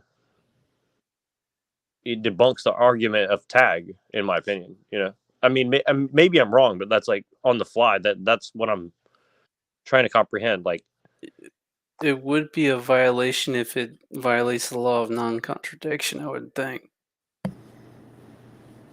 Because I'm assuming God cannot contradict himself. well, that's the whole thing, is like, by the act of a miracle such as Jesus is the literal Son of God, even though that doesn't, it's not logically consistent. Well, you know, he's violating the law of non-contradiction as well, but by saying it's the same essence but different person, right? And then they say, you know, and they try to analogize it, and they say, well, you can't do an exact one-to-one analogy. But it's like, okay, so is this based on logical? You know, are we having a logical debate, or are we having a, you know, meta-ethical, meta-logical debate? See what I mean? It's like, like, what do we like? What exactly are we trying to do here? You know? Well, if we were having a logical debate, we wouldn't be using all these fancy words. Well, that's kind of my whole point, is like, if it's true, you should be able to put it into layman's terms, so, you know, a guy with a 90 IQ can comprehend what you're saying, right? Well, I even think my IQ is pretty up there, and you know, the words they use, and I got to look up some of the definitions. Well, but I mean, I kind of know what they mean. I'm putting it together just by the other words they're saying. Well, you no, know, but that's my whole point, though, is like, they're actually not defining their terms very clearly, in my opinion. That's my 100%. right, and you can tell because they're disagreeing on the same terms multiple times. So we need more religion for dummies, it's called. You know, for average man. That's what we need. I mean, it's real simple. Just people make it complicated. Muslim, Christian, does it really matter? We don't really know the answers, right? Do we really know? Do we really know if he was the son of God? Do we really know if he's a prophet? No. But we know there's a creator, the Almighty God, right? And then we could put the rest together. But I don't think the Almighty God's going to care too much if you're a Muslim or you're a Christian. I don't think it's going to make a big deal to him as long as you're a good person. And you kind of, I even break it down simple. Just obey the 10 commandments and you're kind of good. I mean, that's the way I look at it, because that covers almost everything. So I don't know why I got to get into debates with all kinds of bullshit. Like the Trinity. I'll give you a great example of the Trinity. I've asked every person that believes in the Trinity, which I don't. I believe Jesus was the Son of God. He sent him down here. But you could believe he's a prophet. I mean, either way, there's no way we could prove it, right? But here's what I know I can prove. There's no way Jesus was an avatar of God, because he's in the desert for 40 days and 40 nights. And the devil, Satan, Lucifer, whoever it was, is telling him, pay me homage and I'll give you all of this whole world. I'll give you all the kingdoms. I'll give you everything. Now, if that's God, I would imagine that Lucifer or Satan or whatever you want to call him is not going to be asking God to pay him homage. That makes absolutely zero sense. You understand? So if he knows he's God, he would be scared shit to even ask him something like that, because already the kingdom is his to begin with, right? Unless he was highly delusional, thinking that God he weakened knows himself. If that was God, he would know. He knew it was his son. Well, the way I've heard it explained, and I'm not going to say that this is the definitive logic of it, but the way I've heard the story explained is essentially, Jesus was there and the devil was trying to like figure out what exactly he was, who he was, A, and B, what he was there to do. So he was trying to use scripture in order to. So you really think the devil had to figure out who he was? You think he was that stupid? Well, I think what it is like he was basically saying this, like, if you're the real son of God, well, what about the scripture say this, or essentially what it was is he was trying to figure out what the play was that Jesus was making, right? And I think the whole point of it, so when they say the temptation, like the devil was trying to tempt him, I think really what it was is the devil was trying to figure out what the fuck was he there to do? All right, like what are you trying? I almost think the devil knew who he was, because I believe, me personally, I believe Jesus was God's first creation, his son. Okay, there's no talk of him having a wife, right? So he just created his son. And I think his second creation was Lucifer. Lucifer is supposedly the most beautiful of angels. And I think Lucifer was jealous of Jesus and he rebelled against the Almighty God. I mean, it kind of makes more sense to me like that. But for argument's sake, you're saying the devil's trying to figure out who he is and what he's doing there. And he's trying to figure out if he's God or he's really his son. So I'm not buying that, but it's an argument. It's more complicated, but essentially it's kind of what you were saying there about the jealousy thing. I think from my comprehension, it kind of goes like this, like essentially, men are envied by the angels because we actually have like moral agency, right? Like we have the ability to have free will and they don't. Like they're order takers and we're like kind of free agents, right? And I think that's kind of the thing, is like he was trying to figure out like, okay, why we die? Angels don't die. I don't know why they would be jealous of us. I trade right now. You tell me I could be an angel and I'm gonna live forever. I got to take orders from my creator. No problem. Well, but that's the whole thing. Like I don't think the angels were jealous. No, but it's complicated. But that's superior. I mean, Genesis 6 might say otherwise.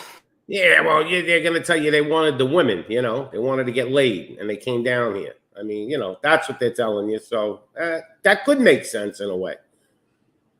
I mean, I guess angels didn't have wives or whatever. So They wanted some of that putang. What's funny about that is actually that's what Hinduism says as well. They say that like very, very, very similar story. To be honest. They don't reincarnate. I mean, they don't reproduce either. I mean, actually, they don't have children. So maybe they were jealous of that part too. Who knows? All I know is these two knuckleheads in here are having conversation. You see the guy with all the books in back of him? He's trying to act like he's, I know who he is anyway. He's on InfoWars, this guy. He does all kinds of crazy shit, this guy, Jay Dyer. That's right. And this guy, Jake, I've never seen before, but I mean, he seems to be like he likes to argue. He should become a lawyer instead of doing what he does, because he'd probably be a real good fucking lawyer, because he's pretty good. That's what I feel like I'm watching. I feel like I'm watching a courtroom and there's no actual judge. Like you or the audience are supposed to be the judge, but it's like you don't actually comprehend like what the fuck they're talking about, in my opinion. You know? I mean, basically, the first two laws are the most important. Love the Father with all your heart, right? And love thy neighbor. Kind of covers it all. You don't got to do too much more than that. I like simplicity. I could get into fancy words. I never use them. I think when you use fancy words, you're being basically arrogant. I think they're both arrogant assholes because nobody understands what the fuck they're really saying up to a point. I could put it together in my brain, but why do you got to speak like that anyway? Why you got to use it like you were breaking it down, Jack, a little simpler, right? So why do we got these two knuckleheads up here talking like they're fucking scholars or some shit? And if they are, good for them. Go talk to other scholars. I don't need to, Well, but that's my yeah. I mean, and again, like I'm not sitting here saying I'm better than them, but at the same time, like I think that the measure of if someone understands and comprehends something is if they can teach it to someone who doesn't know shit about it, right? Like that's kind of like a master to me, right? And I just see that it's like, what are they trying to teach people based on this? Right. You got to teach an average man, not like a Bible scholar. And that's what I noticed with all the debates on YouTube about religion. They become Bible thumping scholars. They all think they know. First of all, the Trinity was never mentioned in the old scrolls. Okay. There was no mention of a Trinity. Trinity was invented like, I don't know, in the year 1500 something or something like that. So how can we say there's a Trinity? It's not mentioned for 1,500 years. Then all of a sudden, I think the Catholics actually invented it. Well, that's the trip about it to me is like, let's say that the Trinity, let's say that it's true, right? And I think that you could make an argument for it, but here's the thing. In order to have that argument, you have to admit that there must be a Kabbalah for Christianity, right? Like there has to be an interpretation that is not apparent in the text itself. Mm-hmm. So by what methodology is that interpretation true? See what I don't think when Jesus was on the cross, supposedly on the cross dying, and he looks up and he says, Father, forgive them. They don't know what they do. I don't think he was talking to himself. That don't make any sense. No, but exactly. They'll tell you he was in his human form. What do you mean? His human form. Even if he was in his human form, he knew he was the almighty creator. So he's his son. Why can't we face that? Or he's a prophet if you're a Muslim, right? But why can't we face that reality? No, exactly. And I think that, like, to me, when like I have a contemporary English version of the Bible, and I recommend everybody try to get a copy of it. If you read the contemporary English version of the New Testament, it has little footnotes that explains all the little like idiosyncratic. Where they spoke, thou and thee and he and thou. So like a lot of the like it'll tell you what the meaning of the parable is. Now I'm not saying that this book is correct, but what I'm saying is it starts to get a lot easier to comprehend what the intention of the words were.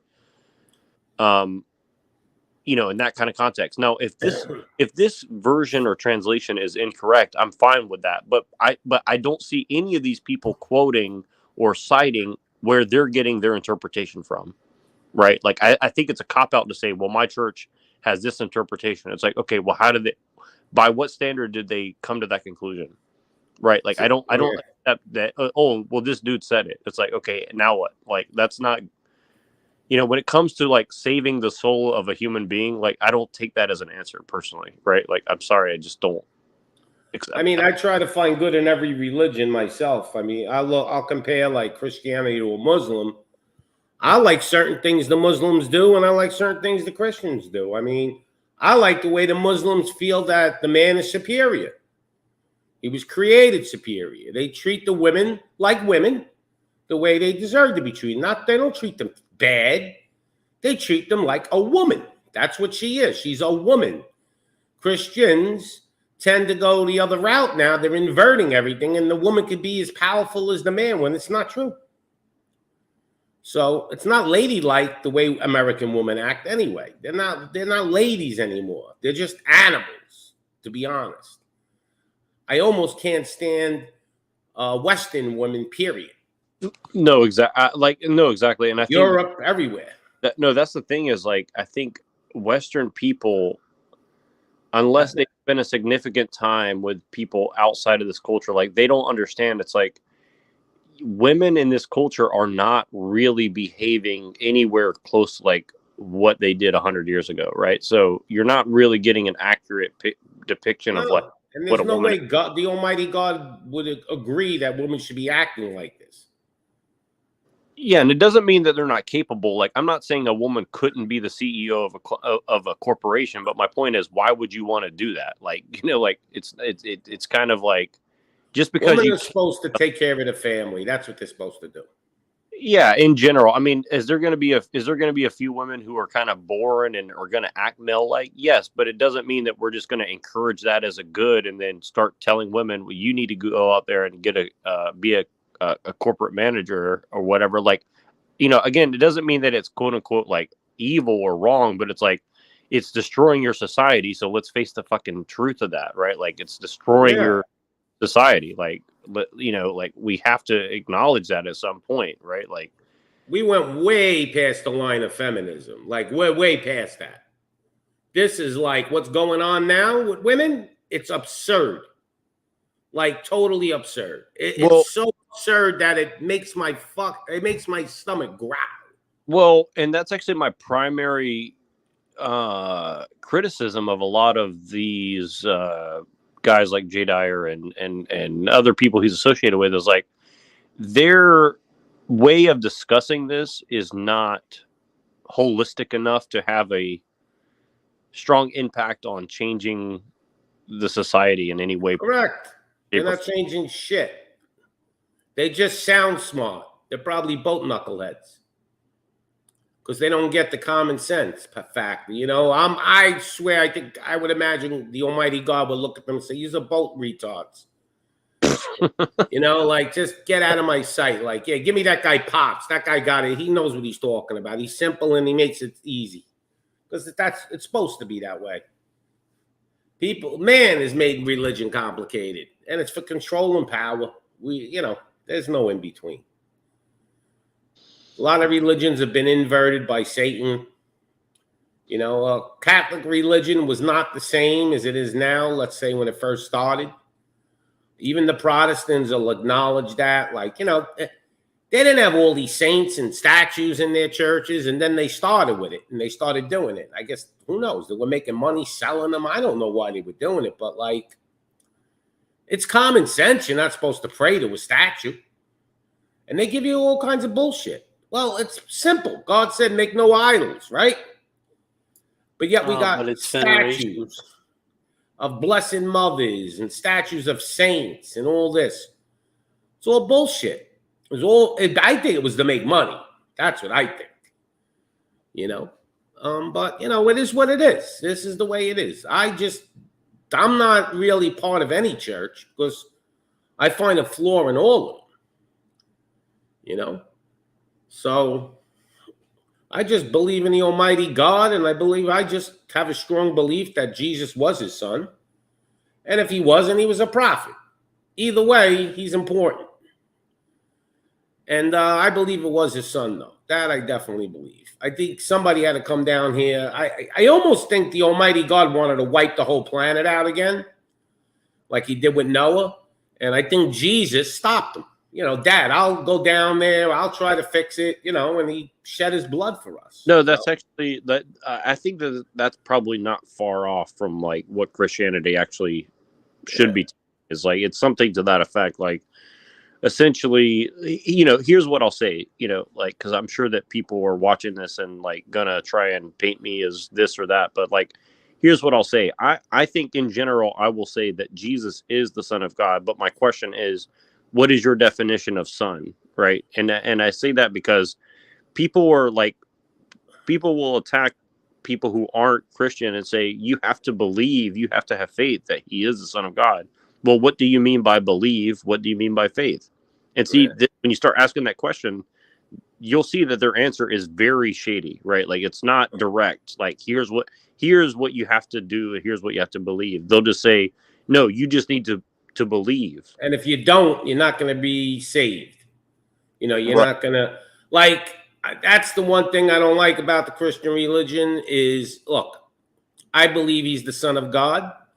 But if you don't believe he's the Son of God, what does that mean? You're a bad person. You're going to go to hell. Like the Muslims believe he was a prophet. They mention his name more than any prophet in their Quran to begin with. So you're telling me that a Muslim person who's a good person, who does good things and worships God, and the Muslims, the one thing they do that Catholics don't and Christians is they pray to God like, I don't know, 3-4 times a day. They just get on their knees at a certain time and do that. Nobody does that. So they're more faithful in a way.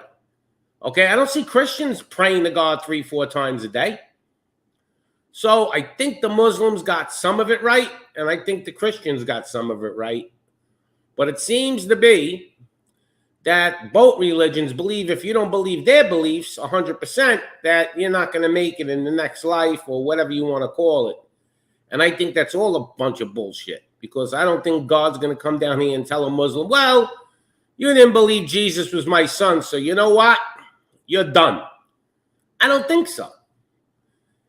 God ain't that ignorant, you know, and he knows if a young boy was taught a certain way as a Muslim, let's say that they're wrong. Let's just say. He's not going to condemn that boy because he was taught. Now, he's not worshiping the devil, Lucifer, and it goes the reverse. Let's say the Muslims are right, and Jesus wasn't the Son of God. He's a prophet. You think he's going to come down and tell you, well, you thought he was my son, but he really was a prophet. But you know what? That's it. You're done. You go to hell. No, come on. Let's be real. I don't think we have a God that's stupid. Let's put it that way. I mean, he created us, right? So he's got to be he's got to be on 10 levels above our brain power, maybe even 100 million level. Who knows how smart he really is, but he is it. He's the beginning and the end, right? So I just don't get why there's such controversies with I guess the devil did all this. You know, he wanted different religions. Just like supposedly when we all spoke one language and then he separated all the tribes to speak different languages. There was a reason for it. You know, I just think we got to make religion simple and stop worrying about the bullshit. But you definitely shouldn't worship statues and idols and things like that. It's ridiculous. Well, without getting too technical, I mean, this is kind of the direction I see the right wing getting baited into, which is that, you know, they're going to try and make an authoritarian thing to say, well, people are just bad and evil, so we need to like be authoritarian and crack down on them.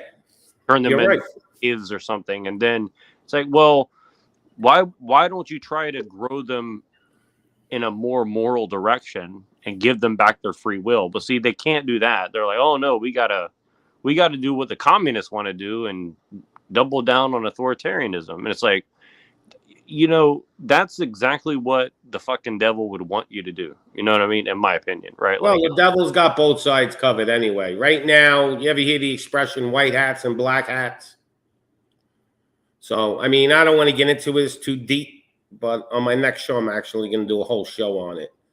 So more or less, the black hats right now, they're the ones that appear to us to be the most evil, right? So they're the ones, they're all Masonic, all of them, right? So there's the white Masonics and the black Masonics. It's in their floor, their checkerboard. You see black and white, yin and yang, right?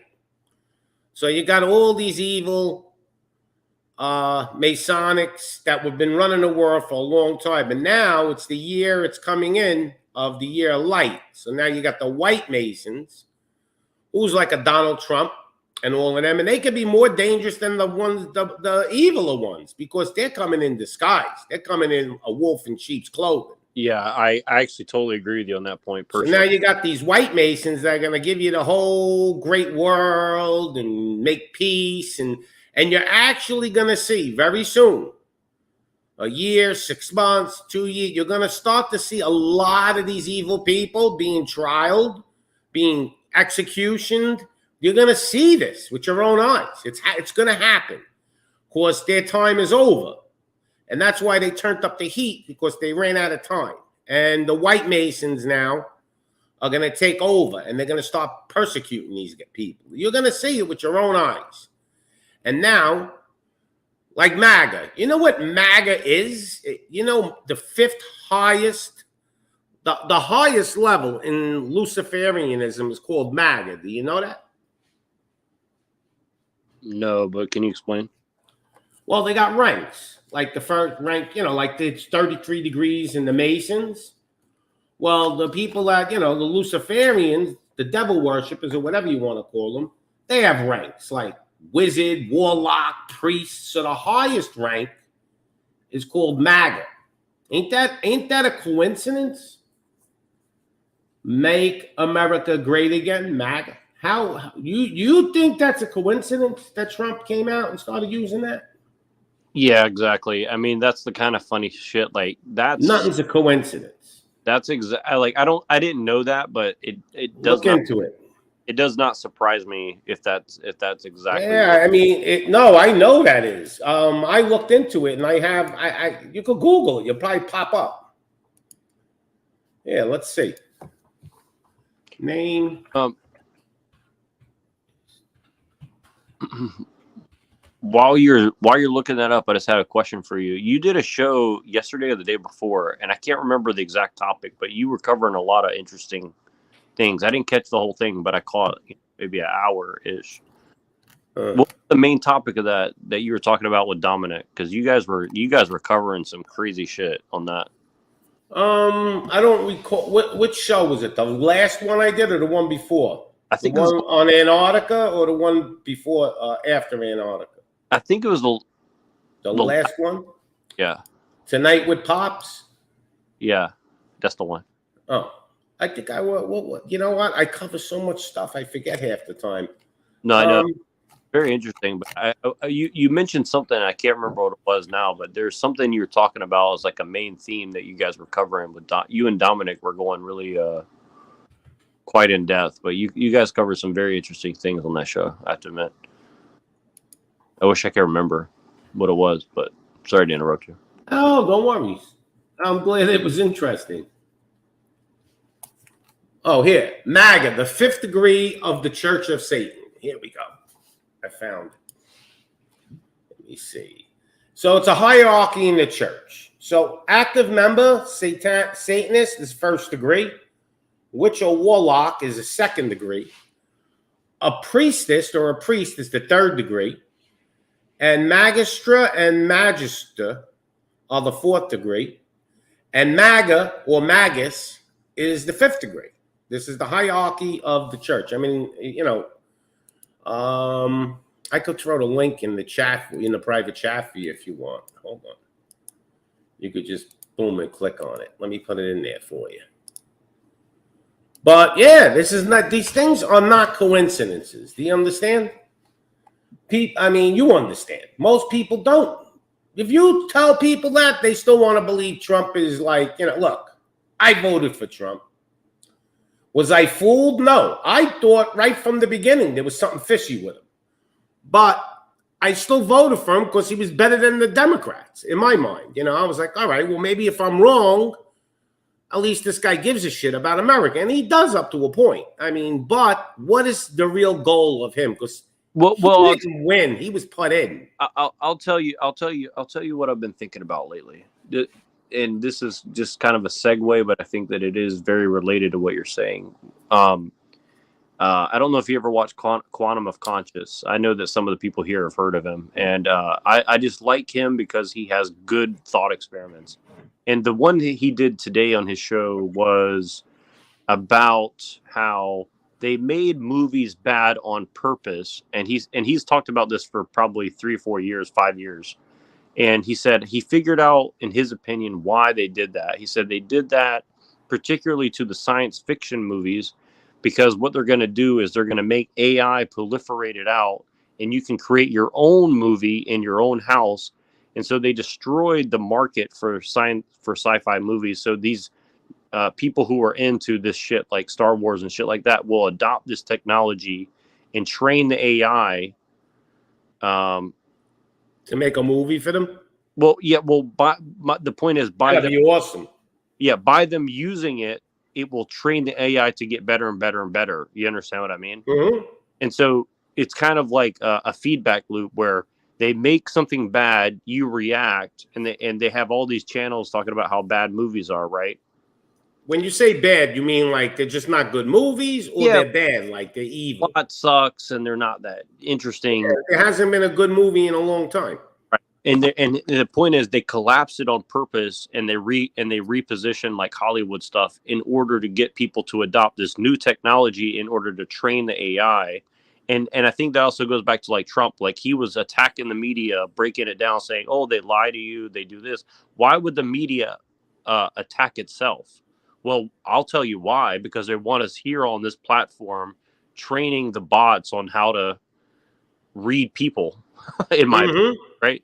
So like, this is kind of the way shit works, in my opinion, right? Like, they figured out how to like present you a narrative to make you react and to do what they want you to do, right? And I think that that's kind of like what people need to start getting through their head. Like, that's kind of the way shit works, right?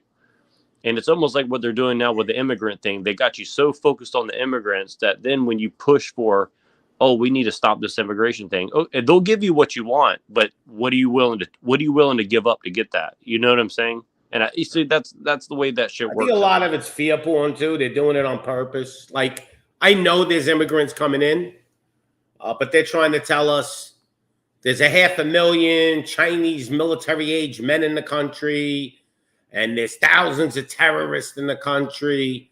Yeah, and I think they're trying to scare the shit out of everybody so they could take more freedoms from you. Exactly. No, exactly my point. Or another 9/11 false flag. No, exactly. And I think that even if it's true that there's all these bad people in the country and whatnot, they're letting it happen because then they have the perfect excuse. Well, we have all this crime and gangs, and so we start taking the guns, and we need to start locking down the cities, and we need a camera in every house, and it's like perfect excuse. But we're gonna go from the far left to the far right. That's been their plan all along. See, because if you rally the people to go far right, which they are, the patriots are all going, like extremely far right, when we had kind of a decent balance at one point in this country, maybe it being the 50s. But now they're trying to take it to the extremist far right, and they're not doing it yet, but they're gonna. Exactly. But they have to give you hell first. See, they got to give you hell on earth so you'll agree with everything. Like, yes, correct. If Trump, let's say, like, they want to bring in digital currency, right? If they did it under Biden or these demons that are running the country right now, nobody's going to go for it. But if you got a guy like Trump comes in and 2 years later he sits down and he goes, listen, people, we're bankrupt as a country. We owe $40 trillion. By that time, we'll probably owe at least that. And we have to basically erase all our debt. So we're getting rid of the dollar. And we're going to have digital currency backed by gold. And that's the way we're going to do it. And people will go, okay, we believe you, because you're not going to have any dollars in the bank. We're going to replace it with digital currency. And if you don't want it, then you're going to have zero. And people will buy into it. See, you need the good guy to get the people to buy into the beast system. You understand? It would be almost impossible for them to get the Americans right now to buy into the beast system with Biden, because we know he's an animal. He's a demon, you know? I mean, this guy's sniffing kids on stage. I mean, you think he's doing that on purpose. Everything they're doing is to drive us fucking crazy. Nobody would sniff kids on the stage like him. Especially, you don't think anybody ever told him? If, let's just say, he was doing it, right? And he didn't realize it. You don't think somebody would have said to him, hey, Joe, you got to stop doing that to the kids. People think you're a pedophile. No, exactly. No, exactly. And like the whole thing, in my opinion, he knows what he's doing. No, this whole thing is like a huge, like in my personal opinion, they're trolling the American people and the world by and on stage, and just like they did with Trump in a different way. But this way, it's like they're trying to demoralize and also like throw off the world to say like this dude has the nuke codes. You know, it's like don't have shit. It's a double, triple, quadruple level like psyop joke. Yeah. Whatever you want to call it, in my opinion, you know. They got all the people thinking it too. Like, I was watching a thing and there was a MAGA rally up in where that train derailed, Palestine, in America. You know, that town called Palestine or whatever it's called. Palestine. East Palestine or something like that. And these little kids have signs. Joe, you can't sniff me. So, like, they even got the kids into this shit now. So, oh man, you remind me. They had this amazing video I saw on, and it, you know, again, this could all be fake shit, but like it showed like these two people holding a sign in front of like Trump's, in front of some courthouse where there's some famous case, like a Trump case or something, and then it showed. So it backed up the camera, and you could see that there was only two people holding a sign with 50 photographers all taking the picture. And then you see that the picture makes it look like they're super zoomed in, so it looks like they're part of a large group, but really it's 50 cameramen and two people holding signs. But then when you saw like the articles that were published, it made it look like these two people were like part of a giant crowd out in front of this courtroom. And, yep. You know, it's like. But why do Americans have to be so polite? Like, let's go, Brandon. How about fuck you, Joe Biden? How about that? Well, now we can't say fuck you, Joe Biden. We got to say let's go. We've become pussified. Well, it's even worse than that, in my opinion. Like, you know what's crazy to me is like so many people talk about the deep state, and then they look at Joe Biden and they say, well, Joe Biden's totally real. It's like, so wait a second. You believe that the deep state is running the country from behind the shadows, but yet we put all the blame on Joe Biden, which is like, wouldn't that be like the deep state's like? Yeah, that's what they want. Look, we could put all the blame on the Democrats. They want us to believe. No, it's both. They're a uniparty. They're all together. Because the Republicans don't do shit either. They're with them. They're all playing. They're playing good cop, bad cop. If you can't see that, you know, I see all these people. Look, I don't know if I'm going to vote, but if it was between Trump and whoever, Kamala Harris or Michelle Obama, who I think they're going to slot in there, Michael Obama. Anyway, I'll vote for Trump, of course, if I vote. I don't even know. I mean, you know, people go, whoa, you got to go vote because that's what they want. Your vote counts. Yeah, my vote counts for what? They stopped the shit on television and showed us like, haha, we do what we want. I think even when Trump won, I think he really won that year. But I think either way, if Trump wasn't winning, they were going to make him win. So it didn't matter. Trump was the plan. He's all part of the plan. Yeah, this Trump, is like a Rocky movie. Look at it. He's getting beat up. They're putting him in court. He's going. He's got 100,000 people at a rally. And the Democrats ain't even doing anything. They're just sitting back. They don't have any rallies. We don't even know who they're going to run as their next president candidate. And here's the thing, though. And here's the funny thing, though. It's like they don't need to do anything from a Democratic side because they already have their little community organizers, like in every little library and like little NGO, little fucking. But they're lying to us about the numbers, too. What do you mean? They're telling you, they try to make it look a lot closer than it really is. And the reason why they do that is because then when they put in, let's say, Michelle Obama, you could think, oh, I mean, if she wins, you could say, okay, well, she was better than Biden. So they're showing you these polls, which are all bullshit. And like, you know, Hannity is probably the biggest CIA chill there is. He's on there going, well, Trump's beating Biden by 8 points. He's crushing him. They're giving legitimacy already to Biden.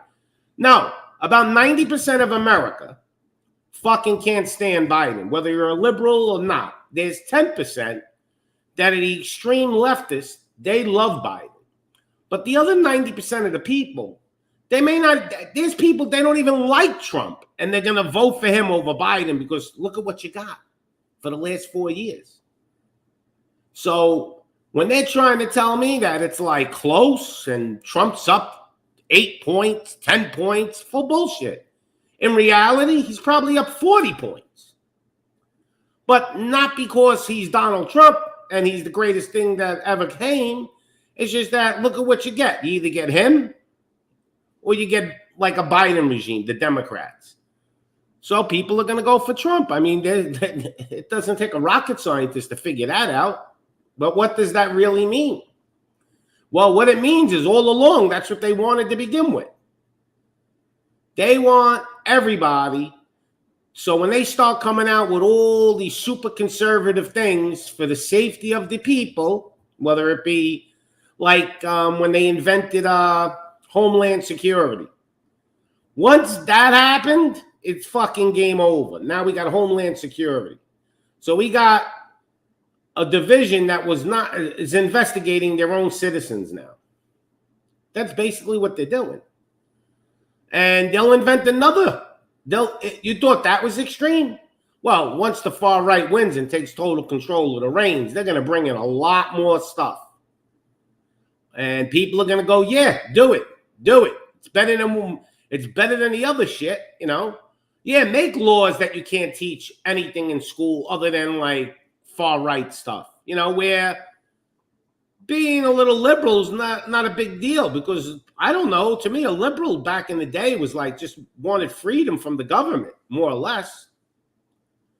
And they're making now the liberals are the bad guys and the far right are the good guys, but far right is like almost military.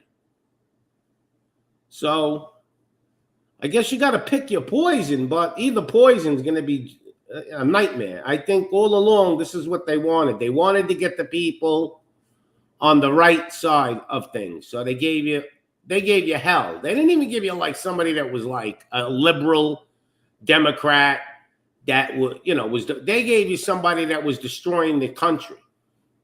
And that was all done intentionally. If you believe not, then you're a fool. If you believe for a second that Joe Biden is doing all this shit and getting away with it, you're out of your mind. This was all planned. Where'd he go? Everybody left. I think I'm the only one talking here. Hey, is this the Machine Live show or is this the You Can't Fool Pop show? Hello? Anybody there? This is the Machine Live show. Oh, you're here. Neuro fell out real quick. That's all right. He'll probably come back. Yeah, that just happens to him. But you should finish this video anyway of these two knuckleheads here. I got like a few minutes left. We'll finish this off, put a big cherry on this, and then thank you guys for joining us here. Thanks. Yep. Or only in the Orthodox doctrine of God, we will see that God is the necessary condition, is rational, omniscient, transcendent, and so on and so forth. Right. That was what I was saying. He starts giving all of those reasons, right, which is the exact same thing that I would do. So what's the problem? Well, you have a different metaphysic, as I pointed out in my opening statement and in the critiques about your ideas of self-evident truths. So you have a different metaphysic. I agree with that, but then it comes down to, don't you agree that then it comes down to the difference in our metaphysics, which are the debates? That's what we're supposed to be. Yeah, debating. but your starting point was self-evident truths of reason. And I know that you claim that you also start with the direct perception or intuitive, whatever sense that you have of Allah. I'm lying about that? Huh? You think I'm lying? No, but I'm saying that it bypasses and ignores the question of the first principles of natural theology or reasoning, which you're committed to. Yeah, but I thought that you, as an Orthodox, believe that the noose, in the same manner, is a legitimate thing to appeal to. That's in a the same way that I two-quote way. am. It's a two-quote No, way. no, it's not. It's It saying is. that no, it's not. It's saying that because of the same fact that we are debating metaphysics, Yeah, but I have a similar position the when difference it comes to though, that right? But point. the difference is that in letter 234 of Basil, which was my closing statement, which I had to Yeah. rush through, if people want to go back, they can screenshot it. I noted the argument that the energies come down to us, and that's why we have a basis for affirmation, or what we call cataphatic affirmation. I believe in the same thing. What's the difference? Yeah, but that's why my whole argument this time was that when you try to do the naming, when Ibn Taymiyyah, for example, explains in what sense there is similarity or likeness or resemblance, he says that it is not like the created mode of being. So it actually tells us nothing. So your naming tells us nothing because you don't have an energies doctrine that comes down to us. That was the argument. I do. We do have the same doctrine in terms. No, you don't. Yes, we do, in terms of the energies coming down. When an energy comes down, does it attach to a human being? I don't understand what the conflation here is, because he's saying that energies is the same thing as the concept of fitra now. You know, I mean, that's just complete lunacy. You know, how can he even claim that at this point? You know, I mean, you know, you might as well be, you know, why are you even arguing with the guy at this point about the energies, beings, you know, existing in heaven and all these secondary causes, if it's the same thing as something that you believe? I mean, what have you been arguing about for 2 hours here? You're You know, right. this doesn't even make That's sense. what I'm saying. You know, it's totally, you know, totally, you know, illegitimate at this point to just say, well, fitra and energy is the same thing. It's like, no, but that was the thing about ontological sharing and how it comes down, and he's alleging the two quo quo, but I mean, honestly, they used it both against each other, because they're saying that you claim the same thing I claim, and then they keep arguing about it. I It's think like, they just it's like to hear themselves. yeah, it's like, you know, essentially, you know, there's no distinction between their positions anymore. You know, they've argued themselves in circles around each other to the point where, you know, you know, their positions are similar, and now they're saying that it's tu quo quo, which, if you guys don't know what tu quo quo means, it means that two wrongs make a right. You know what I mean? So Yeah, that's two what they're wrongs make arguing. a right.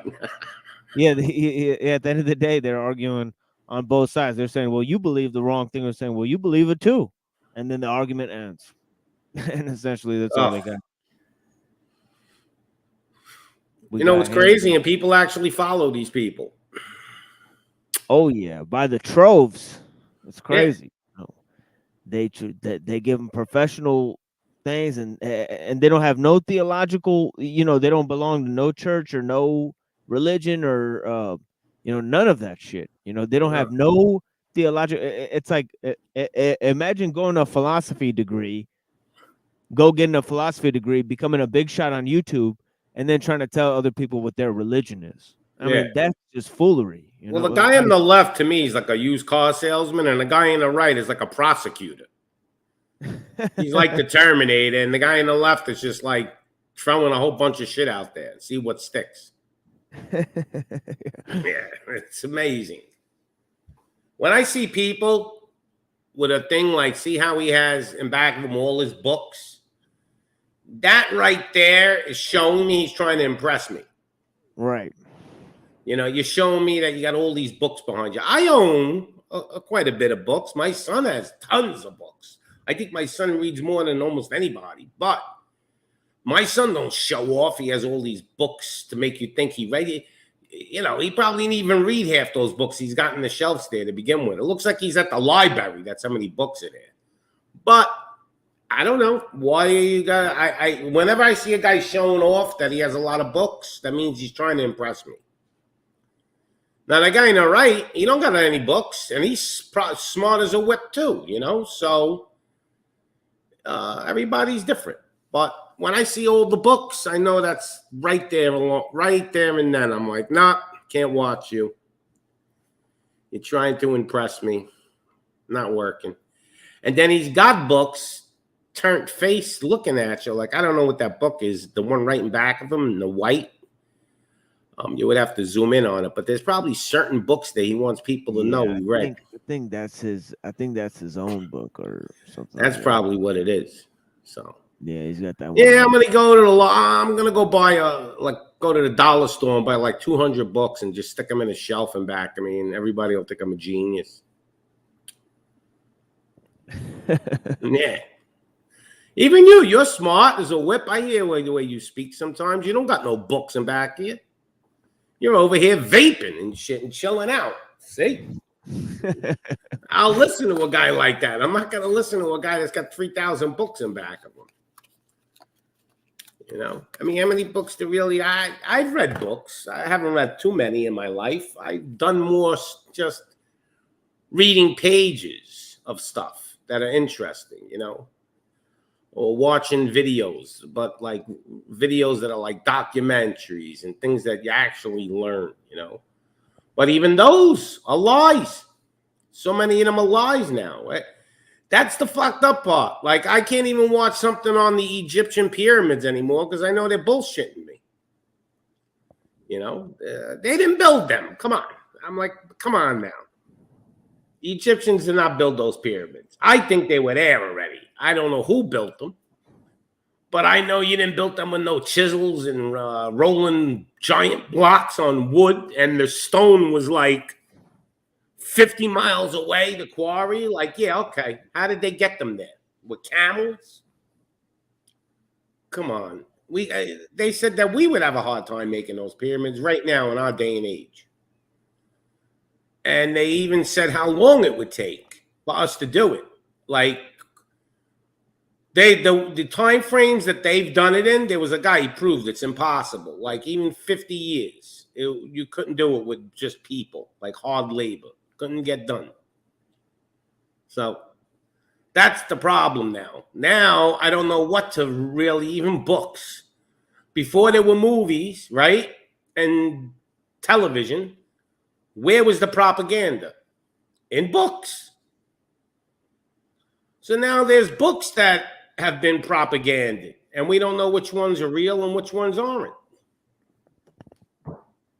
So what do you know? Like, how do you learn if you don't know if anything's true? What you just got to use common sense, right? Your own gut, your own tuition.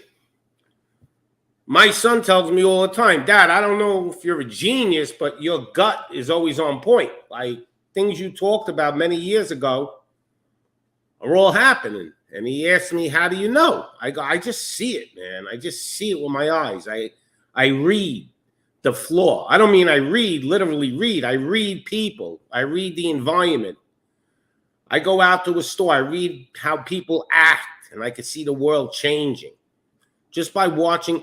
You could go to a store and just watch people, and you'll see them interacting with each other, how much different it is than 50 years ago. You know? And now it's real bad. Now everybody's stressed out. I don't know. Have you realized, Machine Lies, when you go out, people are like very tense. They're just like almost ready to explode if you do something. Yeah, like, they don't look at you. Yeah, they don't look at you in the eye anymore. It's crazy. that's gone. Nobody looks at anybody in the eye anymore. Nobody says hello. God forbid you're looking at somebody's kid and you say, oh, hi, you're so cute. You're a pedophile now. See? So it's gotten to the point they've accomplished what they wanted. They got us distancing from each other. You know? It's crazy. That's how I see what's going on. See things like that where people just don't notice it, you know? Even when I go to a restaurant, I mean, just everything I do, I'll sit with my back to a wall. Well, that's the police training in me, but I watch what's going on in my environment all the time. And I catch mostly everything. I don't catch it all because sometimes I don't give a shit. Sometimes I'm just eating and I don't care what's going on. But if you just watch society, you'll learn a lot. YouTube, you'll learn a lot. You see all these crazy people on shows. Everybody seems to be very, very at edge right now. The whole world is on the edge because of what they're going through. This is a miserable time right now to be alive. It's miserable. There's no happiness, I say. The United States of no happiness. because you're not allowed to be happy here. They don't want you happy. They're going to keep throwing chaos at you every day. Did you ever wake up recently? Like, do you remember Machine Lies? I don't know how old you are, but say 20 years ago. Some days you would wake up and nothing really big was going on in the world, on the news, like nothing crazy. It was just like, all right, you know, this guy got jumped in front of a train or something like that, but nothing crazy. Now, every single day, you wake up, there's something drastic going on. Every single day, there's chaos. That is the plan, to overwhelm you. And they're doing it. People are shutting down. People are bugging out. Even me, myself, I find myself like, you know what? Fuck TV, shut my phone off, go play some video games, and just go into my own world, because this world is getting worse by the day.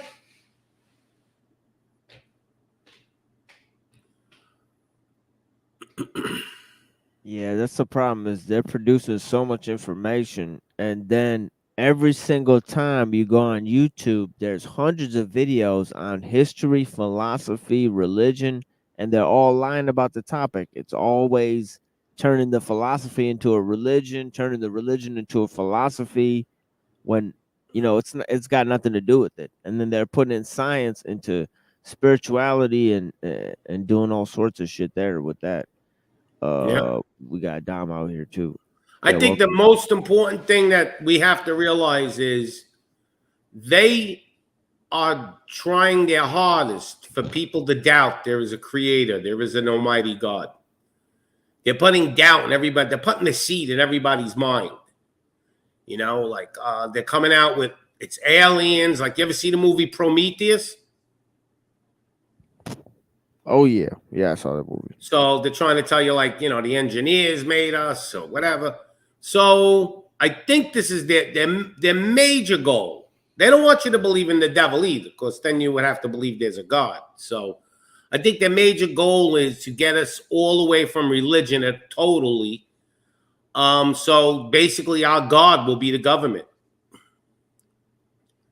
I think that's their goal. And it's working. I know a lot of young kids, they don't believe in God. They don't believe there's a creator. They think this all happened by an accident. Some accident, man. Or aliens came here and put us down here. Like the movie, you ever see the original Stargate? So No. The original Stargate with Kirk Russell, you should watch it. How old is that movie? It's about, I don't know, maybe 30 years old, but it's actually made just like a movie of today. Like, it don't feel like an old movie. It feels like a modern day technology movie. I mean, it's like a Star Wars movie. Like, as far as technology, they got everything in it. But basically, there's these people, their spaceship lands on top of the pyramid. So, like, you know, the top point of the pyramids, the little, so that triangle on the top, they land, and their ship's shaped like that. Oh. And they're like these, what do you call them? What the hell is it? They're like these bugs or some shit. I forgot what I would call them. And they take a human host, and they're inside, but they're the gods. And they don't die. And they have all the humans as like slaves living in cities, like. And this is another planet. They went through the Stargate. But, yo, you should watch it. It's pretty good. Kirk Russell. Google it. The original Stargate. So they kind of want us to believe that story, too. Yeah, they look like parasites, the things that they take over their bodies. Yeah, I love shit like that. Oh, you'll love that movie. Yeah, I love Star Trek. That's my favorite shit is Star Trek. You know, The Next Generation. That's one of the greatest shows for real. Oh, yeah. My favorite sci-fi movie of all time, though, I mean, TV show-wise, not movie, is I like the second Battlestar Galactica, not the first one. The second one. I seen the first one was all right, but the second one's awesome. It's actually rated #1 TV series sci-fi, but there's a lot of good sci-fi. Did you ever see Oh, what's the name? Babylon. What is it? Is it Babylon 5? Well, Babylon 5, the first year wasn't good. It was like a low budget TV series. Then it started doing good, and they spent a lot of money on it. And it got better and better, like, because it's like these shadow figures. Like, it's really pretty cool. But there's a lot of good sci-fi. Movie-wise, though, the Star Treks are good. I like all the Star Treks. I'm not too crazy. I mean, when I was young, I liked it because I was a little kid, and it was like the original Star Trek was like great from when I was a kid. But now I watch it, and it's like a cartoon to me. Like, it's fake as anything, It's like the set of the ship is fake. Everything looks fake to me, But back in the day, that was big time tech, Yeah, I they think make the a next lot of generation is the best one, like you said. yeah, they make a lot of interesting statements on that show because there's always a character. There's characters that represent different parts of the human psyche. Yep. So like the doctor, he's always representing emotions or feeling and also practical reason. Whereas he's always the moral side, he's the ethical side. Then Spock was always the logical side. And then and then Kirk was always like the warrior side. He's about like, protecting people and being a leader and being a warrior and shit. And he's got all this, and that's why he's always fucking all the aliens. So Yep. it's like he represents the Thumos, and they divide all of these parts of the human psyche into the different characters. It's really fascinating because they let you know with that character of Spock with logic, and then they let you know with the character of Data, where he's just totally a machine. Well, Data's different. That's not Data's with the next generation with Picard. Right. But I like Picard better than Kirk. Yeah, but in the next generation, it's almost like Data is the Spock character on the show. Yes, he's talking like Spock. He's like moving like Spock. He's supposed to play the role. So he's the logical one. Yep. Yeah, it's interesting. Yeah, because it is. Yeah, because like his logic is different, and they even have an episode where Spock and Data talk to each other, and they see how the logic of a living being is different than the logic of a machine. It's fascinating stuff. I like the Star Trek movies too. The real new ones they came out with. Like, they show you Captain Kirk before he became a captain. He was in school and all that. That was the first one. Yeah, I like those too. They're good. It's the special effects that are good. I liked Avatar, the first one, but the second one I didn't like. Oh, I didn't even know they made a second one of those. Shit. Yeah, it's out there already. Oh shit. It's okay. Yeah, the second one's okay. They made actually all four. They made 4 of them. They just got them sitting in the movie vault. They're gonna release them one every few years. They already made them all. But the second one was okay, but the first one was incredible because it was just like, wow, look at it. Like the trick photography of the world. It was like amazing. Yeah, I remember when they came up on that tree where they started plugging themselves into the tree. Yeah. I was like, oh, this is ridiculous, and then they're flying those birds, man, and you just looked at the world they lived in, like it's all green screen, but still it's beautiful. But usually the original is always the best one. Because it's a new experience for you, right? The second Avatar, you know what they look like. You know what kind of the world looks like they live in. But the first one was like a brand new world to you, right?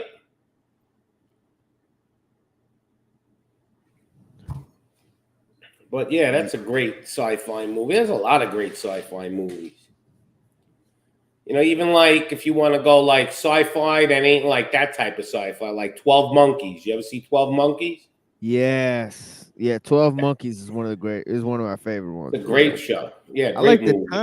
the time ones. Those are the great ones, right? Yeah. Wherever time it's traveling, wherever it's time travel shit, that's where shit gets heavy, They just made a new sci-fi movie with time travel. They said it's the best time travel sci-fi movie they ever made, but it hasn't been released yet. I think Netflix made it. So we got something coming out that's pretty good. Netflix is some disappointing shit so far. You know, Netflix Yeah. movies have been dog shit so far compared to the Totally. shit they release in the theaters. It's like, what is this? You know. Well, I think they're gonna start making real good movies again for a while, because Hollywood has been taking a pounding right now. But they haven't made good movies in a while. Still, the movies are just like kind of shitty. And you noticed in the movies now, there's not too many famous actors making movies anymore. It's like just a few. But like, I remember when I was young, there was a ton of famous actors. It wasn't just maybe 5 or 10 famous actors making all the movies. There was just tons of famous actors. There was tons of guys becoming famous actors. I mean, the first time I seen Tom Cruise, he was nobody. He was in Risky Business. I was like, you know, and he became a mega star. You know, all of them. DiCaprio from the Titanic, all of these guys. They were nobodies. And a lot of them got big. And then, you know what I think killed Hollywood? There was a point where 75% of the movies they were making were all Marvel movies, like superheroes. Like everything was Marvel, Superman. Yeah, those Spider-Man. movies were dog shit because Yeah, but like enough is enough, right? How many can you make? it was corny the way the characters looked in real life with the suits on and everything. Yeah, it it was looks corny. They stupid. could have they had to at least update their suits or some shit like that because Make it more realistic. yeah, because they were looking very corny on the screen. Their dialogues, you know, it's like switching between what they were saying, you know, like you know, in the fighting scenes. I mean, it just sounded like retarded. It sounded like Dragon Ball Z or some shit where they'd be like, "So you think you can take me?" Huh? And it's like, oh my god, this is. I got my magic hammer here. Oh. Yeah, it's like, oh. Now it got stupid. Like, okay, when I was a kid, they had Superman, and maybe they made a Spider-Man movie, and that was it. Like, there were a couple superheroes, nothing crazy. And so, like, you really liked Superman because it was like the only one. But when there's and the whole movie was superhero like, and the whole movie was like Superman or Spider-Man like walking around in real life. Like the whole 90% of the movie would be what they did in real life. Then the last scene would be like them fighting it, like with yeah, the like even Batman, they were walking around in real life, and then maybe he became Batman, you know, at night, like sometimes. Yeah, but they got carried away with it. Yeah, for real. It's just all 3D, like CGI. It looks like a one big ass video game, and then the acting is corny as fuck. Like the acting is. And then just they like, make too many women superheroes now. Oh that's yeah, the new yeah. thing. The They're on women, the women. yeah. You know, the women the are like women, kicking the men's asses. Yeah, okay. Yeah, they're unbelievable. Yeah, this is all done intentionally, so little girls grow up and they think they're Superwoman. You know, but I think that's what killed Hollywood for a while. That's all you've seen. Every fucking movie was Marvel. And just like TV shows now, every TV show, look, I call it the way I see it. I don't care if you're gay. But every TV show, they got to show you gay people kissing. Look at Madam Web. They got Madam Web now. They're gonna say it's gonna be a Jewish lady.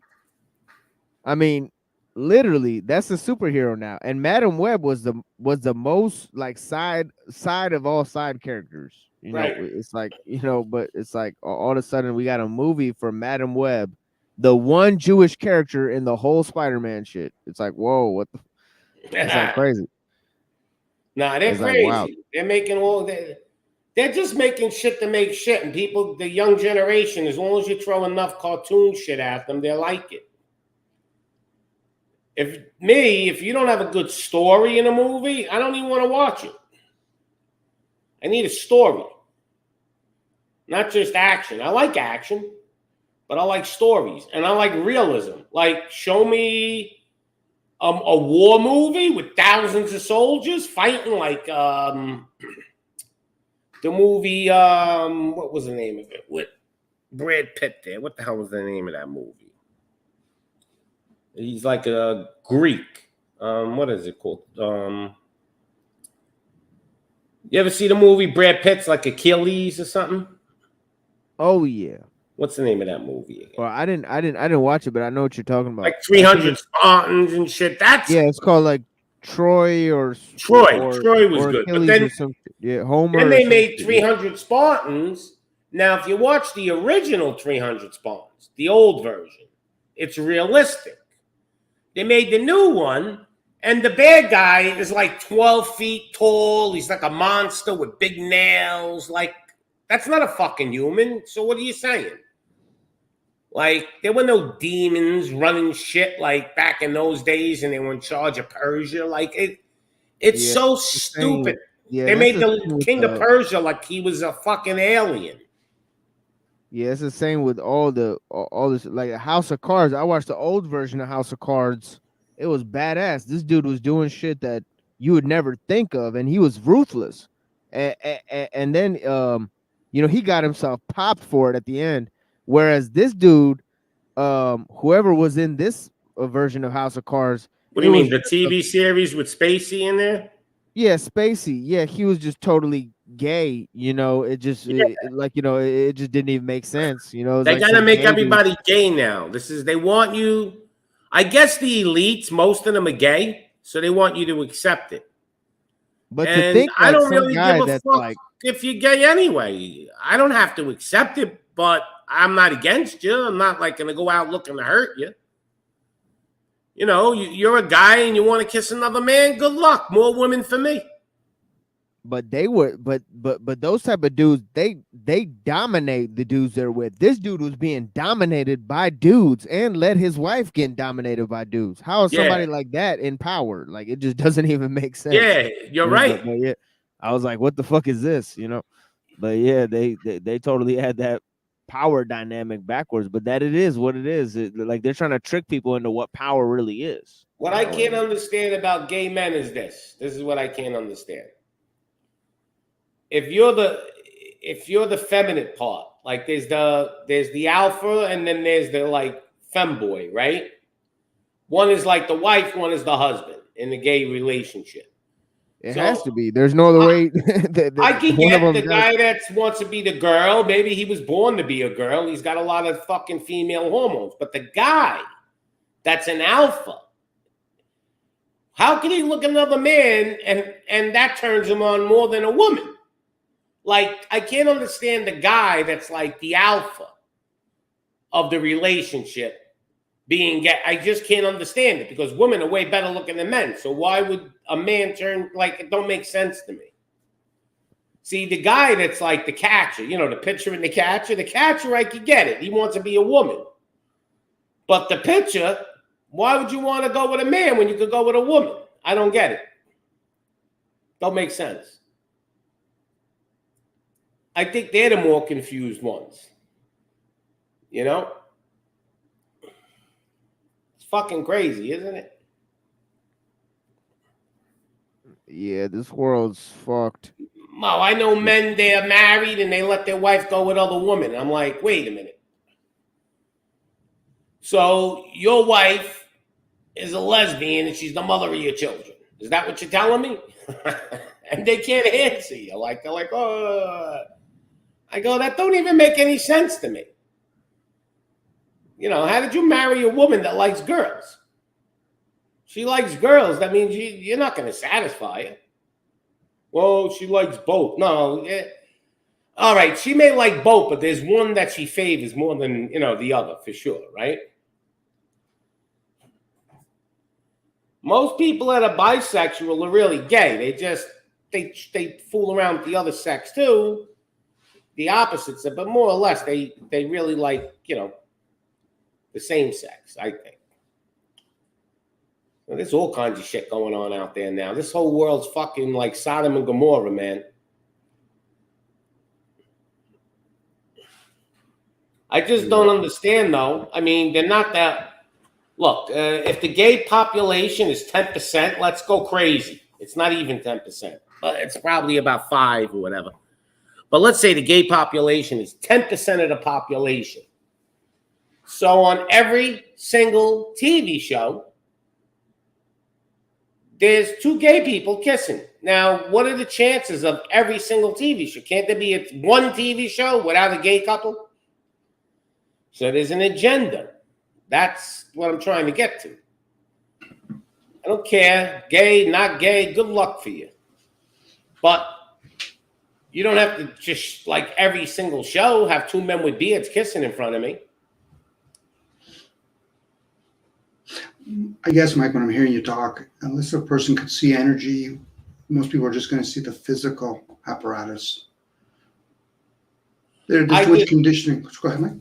I just know they condition. It don't bother me that they're showing me it. It bothers me because I know they're doing it on purpose. Because they made plenty of TV shows years ago, and they never did this. And now there's little kids watching a lot of these shows. I'm talking about PG TV shows, and they have two men together, you know?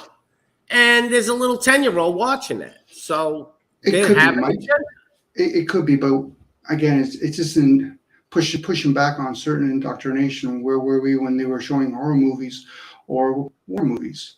It's the same idea. It's just that people put more value on the reproduction part of it and then realize, oh, okay, so are we, if people value the concept of a God, are these angels, are they even any type of sex? Again, a lot of people get caught up in the material. Well, it's the moral part that bothers me. It's morals. Like, you know, if you're brought up in it's just natural law, like man and woman are supposed to be together, not man and woman and woman. Now, if that's your cup of tea, because you're a sexual deviant and that's what turns you on, good luck. God bless you. But it's not morally sound. And the Almighty God he's not okay with it. We don't know that. That's an assumption. I don't. Well, he did blow up Sodom and Gomorrah.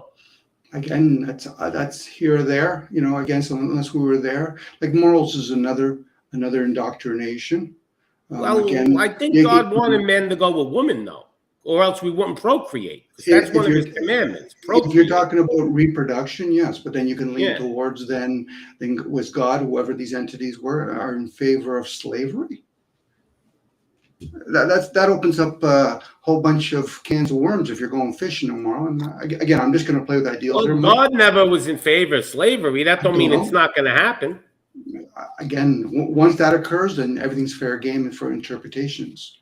You know, to quickly point back to it's God. Well, then if I favor the idea of God might not even interfere. If they do, then we have to consider how do animals feel about the way they're treated. God's not interfering. I'm with you on that, Mike. Unfortunately, a lot of people, they quickly retort and say, well, that's what my father is saying. Okay, so you're hiding underneath your parent's skirt opposed to taking accountability for one's action. Now, if a person doesn't want to act, then they put in some thought first before they do anything about it. You know, again, the concept of raising kids to be masters or slaves is the same thing, teaching kids to have same sex. The whole issue, or some of the issue people are having, is they've added a couple of different words in the sex education. One was any schooling system responsibility to teach offsprings of parents sex education. So now, just because they're talking about the same sex, it pushes back on usually men, and usually men, when they have sex, it's usually chemical release or domination. It doesn't matter if you're heterosexual or you're gay. That's the concept. I'm over generalizing when it comes to men, but most men are uncomfortable with their own sexuality. I don't think they should be teaching children any type of sex education at a super young age, like 6, 7, 8, 9, 10 years old. They shouldn't even be teaching them about heterosexual sex. I'm with you. And for each child in each family, there might be a different moment that they need to understand that. But unfortunately, Muslims have it a little bit more, I think, more advantageous, where to a certain age, they still need some sort of adult supervision. Here, everybody just throw each other in the same schooling system, you know, and then get some of the when girls you go on a date, you don't have a chaperone. Well, they used to have that back in the day, even you know, in the Christian religion. Like, if you went on a date with you courted her. You didn't like go on a date; you courted. And your aunt or somebody or your sister would actually come on the date with you, and she would like you ever see the movies? There's like a couple walking through a park, and they're in there like they say she's 18, he's 20, and the mother or the aunt is in the back of them walking with them, but like, you know, 20 feet in back of them. Yeah, that's cool when you get courted, you know, and they would have to ask permission to see the girl, like the parents' permission. And that dynamics has broken down. Right now, we have children raising children, or puppy mill raising puppy mills. Most parents don't understand what neglect really is. Neglect is not just because your kid is in your presence or they become a latchkey. I mean, you actually spend time with them. You've been raised from your forefathers, your aunts, your uncles, to know the difference of what's healthy and what's not healthy. If they want to play right and wrong, yeah, leave that with the fucking church. But to be healthy or unhealthy, is it healthy for a child to be around other children when they get to a certain age, when their emotions or their sexual desires comes to fruition? Unfortunately, most people neglect that of their children and then look surprised. I don't understand how my daughter get pregnant. Really? Are we going to play that game? This is About again. when you see the guy, they don't understand everything, and then their daughter's 14 years old, going out with her ass hanging out of her clothes.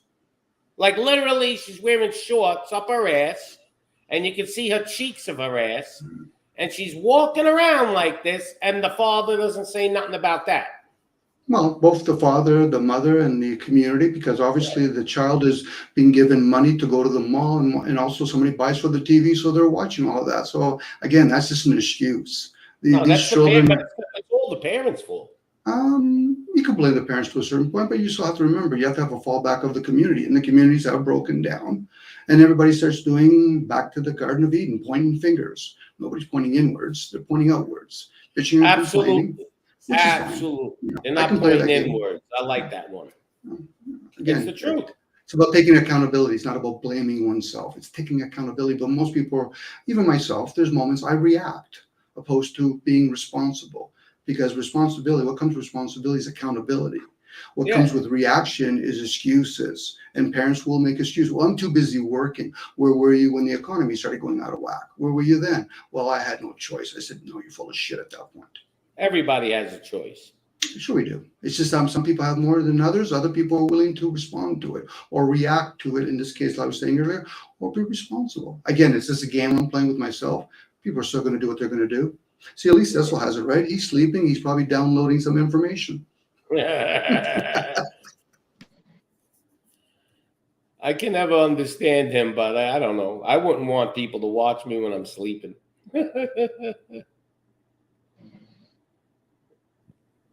I don't know. I guess he still wants to be part of the show, even if he's sleeping. Yeah.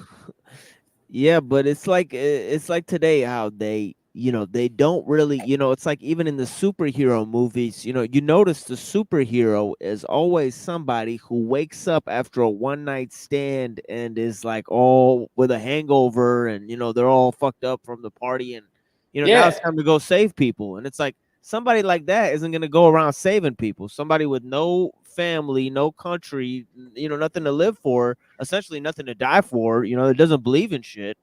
What are they going to go out there and really fight for? They're going to go out and save people today? I don't really think so.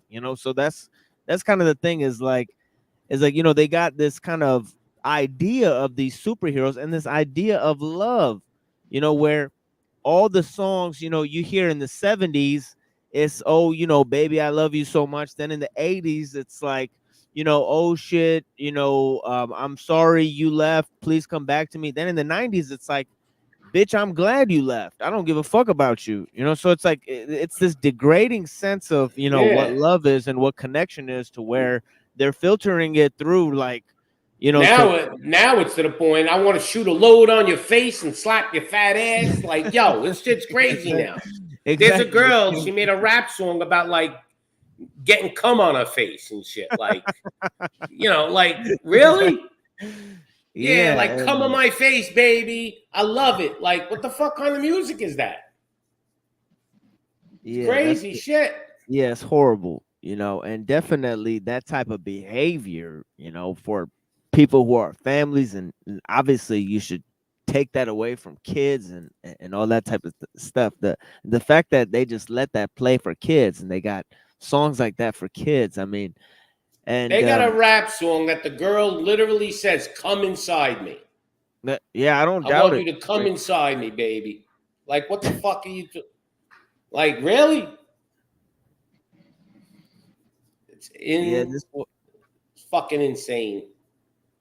Yeah, and it's like so we're and and it is a good question. Where's the love songs? Where's the heroes with families? You know, I mean, it's like they Right. don't exist. You know, Yeah. it's like every hero is like anti-hero. You know, Well, they're they're a starting to loner. make a lot of the superheroes gay now too. I don't know if you noticed that.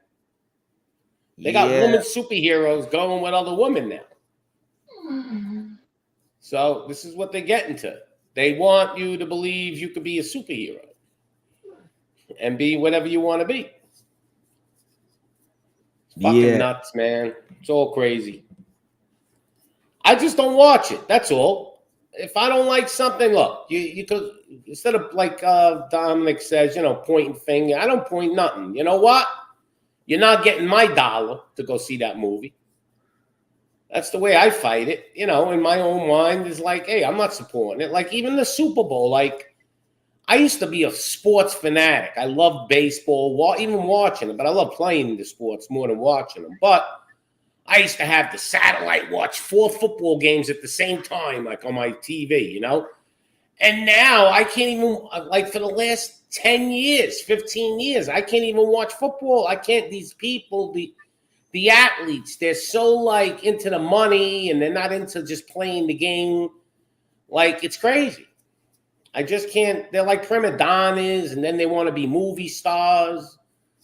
And once they started doing all their celebrations in the end zone, like stupidity, you know, I played football in high school or whatever. You know, when you scored a touchdown, you know, you handed the ball to the ref, you ran back to the sideline, a couple of high fives, and that was it.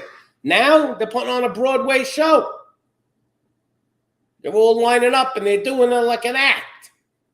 All of a sudden, they're all falling down. One's sweeping them with a broom. Like, what the fuck are you doing? Like, these are football players. They're acting like clowns, like it's a circus. That's not an athlete, you know? I don't know if you follow football at all, but like Barry Sanders, one of the best running backs of all time, he would score a touchdown, run right over to the ref, hand them the ball, and leave, and just go back into the huddle. You know, go back to the sideline. That's it. Today, forget it. They're doing circus acts after they score. Now, one good play, they're doing a circus act. So that's why I can't watch sports. It's like a clown show. Well, earlier, Mike, you were talking about morals.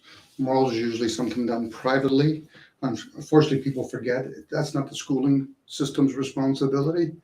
And a lot of this public consumption that we are presented to, most people don't have a foundation. It's funny when people say, "I'm going to build." I said, "What's your foundation?" If your foundation is pretty weak, or it's you think it's strong, well, hopefully once it gets challenged, you'll find out whether or not it needs to, you know, be re-cemented or something. So even the concept when we watch sports or play sports, it was actually breaking it down because it teaches competition, right or wrong, you know, this results.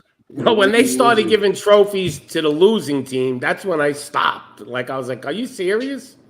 Like, there's no, like, everybody gets a trophy now for participating. Like, there's no winner loser. Like, winning always is important. You know, it's competition. It's, you know, that's what life is, right? Well, that's our perception of it. When did it become about winning opposed to participating? Yeah, well, I think winning is important. Or, well, why do you keep score? If winning doesn't matter, then don't keep score. Again, if a person learns in winning, they should be able to learn just as much, if not more, in losing. People's reward is when they hurt themselves than they actually do. When You learn more from losing than you learn from winning. But unfortunately, when you're overemphasized on winning, it goes back to when people talk about the size of their contract opposed to what do they do for their contract. This is the constant puppy mill mentality that we're in. There was never a better time. It was just a different version of a confusing time.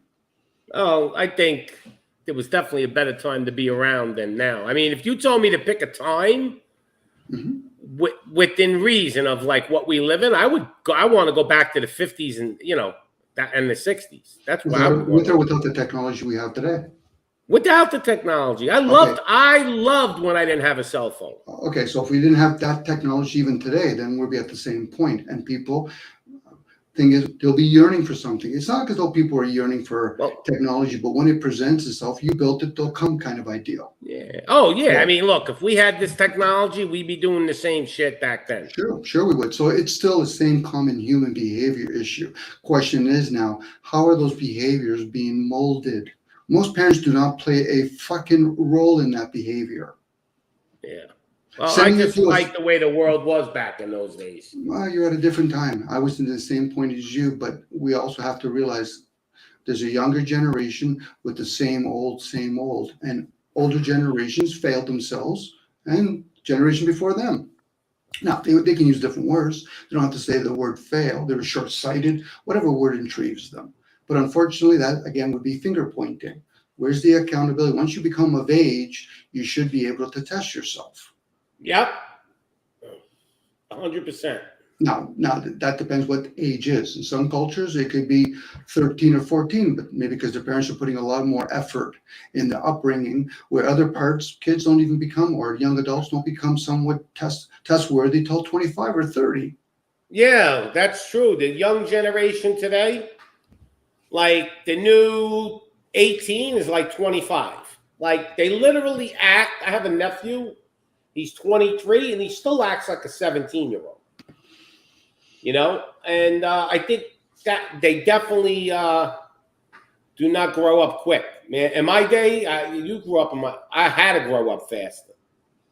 It was just the way it was. Well, you probably became more street smart. You probably became more street smart because of your environment. Now, acting and behaving could be two different things.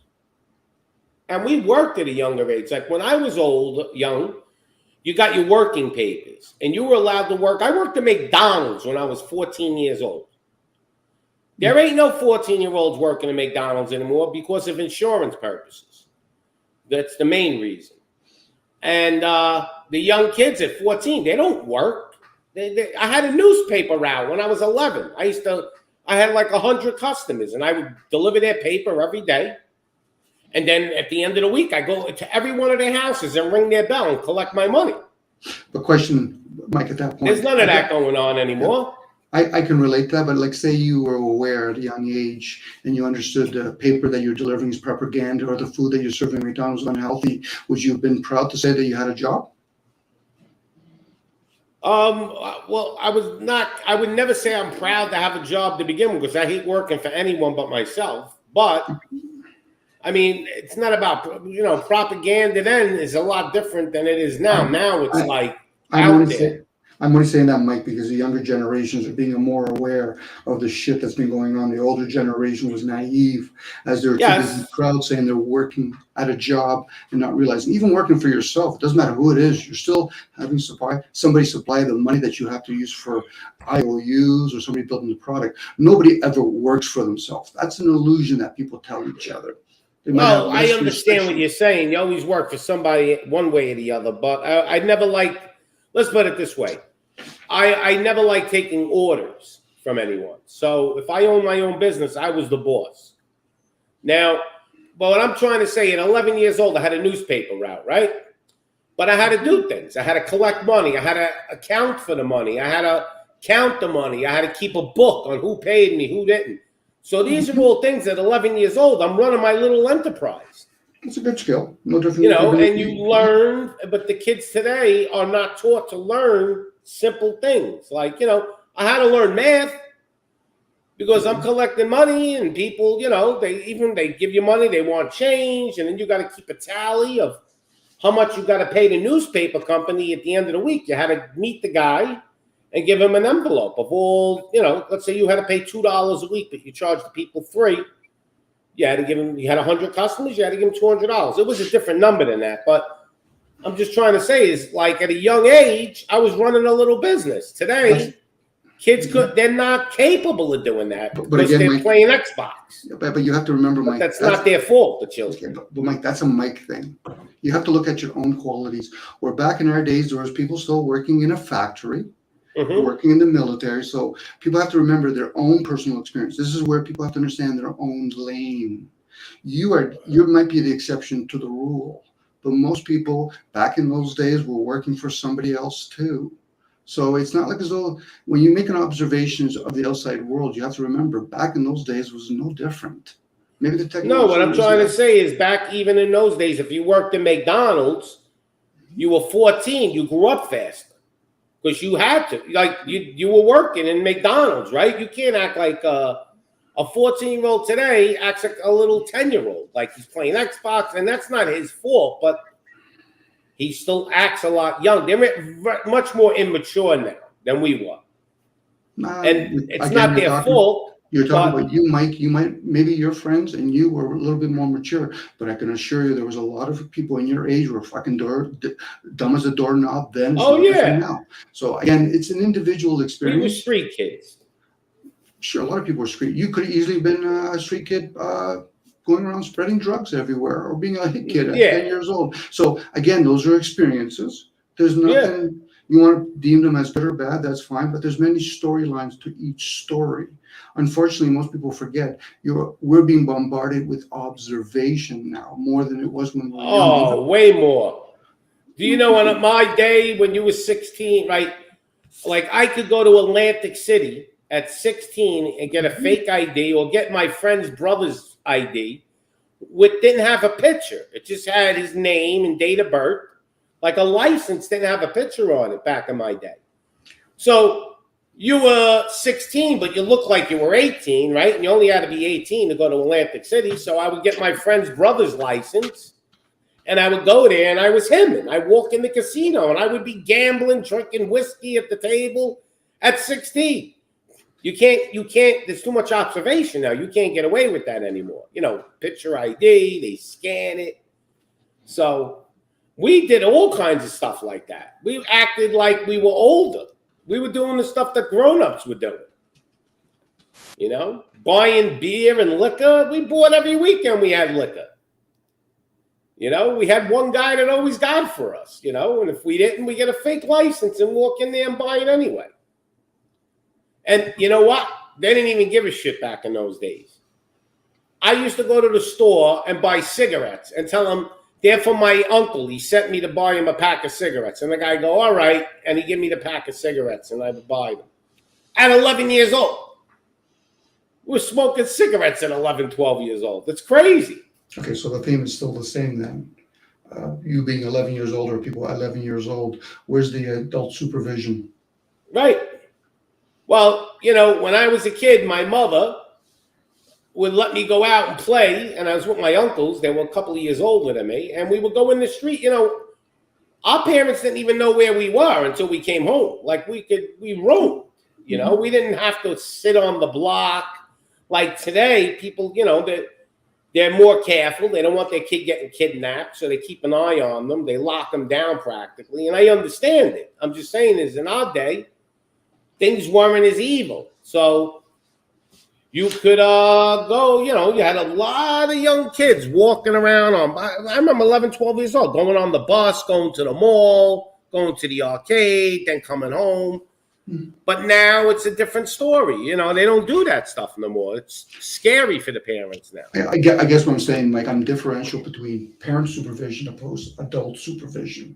If you live in a community where you know people in your community, you know your teachers, you know your police officer, that's adult supervision. Most people don't have that for their kids. And it becomes they have zero. It becomes a single parent situation with a mother, father, or even gets even more narrowed down to a mother. Where's the aunt and uncles? Where's the extended family? Where's, hey, that's the guy down the street, my dad knows them. It never existed even back in our time. And if it did, it only because the immigrants were huddling together. People just have to do a quick study on what happened in New York when Moses, the guy named Moses, built all those major highways, how they broke up all the ghetto communities to make all these complexes. Hence why you had gang wars in the 80s, if people want to understand what happened in New York. So once again, Robert Moses you're talking about. Yep. Yes. Well, we had a lot of gang wars in Manhattan. I was a cop in the 80s, so I know. Yes, so I was in Alphabet City, so I know the deal. Yeah, so these are the domino effects. Again, that's all adult lack of supervision. You're right, though, because back in the 50s and even in the 60s, I remember, like, I lived on the block that my grandfather lived on, and my uncle lived up the block, and my cousin lived across the street. So families kind of, so you know, if I was doing something wrong, maybe my uncle seen me do it, my cousin seen me do it, or my grandfather. So I had to be more careful. And that I was had a lot of observation. supervision. Yeah, there's observations. Like farmers would know, hey, I just found your stray dog. I found your cow. Today, most people, if they're honest with the self, forget about fucking truth, honest with the self, would realize their indifference or they're ignorant of their surroundings, hence conscious ignorant opposed to being consciously aware.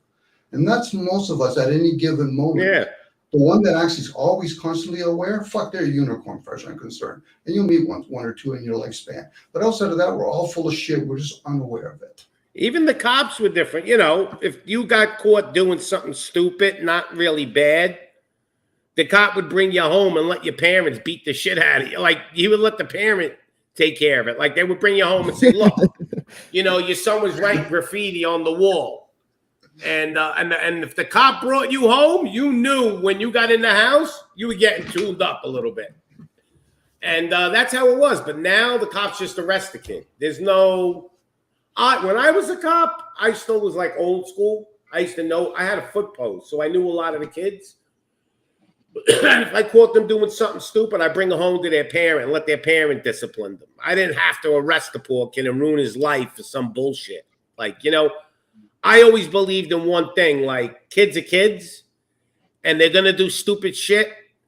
But if it ain't that serious, I'm not going to, like, arrest a child for, like, spray painting his name on a wall, and now this kid's got a charge, you know, and maybe he can't get a city job when he gets old, or even arresting a kid with a dime bag of weed. I'm not going to arrest that kid. It's not a big deal. He's not selling drugs to little kids. He's just smoking pot. Big deal. So I bring him home with the evidence and give it to the parent. Let the parent kick his ass.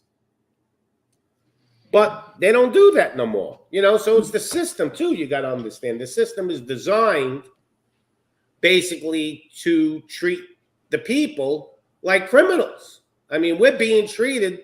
You go to the airport, you're the fucking criminal now. You're a criminal. You know, they tell you it's for your safety. Look, there has to be a fine line. You're telling me with all the technology that they have, you're telling me I still got to take my shoes off? Come on. It's bullshit. The reason why they're doing it is because they want to make you do it. They want you to obey and take your shoes off. They just want to, it's like demoralizing you constantly. It's constant. And I understand why they were making you take your shoes off back in the day. Because back in the day, supposedly, they caught a terrorist getting on a plane with liquid explosive in the heels of his shoes. So they got paranoid and they started making people take their shoes off and put them through the machine. But today we have enough technology that you don't need to take your shoes off. But yet they make you take your shoes off. Still, take your belt off, your shoes. As soon as I get in an airport, I feel like I'm the fucking bad guy. I'm the criminal. And they want to tell me it's for my safety. But up to a point, yes, they're not 100% wrong. But then you see they're letting people into the country without a border. So what, does it make any sense? It does. If you really if I come into the country, I need a passport. But if I go through a fence, it's okay. But I'm pretty sure, Mike, you probably understand what the word passport literally means. What's it attached to? Oh, it's attached to, I don't know what it's really attached to, but okay, it's like ownership. Okay, so now, this is where if people are raised at home and they understand discipline, eventually some of the children, if not most of them, are going to ask questions such as why. The reason why we have a thing called passports is because you got a citizenship. Now you're allowed to pass from one port to another. Now, for most people, they forget when you're using devices such as the airport or the train, your freedom of speech does not exist there. That's corporations now. Those are privileges now. And it's like driving a car is a privilege. That's right. When you're in somebody else's country or a house, show the respect. Now, a person might not understand, so they can ask the question, why? Well, most human beings, what they've become now, that's what we're generalizing, is disobedient. So let me ask you, you believe in driving a car as a privilege, right? Well, somebody So making when- it for you is a privilege. Somebody getting the fuel for you is a fucking privilege. So why So wouldn't when you owned a horse, was that a privilege? Like back in the cowboy days. Owning is one thing, but being able to maintain and have a place to store and all that would be a privilege. Yes, you got to look at all the other dynamics around it, Mike. It's not just about one little point. So people that play this game of car and all this, or these other games, owning a chicken, all that, it's a privilege to know that, oh, my forefathers were able to have a piece of land that I can actually store things on it. This is where humans have forgot their fucking place. Up to a point, you're correct, but they've gotten a little too much now. Who's they? The government. The government's taking advantage of the situation. Okay, but you the know, government can only rule if the masses allow it, whether well, we aware do. or unaware. Well, how do we don't know? Look, when they put a law into effect, let's say SCAF law. Do you know what a SCAF law is? I don't know what the SCAF is. I know what laws are, but please explain. All right. So back in the day, if you had more than 3 parking tickets or any type of vehicle moving violations, if you had more than 3 of them, you became a SCAF law. Now, what a SCAF law was is then the cop pulls you over, he can arrest you. Okay. So they changed from 3 tickets to 1 ticket. And then they made it where, how about this? My son was 16 years old. He was driving a moped, wasn't supposed to be doing it. Cops pulled him over, got it summons, didn't tell me about it, threw the ticket out, and they forgot about it because he didn't want to, I guess he figured he'd get in trouble with me, right? And now, at one point he wanted to get his license and they want $2,000. New York City, because he didn't pay the ticket. And they hit him with all civil penalties.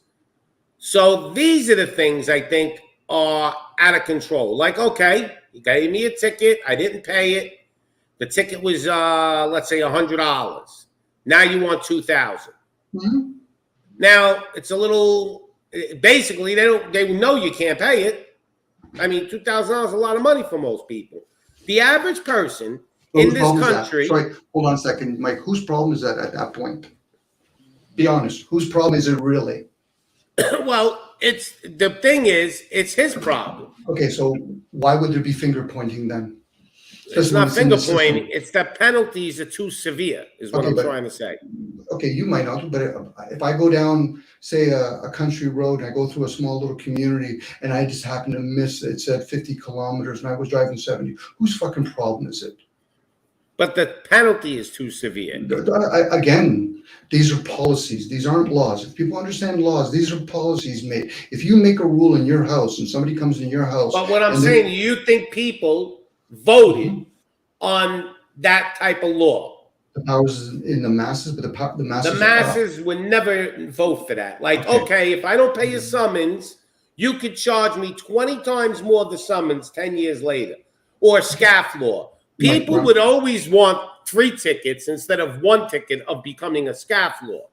So what I'm saying is, no, we don't vote on it. No, I'm not talking about voting. The masses have the power, but they don't know what they're voting for. They're voting for leaders that have no interest in them. But you have no choice because no, you do have. Oh no, time out. How do you vote for a leader if all the leaders running? Mike, don't care. Hold on, before you retract that, I thought we already had choices.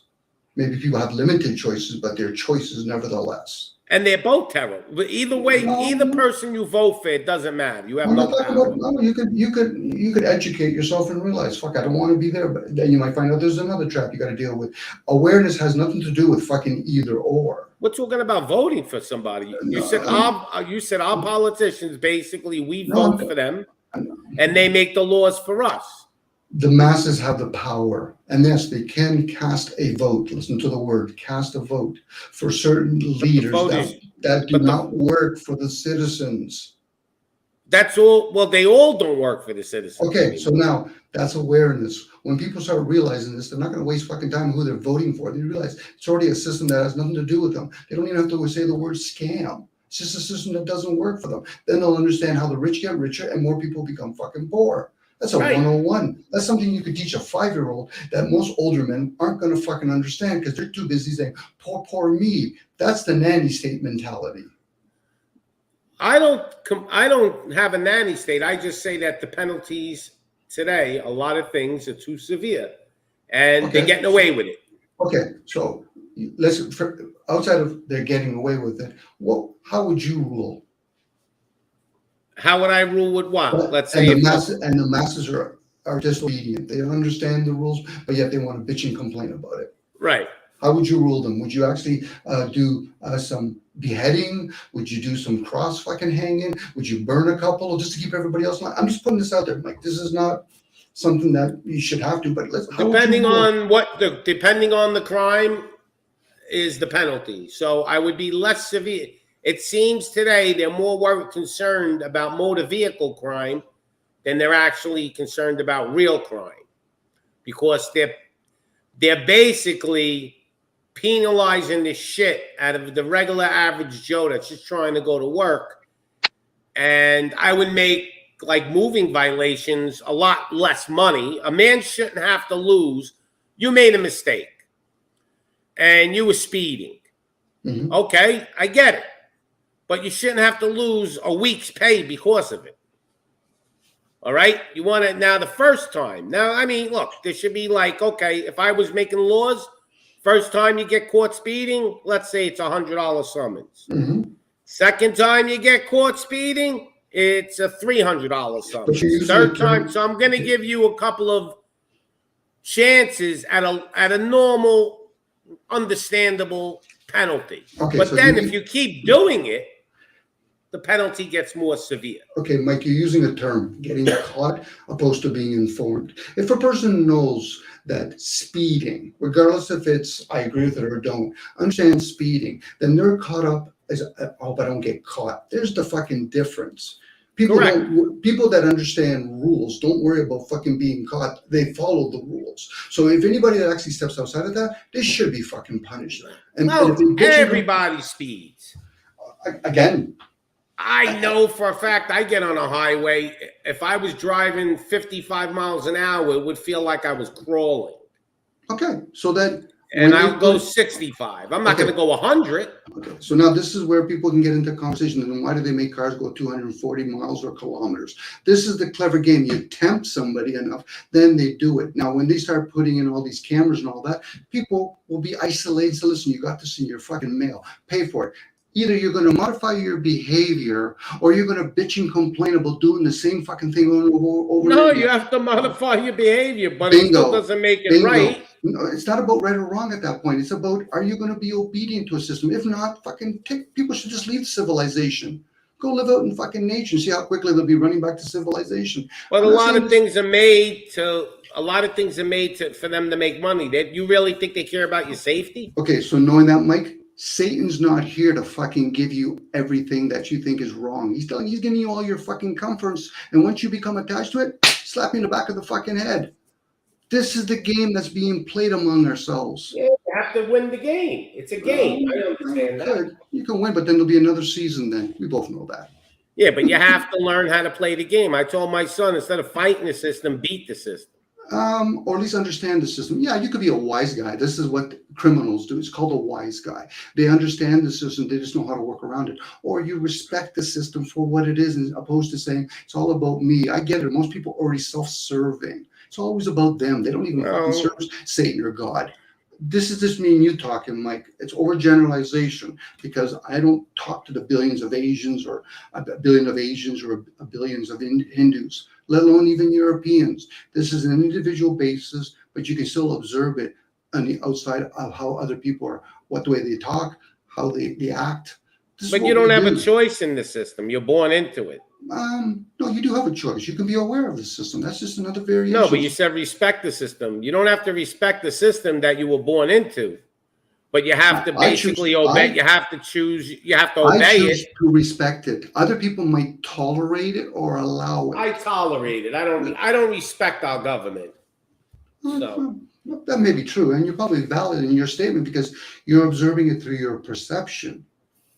Outside of that, convincing somebody else, now we have another dogma. And most families are dogmas.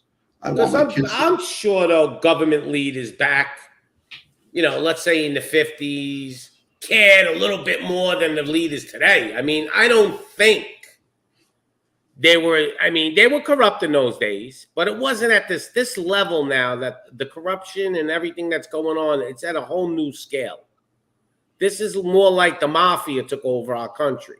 I mean, they're basically the mafia, the government. They're mobsters. Well, they emphasize it more now because the fact that they know their currencies collapse. So, hey, before we go completely bankrupt or move shop, let's just do more of it for now. So, hey, how about we get a couple athletes, throw a couple extra zeros on top of it because we're just fucking printing this shit. Let's get a bunch of actors. We'll just throw a couple extra zeros on it. You pay somebody enough fucking money, Mike. I don't care who we are. We're there. Now, everybody has a price. Sure they do. And they don't have to sell in. They just have to buy into the system. But I'll be honest, I don't have you could offer me $100 million and tell me to worship Satan, and I'm not doing it. I don't care. I'd rather be poor and have my soul. Well, you could have your data, but that data never leaves. But anyway, you might come to the realization you've always been with Satan. He just offered you.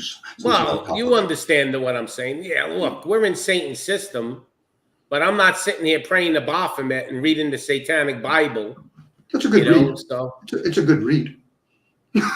And listen, my son has read it. I haven't read it. I read a little bit of it. I read a little bit. I got aggravated. I don't need to read it. I know what it's about. I make my son give me the Cliff Notes. But it's like, see, I have a son that's real smart and reads books. Mm-hmm. So he'll give me all the Cliff Notes. I don't even got to read the book. I'll go, tell me what it was about. The funny thing is, Mike, when people have rulers over them, and then you find out that they're into spiritual cooking and satanic, because you have them as rulers over you, you should at least understand them and what they practice. Well, you might not agree with cooking it. Humans or spiritual cooking? Spiritual cooking, the way they talk was totally different. I'm talking about when fucking people drink blood, gold, urine, and all that kind of stuff. That's spiritual cooking. Yeah, most human beings, human blood. Most human beings do material fucking cooking. They're eating dead fucking carcass, and they think it's a good thing for them. Right, we're eating a steak. It's a dead carcass. It's a dead carcass. It's probably malnutrition. Probably animal was never honored, killed, so it's not halal. So that, but yet people will bitch and complain when people say, "Well, are you a meat eater? What type of?" Well, that's another thing. There's no when the Indians used to kill an animal, they would have almost a ceremony over the animal. Same with our and burials. Thank the animal for feeding them and for giving them life. Yeah. Same with our burials. There was an honoring way of you let certain people when they die, before you bury them, there's a certain ritual you got to do. Same with birth, but unfortunately, birth is an economic gain, and death is an economic gain. Well, one thing though, like religion, Jesus didn't. He ate fish. He didn't have a ceremony and about fish. Thank you for the fish. He just thanked the Father for the I remember, Mike, when it was me, you, and Muhammad, we were sitting there with Jesus at Starbucks, and we had a fish. No, we don't got a fucking clue what Jesus ate. No, I know that, but what I'm saying is he ate animals, right? People. How do we know? How do we know? Well, according to what they say. And who are they? The people that wrote the books and the scrolls. Okay. So history is written by the victors, and I'm to assume that the Bible, the Quran, stayed intact. Unless it was inspired to be written, then through inspiration you'll grasp it. But that written fucking thing that we talk about, it's a story.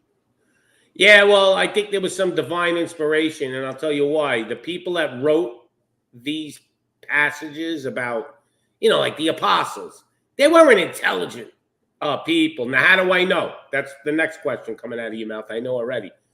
But just if you look at the way it's worded, the Bible or Quran, you had to be real smart to write and talk they're like Shakespeareans, the way it's written and spoken. I think that has to be from a higher level. I don't think mankind could even write a story that good. Well, I don't think we're smart enough to write that story. Well, we could. We may not be, but written compared to oral teachings are two different things. Oral teaching engages more receivers. This is why when you hear stories about a guy named Jesus or Socrates, they never wrote anything. Written down is actually a dumbed down version. So now when people understand how the receivers pick up when you hear a story opposed to read a story, most people that read stories are playing with their hemispheres. That's why you have scribes and scholars. Well, the story hasn't changed really. I mean, they got Bibles from They find, I don't know what the oldest Bible is, but hundreds, like 500, 700, the book still stayed the same. So, But our perception of it could be telephone effect. hey, you know, it could be the greatest story ever told. You know, they made a movie about Jesus and they called it the greatest story ever told. Yeah, put the word deception in it now. Did you ever see it's like a documentary called Zoltergeist or something like that? I think so, yeah. Yeah, he shows how Egypt basically had the same exact things as the Christian Jews. Like they had Horus, the son of he was born on the 25th, and he resurrected people. He, like everything that Jesus has done, the Egyptians had a god that did it. Like, and he shows you like how this was all copied. You know? So what calendar would we use then? If they're going to talk about the 25th, are we talking about the Georgian calendar? Are we talking about the 7-day week? Are we talking about a 10-day series? I don't know, but he they just break it down, and but they break it down how we just copied the story that they're trying to say Jesus didn't exist. This is what they're Mike, trying to get to. I'm one of those beings that would ask all kinds of questions. But you can, but nobody has the answer. You know, the greatest question is, where do we go after we die? Here's your question that nobody can answer. One of the main interesting facts about that line of analysis, and I'm sorry to everyone, but I do have to close the show down here because we're moving up on 10 hours here. Oh, So I'm ready to go anyway. Yeah, so I'm going to give everybody time to give a closing statement, but that part of that Zeitgeist movie was formed by Acharya S. You know, we talked about some of that in the beginning part of the introduction of the information that we had today. And, you know, she gives an astro-theological view, and she is a Jewish lady that converted to Buddhism. So take that for what you will, but bless you guys for being out here with us. Dominic, what you got for us, brother? Hit us with some of your wisdom. Thank you for being here, you know, many times tonight. Just again, Mike, thanks for sharing back and forth with me. Muhammad, always beautiful. And Cecil, have a beautiful rest and sleep. I'm off. Ciao, guys. Thank you, brother. Have a blessed night. And yeah, and what about you, Pops? I don't know. A word of wisdom would be to me, always trust your gut. You can look at what's going on in today's world, and you may not be able to figure it out. But, you know, deep down inside your gut, you know there's something going on. There's something wrong. So I believe one thing, always trust your gut. Always trust what, you know, that first instinct that you get usually. It's usually always right. It's not always right, but usually it is. So just trust your gut and keep your eyes open and try to wake up and get out of the matrix that they got us in right now. All right. Yep. Yep. And you have a great night. And may the Almighty God bless everyone and their family. Bless you. Bless your family too, Pops. Yeah. Thank you. All right. Thank you for being Pops out. For sure. Peace. Bless you guys for being out here on the Machine Lives with me and Cecil again. You know what I mean? We've been chilling out here, you know, talking about many things. And, you know, Cecil's asleep at this time. Otherwise, he'd give a wonderful closing statement for you guys, man. I pray for Cecil and his family and, you know, all that's going on with him, man. May he figure out what he's doing today. Have a blessed day. And to all you beautiful friends, I hope you guys have a blessed day. We're going to be premiering some material here. Important conversation we had with Neurojack the other day. You know, so check out this conversation. And, you know, I hope you guys learned a lot about Islam today. You know, we tried to cover topics in Islam. We've done 4 or 5 shows about Islam, a handful of shows about the history of Christianity and Judaism, you know, and on the Bible, we've had many discussions on the Bible. We've hosted Orthodox priests. We've hosted conspiracy theorists, truthers, you know, like Adam Green. You know, we've hosted many discussions with people. You know, we've also hosted radical Bible theorists, right? You know, we've hosted astrotheologists. You know, we've had conversations with many people here on this channel about religious hoaxes and, you know, the occult. And, you know, we've just scratched the surface and explored these topics. We're going to be hitting you guys with the history of Buddhism, a history of food politics. You know, we're going to be giving you guys a food politics lecture, right? On the, on health and food security and safety and what they're putting in the food here, and technologies that relate to the production of food, that important information about our health and safety there. We're going to be bringing up more topics here. We're going to be giving a lecture on the philosophy of history, and several other ideas. So yeah, thank you guys for being out here with us on the Machine Lies, where we talk about the lies of the machine on the machine that lies. And yeah, we're just working our way up to talking about accelerationism. We started this show talking about accelerationism. Then we kind of did a roundabout through history to get back to that topic, to the collapse of meaning. And earlier in the episode, we did have Pill Eater here. You know what I mean? Talking about postmodernism and some of the proto thoughts that led to postmodernism, including the thoughts of Nick Land and Mencius Moldbug. But yeah, I hope you guys have clarity to see through the lies, and bless you guys for being here with me. As always, I hope you guys function on a higher level and get on these these dark truths, because that's the only way that we can see through. The first step to blinding somebody is getting them to open their eyes. You know what I mean, right? And the first step to seeing through the matrix is to see it for what it is. Bless you guys for being here with me. And here's a conversation I had with Neurojack on some important topics. Hope you guys enjoy this. We started this show with Neurojack a long time ago, almost 6 months ago. We produced almost 100 videos on a range of topics. Thank you guys for being here with me as always. Kind of elite channels on YouTube.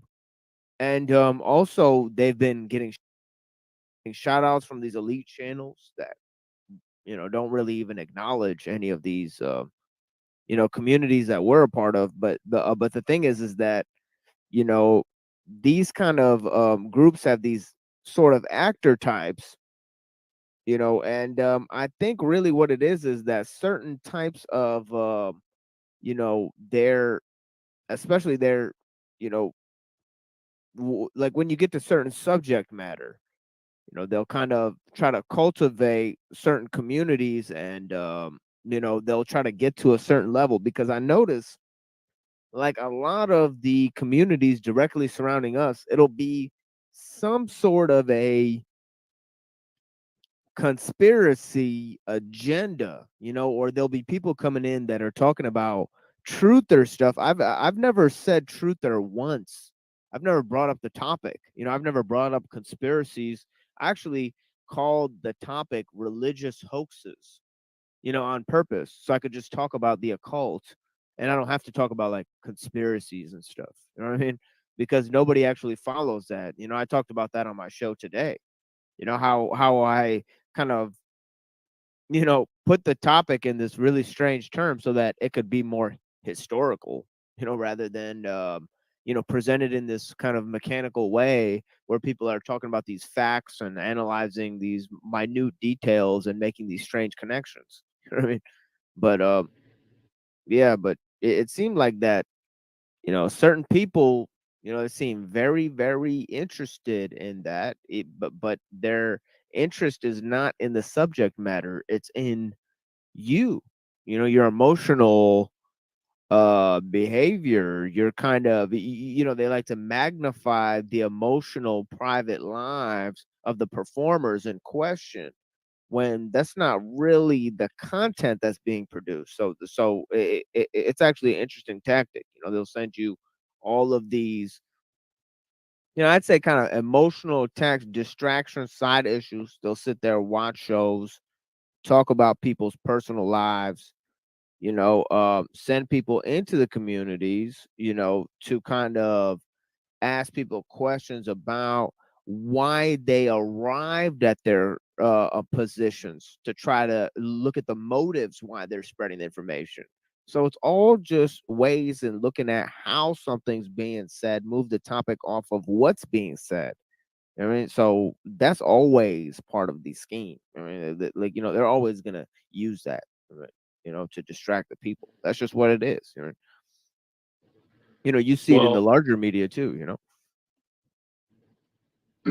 no, that's a good point, and I have a lot of thoughts. I'll try to boil it down just to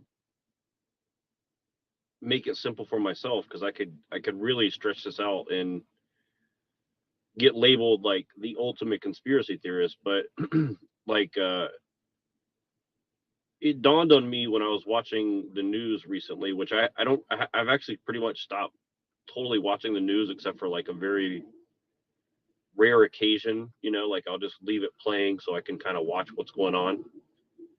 And they have all these events, and like something that happened 3 months ago, I just looked into it yesterday, for example, like that Robert Card thing up in Maine or whatever, right? And like, and then also just watching like some of the scandals at like local politicians in other states and shit like that. And you realize like pretty much um like the conspiracy stuff is always true, but the thing is like they've put you in such an angle where you can't really talk about it without being labeled, no matter how like factual you try to be, or no matter how many sources you get or whatever. It's like they always use that against you. And then if they can't use that against you, and who is they? I mean, just it applies to almost every situation. But when they can't get that to work, they just make it personal, like you said. And they psychologize you, or they try to dig into your past. Now there are legitimate reasons you might do that to someone that and actually do care about on a personal level, or even just that you respect. But I think there's very few cases in which you would do that on a public platform, on a venue that is designed for philosophical, historical, topical subject matter. You understand? So, and I've just seen this happen over and over and over again. And, I'm not going to sit here and like attack, Andrew at the Juiceable or anything like that. And I'm just saying it that way just because, like, I understand why you call it that, because, and I'm not even blaming, but what I'm saying is like they're going through this whole drama thing, right? Like my introduction to those guys and Jim Bob and all these guys was topical on subject, right? Like we're talking about very important subject matter and we're taking it seriously, and we're still joking, but we're certainly not dragging people through the mud, right? Erroneously. And like I just see this whole like drama infiltrating now. Whether they're willing participants or they feel that they have to participate for some other reason, I'm not sure. But I find it I just find it detracts from the subject matter that I think is Well, it's what's an bringing attack people on to the the table. it's an attack on the organization or platform, instead of an attack on and we saw this there with the recent the recent kind of coverage is interesting because it's like they said this about us, so we're not talking to them, and their whole platform is disingenuous because so and so said this, and they falsely misrepresented our personal information and all this stuff. And it just goes on, and it's like, and I heard them say that they're being attacked by the left, quote unquote. So again, you get to put yourself in as like this martyr, where it's like this, it's not just a personal attack, it's an ideological attack. So when somebody personally attacks you, you can claim it's ideological. When somebody ideologically attacks you, you can attack them, personally. So I mean, it's just very, very interesting. And I mean, you have to wonder that is this kind of like back and forth, is it contrived? And obviously it generates profit, it generates views. So I mean, in the one end, it just works, but at the other end, it's like, there's very little of an actual intellectual debate going on here. So we have to wonder about where that's going to take place, because actually, we saw a little bit of that. So again, that's when I message everyone. I just said, yeah, I'm not with the personal attacks. I'm going to attack you on an intellectual level, and then if you attack me personally, I'm just going to talk shit to you. Like, that's all that's going to happen.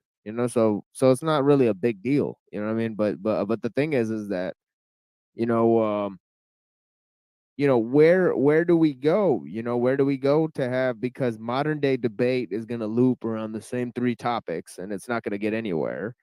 you know the all of these drama channels around our community, they're not going to really perform at any intellectual level whatsoever.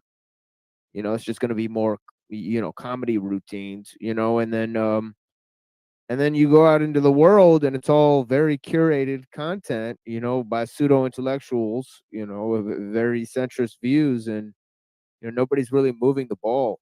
So again, it just seems like the whole internet game is just completely vapid. And I appreciate your you're kind of disengaging from it, really, because because it's a lot of garbage, really. Yeah, and and I don't know if it's a function or a bug or somewhere in between. That's the thing, is like, and again, like, I'm not just sitting here shit talking everybody else. Like, maybe there's no avoiding it, but I think at the same time, it's like there are channels that are like academic and they don't allow panels. They only allow like official guests, and like I don't like that either. But at the same time, like, and they're profitable. They're making like $500, sometimes like in an hour, right? Because people are actually interested in deep stuff. But then you have to think like, you know, uh, how much can you be like? I'll give you an example. I'll just pick someone like who's pretty well known, like Anomaly, right? I haven't watched Anomaly in a long time, but I know who he rolls with, right? And I just watched him yesterday for just literally for about a minute and a half. And the whole thing he was saying was like, he's like, everybody thinks they can go out there and be a live streamer like me, but you know what? You're not me. And you think you can go and pay somebody to do what you do, but I'm me and you can't do what I do. And like, I understand that from a certain perspective, but at the same time, to act like he's his own man and he has no like, I mean, the dude's hanging out with Roseanne Yeah, Barr, it's like right? you've never really taken a real position on anything. You don't have any political values of your own. I mean, you can critique and report on things all you want, but at the end of the day, you're just a whack rapper with centrist views. And that's not going to really benefit the world in any capacity. You can report on all the conspiracies all you want. You know what I mean? You could question anything you want. Question the Illuminati, question the Jews. You can question whatever you want. But if you have no ideological foundation, you have no fucking actual moral capacity. You don't produce anything except for a bunch of whack raps, a whole pile of them. And it's just like, what the fuck are we gonna do? Yeah, okay, good, you're making money. So what? What does that have to do with anything that's going on in the world? It's just like, all these guys are going to do is sit there and report the news. So I mean, how far does that get us? You know what I mean? It's just all a bunch of nonsense. At the end of the day, it's strictly for the birds. No, but that's exactly what it is. Is like, and I noticed this because I'm a big consumer of this stuff. Like, I know from experience, like 10 years of Alex Jones, 3 or 4 years of Owen Benjamin, 5 years of Stefan Molyneux or more probably. And then that's just the basic ideological stuff I've consumed. I've consumed a lot of other stuff, and I see exactly what you're talking about. It's like you get in this trap of analysis paralysis, but then you can't. It's like people don't bring in their own ideas into the fold, and so and there's certainly not any plan of action or like homework assignments or whatever. And like, you know, I'm not gonna get too far off in the weeds, but you know, you know, I know what I want to say, but I'm trying to not say it. I'm trying to not say it in a way that can be misconstrued either. But you know, let me put it this way: when I go into the real world and I have conversations with people about quote unquote conspiracy stuff, the average person, as long as you don't say conspiracy theory or over sell it, they understand that the world works in a particular way that is, you know, lending to certain aspects of what people colloquially call conspiracy theory, right? But when you bring in when you're buying the solution or non-solutions that are being sold to you in addition to the information, I think that a lot of normal people who people kind of like call normies are instinctually going to withdraw from you because they get a cult-like vibe from you, right? And like this is a problem I've never really had that much in real life before, because like even at the height of like my understanding of this stuff, like I was a pretty balanced person about it. I was like, you know, there's all this information's coming out, and you know, and people would just say, well, he's a conspiracy theorist. And I'm like, well, even if that's true, why would this information be available to the public? And they would say, well, it's for money. And I'm like, well, if this is actually causing a national security threat in the way that it's portrayed by the media, they have every quote unquote right to get rid of it, and they're not. So there must be some other reason for that, right? And so then, you know, that might be a higher level, you know, way of looking at it. But my point is like, you know, anybody who's read history will understand that, you know, things go on behind closed doors, right? And you know, and the fact is a lot of people may be uninterested in it, but anybody who seriously engages in the topic is going to be you know, aware of that to some degree. And like I just don't think that it's I don't think it's a coincidence that you find that so many people who are in this sphere of conspiracy or even history or even topical news stuff, you know, like Luke Radowski or Tim Pool or any of these guys, it's like you said, they just analyze and talk about the news, but there's never like, okay, maybe we ought to do something like this. And it's not like, you know, form a gang or a political movement or something like that, but, you know, contextualize at least a way of looking at it that is unique, right? Like it just gets exhausting. Like everyone's like, oh, Biden is you know, senile. It's like, okay, even if that's true, now what? And then they say, well, even people in like I was watching O'Keefe, who was Project Veritas before, right? And he's like has the cybersecurity chief of the White House, and he's like getting him to say that they know that Biden is not there. And I'm just thinking like, why, you know, let's assume that it's true, although I'm not convinced that that is an actual portrayal of reality, but let's just say that it's true. Do you think that the United States government is going to allow a senile person to have control of the strongest military in the world? I personally don't think that that's possible. It could be. I just don't find that that's possible. So they already have you drawn into a framework that is, you know, basically nonsensical. And so now you've accepted a position that does not comport with reality really at all, but you're running with that out into the world, and you're going to all these Democrat people who, you know, fundamentally don't care even if it was true. But let's just say that they're concerned about it, right? Like you're running out there into the world and saying our president is senile and he shouldn't be whatever, right? Like it makes you seem unhinged, right? Even if you're and it's not because you're dumb, but it's because you're just taking things at face value that, by your own admission and your own worldview, they wouldn't be telling you the truth anyways. You think the media is telling you the truth. You think that the president's telling you the truth. You think your government's telling you the truth, even though the whole framework of your worldview implies that they necessarily wouldn't be telling you the truth.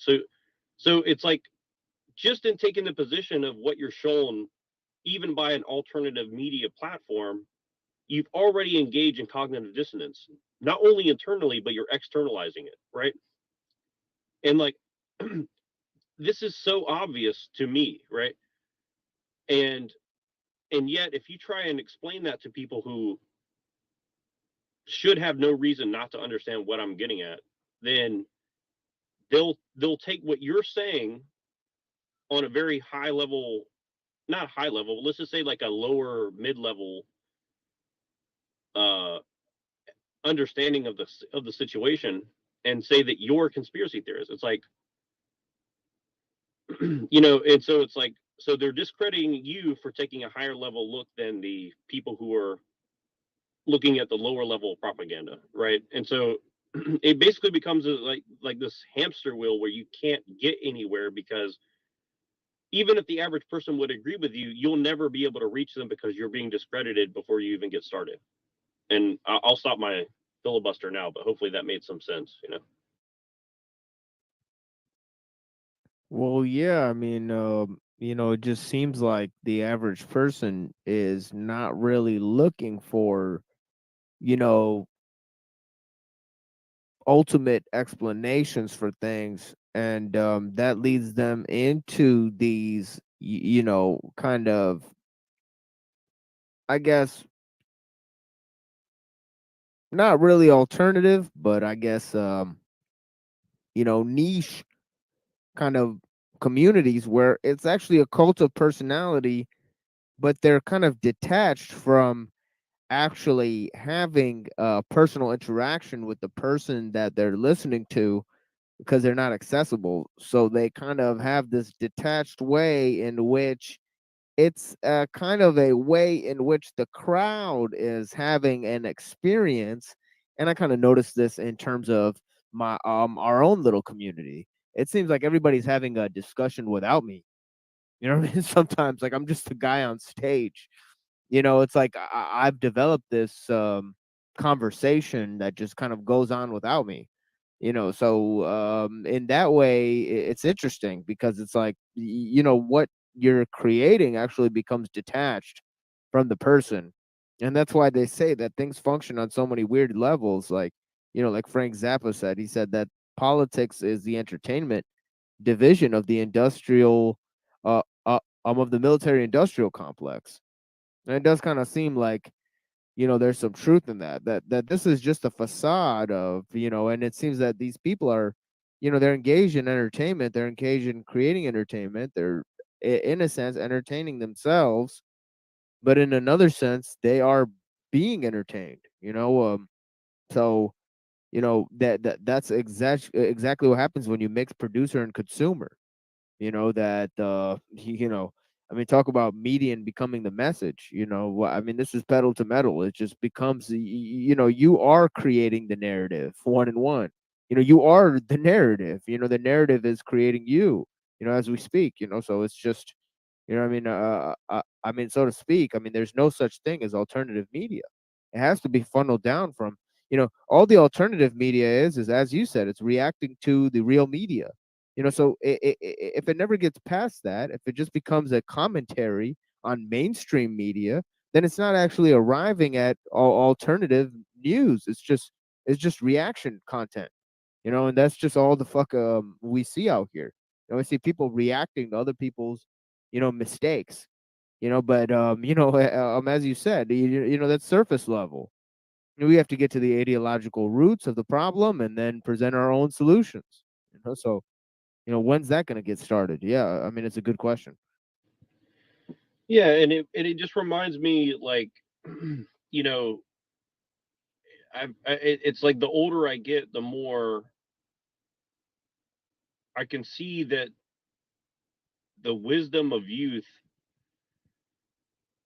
is there. It's just that it's being so heavily suppressed and it's being diverted, right? And I think that this is the difference between me and most quote unquote right wing people is like, you know, they see all this counterculture, like with the trans and the, what they would say, they would call degeneracy and all this. And again, like, I'm not saying that it's not true to some degree, but at the same time, it's like complaining about the actions of people who are obviously suffering under the same circumstances as the right, you know, without any solution or guidance. It's kind of like, it's exactly what you're describing right there. It's like reactionary upon reactionary upon reactionary. So there's never any like solid footing. There's never any like, you know, understanding. And I say wisdom of youth because like a lot of these people who are rebelling,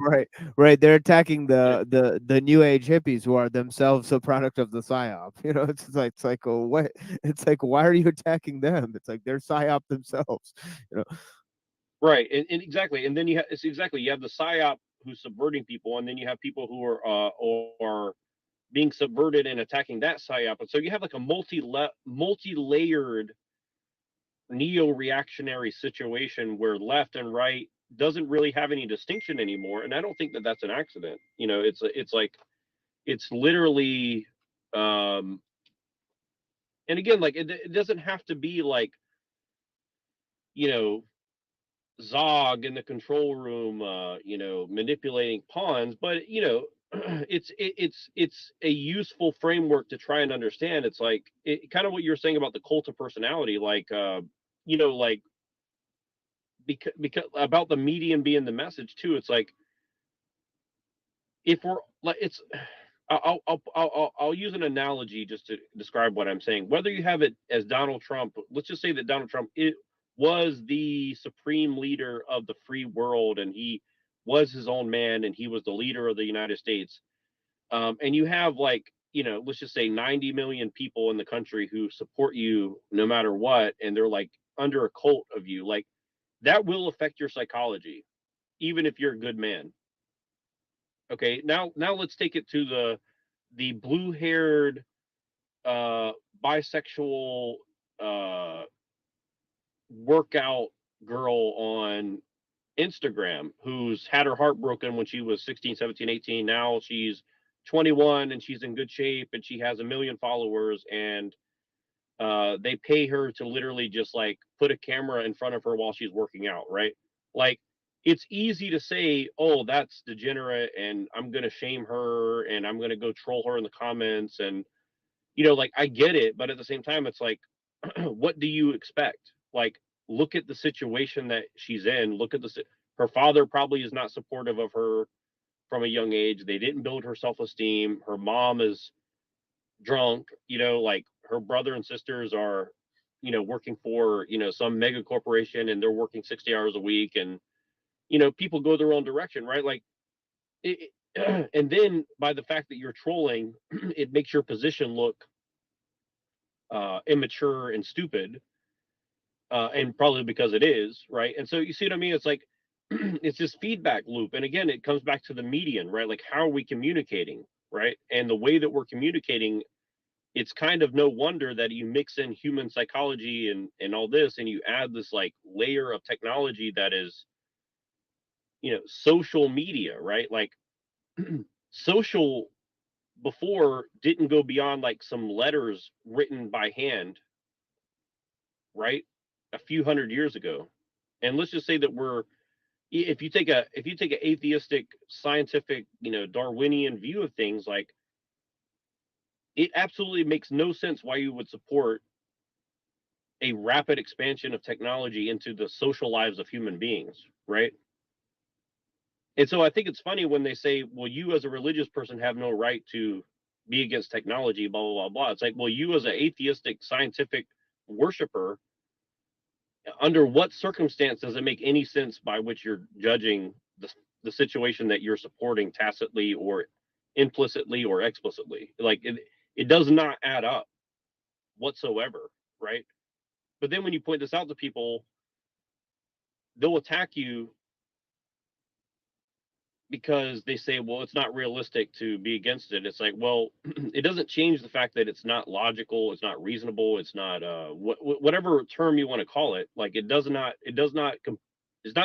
comport with your own worldview, right?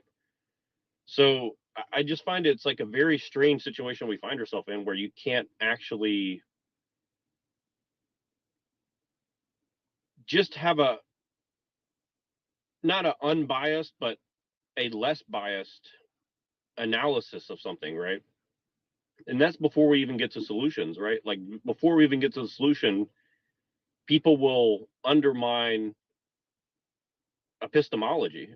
Oh yeah. You know, like, you know, Yep. Yeah. Well, give me a minute. I'll be right back. Huh? cool. Yep. I'm not even sure how many people are watching. It's been goes like Play 5, play one of your 3, 2. play them one of your clips. You know, they'll enjoy it. I wish I could. I'm on my phone, so Oh, I okay. can't really. Okay. Well, I'll be right back. Yeah, this is just an experimental thing, so that's why I'm just sitting here. Hello, Domain and Yeti. I didn't. Oh, wasn't looking at the chat, so I'm just now saying who's here. But yeah, it's one of these things. Like, it's just a very weird position. And what I was, and I'll just say this while he's doing what he's doing. Because while he's doing, when he comes back, I'll let him talk for a minute because I got to go do something and I'll have to leave my thing on mute. But it's the wisdom of youth. Like when I was younger, I could see everything I see now. I saw it clearly. I just didn't have the language to put it in because I found myself alone with my observations, right? And when I would venture out and try and discuss these topics, I didn't find that much resistance on a personal level, but in group settings, like in classrooms or churches or whatever venue I found myself, as soon as you add more than maybe 2 or 3 people to the group, kind of what you see on these panel bursts, like people will actively try to change the subject. And I used to be kind of upset about it, but also I've also come to recognize like a lot of it is kind of natural social things where people other men are vying for alpha or beta status, and they want to impress the girl, or they want to check the guy who's threatening their position in hierarchies and stuff like this. And like I've always been one of these people, like I respect hierarchies, but like I just always been like, I don't want to be like, I'm either going to be the alpha or I'm going to be like the sigma. And I don't really believe in that stuff, but like I'm either going to be outside the group or I'm going to have to be the leader. Like I can't really be this like mid-level tier person that's kind of playing all sides. Like in business and stuff, you kind of have to be that way to some degree, but I think when it comes to like social settings, I've always been kind of resistant, because not because I think hierarchy is bad, but I think a lot of the ways that hierarchy plays out is it's hard for there to be any kind of real meritocracy right now. Like I found that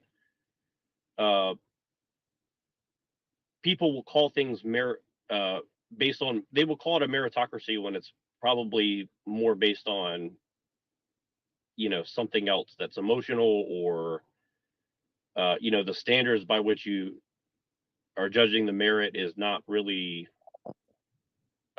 stable. Like it seems to be ever changing, and so then you get into a position very quickly where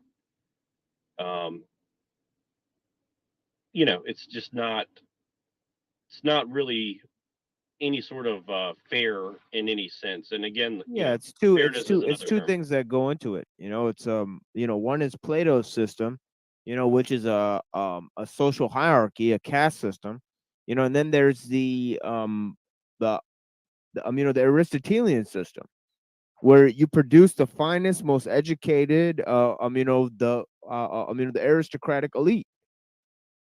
So you need filtering devices to accomplish this. You need checks and balances. You need a rigorous educational system.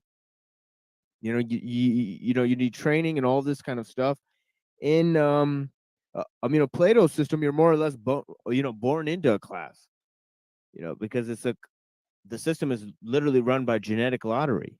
So it's both of these things, some kind of eugenics and also filtering devices, which are in terms of education that help only the educated people rise to the top. And of course, a social hierarchy. All three of these things are mentioned within the Federalist Papers,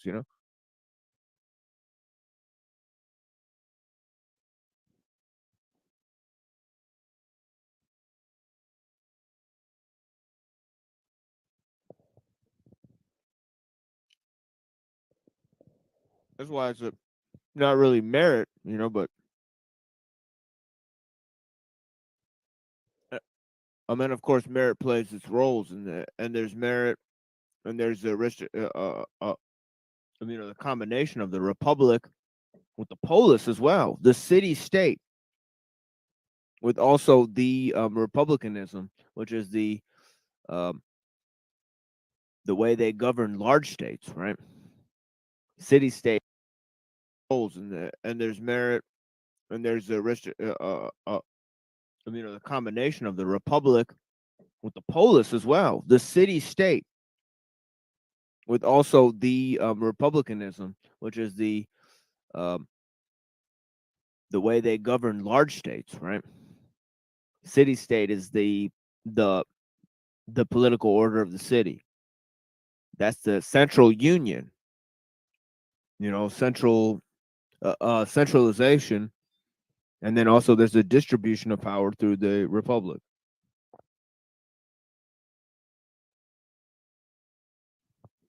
Yeah, I'm going to respond to you in 1 second. I'm my hands are full. Hold on. Yeah, no worries.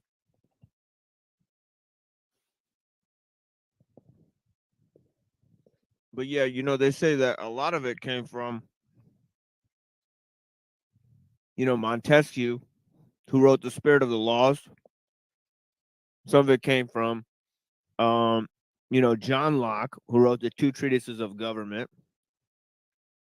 And, obviously Locke was responding to Hobbes and his monarchical system. And The Spirit of the Laws kind of was used against the French aristocracy. So they kind of had this kind of thing, but And that's what led into the French Revolution, if I'm not mistaken. yeah, and Thomas Paine was actually part of the French Revolution. He actually hated the Continental Congress. He thought they weren't radical enough. They didn't go far enough.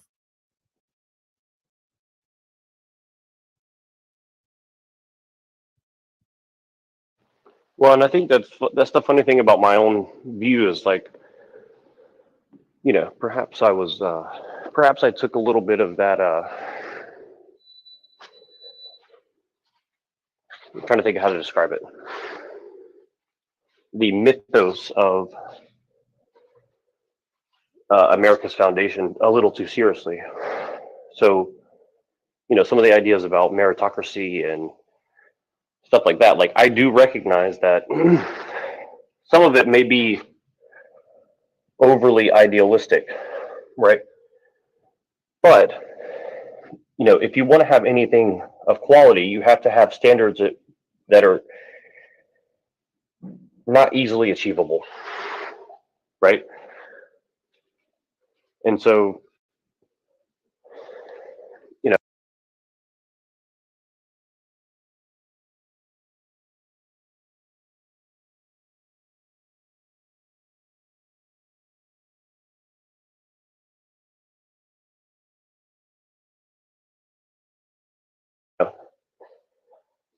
yeah, I think that the whole idea of pragmatism in regards to, morality or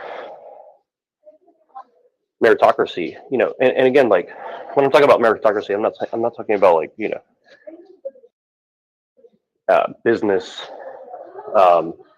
acumen or something like that. I'm talking about like organizing society, for example, or organizing your family. And I think that the way I'm really thinking about it is trying to think of how, the right words to put in, but like how you're talking about the caste system, right? Like, I am very anti-caste system. Like, I don't think that people should be stuck in this caste to which they're born. However, I do understand why that has remained around for quite a long time, right? Like, there are reasons why that exists, right? Now, it's kind of like there's a lot of examples I could bring up, but it's kind of like this whole like immigration thing, right? Like, I do think that mixing of cultures and peoples is a good thing to some degree. But if there's no open source measurement of what we're doing, then it's very hard to know why policy is driving human behavior so forcefully, right? And so, and I think this kind of goes to the whole political thing being an entertainment system, right? Like, we are getting a very unrealistic view of the political process. And I think that this is why most people, when they discuss politics, they are, they're woefully underappreciating the gravity of what's going on, right? And again, back to the immigration thing, it's like, if you actually try to analyze, like, why would the West undermine what it means to be a citizen in their own countries? And then, watch people's answers of every reason why it might be this or it might be that. But they'll never get down to the foundational causes or ideologies that have led to the policy, right? And I just find that that's very interesting, or even like in the whole idea of a caste system, right? Like, people will say, "Oh, I'm against the caste system," and then when you say something like, "Well, how come no normal people are actually becoming mayors or governors or presidents or military leaders," right? And they'll say, "Well, you got to go through the initiation," and then when you start looking at who's being initiated into these positions, well, they all seem to be related. So they'll say that they're not against a caste system, but then when you point out that we're functionally in a caste system, they'll deny it, in my opinion. So I just think that's a very interesting situation.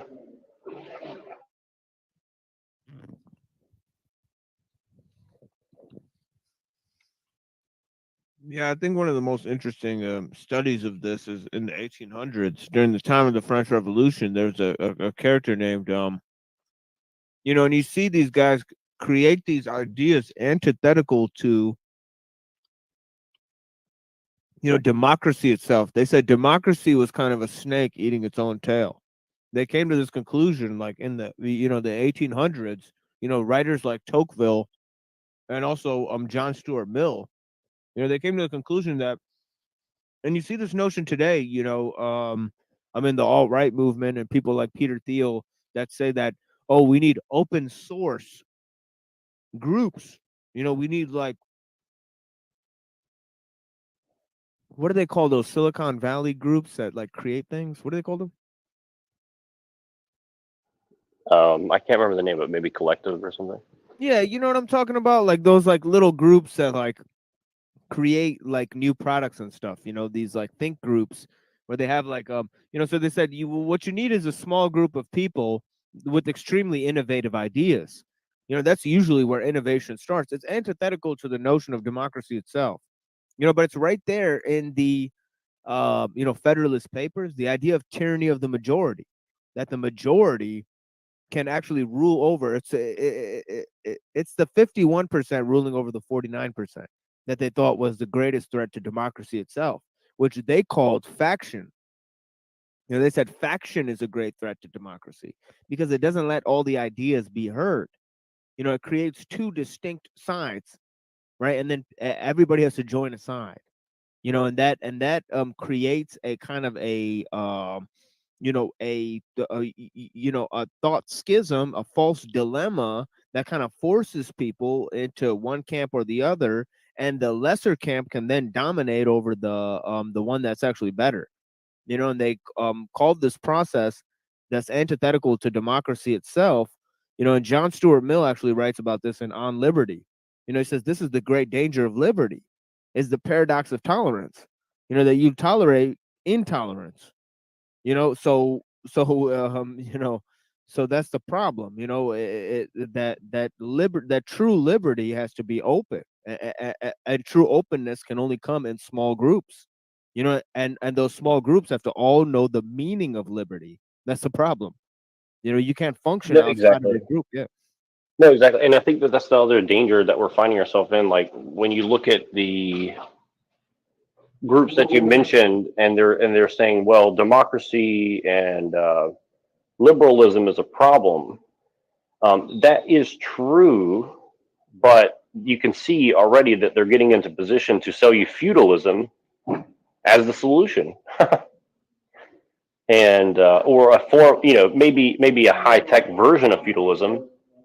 But I would argue that we're basically in a feudalistic situation right now, personally. You know, and people may not be able to see that because it's not, you know, serfs in a field. Yeah, But it's just feudalism applied to an international market, which is synarchism. what do you call that? It's like a quasi version of a resource based economy. You know, essentially is what we're on. Yes, You know, right. Yeah, the exactly. blood of the Right. international market is oil. You know, so it is what it is. No, exactly. And again, I was talking about the wisdom of youth. Like this is ideas that I've had since probably about, for sure, by the time I was about 11 or 12, for sure, perhaps younger, right? Um, and you know, it's stuff that I forgot about. Like it's stuff that I just didn't think about for so long because I had no one to discuss it with.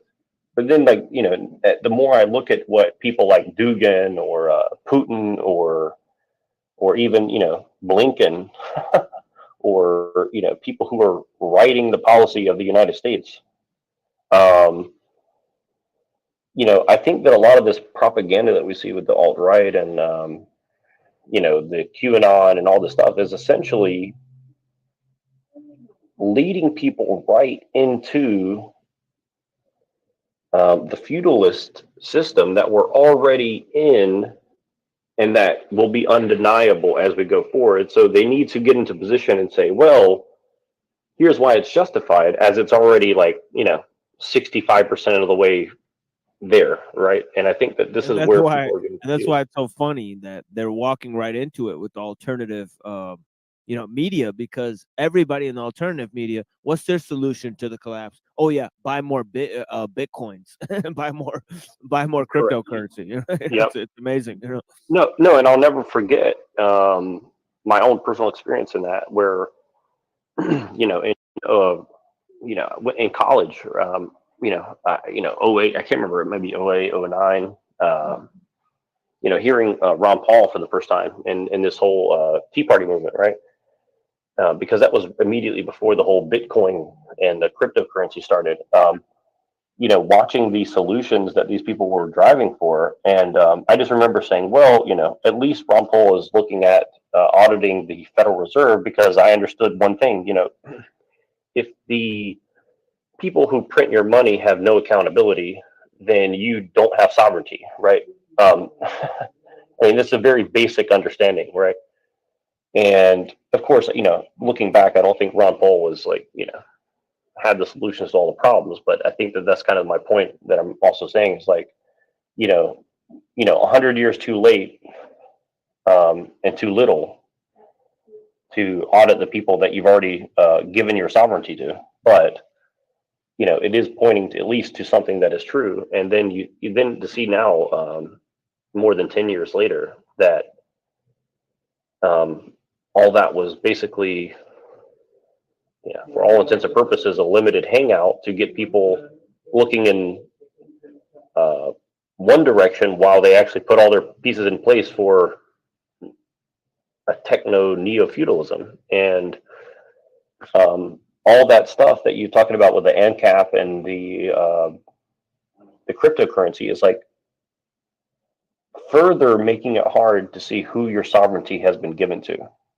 And so people think that they're going to get their sovereignty back by owning cryptocurrency. And I think that, you know, how can you possibly be free when it's all public knowledge who's buying and selling and trading? And first of all, and second of all, you're utterly dependent on the electric system in order to hold any wealth. So then whoever controls the electric system now owns your piece of sovereignty. So it's literally insanity, in my opinion. I mean, it's like literally turning yourself into a feudal serf with an electrical grid and computers, you know, and people may not be able to see that now, but I think in the next 10 years, you'll see that it will be not only undeniable, but you will have zero way to get out of it. That won't be something that I'm not going to talk about. Let's just put it that way. And I think that this whole thing of like leaving the cities and all this is, you know, maybe it's the right thing to do, but also I just see it's like,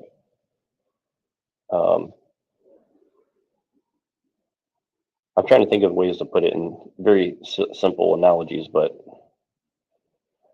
you know, it doesn't matter how far outside the city you get. You know, if you're dependent on supply chains and technology to any degree of like mass produced anything, which we all are, like we have to be honest, like even the person living out in the woods right now is going to be somewhat dependent on, you know, the town close by, right? Like you're not going to go and survive, much less thrive,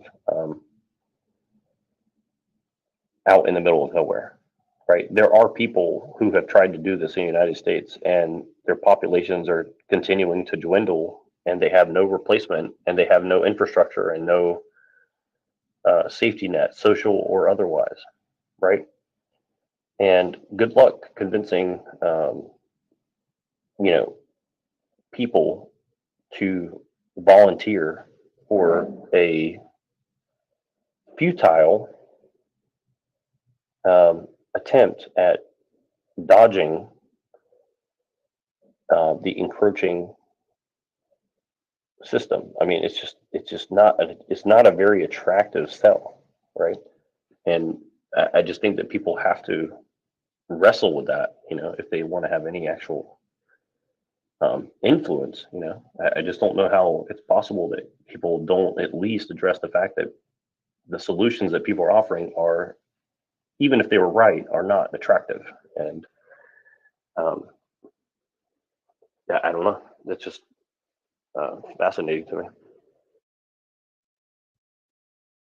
Well, that's the other part of it, is that, you know, there is no real total solution. At best, we can only there are levels where all we can do is mitigate certain things, but then to the whole, but then there also has to be the entire question of you know, you know, how do we deal with a total you know, kind of restructuring of everything that you know, we're trying at this stage, and will there be you know, any of that available among any intelligent people if shit actually goes down? You know, will people actually have the knowledge to rebuild, you know, and rebuild what? You know, so at a certain end, you know, we have to have some sort of, you know, tribal knowledge, but then also we have to have a greater idea of what kind of mission we are to pass down to our children. So you know, obviously, you know, the past is gone. You know, you really can't do much. You can't take sides with history. You know, you can't be neutral on a moving train. And although the children are the future, you know, the children are going to be at one end just as fucked up as we are. So they're gonna have their own limitations and capacities. So we need to actually explore, um, how do we create what is there, what is really necessary. We have to find an actual solid foundation first. But also we need to mitigate certain factors going from there, because the fight is gonna be have to be carried out in these kind of small ideological battles at this point. It's not gonna have to be or at least there's no chance of a sort of a physical resistance, so to speak. That's just a kind of a waiting for people to come to you and then reacting to it. So there's a whole greater question of what is to be done, and how do we actually formulate communities, and then those communities, they have to be based in terms of ideological foundations. They can't just be based on any community that's sitting there in the middle of some great Babylon civilization, that's just sitting there in the middle of it all. They're sitting ducks. They're going to be surrounded in no time. Eventually we're going to have to see what's going on here, build with it and against it at the same time. But that is a kind of a subtle procedure. No, I agree, and I think that that's the mistake that I see rampant. And I'll give you. Well, when I say build with it, I don't.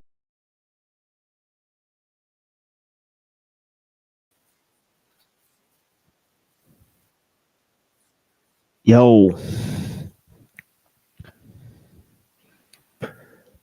what's going on, fam? Are you there? Yo. What's going on? Peace and blessings. We got another bonus time here with Intelligent Imbecile. Bless you for being here, brother, man. What's going on? Yo, I thought you was on with NeuroJack, bro. That was a recording. Yeah, that was a recording. Yeah, I already ended my show. Yo, that was a dope discussion, bro. I was trying to get in on that, bro. You know what I mean?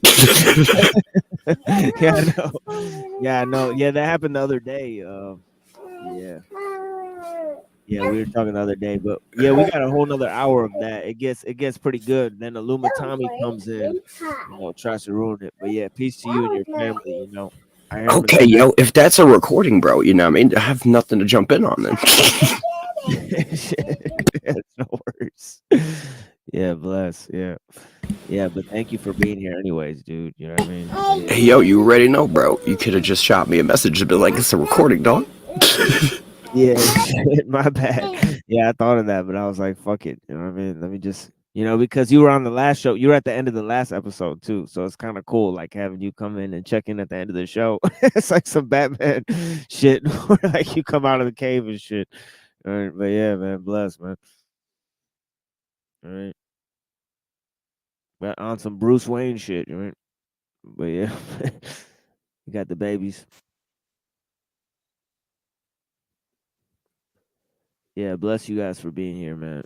But yeah, we'll talk to you guys soon. How about that? I mean, we'll talk to you guys next time. Bless you guys, man. Peace.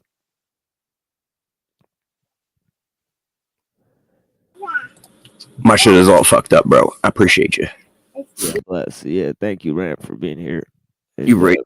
Yeah, for being out here for me too. And you seem like you're busy. I'm gonna drop you off here and finish the recording. Bless you, brother. Later. All right, let's see what happens with this recording. I'll play a little more of this thing for you guys. Thanks for being here with me. You know what I mean? And yeah, fuck it, I'll watch it with you guys. It is what it is. But yeah, bless you guys, man. Thank you guys. Chilling here with me, talking to NeuroJack about nothing for nothing.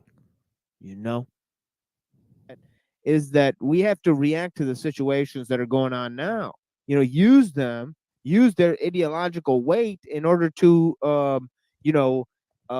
gather new faces into the into whatever we're trying to employ here. So it's got to be like, new heads have to come in, and the way they come in is by explaining to them through what's already going on, not through some different way, is say abandon everything behind, because Correct. Yeah. Nobody's gonna actually listen to that at first. No, exactly. And I think that that's kind of what I'm trying to argue about a lot of this, that, and I understand why it's easy to misconstrue, but when people are, kind of so hell bent that they have the solution, it is very hard to make an argument that their perception may be a bit warped with their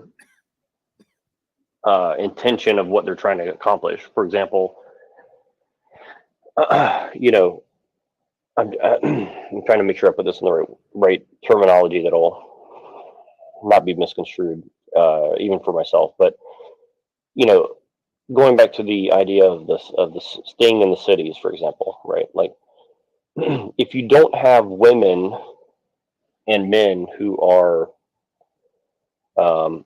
aware of what's going on, like you're saying, and also not interested in having and producing children and being productive, it's going to be unstable, like you said. And like you said, if you try the Amish idea and you go totally disengaged, as you said, you become a sitting duck. So, and also you're unaware of the trends, right? Like, for example, like I call myself as like a forward I can't remember what they call it in the military terms, but like a forward operating scout or something. Like I'm out here on the front lines of the West Coast, and like I can see the changes happening in real time, right? And as much as people say, well, it's very, don't you feel that it's very dangerous and whatnot here? It is from a certain perspective, but at the same time, like I also see like a great potential that is here, because the people here that care about their families and stuff, and are just trying to get by, they see very clearly that there is a problem, right?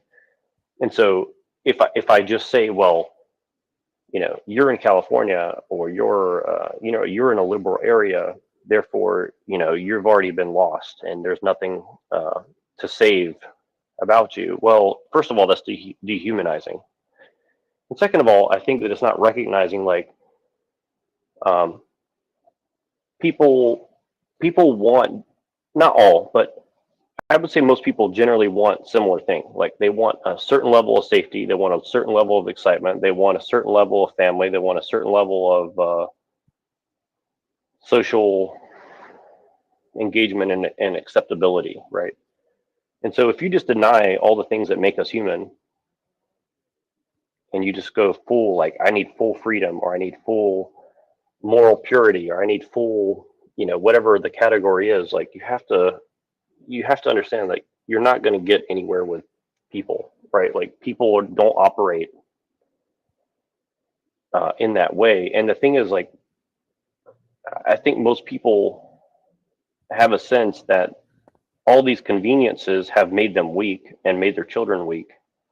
And, I think that people are open to making certain sacrifices for the future. I know I am, right? And I think that this is a very real thing that people are open to. And I think that if you just say, well, because you live in a city, you're effed, right? First of all, that's not really true, because the way things are now, I actually think that going out to the rural areas and putting yourself beyond supply lines, I think that it's, tactically a very dubious situation. And I'm not even talking about like in a physical conflict type of way. I just mean, like, putting yourself outside of the society in which you're trying to, have a remnant of, is a mistake, right? Like, you're putting yourself at a position where, you don't have real connection with the people that you you know, could like I put it this way: I look at people and I see potential. Most people they look and they see you know, irredeemability, and I just don't think that that's true. Now, of course, there in certain instances, on a personal level, yes, that may be true. But I think if you look at it from an overall standpoint, you know, I just have a little bit more understanding that people aren't always exactly who they are for the rest of their life, right? And like, and I just use the example, like, you know, a lot of the people here, they're very woke and stuff like that. But you know, after they have kids and they have to go do some things that normal people have to do, they start changing their opinion. And I think that, you know, Silicon Valley is a great example of that. Like a lot of the people who are, you know, very successful in that realm or that sphere, you know, they end up becoming very frugal and very low tech, basic people because they've already seen the fruit of where that leads, and they kind of reject it at a certain point, right? Like they kind of say, like, I don't want my kids to grow up this way, so I'll go, you know, live on a rural farm and build communities and stuff like that. And I think that that's good, but it's because they have the knowledge and the experience of what's going on that it's sharpened their senses, right? And I think that if you just run to the hills and you don't have a sense of what you're fighting for or trying to build, like you said, like you're saying about the you know, this is the point I was going to make before and I forgot about it, but you know, I think all these people praying for a collapse as if it's going to be a good thing is a total mistake. Like I don't think that the technological system or the government or whatever you want to call it collapsing will end up very well for anyone, most especially those people who have been preparing for such things. The reason why is like if you have 300 and however many million people in this country, as big as it is, as resource rich as it is, and you know, let's say that for some reason the power goes out or the internet goes out,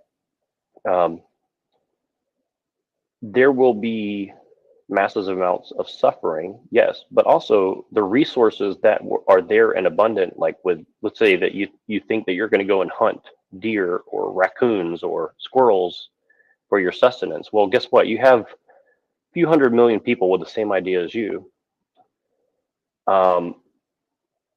and very little control over who's doing what.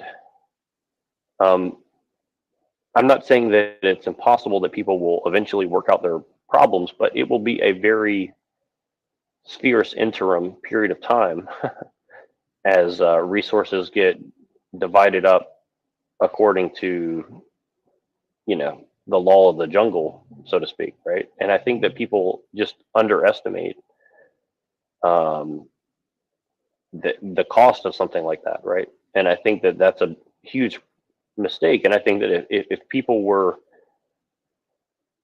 you know, thinking in terms of, you know, how do I take it one step at a time and attract people into a certain way of life that is robust against something like that, not only have you created a political solution, you've created a functional solution, you've on the economic way, because then you've cut out the need for certain economic activities that are kind of the basis of the whole thing that a lot of us are experiencing. You've created your own historical thing, you've created your own philosophical thing, and you know, I'm not going to say you necessarily have to create your own religious thing, but it depends on your definition of religious. But I think that necessarily there will be a religious aspect to such actions as well. And I think that this is kind of, I'm being very vague, but I think for people who are kind of up to speed on where we're coming from, hopefully some of that'll make a little sense. But yeah, that's why it's important to analyze, and we should really study in the Discord, you know, this anti-tech revolution, why and how, by by Uncle Teddy there. But the thing about it is that the first three premises of the argument, and the conclusion can be, laid out very, quickly and easily. The collapse of the system is inevitable. Not that this is a political ideal, but just that this is a political reality that one must face, looking at the interconnectedness of the system, and also just the rules of entropy and the design of systems throughout history. You could look at the revolutionary capacity of any system. You could look at the versatility of any revolutionary movement, and you could look at how societies collapse and change, and how they're overthrown and through violent revolutions, and then they have a period of destabilization, and then they soon reach a period of equilibrium, and then they collapse again. So this is just a natural form. So the premise number one is just as easy as a fact. The collapse is inevitable. Premise one. Premise two, the reform of the system is impossible. And you see this with any global system, with any interconnected system. The more closed off a system is to what's going on outside of it, the more complete it is, the less engagement it has with what's truly outside of it, the less understanding and capacity it has for those changes going on outside of it. Those changes build up over time, and the system is not able to tolerate those changes. Just like in Rome, you see how Roman society collapsed. It was ideological and method of expansion that brought in foreign cultures, that brought in international trade and the rise of city states, that brought in cosmopolitan educated classes of people, that brought in cultural disintegration, that brought in complete collapse. So this is a cycle that happens. The system is beyond reform. Premise one, the system is set to collapse. Collapse is inevitable. Premise two, reform is impossible. Premise three, either we can collapse with the system or collapse against the system. You know what I mean? Meaning that we're gonna hang on, tooth and nail to the system as it collapses. That's gonna cause a great deal of misery. If we actually collapse with the system, that's an inevitable collapse. We prepare for this collapse, then we can actually figure out what to do once it does happen to collapse, and if it doesn't collapse, it's mainly going to cause maintain its integrity through a large amount of human suffering. So and the collapse of the system and the change of power and the destabilization afterwards is not ideal. It's just something that people have to face. So this is just a reality. So so I mean, the argument is very simple, but what is our moral culpability in any of what the system does? Well, we have to ask ourselves. That is another great question. You know what I mean? No, exactly. And I know that my language I'm using is very unclear, but I do comprehend and I do agree with what you're saying. And I think that kind of, the idea of it trying to embody the system as it is not necessarily because I want the system to sustain, but because I think that the awareness of people like us, were it to be infused into certain structures within the system, I'm not going to say it would, but it could be a decelerating effect. Maybe not in a technological sense necessarily, but more in a cultural or maybe even a spiritual sense, in my opinion. And it goes back to kind of a conversation that you and Andrew were having about, I can't remember exactly what the topic was, but you guys were basically like, I remember when he was calling you an accelerationist and you were kind of like saying, no, quite the opposite. Like you're actually trying to encourage people that, like you said about the collapse, like, first of all, what is the system? Second of all, if it is going to collapse or not. Like, it might be worse if it doesn't collapse than if it does. And just in saying that doesn't necessarily mean that you want to hasten a collapse. Like, I think that hastening the collapse of the system just for the sake of it being quote unquote the right thing to do is probably the wrong move in many ways, not the least of which moral, but that doesn't mean that it's not overall the right thing that should happen. And I think that a lot of times people misconstrue that with, well, you just want to collapse the system in some sort of selfish sense. It's like, well, what is the system, first of all? And I'm going to put it into kind of a weird way of putting it, but you remember FUBU, for us, by us. And I think it's more like for the system, by the system, right? And I think that that's kind of like dehumanizing, right? And I think that people are kind of complicit in that. And just what you said, the moral culpability is a very big question. And again, like, I actually do use some kind of anarcho-capitalist framework to explain this to people, like from Stefan Molyneux, where he says, well, whatever degree of moral culpability that you do actually have, it's best to pretend that you have 100%, just because you'll act with more determination having that thought, whether it's true or not, right? And maybe that's not the best way to live your life, at all. But what I'm saying is, like, I think in general, defaulting to that position would be a better situation that we would find ourselves in, right? If people were finding themselves morally culpable for the situation around them, well, they would act accordingly. And I think this is also a big part of the reason why I call myself a Christian. Like, my comprehension of Christianity is you're not only morally culpable for your own actions, but you hold moral culpability for the actions of others, right? And I think that that's what I understand. The that was beautifully stated. Yeah.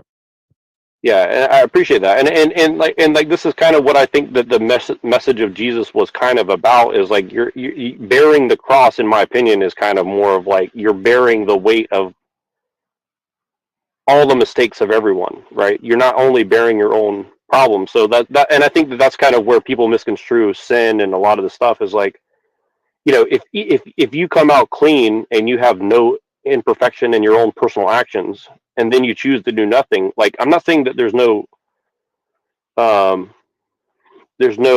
possibility that there's a reason for that, but but I think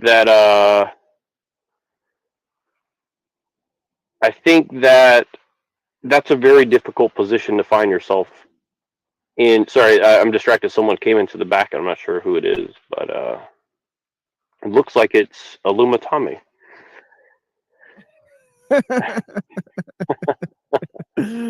Well, we'll just cut this conversation off. If you want to let him up, we'll just cut this conversation. Well, I'm not going to. He just left, but yeah, I mean, Tommy, I'm not I'm not angry or upset with you or anything, but Yeah, I no am a worries, little Tommy, cautious of No, I mean, because yeah, and but anyways, continuing on what he's gone now. So continuing on what I was saying is, let me go back. So bearing the moral culpability of your fellow mankind is kind of why I consider myself a Christian. Not the only reason, but it's part of it. So anyways, so what are you talking about? We agreed to talk to this guy, dude. Oh well, dude, just come down if you want to talk. It's up to you. yeah, I didn't kick him out or something. I don't know what's going on. Yeah, I didn't know you dropped the link. Oh yeah, it is there. Okay. Yeah. Well, yeah, I put it there like an hour and 40 minutes ago when I was by myself for 25 minutes in silence. So, but yeah. Anyways, this is kind of where I think that Christianity's kind of been getting it wrong. Is like they don't like they do believe that supposedly, but they don't make that the focus of the message. Which, there are other focuses as well, but I'm just saying like that seems to be kind of a big part of what it means to be a Christian. And I think that you've seen that deterred into stuff like charity organizations, which, you know, charity is one of these things where, you know, actual charity is not going to be, here's some money and here's some food. And I've washed myself of responsibility, in my opinion, right? Like, charity is something that's going to be very intensive and time consuming and burdensome. Like, it's something that's very, very difficult to do on any kind of high level. Would you like to talk with Tommy, or I don't know what to do? He's in the back now. So Well, I just say we cut this conversation here. I'll probably just play this conversation on my show, and we can talk to Tommy now if you want. sure. Okay. So Tommy, I'm going to let you up. Let's. Well, he's gone again. I don't know what happened. Okay. So well, I wanted to expand on one thing. Yeah, he's temperamental, but it is what it is. Yeah, like he only showed up for a second and he's gone. But anyways, I feel like he's doing this so we keep talking about it. This is so perhaps, weird. yeah. Like, dude, just either join the show, like shit, or get off the pot, dude. Like, whatever. Yeah. Yeah. So, anyways, Whose fucking channel is this? Read the fucking name of the fucking what?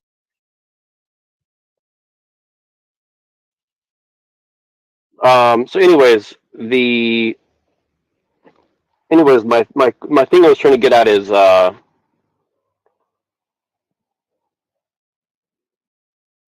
what the conversation that you and Andrew were having before about accelerationism versus what I consider myself a decelerationist, right? Like, I think that the best thing to do is pump the brakes and try to disorganize society in as controlled a fashion as possible. And the reason I say that is kind of like it's kind of like what, you know, when they build roads in the United States, or like part of the reason for roads is a firewall, a fire break, right?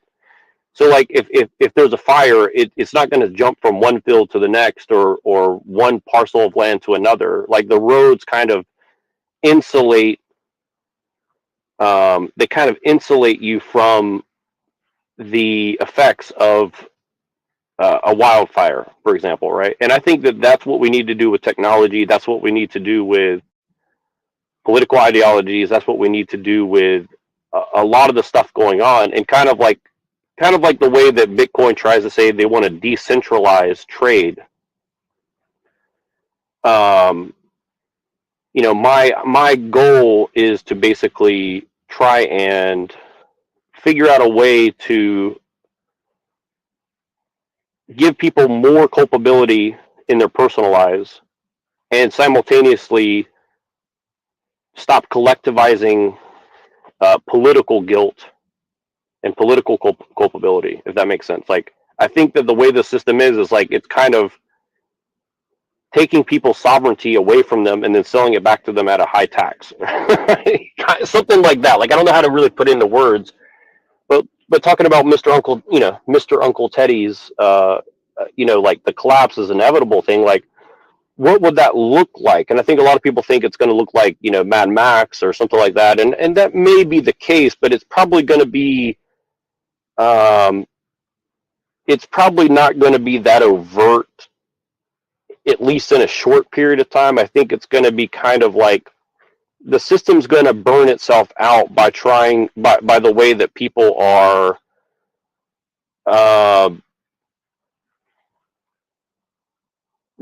by the way people are just kind of naturally built. Like, you know, humans are not necessarily built for this technological system, and I think that biology alone is going to reject a certain level of technology, and I think we're already seeing that happen. And I'm just saying that if people aren't starting to prepare for things in at least a biological sense or a social sense, you know, seeing as that we are, you know, in scientific terms, they call it mammalian or primates or whatever. Like, I don't really look at it that way only, but I think that even if you're not religious, then you can look at it that way. And I'm going to let Tommy up, and we'll see how this goes. I'm not sure what's going on. Hello, Tommy. Why do you have to cut the conversation off because I'm coming up? And what's so fucking funny, Machine Lies? Like, Tommy's in the back. I don't get it.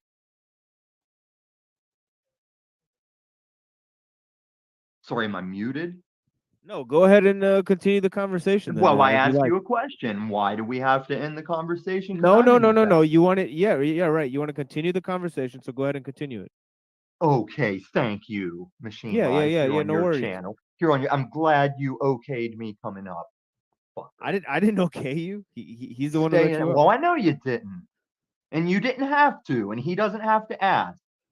And I don't need announced either. You guys could drop me in like you drop Snafu in on people. Now, Neurojack, what is this you mean where all of us as Christians are culpable to the sins of everyone else?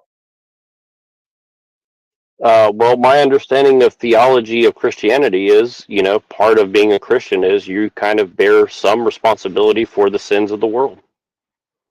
I think that's what our Savior, our highest priest in the religion did, but Sure, but if we want to be Christ-like, we're going to emulate that behavior, correct? I mean, well, we can try. We can never be. All we can do is make an effort. But what I'm saying is, when you feel culpable for everybody's sins and you're asking me, how do we save all other Christians? And bomb and leave. What a little weasel, you know what I mean? Like, I understand that calling Machine Lies a Christian is, trolling into some people, and they will say, well, you're not a real Christian by saying such a thing. But it's like, what is a Christian? What is the message of Jesus? And this is what I'm trying to get to. Like, I've met people who staunchly don't do of things, and like Tommy came in here saying, like, well, you guys are trying to philosophy bro it. It's like, well, Christianity has been philosophy broed. So how can you even address what Christianity is? Philosophy. It's one of the unique religious concepts that you can't explain without philosophy, just like the Buddhist concept. And the thing with the Buddhists and the Christians is there are some of the only philosophical schools that those they in. Of course, everybody's entitled to do that. You're entitled to have your vision. You're entitled to have your personal relationship with God. Nobody's going to question that, especially not me. But that's not what I'm talking about. I'm talking about how you explain things, right? Right. And the way that you and this is why I do struggle, and I'm very careful with my words, just because, like, the language in which you use changes perception, not only of others but yourself. And I think that people they don't appreciate that enough, in my opinion.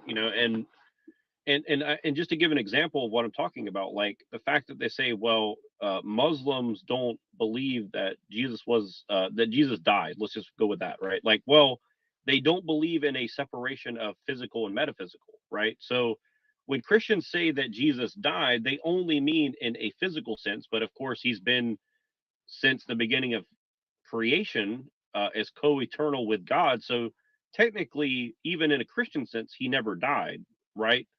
In one sense, but in another sense he did. So even just having the argument, well, Jesus died, it's like, yes, but there's a physical Jesus and there's a spiritual Jesus, right? So it's like you can't just say, well, you have to accept that he died in a physical way, and therefore if you don't, then you're not a Christian and you're going to burn in hell. Like, I mean, you can say that, but it's not quite so simple to just, I mean, I guess maybe some people will say that it is that simple, but you're using Aristotelian logic to make that claim, and therefore necessarily you're dragging philosophy into your religion. So again, I'm not saying that means that it's wrong, but what I'm saying is you're rejecting philosophy while employing it. So, people who comprehend that might find that you could possibly be intentionally or unintentionally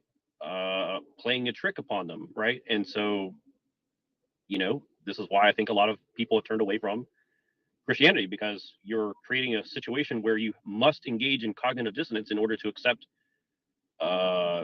certain theological points. And don't be surprised when people instinctually find that problematic, right? Like, does that mean that I'm saying that Christianity is bad? No, but what I'm saying is, like, this is the reality of the situation that we find ourselves in, and so without understanding that, then what are we doing?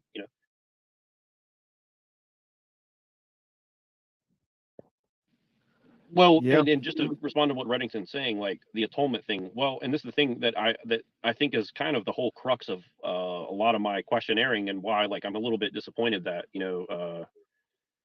Jim Bob and the Crucible are not willing to engage in religious topics very much right now, because, like, the whole idea of atonement, like, I actually had to go to Posh and get him to kind of explain the Orthodox version of atonement, and then I went to the priest that I know and talked about it with him, and, like, they have the Orthodox version of atonement is essentially recapitulation, which is very different than the blood sacrifice substitution, but there is still an element of other atonements that are included. But it's like, which one are you emphasizing, right? And they emphasize the recapitulation, which is, it's just like a different lens in which to understand Jesus's sacrifice, right? And so, and I think this is why people like Adam Green, they do have a case when they start saying, well, this is like a Judaized religion. Like, I understand where he's coming from, because it's kind of like you're saying, so, and again, I'm not saying this means it's untrue, but it's like, you can't just skip over the fact that people are trying to say that, well, blood sacrifice is the foundation of the religion, right? And I don't necessarily know that that's what Jesus was here to do or talk about. I mean, I think there's a case to be made, but I think that there are questions that are unanswered around that, at least in the way that it's been employed in a philosophical or political framework, right? So regardless of whether or not it's true, people are using people's perception of those things as a weapon against them, in my opinion. So, to just say that it's a done deal when you can't question certain things around atonement and stuff and sin and theosis and salvation, well, if people are misrepresenting the message of Jesus in order to do political things, and if you look at the state of the United States in the West right now and their relationship with people who claim to be, Orthodox Jews, for example,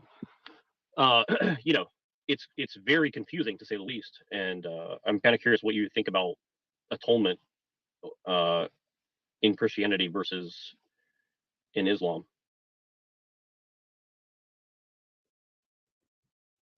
Well, it's interesting that the Orthodox priests also talk about the value of crying in terms of asking for forgiveness from God. So there's a similarity. They talk about, crying, sincerity, sincere, asking for forgiveness, and also kind of telling God about the sins, being forthright about the sins that you've committed, having a sort of a understanding that you're not going to sin anymore. So, in terms of the process of forgiveness and the actual mercy of God, and the notion that once you turn towards God, fully, and you maintain the rules of purity and all that stuff that that you'll be guided to salvation and all.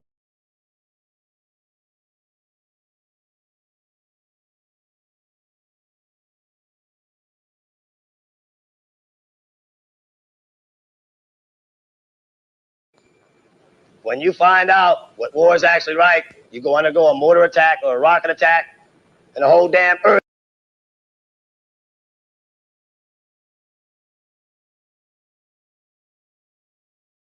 earth is shaking. You're gonna be kissing that wall and praying that hole is deeper, wishing like hell you dug another 5 feet. But that's all right. Supposedly, as Americans, you've got the guts to do it. We did it in the past. The United States ain't ever lost a damn war. I don't give a shit what you heard about Vietnam. We didn't lose that sucker.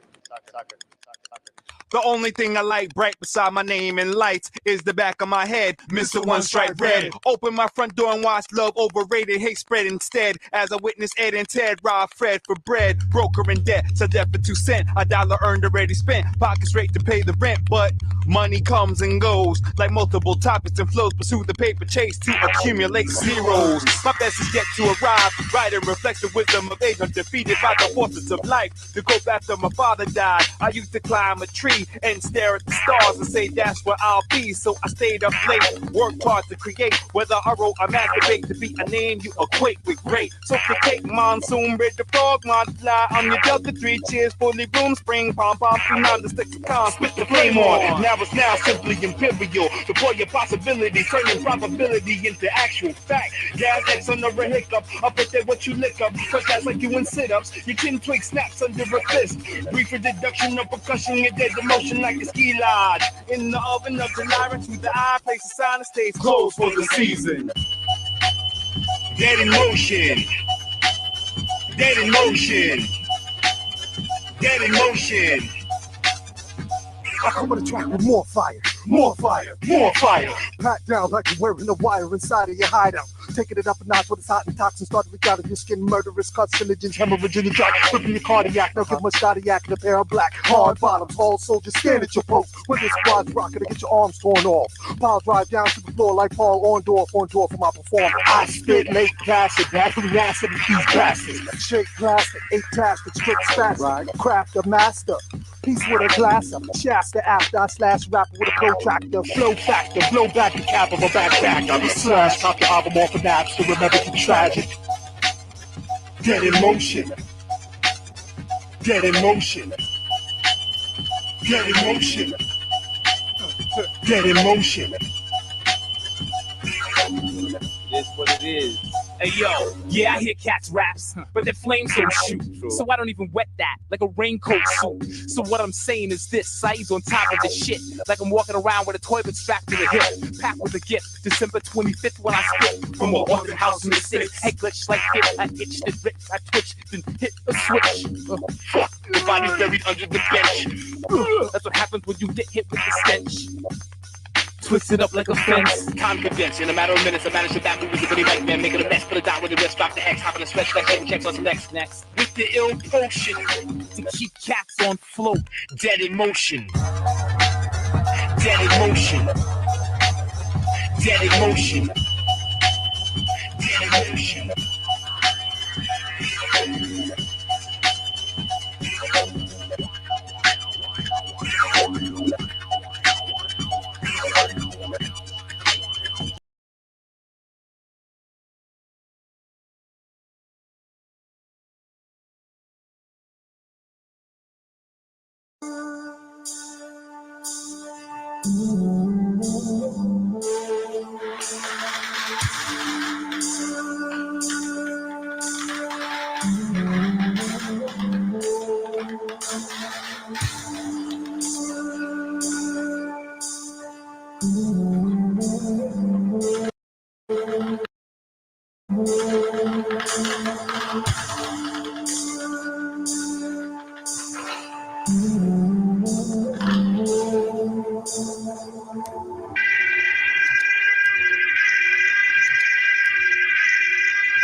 After a whole night of shooting, everybody's waking up to just another normal day.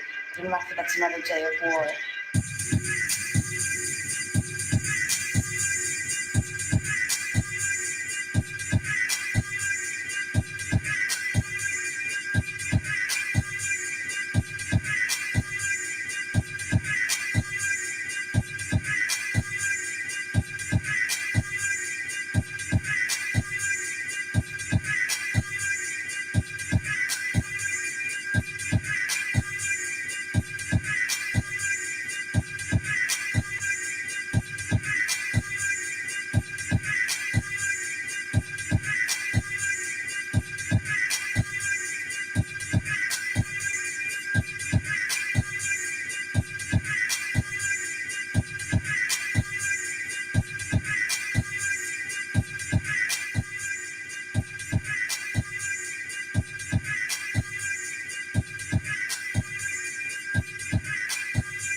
to shake up these rigid societies, to awaken them, tell them, wake up, wake up. There is a world around you. Something is happening in the world. You're still sleeping. Wake up.